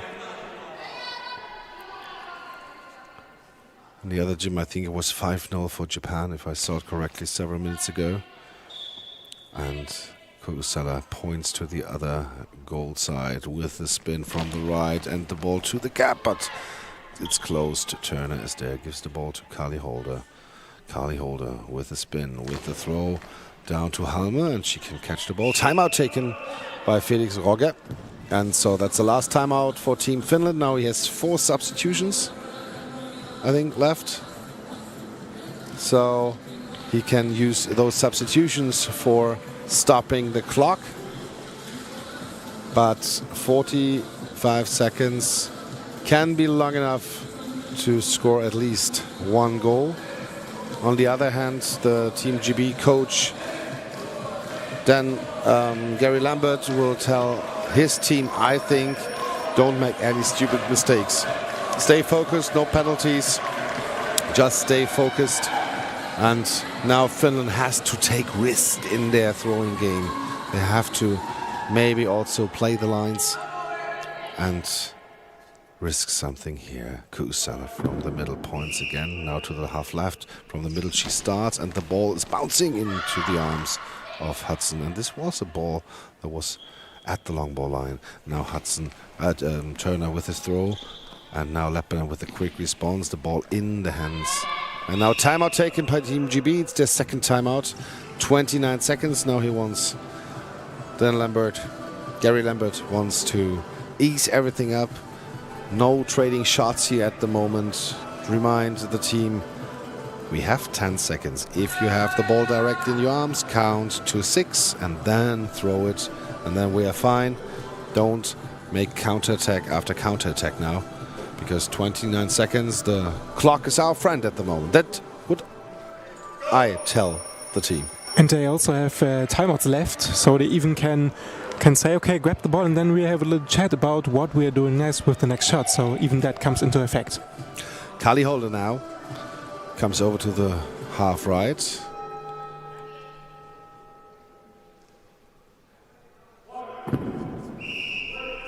And from the left post, she starts now with the spin, with the throw, and the ball at Halma up in the air. Kuusela in help defense grabs the ball. 19 seconds to go. Kuusela on the right post, 17 seconds to go.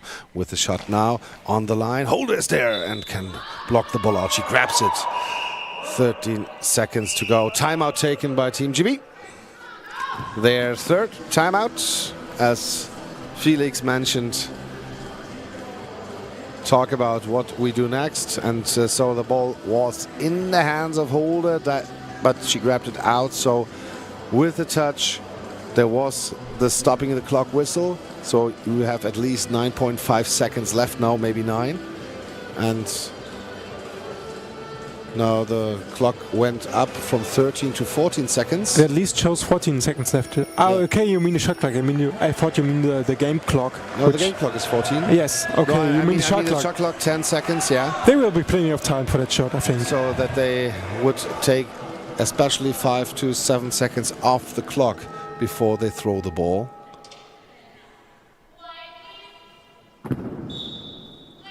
And the ball now in the hands of Holder, left side, 10 seconds to go. Clock is running. Holder now with the shot, and the ball in the arms of Leppinen. Stands up, 6 seconds to go. Leppinen with the shot. There is Turner.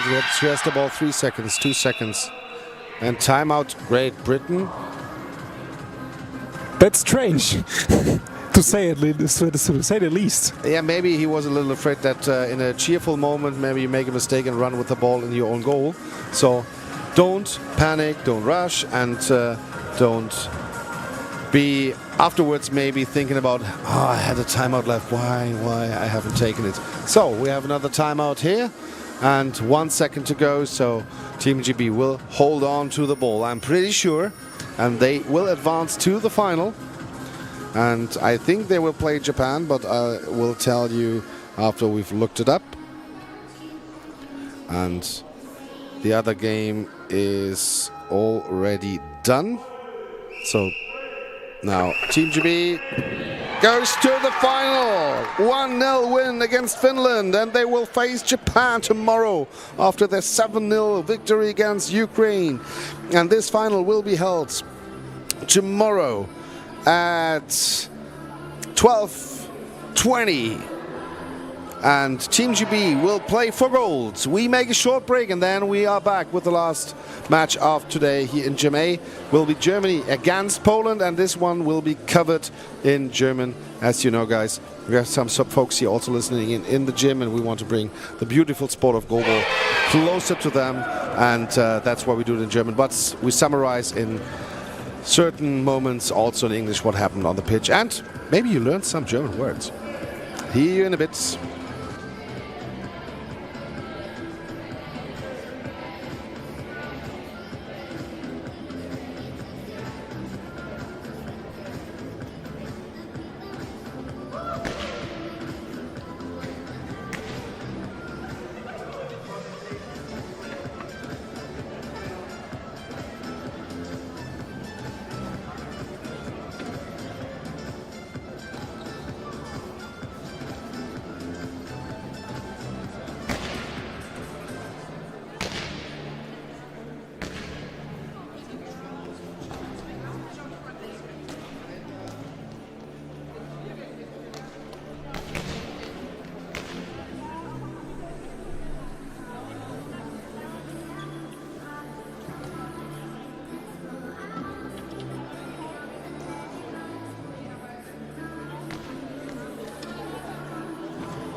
Minutes to next game.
It is 5 minutes to the next game.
Warm welcome here from Berlin. Semi-final, men's tournament, Poland against Germany, and the last seconds are running, and the starting three of both teams seem to be for Poland from left to right in the red jerseys and white shoulder parts. Tiburski on center, Niezichinski on the right and Czerwinski on the left. And the Germans in the white jerseys and the black numbers with Hörauf on the right, Diem on center and Daniel Arenda on the left position. And on the bench we see just Davis Hartwig.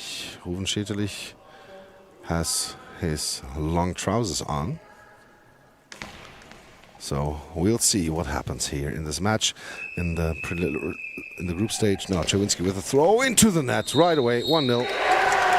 Through Diem and Arenda, the ball goes into the right gap. In the group stage, I wanted to say Poland have beaten Germany 11-8.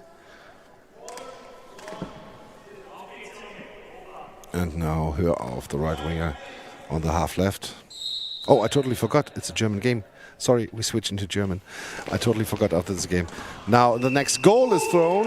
Das nächste Tor fällt. Olli Hörauf direkt mit der Antwort. Ein langer Tag. Entschuldigung an alle deutschen Zuschauer, dass ich das gerade komplett verrafft habe. 1-1 steht es hier auf einmal. Jeder Schuss ein Treffer. Jeder Schuss geht rein, so nach dem Motto. Jetzt die Polen wieder dran. 1-1 nach noch nicht mal 8 gespielten Sekunden. Und von halb rechts Niezichinski mit dem Wurf. Die Linie entlang und knapp ins Ausgegangen. Arenda hatte da leicht die Lücke am Pfosten aufgelassen. Aber der Ball verfehlt das Ziel. Und Arenda kommt rüber auf die Halbrechte. Hörauf macht Platz. Drehung, Wurf aus. Schon an der Mittellinie geht er rechts ins Aus. Ganz weit. Und so Marcin Czerwinski mit der Möglichkeit, vom linken Pfosten aus zu starten. Macht eine Drehung, wirft den Ball diagonal, Arenda hoch in die Luft, viel Spin über Hörauf, aber der fängt ihn. Der fällt ihm wie ein Sterntaler in den Schoß, dieser Ball. Und er kann ihn aufhalten. Hörauf jetzt wieder mit dem nächsten Wurf. Linke Ecke rein, aber Niezichinski ist da und kann den Ball dann doch noch blocken. Niezichinski von der rechten Seite wirft. Hoher Bounce, links ins Aus. 3 Meter vorm linken Pfosten geht der Ball ins Aus. Und so der Ball wieder rein ins Spiel. Olli Hörauf.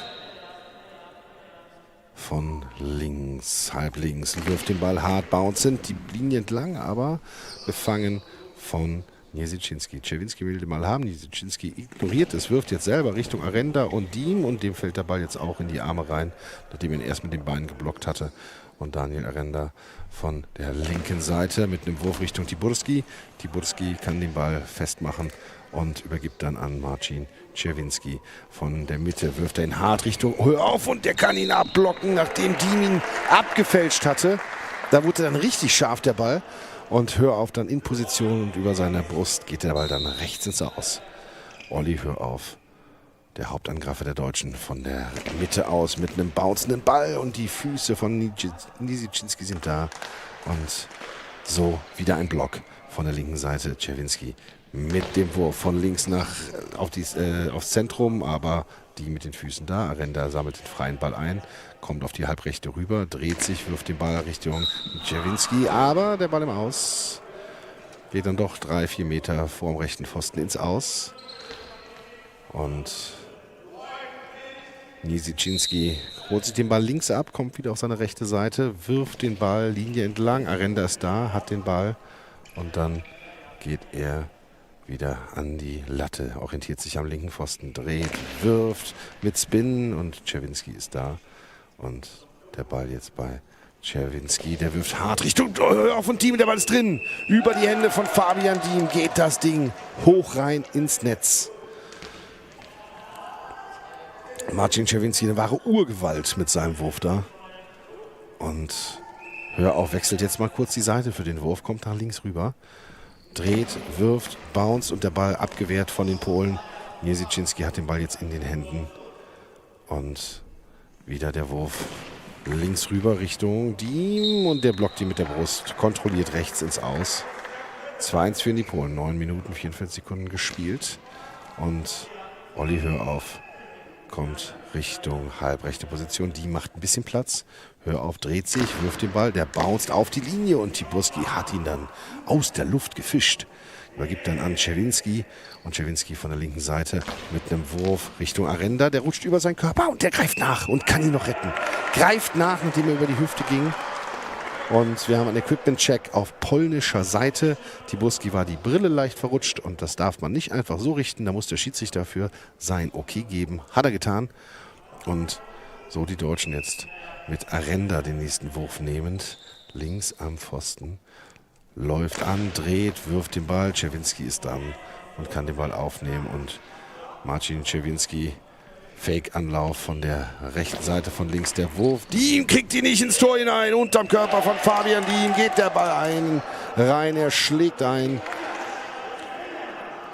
Stück zu langsam unten gewesen da bei der Bewegung.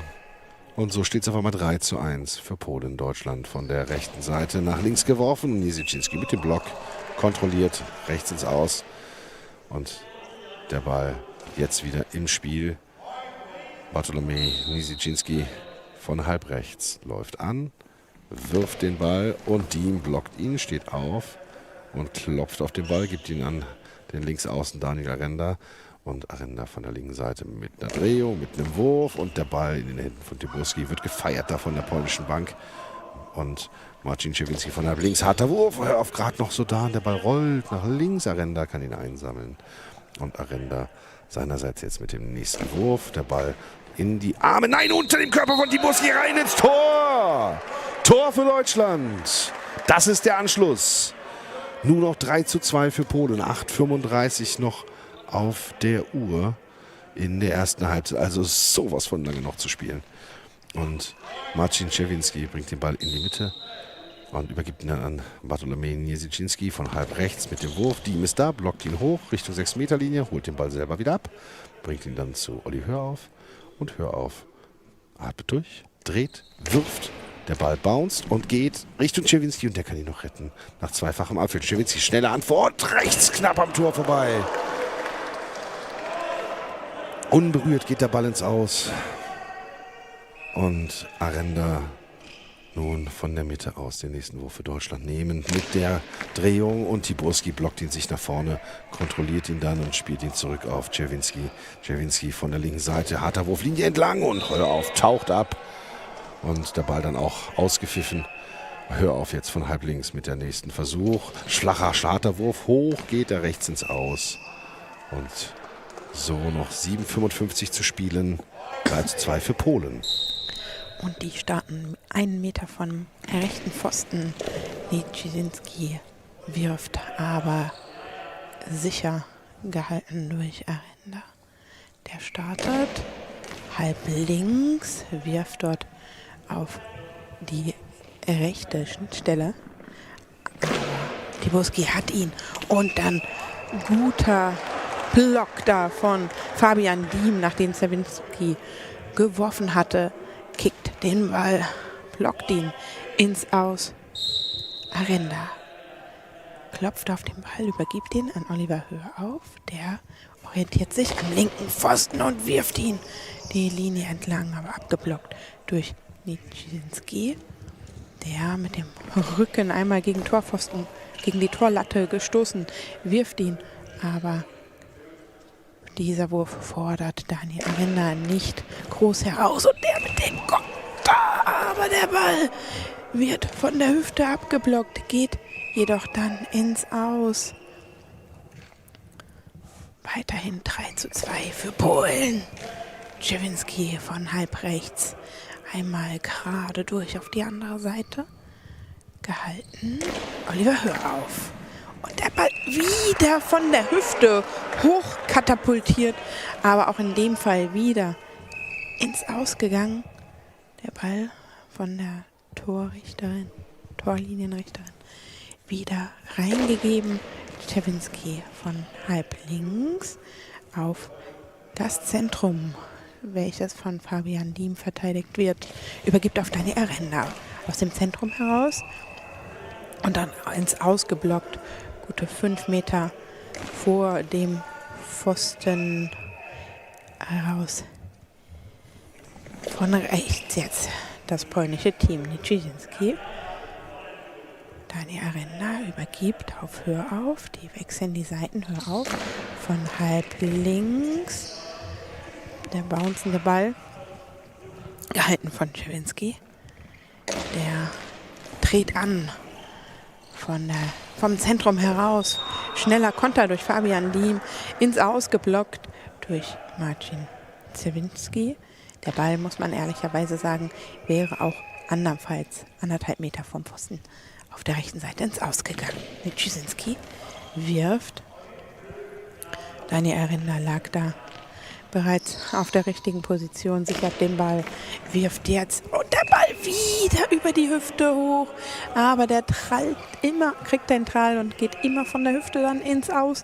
Der könnte doch auch einfach mal ins Tor fallen. 5 Minuten 45 sind es noch, angetäuscht über rechts außen, über rechts, dann über das Zentrum geworfen durch Niczyński. Oliver, hör auf, wechselt wieder vom linken Pfosten aus startend ins Zentrum und ins Aus geblockt. Der Ball wird also wieder auf das Spielfeld fallen gelassen, damit man auch weiß, wo es weitergeht. Und das ist von der rechten Seite ein Schritt ins Zentrum hier hinein.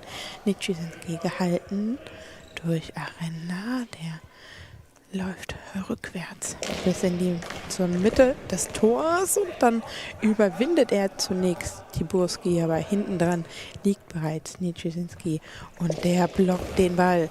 Hart geworfener Wurf von Niczyński auf die rechte Schnittstelle zwischen Diem und Arenda gesichert. Hör auf jetzt von rechts. Und in der Luft mit den Füßen weggeblockt durch Niczyński. Auf der rechten Seite, der wirft jetzt auch. Arenda. Der Ball hat mit dem letzten Bounce so ein bisschen an Geschwindigkeit verloren und fällt Arenda dann direkt an den Bauch.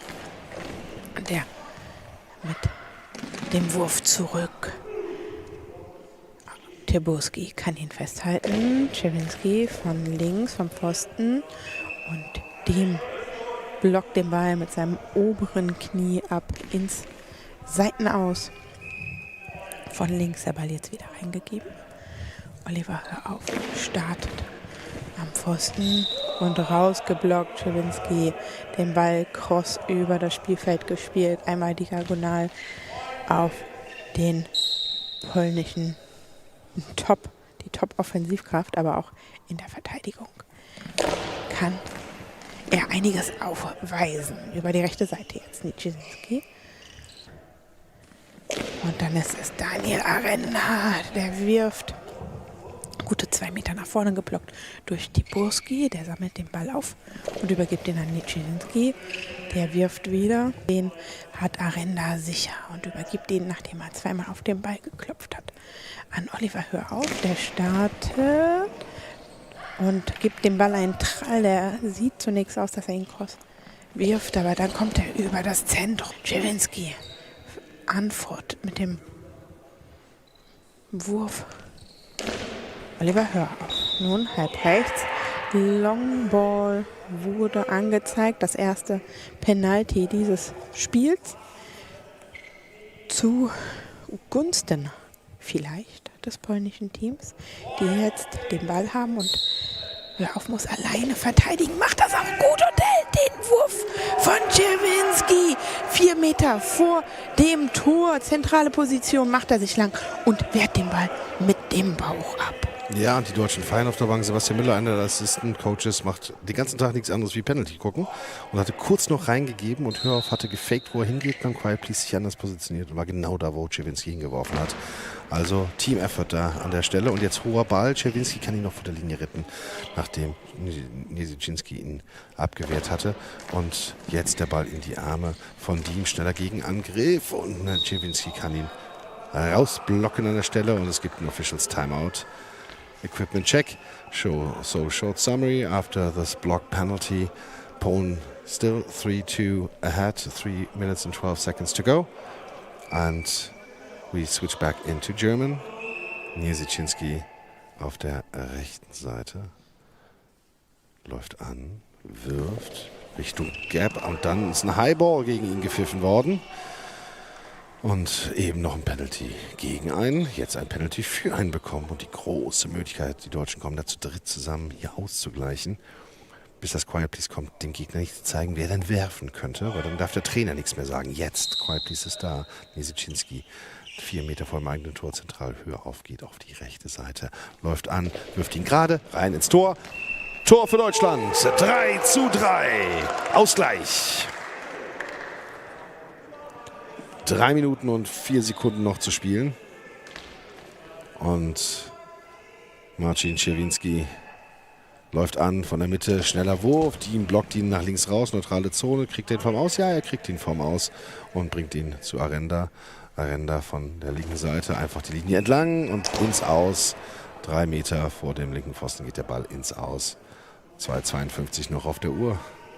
Und Niesiczynski kommt in die Mitte rüber. Tiburski geht ihm aus dem Weg. Niesiczynski rechts rüber rausgeworfen, auch 3,5 Meter vorm rechten Pfosten geht dieser Ball ins Aus. Arenda kriegt den Ball übergeben, läuft in die Mitte, bringt ihn zu Hörauf. Hörauf kommt mal auf die linke Seite rüber. Und läuft an, wirft den Ball, der bounced auf die Linie und dann raus. Gerade noch so mit den Füßen von Tiburski, wenn ich es richtig gesehen habe, nach außen weitergelenkt. Und er geht dann am Tor vorbei. Bleibt beim 3:3. Czerwinski von der linken Seite. Harter Wurf wieder. Und dann Hörauf ist da. Hat den Ball ein bisschen den Boden gerammt. Hat dann an Kraft verloren. Czerwinski. Aber jetzt Hörauf. Von der rechten Seite. Der Ball bounced wieder. Und dann von Tiburski nach vorne geblockt. Lag da quer in der Luft. Spielt ihn dann zurück als Pass zu Marcin Czerwinski. Czerwinski von der linken Seite. Läuft an. Dreht sich. Geht Richtung Hörauf. Hörauf. Hat den Ball geblockt, Diem sammelt ihn ein, übergibt ihn pflichtbewusst an Daniel Arenda. Und Arenda von der halblinken mit dem Wurf. Und dann geht der Ball unter die Beine von Tiburski und übergibt an Niesiczynski. Der rechts außen mit dem nächsten Wurf.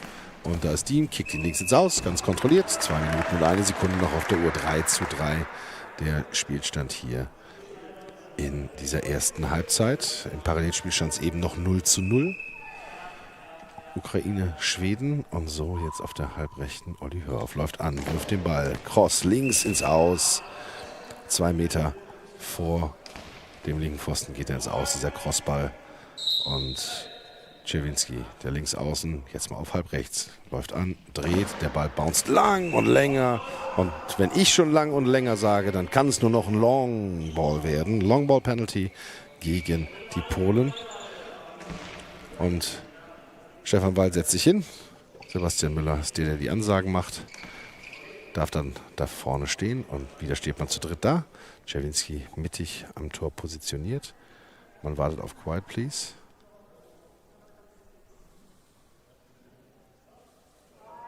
Und jetzt ist Quiet Please. Czerwinski kommt nach vorne. 3 Meter zentral, 4 Meter zentral, 5 Meter zentral. Olli Hörauf zentral anlaufen, links in die Ecke rein und vorbei. Vorbei. Konnte man schlecht sehen. Die Bank stellt davor und dann zappelt auf einmal das Netz, aber ging von der Torrichterin ans Außennetz. Deswegen Ball vorbei. Verfehlt das Ziel um wenige Zentimeter. So bleibt es beim 3:3 mit 1:45 auf der Uhr. In der ersten Halbzeit Niesiczynski von der Mitte mit dem Wurf. Der bounced auch auf die Linie. Auch wenn man sich beschwert, der war knapp. Und ich habe ihn auch noch gerade so drin gesehen. Links Daniel Arenda mit dem nächsten Wurf und der Ball geblockt von Tiburski. Tiburski gibt ihn weiter. Und dann weiter die Linie entlang zu Daniel Arenda. Arenda spielt den Ball zu Hörauf von der rechten Seite. Crossball auf die Halbposition gespielt. Niesiczynski ist da, 1:13 noch auf der Uhr. Und dann Marcin Czerwinski von der Mitte. Harter Wurf ins Tor hinein. Findet die Lücke zwischen Diem und Hörauf. Tor für Polen. 4:3 nun der Spielstand. 1:09 vor Ende der ersten Halbzeit. Fake-Anlauf von Hörauf auf der rechten Seite, geht nach links weg. Arenda läuft selber von rechts an, wirft den Ball dann von rechts. Czerwinski hoch über die Latte. Geht der Ball dann von seiner Hüfte, seinem Oberkörper aus. Und so bleibt es beim 4:3. Letzte Minute hat begonnen. Czerwinski wieder harter Wurf. Diem ist da, blockt den Ball und zurückgegeben an Oliver Hörauf auf der halbrechten. Mit einer Drehung, mit einem Wurf. Der bounced wieder in die Arme beziehungsweise auf den Körper von Niesiczynski, blockt ihn rechts ins Aus. 47 Sekunden noch auf der Uhr in der ersten Halbzeit. Bartolomew Niesiczynski von der rechten Seite mit einem Wurf Richtung Diem. Der fällt auf den Ball, kann ihn unter sich begraben.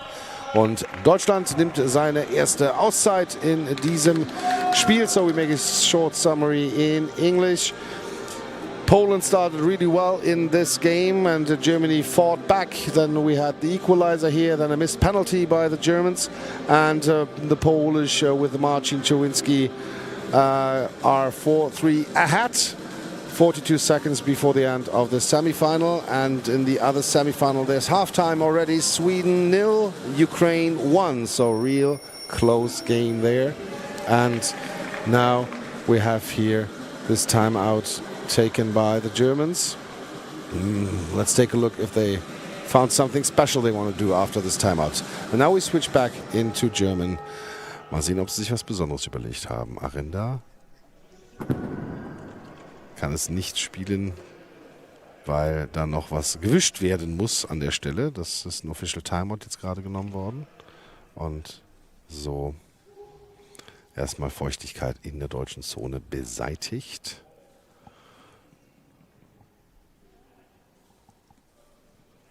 Und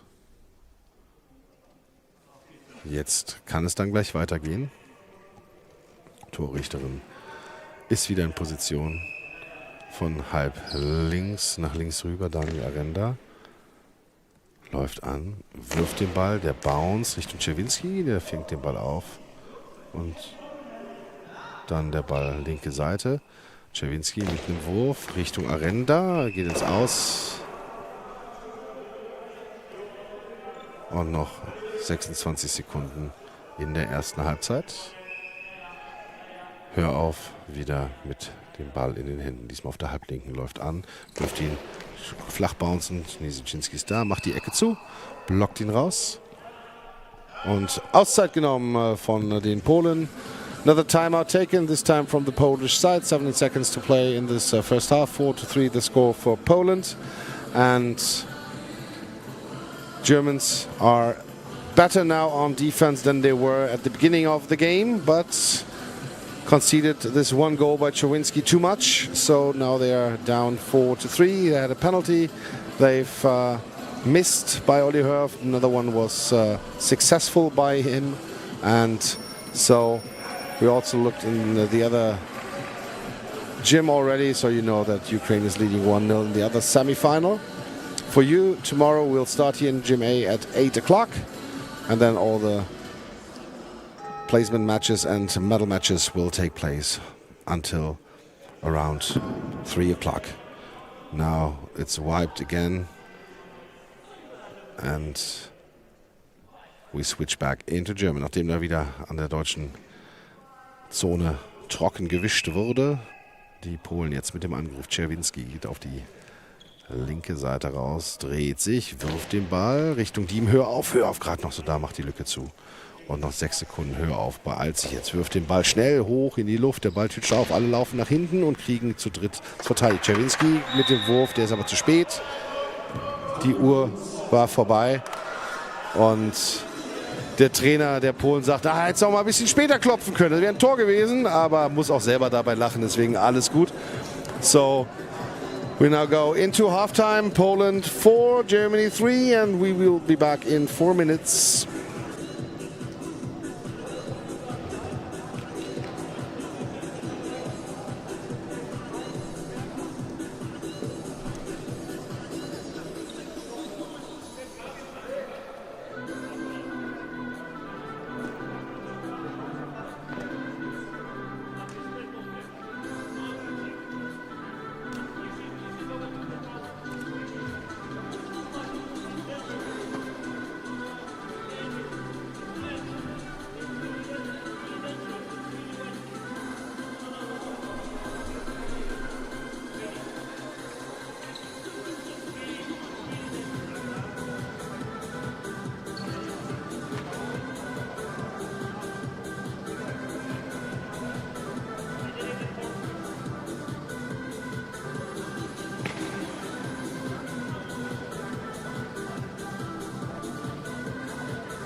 Welcome back here at Berlin Sportforum Hohenschönhausen. First semi-final, or one of the semi-finals. The other one is taking place in Gym B.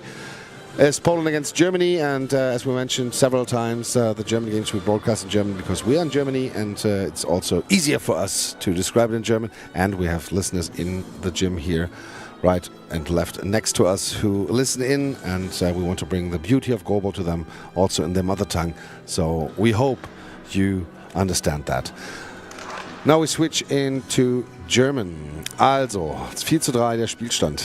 Deutschen schwierig in die Partie gekommen, bisschen, na, ich will nicht sagen schläfrig, das wäre unfair, aber auf jeden Fall nicht so kompakt in der Defense, wie man sich das gewünscht hätte. Czerwinski konnte es ausnutzen, Deutschen kämpfen sich dann zurück und schaffen den Ausgleich. Jetzt eben dann Czerwinski mit dem 4:3 und ich sehe keine Wechsel auf den Seiten und das bedeutet für mich, wenn die schon nicht wechseln, kann ich es wenigstens tun. Nadine fängt an.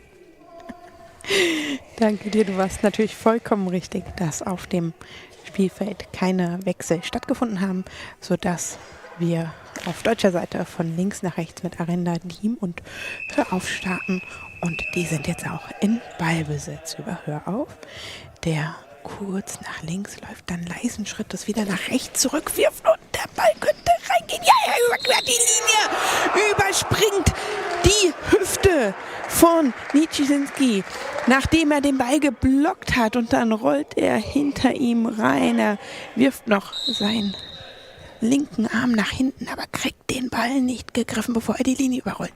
4:4, was für ein Auftakt, ein Auftakt nach Maß für das deutsche Team.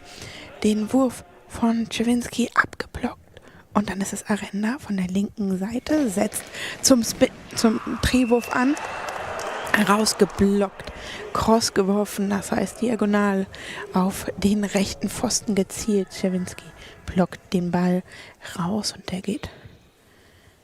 Wir haben einen Equipment-Check bei Czerwinski. Die Spieler dürfen die Masken, die Dunkelbrillen erst berühren, wenn sie auf die Schulter geklopft bekommen haben. Dasselbe gilt natürlich auch wieder. Zurück bekommen sie auf die Schulter geklopft, nachdem die Brille korrigiert wurde, die Dunkelbrille, dürfen sie diese nicht mehr berühren. Czerwinski vom linken Pfosten angetäuscht durch Nijinsky, dann kommt er über die Zentrale raus, geblockt allerdings über die Mittellinie von Fabian Diem. Somit dürfen die Polen noch einmal über Nijinsky auf der rechten Seite, hochbouncender Ball, gesichert durch Diem, klopft kurz drauf, übergibt ihn auf Hörauf, der kommt von der linken Seite, harter Wurf, flach und schnell über den Boden geworfen. Da kriegt Nijinsky den Applaus seines Coaches. Da hat er ordentlich gegengehalten, den Ball zu blocken. Dasselbe gilt jetzt auch für Fabian Diem, der den Ball abblockt. Leider fehlen da vielleicht 3 Zentimeter, dass das deutsche Team den Ball jetzt im Besitz hätte. Der Ball geht in der neutralen Zone ins Aus und somit wieder das polnische Team. Nijinsky orientiert sich wieder zurück an den rechten Pfosten und wirft ihn, der erste Bodenkontakt allerdings im Aus und somit Ballbesitz für das deutsche Team. 10 Minuten und 53 Sekunden sind auf der Uhr beim Spielstand von 4:4. Deutschland mit dem nächsten Angriff über Hörauf. Der läuft hinter seinem Spieler in der Mitte entlang auf die rechte Seite. Und der Ball ist rausgeblockt auf der linken Angriffsseite und wird somit jetzt wieder zurückgebracht durch die Torrichter, übergeben auf die linke Angriffsseite der Polen. Nijinsky täuscht an, aber die Deutschen lassen sich in der Abwehraktion nicht irritieren, halten den Ball. Arenda mit dem Drehwurf rausgeblockt, aus der neutralen Zone zurückgebracht von Tiburski, dem der Nijinsky zuwirft und der wirft aber außerhalb des Feldes. Und somit kurz durchatmen, angetäuscht durch Hörauf, der dann über halb links wieder zurückkommt Und von links dann der Wurf von Arenda. Nicht auf die Nahtstelle, war einfach zu sichern durch die Polen. Und der Wurf der Polen dann über das Aus zurück zu Hör auf. Der nimmt den Wurf. Arenda täuscht links an. Tiburski im Zentrum, übergibt den Ball auf die rechte Seite. Nijinsky wirft flach über den Boden und mit der Brust abgeblockt durch Fabian Diem.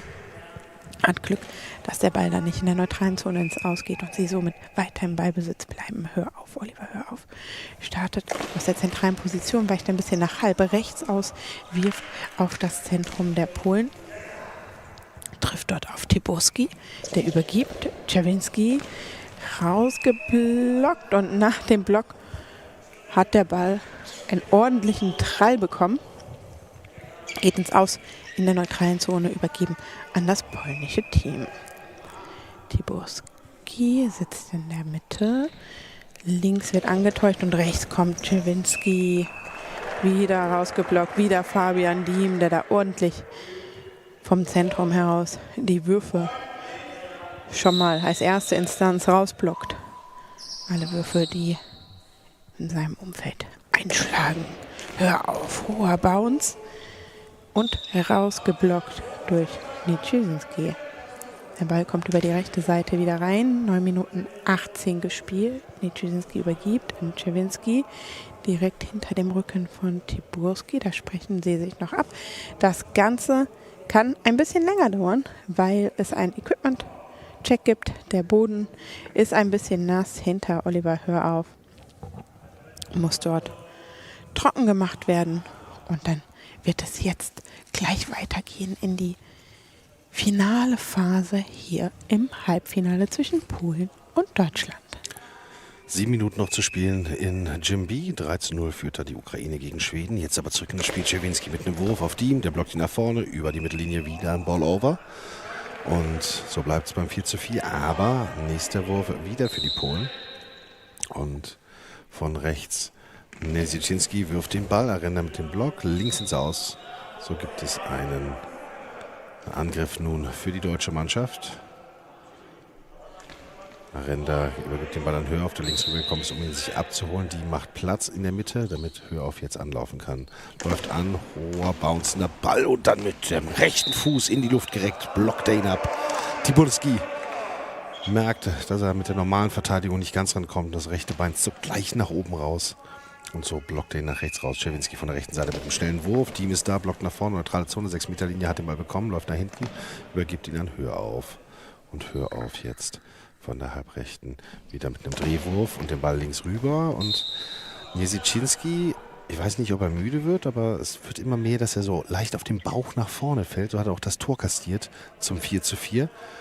Also nicht mehr ganz sauber in der Verteidigung der Rechtsaußen der polnischen Mannschaft. Vielleicht dann anpacken. Nijinsky mit einem Wurf und Diem fängt den ab und Arenda übernimmt, um Hör auf ein wenig zu entlasten. Am linken Pfosten jetzt Arenda mit dem Wurf und dann abgefälscht ins Tor hinein. Das ist keine Entlastung. Das war richtig guter Kniff da von Daniel Arenda. Über die Füße von Tiburski hinweg rollt der Ball dann über den Körper von Nijinsky rein zum 5:4. Erste deutsche Führung hier in diesem Halbfinale.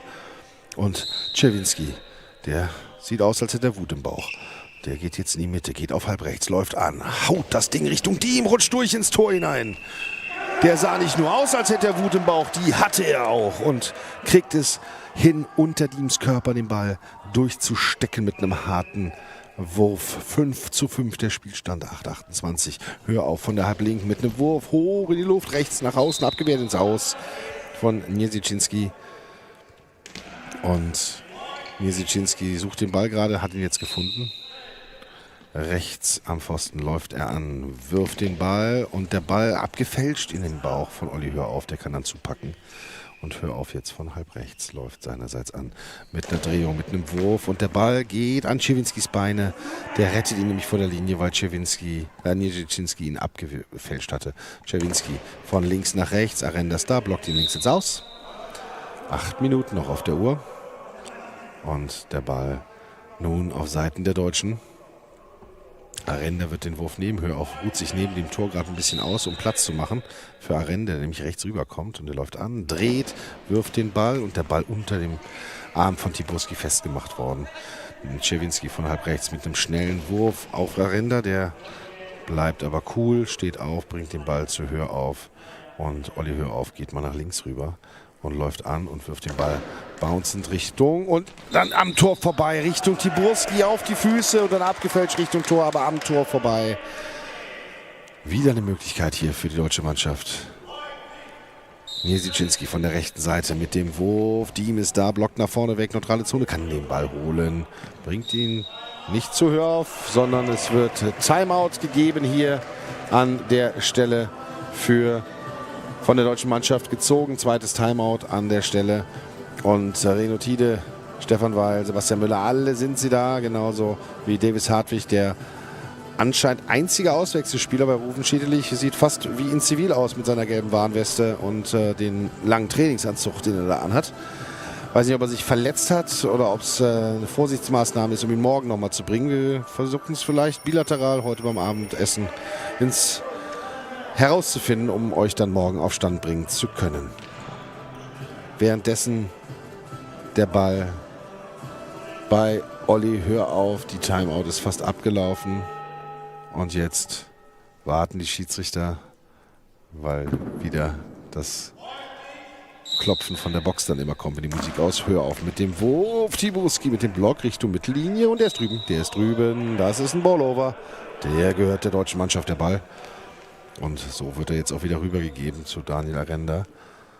Und Arenda übergibt den Ball an Olli Hör auf. Nein, Arenda behält ihn. Linker Pfosten läuft er an, dreht, wirft, Diagonalball. Czerwinski ist da. Ja, Czerwinski hat mal so ein bisschen Ruhe gelassen in der Defense, die letzten Würfe. Czerwinski jetzt mit einem Wurf Richtung Hör auf, abgefälscht, geht nach links und ins Aus. Doppel, einmal abgefälscht von Diem, von Hör auf, dann geblockt, abgefälscht auf die linke Seite und dann fliegt er ins Aus auf der linken Seite. Hör auf, jetzt mit dem Wurf von der halbrechten. Bounced links, diagonal an den Pfosten, Und Niesiczynski war in die Mitte reingerutscht, gab da die Ecke auf und wäre fast bestraft worden. Niesiczynski jetzt von der rechten Seite mit einem Bouncer, aber in die Arme von Fabian Diem und Olli Hör auf. Seinerseits jetzt von der Mitte wieder mit einem Bouncer wieder Richtung Niesiczynski. Der blockt ihn nach vorne weg. Tiburski sucht den Ball. 6-Meter-Linie hat er ihn gefunden. Passt ihn als Bodenpass zu Czerwinski von der Mitte. Schneller, harter Wurf. Blockt ins linke Seitenhaus. Ins linke Seitenhaus. Fabian Diem hellwach da mit den Füßen. Kann den Ball rausblocken. 6:52 auf der Uhr in der zweiten Halbzeit. Immer noch 5:5. Und der Ball bei Daniel Arenda. Der wirft den Ball Richtung Czerwinski. Der blockt ihn sich nach vorne. Geht aber nicht nach. Überlässt ihn Tiburski. Der findet den Ball aber auch. Bringt ihn zu Czerwinski. Czerwinski will den Wurf nehmen. Nimmt den Wurf. Dreht. Harte Linie entlang. Pfosten. An den Pfosten. Dieser Ball gezwirbelt von Marcin Czerwinski. Und Hör auf, von der Mitte nach halblinks rüber. Zwischen den Beinen bleibt er stecken von Niesiczynski. Einer der Shimadas feiert es als Trainer mit einer Faust, die er auch noch küsst und in die Luft reckt. Aber das Spiel geht weiter. Daniel Arenda, halblinks, wird jetzt eine Drehung machen, wirft den Ball Richtung Tiburski. Der fängt den Ball vor der Brust und übergibt weiter an Czerwinski, der jetzt von der Mitte wirft den Ball, bouncen Richtung Diem. Der blockt ihn nach vorne, hat den Ball kontrolliert und geht zurück Richtung Oliver Hör auf. Olli Hör auf von halblinks, läuft an. Bouncer Richtung Niesiczynski, der hält den Ball auf, läuft direkt wieder rüber und dann Fabian Diem mit dem Block auf Center, übergibt an Daniel Arenda und jetzt vom linken Pfosten Arenda mit dem Wurf Richtung Niesiczynski, der blockt ihn rechts ins Aus. Deutschen jetzt teilweise Diem leicht über der 3-Meter-Linie verteidigen und die anderen beiden leicht hinter der 3-Meter-Linie verteidigen. Die Polen im klassischen Center auf 3 Meter, außen auf 1,50. Czerwinski von der Mitte mit einem Wurf Richtung Hör auf, abgefälscht und jetzt kontrolliert der Ball von Daniel Arenda.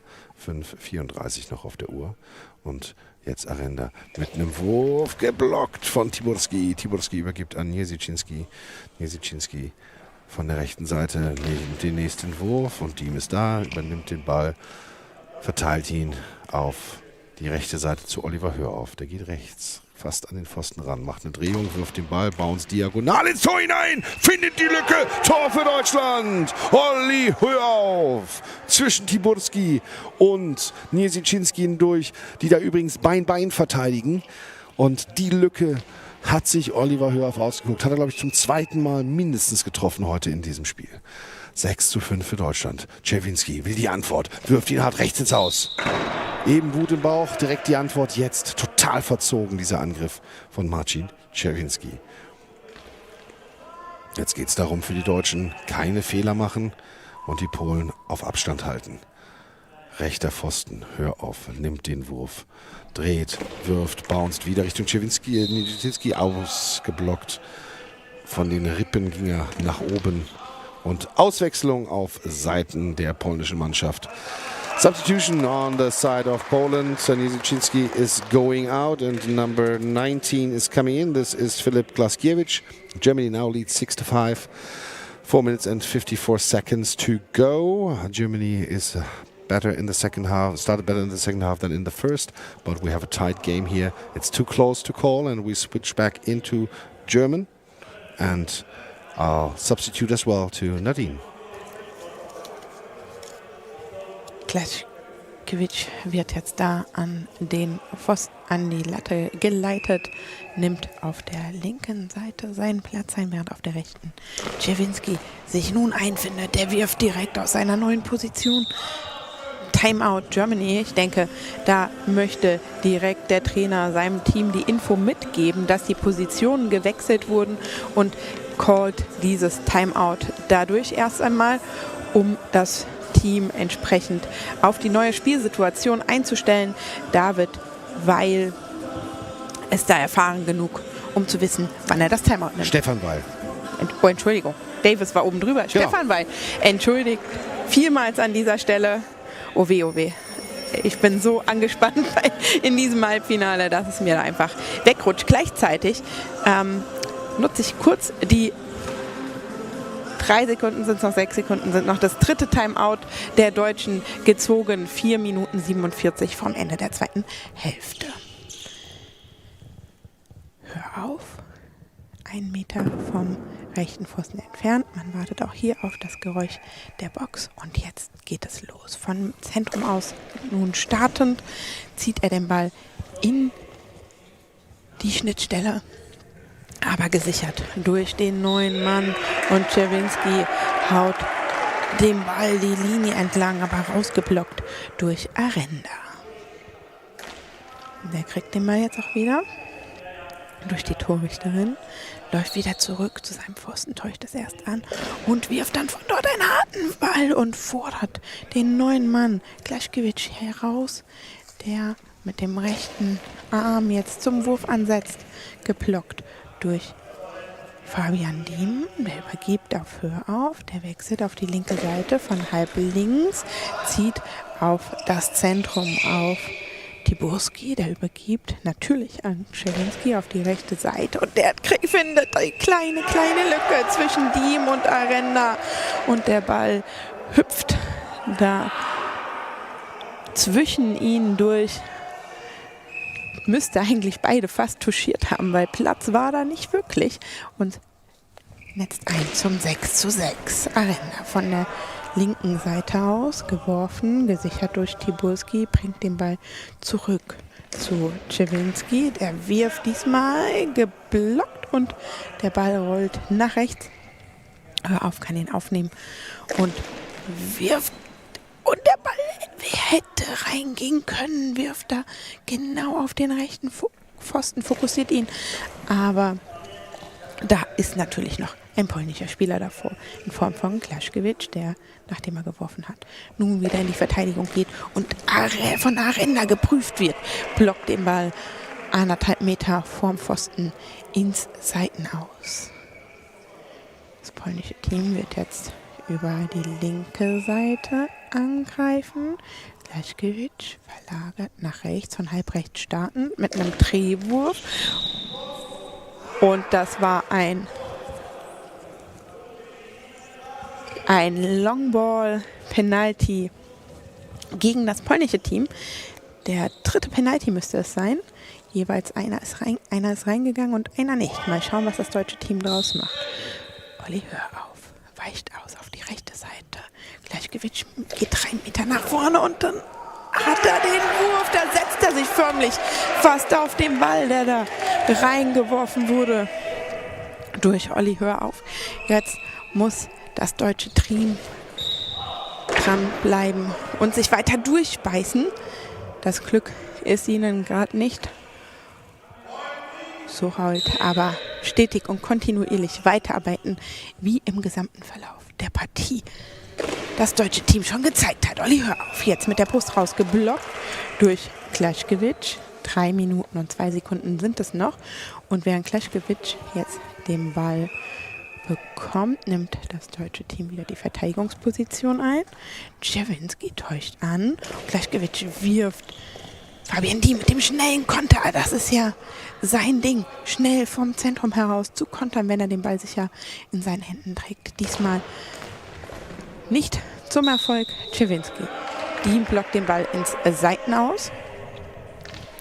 Arenda nimmt den Ball auf. Leitet sich selbst mit der Schulter einmal die Torlatte entlang. Geht wieder zurück auf seine Position und wirft. Aber da war die Lücke, die er vermutete, bereits zu. Tiburski zog nach rechts rüber. Czerwinski von dem in die neutrale Zone geblockt. Den holt er direkt souverän, bringt ihn zurück zu Olli, hör auf. Ball festgehalten durch Tiburski und nun Klaschkewitsch. Aber auch das durch Diem entschärft. Hör auf. Von links starten. Cross gespielt. Den Ball in die Luft geblockt durch Klaschkewitsch.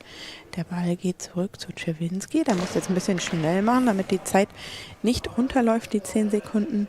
Das alles noch just in time. Und Arenda startet vom Pfosten halb links und dann setzt da Klaschkewitsch seinen Fuß auf den Ball. Der dreht sich noch ein bisschen vor ihm mit Spin, aber dann bleibt er da liegen und Klaschkewitsch kann ihn halten. Equipment Check, da ist wieder ein bisschen Schweiß auf dem Boden. Das ist eine schweißtreibende Partie, definitiv. Deswegen folgerichtig muss an dieser Stelle der Boden ein bisschen gesäubert werden. Und an der Stelle können wir ganz kurz, ich weiß, wir müssten eigentlich kurz ins Englische wechseln, aber Björn, du hast es gerade gesagt, dass Ruven Schädelich bisher noch nicht in die Partie reingekommen ist, weil er komplett angezogen ist und auch eine Warnweste anhat. Und wir haben die Information bekommen, dass er heute noch gar nicht gespielt hat, auch nicht in den Partien heute Morgen, also wohl verletzt oder erkrankt ist, während Oliver Hör auf sich den Wurf vom linken Pfosten nimmt. Entschärft, 1 Minute 26 ist noch zu spielen. Czerwinski mit dem Wurf. Daniel Arenda übergibt ihn. Nein, täuscht es nur an, auf Hör auf. Ja, ertönt es. Und er wirft vom linken Pfosten kommend. Sucht dort Klaschkewitsch, der Ball ins Ausgeblockt. Und die Polen jetzt wieder im Ballbesitz. Klaschkewitsch zu Czerwinski. Czerwinski kommt wieder auf die Halbrechte. Schneller, harter Wurf, die Linie entlang geblockt, rausgeblockt von Arenda. Ja, die Info war, er hat heute noch gar nicht gespielt. Er galt als angeschlagen, sollte wohl gegen Japan spielen. Das hat nicht hingehauen. Und vielleicht kriegt man ihn für morgen wieder fit. Jetzt Olli Hör auf der Halbrechten. Geht jetzt mit dem tiefen Durchatmen los in die Wurfbewegung, wirft den Ball, aber Tiburski kann ihn festhalten und es gibt die zweite Auszeit des polnischen Trainerteams der beiden Shimalas genommen, von Piotr und Filip. Und mit 55 Sekunden auf der Uhr, kurze Zusammenfassung, Short Summary in English, 6-6 to score, 55 seconds to go. 3 timeouts were taken by Germany so far, that's the second timeout for Poland. Germany took over the lead, but the Poland could strike back 2 times. And so now we are in a situation that every mistake could be the last. And so we go back into German. Ich sagte gerade eben, jeder Fehler könnte jetzt der letzte sein. Egal auf welcher Seite er passiert. Übrigens Czerwinski zwar auf die rechte Seite gegangen, aber die Lücke oder die Schnittstelle ist immer noch Fuß auf der Halblinken, aus deutscher Sicht gesehen. Und jetzt die Polen mit dem Wurf. Was haben sie sich ausgedacht? Halb rechts, Czerwinski läuft an, bounce den Ball, Diem ist da, kann den Ball aufnehmen und klopft auf den Ball. Oliver Hör-auf von der Halbrechten mit einer Drehung, mit einem Wurf, der bounced in die Brust von Tiburski und der wischt ihn dann mit dem rechten Arm zur Seite weg und da geht der Ball dann auch ins Aus. Angriff für die Polen, 41 Sekunden noch. Czerwinski von der Halbrechten mit einem harten Wurf, Diem ist da und der Ball in den Händen von Diem. Tide beschwerte sich da gerade, es wäre ein Highball. Spiel läuft weiter. Bauer, Bouncer, jetzt hoch an die Latte. Der Ball ist immer noch im Spiel an den Pfosten ran. Czerwinski wischt ihn weg. Czerwinski wischt ihn weg. Kurz vor der Linie. Von der Hüfte von Tiburski ab an die Latte. Von da aufs Feld. Von da rollt er dann Richtung Linie und Czerwinski ist ja in der Situation bleibend und kann den Ball wegwischen. Und da sagen sich die Schimalers direkt, aber nehmen wir lieber eine Auszeit, beruhigen mal alle hier, alle Gemüter. Und ja, Czerwinski pumpt. Der pumpt wie ein Maikäfer, kommt gar nicht zur Auszeit hin, sondern ist da am Pfosten kauernd geblieben und hat auch eine eigene Wasserflasche gereicht bekommen. Und muss natürlich hier auch die Hauptlast im Angriff tragen. Klar, Oliver Hör-auf auf deutscher Seite auch, aber Arenda dann doch ein bisschen mehr entlastend unterwegs, als es Klaskiewicz oder auch Niesiczynski vorher waren. Und ist auch das, meine ich, dritte Spiel des Tages heute. Also das geht an die Substanz der Spiele. 24 Sekunden noch. Die Auszeit ist vorbei. Ergänzend an der Stelle, bei einem Spiel wurde er auch behandelt. Und Czerwinski wirft jetzt den Ball und gehalten von Arenda. Und sofort Fabian Diem. 17 Sekunden noch. Olli Hör-auf mit dem Wurf, mit der Drehung Richtung Tiburski. Der fängt ihn auf und dann gibt es wieder eine Auszeit. Ja, ergänzend, der war in der zweiten Halbzeit bei dem einen Spiel draußen. Ich glaube, das letzte Gruppenspiel war das. Und da ist ihm ja die ganze Zeit der Rücken auch durchmassiert worden. Er schien da echt Rückenprobleme zu haben. Es müsste das Spiel gegen Italien gewesen sein, wo sie auch klar geführt haben. Das haben sie dann genutzt, indem die klare Führung da war. But now we have a timeout for the Polish team. It's the fourth timeout. Germany has one left. And with 11 seconds to go, maybe two more throws, maybe just one throw here by the Polish team. 6 sticks to score.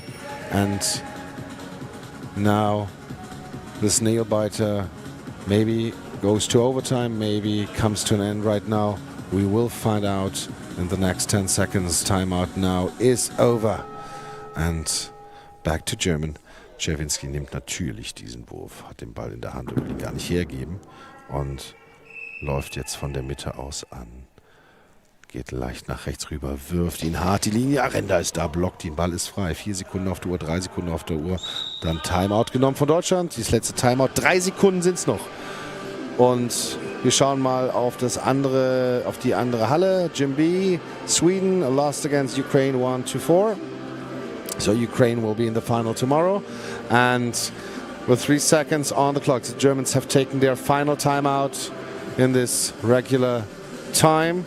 And we are eager to see if they really hurry up to throw a ball or if they say let's go to overtime. And Olli Hör-auf is standing there, has the ball in his hands. Just 3 seconds time after the quiet please signal and the play signal. The Germans have one shot, one opportunity. Jetzt die Deutschen. 3 Sekunden sind es noch. Und Olli Hör-auf läuft direkt an, wirft den Ball hart und dann Tiburski ist da, kann ihn unter sich begraben und das Spiel ist so eng und so knapp, dass wir in eine Overtime gehen. 6 Minuten stehen uns vielleicht noch bevor, aber das ist eine Golden Goal Overtime. Es kann schnell vorbei sein, es kann lange dauern, es kann auch zu einem Penalty Shootout später kommen, wie wir es vorhin ja schon bei einem Spiel erlebt haben zwischen Dänemark und Australien.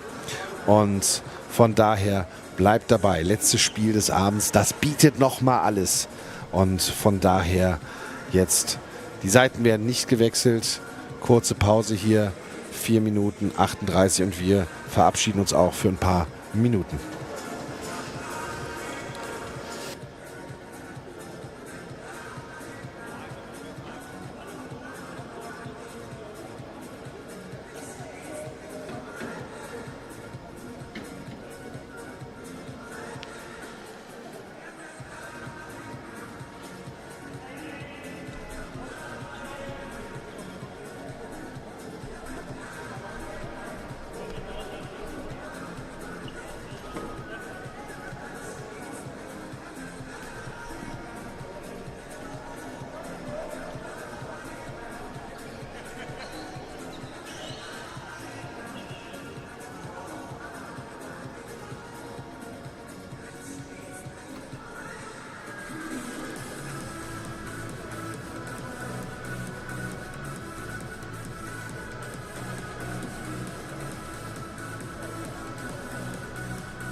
Hello, back here to the last pending match of today, the semi-final between Poland and Germany. Poland 6, Germany 6, so we go into a golden goal overtime with 6 minutes. And we now go back into German. Die Deutschen unverändert, Hör auf, Arenda Diem auf der Platte. Und auch bei den Polen sehe ich zumindest zur Endformation keinen Wechsel. Oder? Tiburski, Czerwinski und Klaskiewicz weiter auf dem Platz. Und ich habe eben gesagt, jeder Fehler könnte der letzte sein. Jetzt wird jeder Fehler der letzte sein. Golden Goal. Wer das erste Tor schießt, gewinnt das Ganze hier. Und die beiden Schiedsrichter beim Equipment-Check. Der Farside-Referee ist bereits fertig. Auch Tableside-Referee ist fertig. Das heißt, jetzt geht's um alles. Jetzt geht's um den Finaleinzug beim Goalball Nations Cup 2026 hier in Berlin. Und die Deutschen starten mit dem Ball. Die haben den ersten Wurf. Kleiner Vorteil, aber kann ein entscheidender sein. Deutschen von links nach rechts in weiß gegen die rot-weiß gekleideten Polen von rechts nach links. Trainerteam der Polen klatscht sich nochmal ab, spricht sich Mut zu, während Rino Tide und Stefan Weil nervös wie ein paar Tiger in ihrer Mini-Coaching-Zone da auf und ab tigern. Olli, hör auf jetzt von halb rechts. Dreht, wirft, Linie entlang, Klaskiewicz mit dem Block und Tiburski ist da. Jetzt Czerwinski. Czerwinski von der Halbrechten mit dem Wurf in die Lücke. Nein, da ist Diem da. Diem ist da. Kann ihn nach außen wegblocken. Macht die Lücke zu zwischen sich und Arenda. Und jetzt Olli Hör von der Mitte. Wirft den nächsten Ball. Bouncender Ball. Klaskiewicz hilft aus für Tiburski. Zwei hochgereckte Fäuste von Schimala. Der Czerwinski mit dem nächsten Wurf. Diem ist da. Macht die Mitte zu. Klopft auf den Ball. Übergibt an Olli Hör auf. Olli, hör auf. Mit der Drehung. Hoher Bounce auf die Linie. Abgewehrt. Nein, kein Long Ball, auch wenn die polnische Bank es komplett fordert. Aus meiner Perspektive genau auf die Linie gefallen. Auch der Schiedsrichter sah es so und das ist ja das Entscheidende. Klaskiewicz von der linken Seite mit einer Drehung. Seite der deutschen Trainer. Daniel Render wird da halb angesprungen von Sebastian Müller. Stefan Weil auch mittendrin, gibt da ein paar Popoklatsche raus. Und Fabian Diem liegt einfach nur wie ein Maikäfer auf dem Boden und Davis Hartwig ist da, ja, glaube ich, eher zum Jubeln als für die Herzdruckmassage. Aber trotzdem, so wie er die Hände gerade hält, könnte man das fast meinen. Und so schaffen es die Deutschen gegen die Polen, gegen die sie die letzten beiden Jahre im Nations Cup immer verloren haben. In der Vorrunde zwar, sich durchzusetzen und ins Finale einzuziehen. Und dann, Sebastian Müller ist gar nicht mehr zu halten, umarmt auch noch jede Torrichterin, die er finden kann und nicht bei 3 auf dem Baum ist. Und Kirschat ist auch noch da, der Physiotherapeut. Alle nehmen sich in den Arm, wenn die Polen da einen Kreis gemacht haben. Rino Tide wartet da schon an der Mittellinie, um das Handshake dann gleich auszuführen. Und während die Deutschen sich da bereit machen, die Polen noch im Huddle. Aber die können morgen auch um Bronze spielen, können auch, glaube ich, ihren besten Nations Cup bisher hier in Berlin spielen, wenn sie Bronze holen würden. Aber Deutschland spielt morgen um 13:25 Uhr hier in Halle A um Gold gegen die Ukraine, den Silbermedaillist, Medaillengewinner von Paris. Und Polen wird sich mit den Schweden messen, wenn es darum geht, die Bronzemedaille zu holen. Davis Hartwig hüpft dann auch über den Platz und schüttelt das Handgelenk aus, wahrscheinlich beim Jubeln zu viel auf die Brust von Fabian Diem rumgehauen. Hoffentlich ist es bis morgen wieder da, aber gibt nichts, was ein Eisbeutel oder Eispray nicht irgendwie regeln könnte. Und nachdem sich alle voneinander verabschiedet haben, bleibt mir nur zu sagen, thank you very much for listening in. The German commentary had just said German will play for gold tomorrow. 125 gold medal match, and Poland can win the bronze medal against Sweden tomorrow at 12:20. So stay tuned. Also at 125. So stay tuned, and huge compliment to the Polish team. That was really a nail-biter.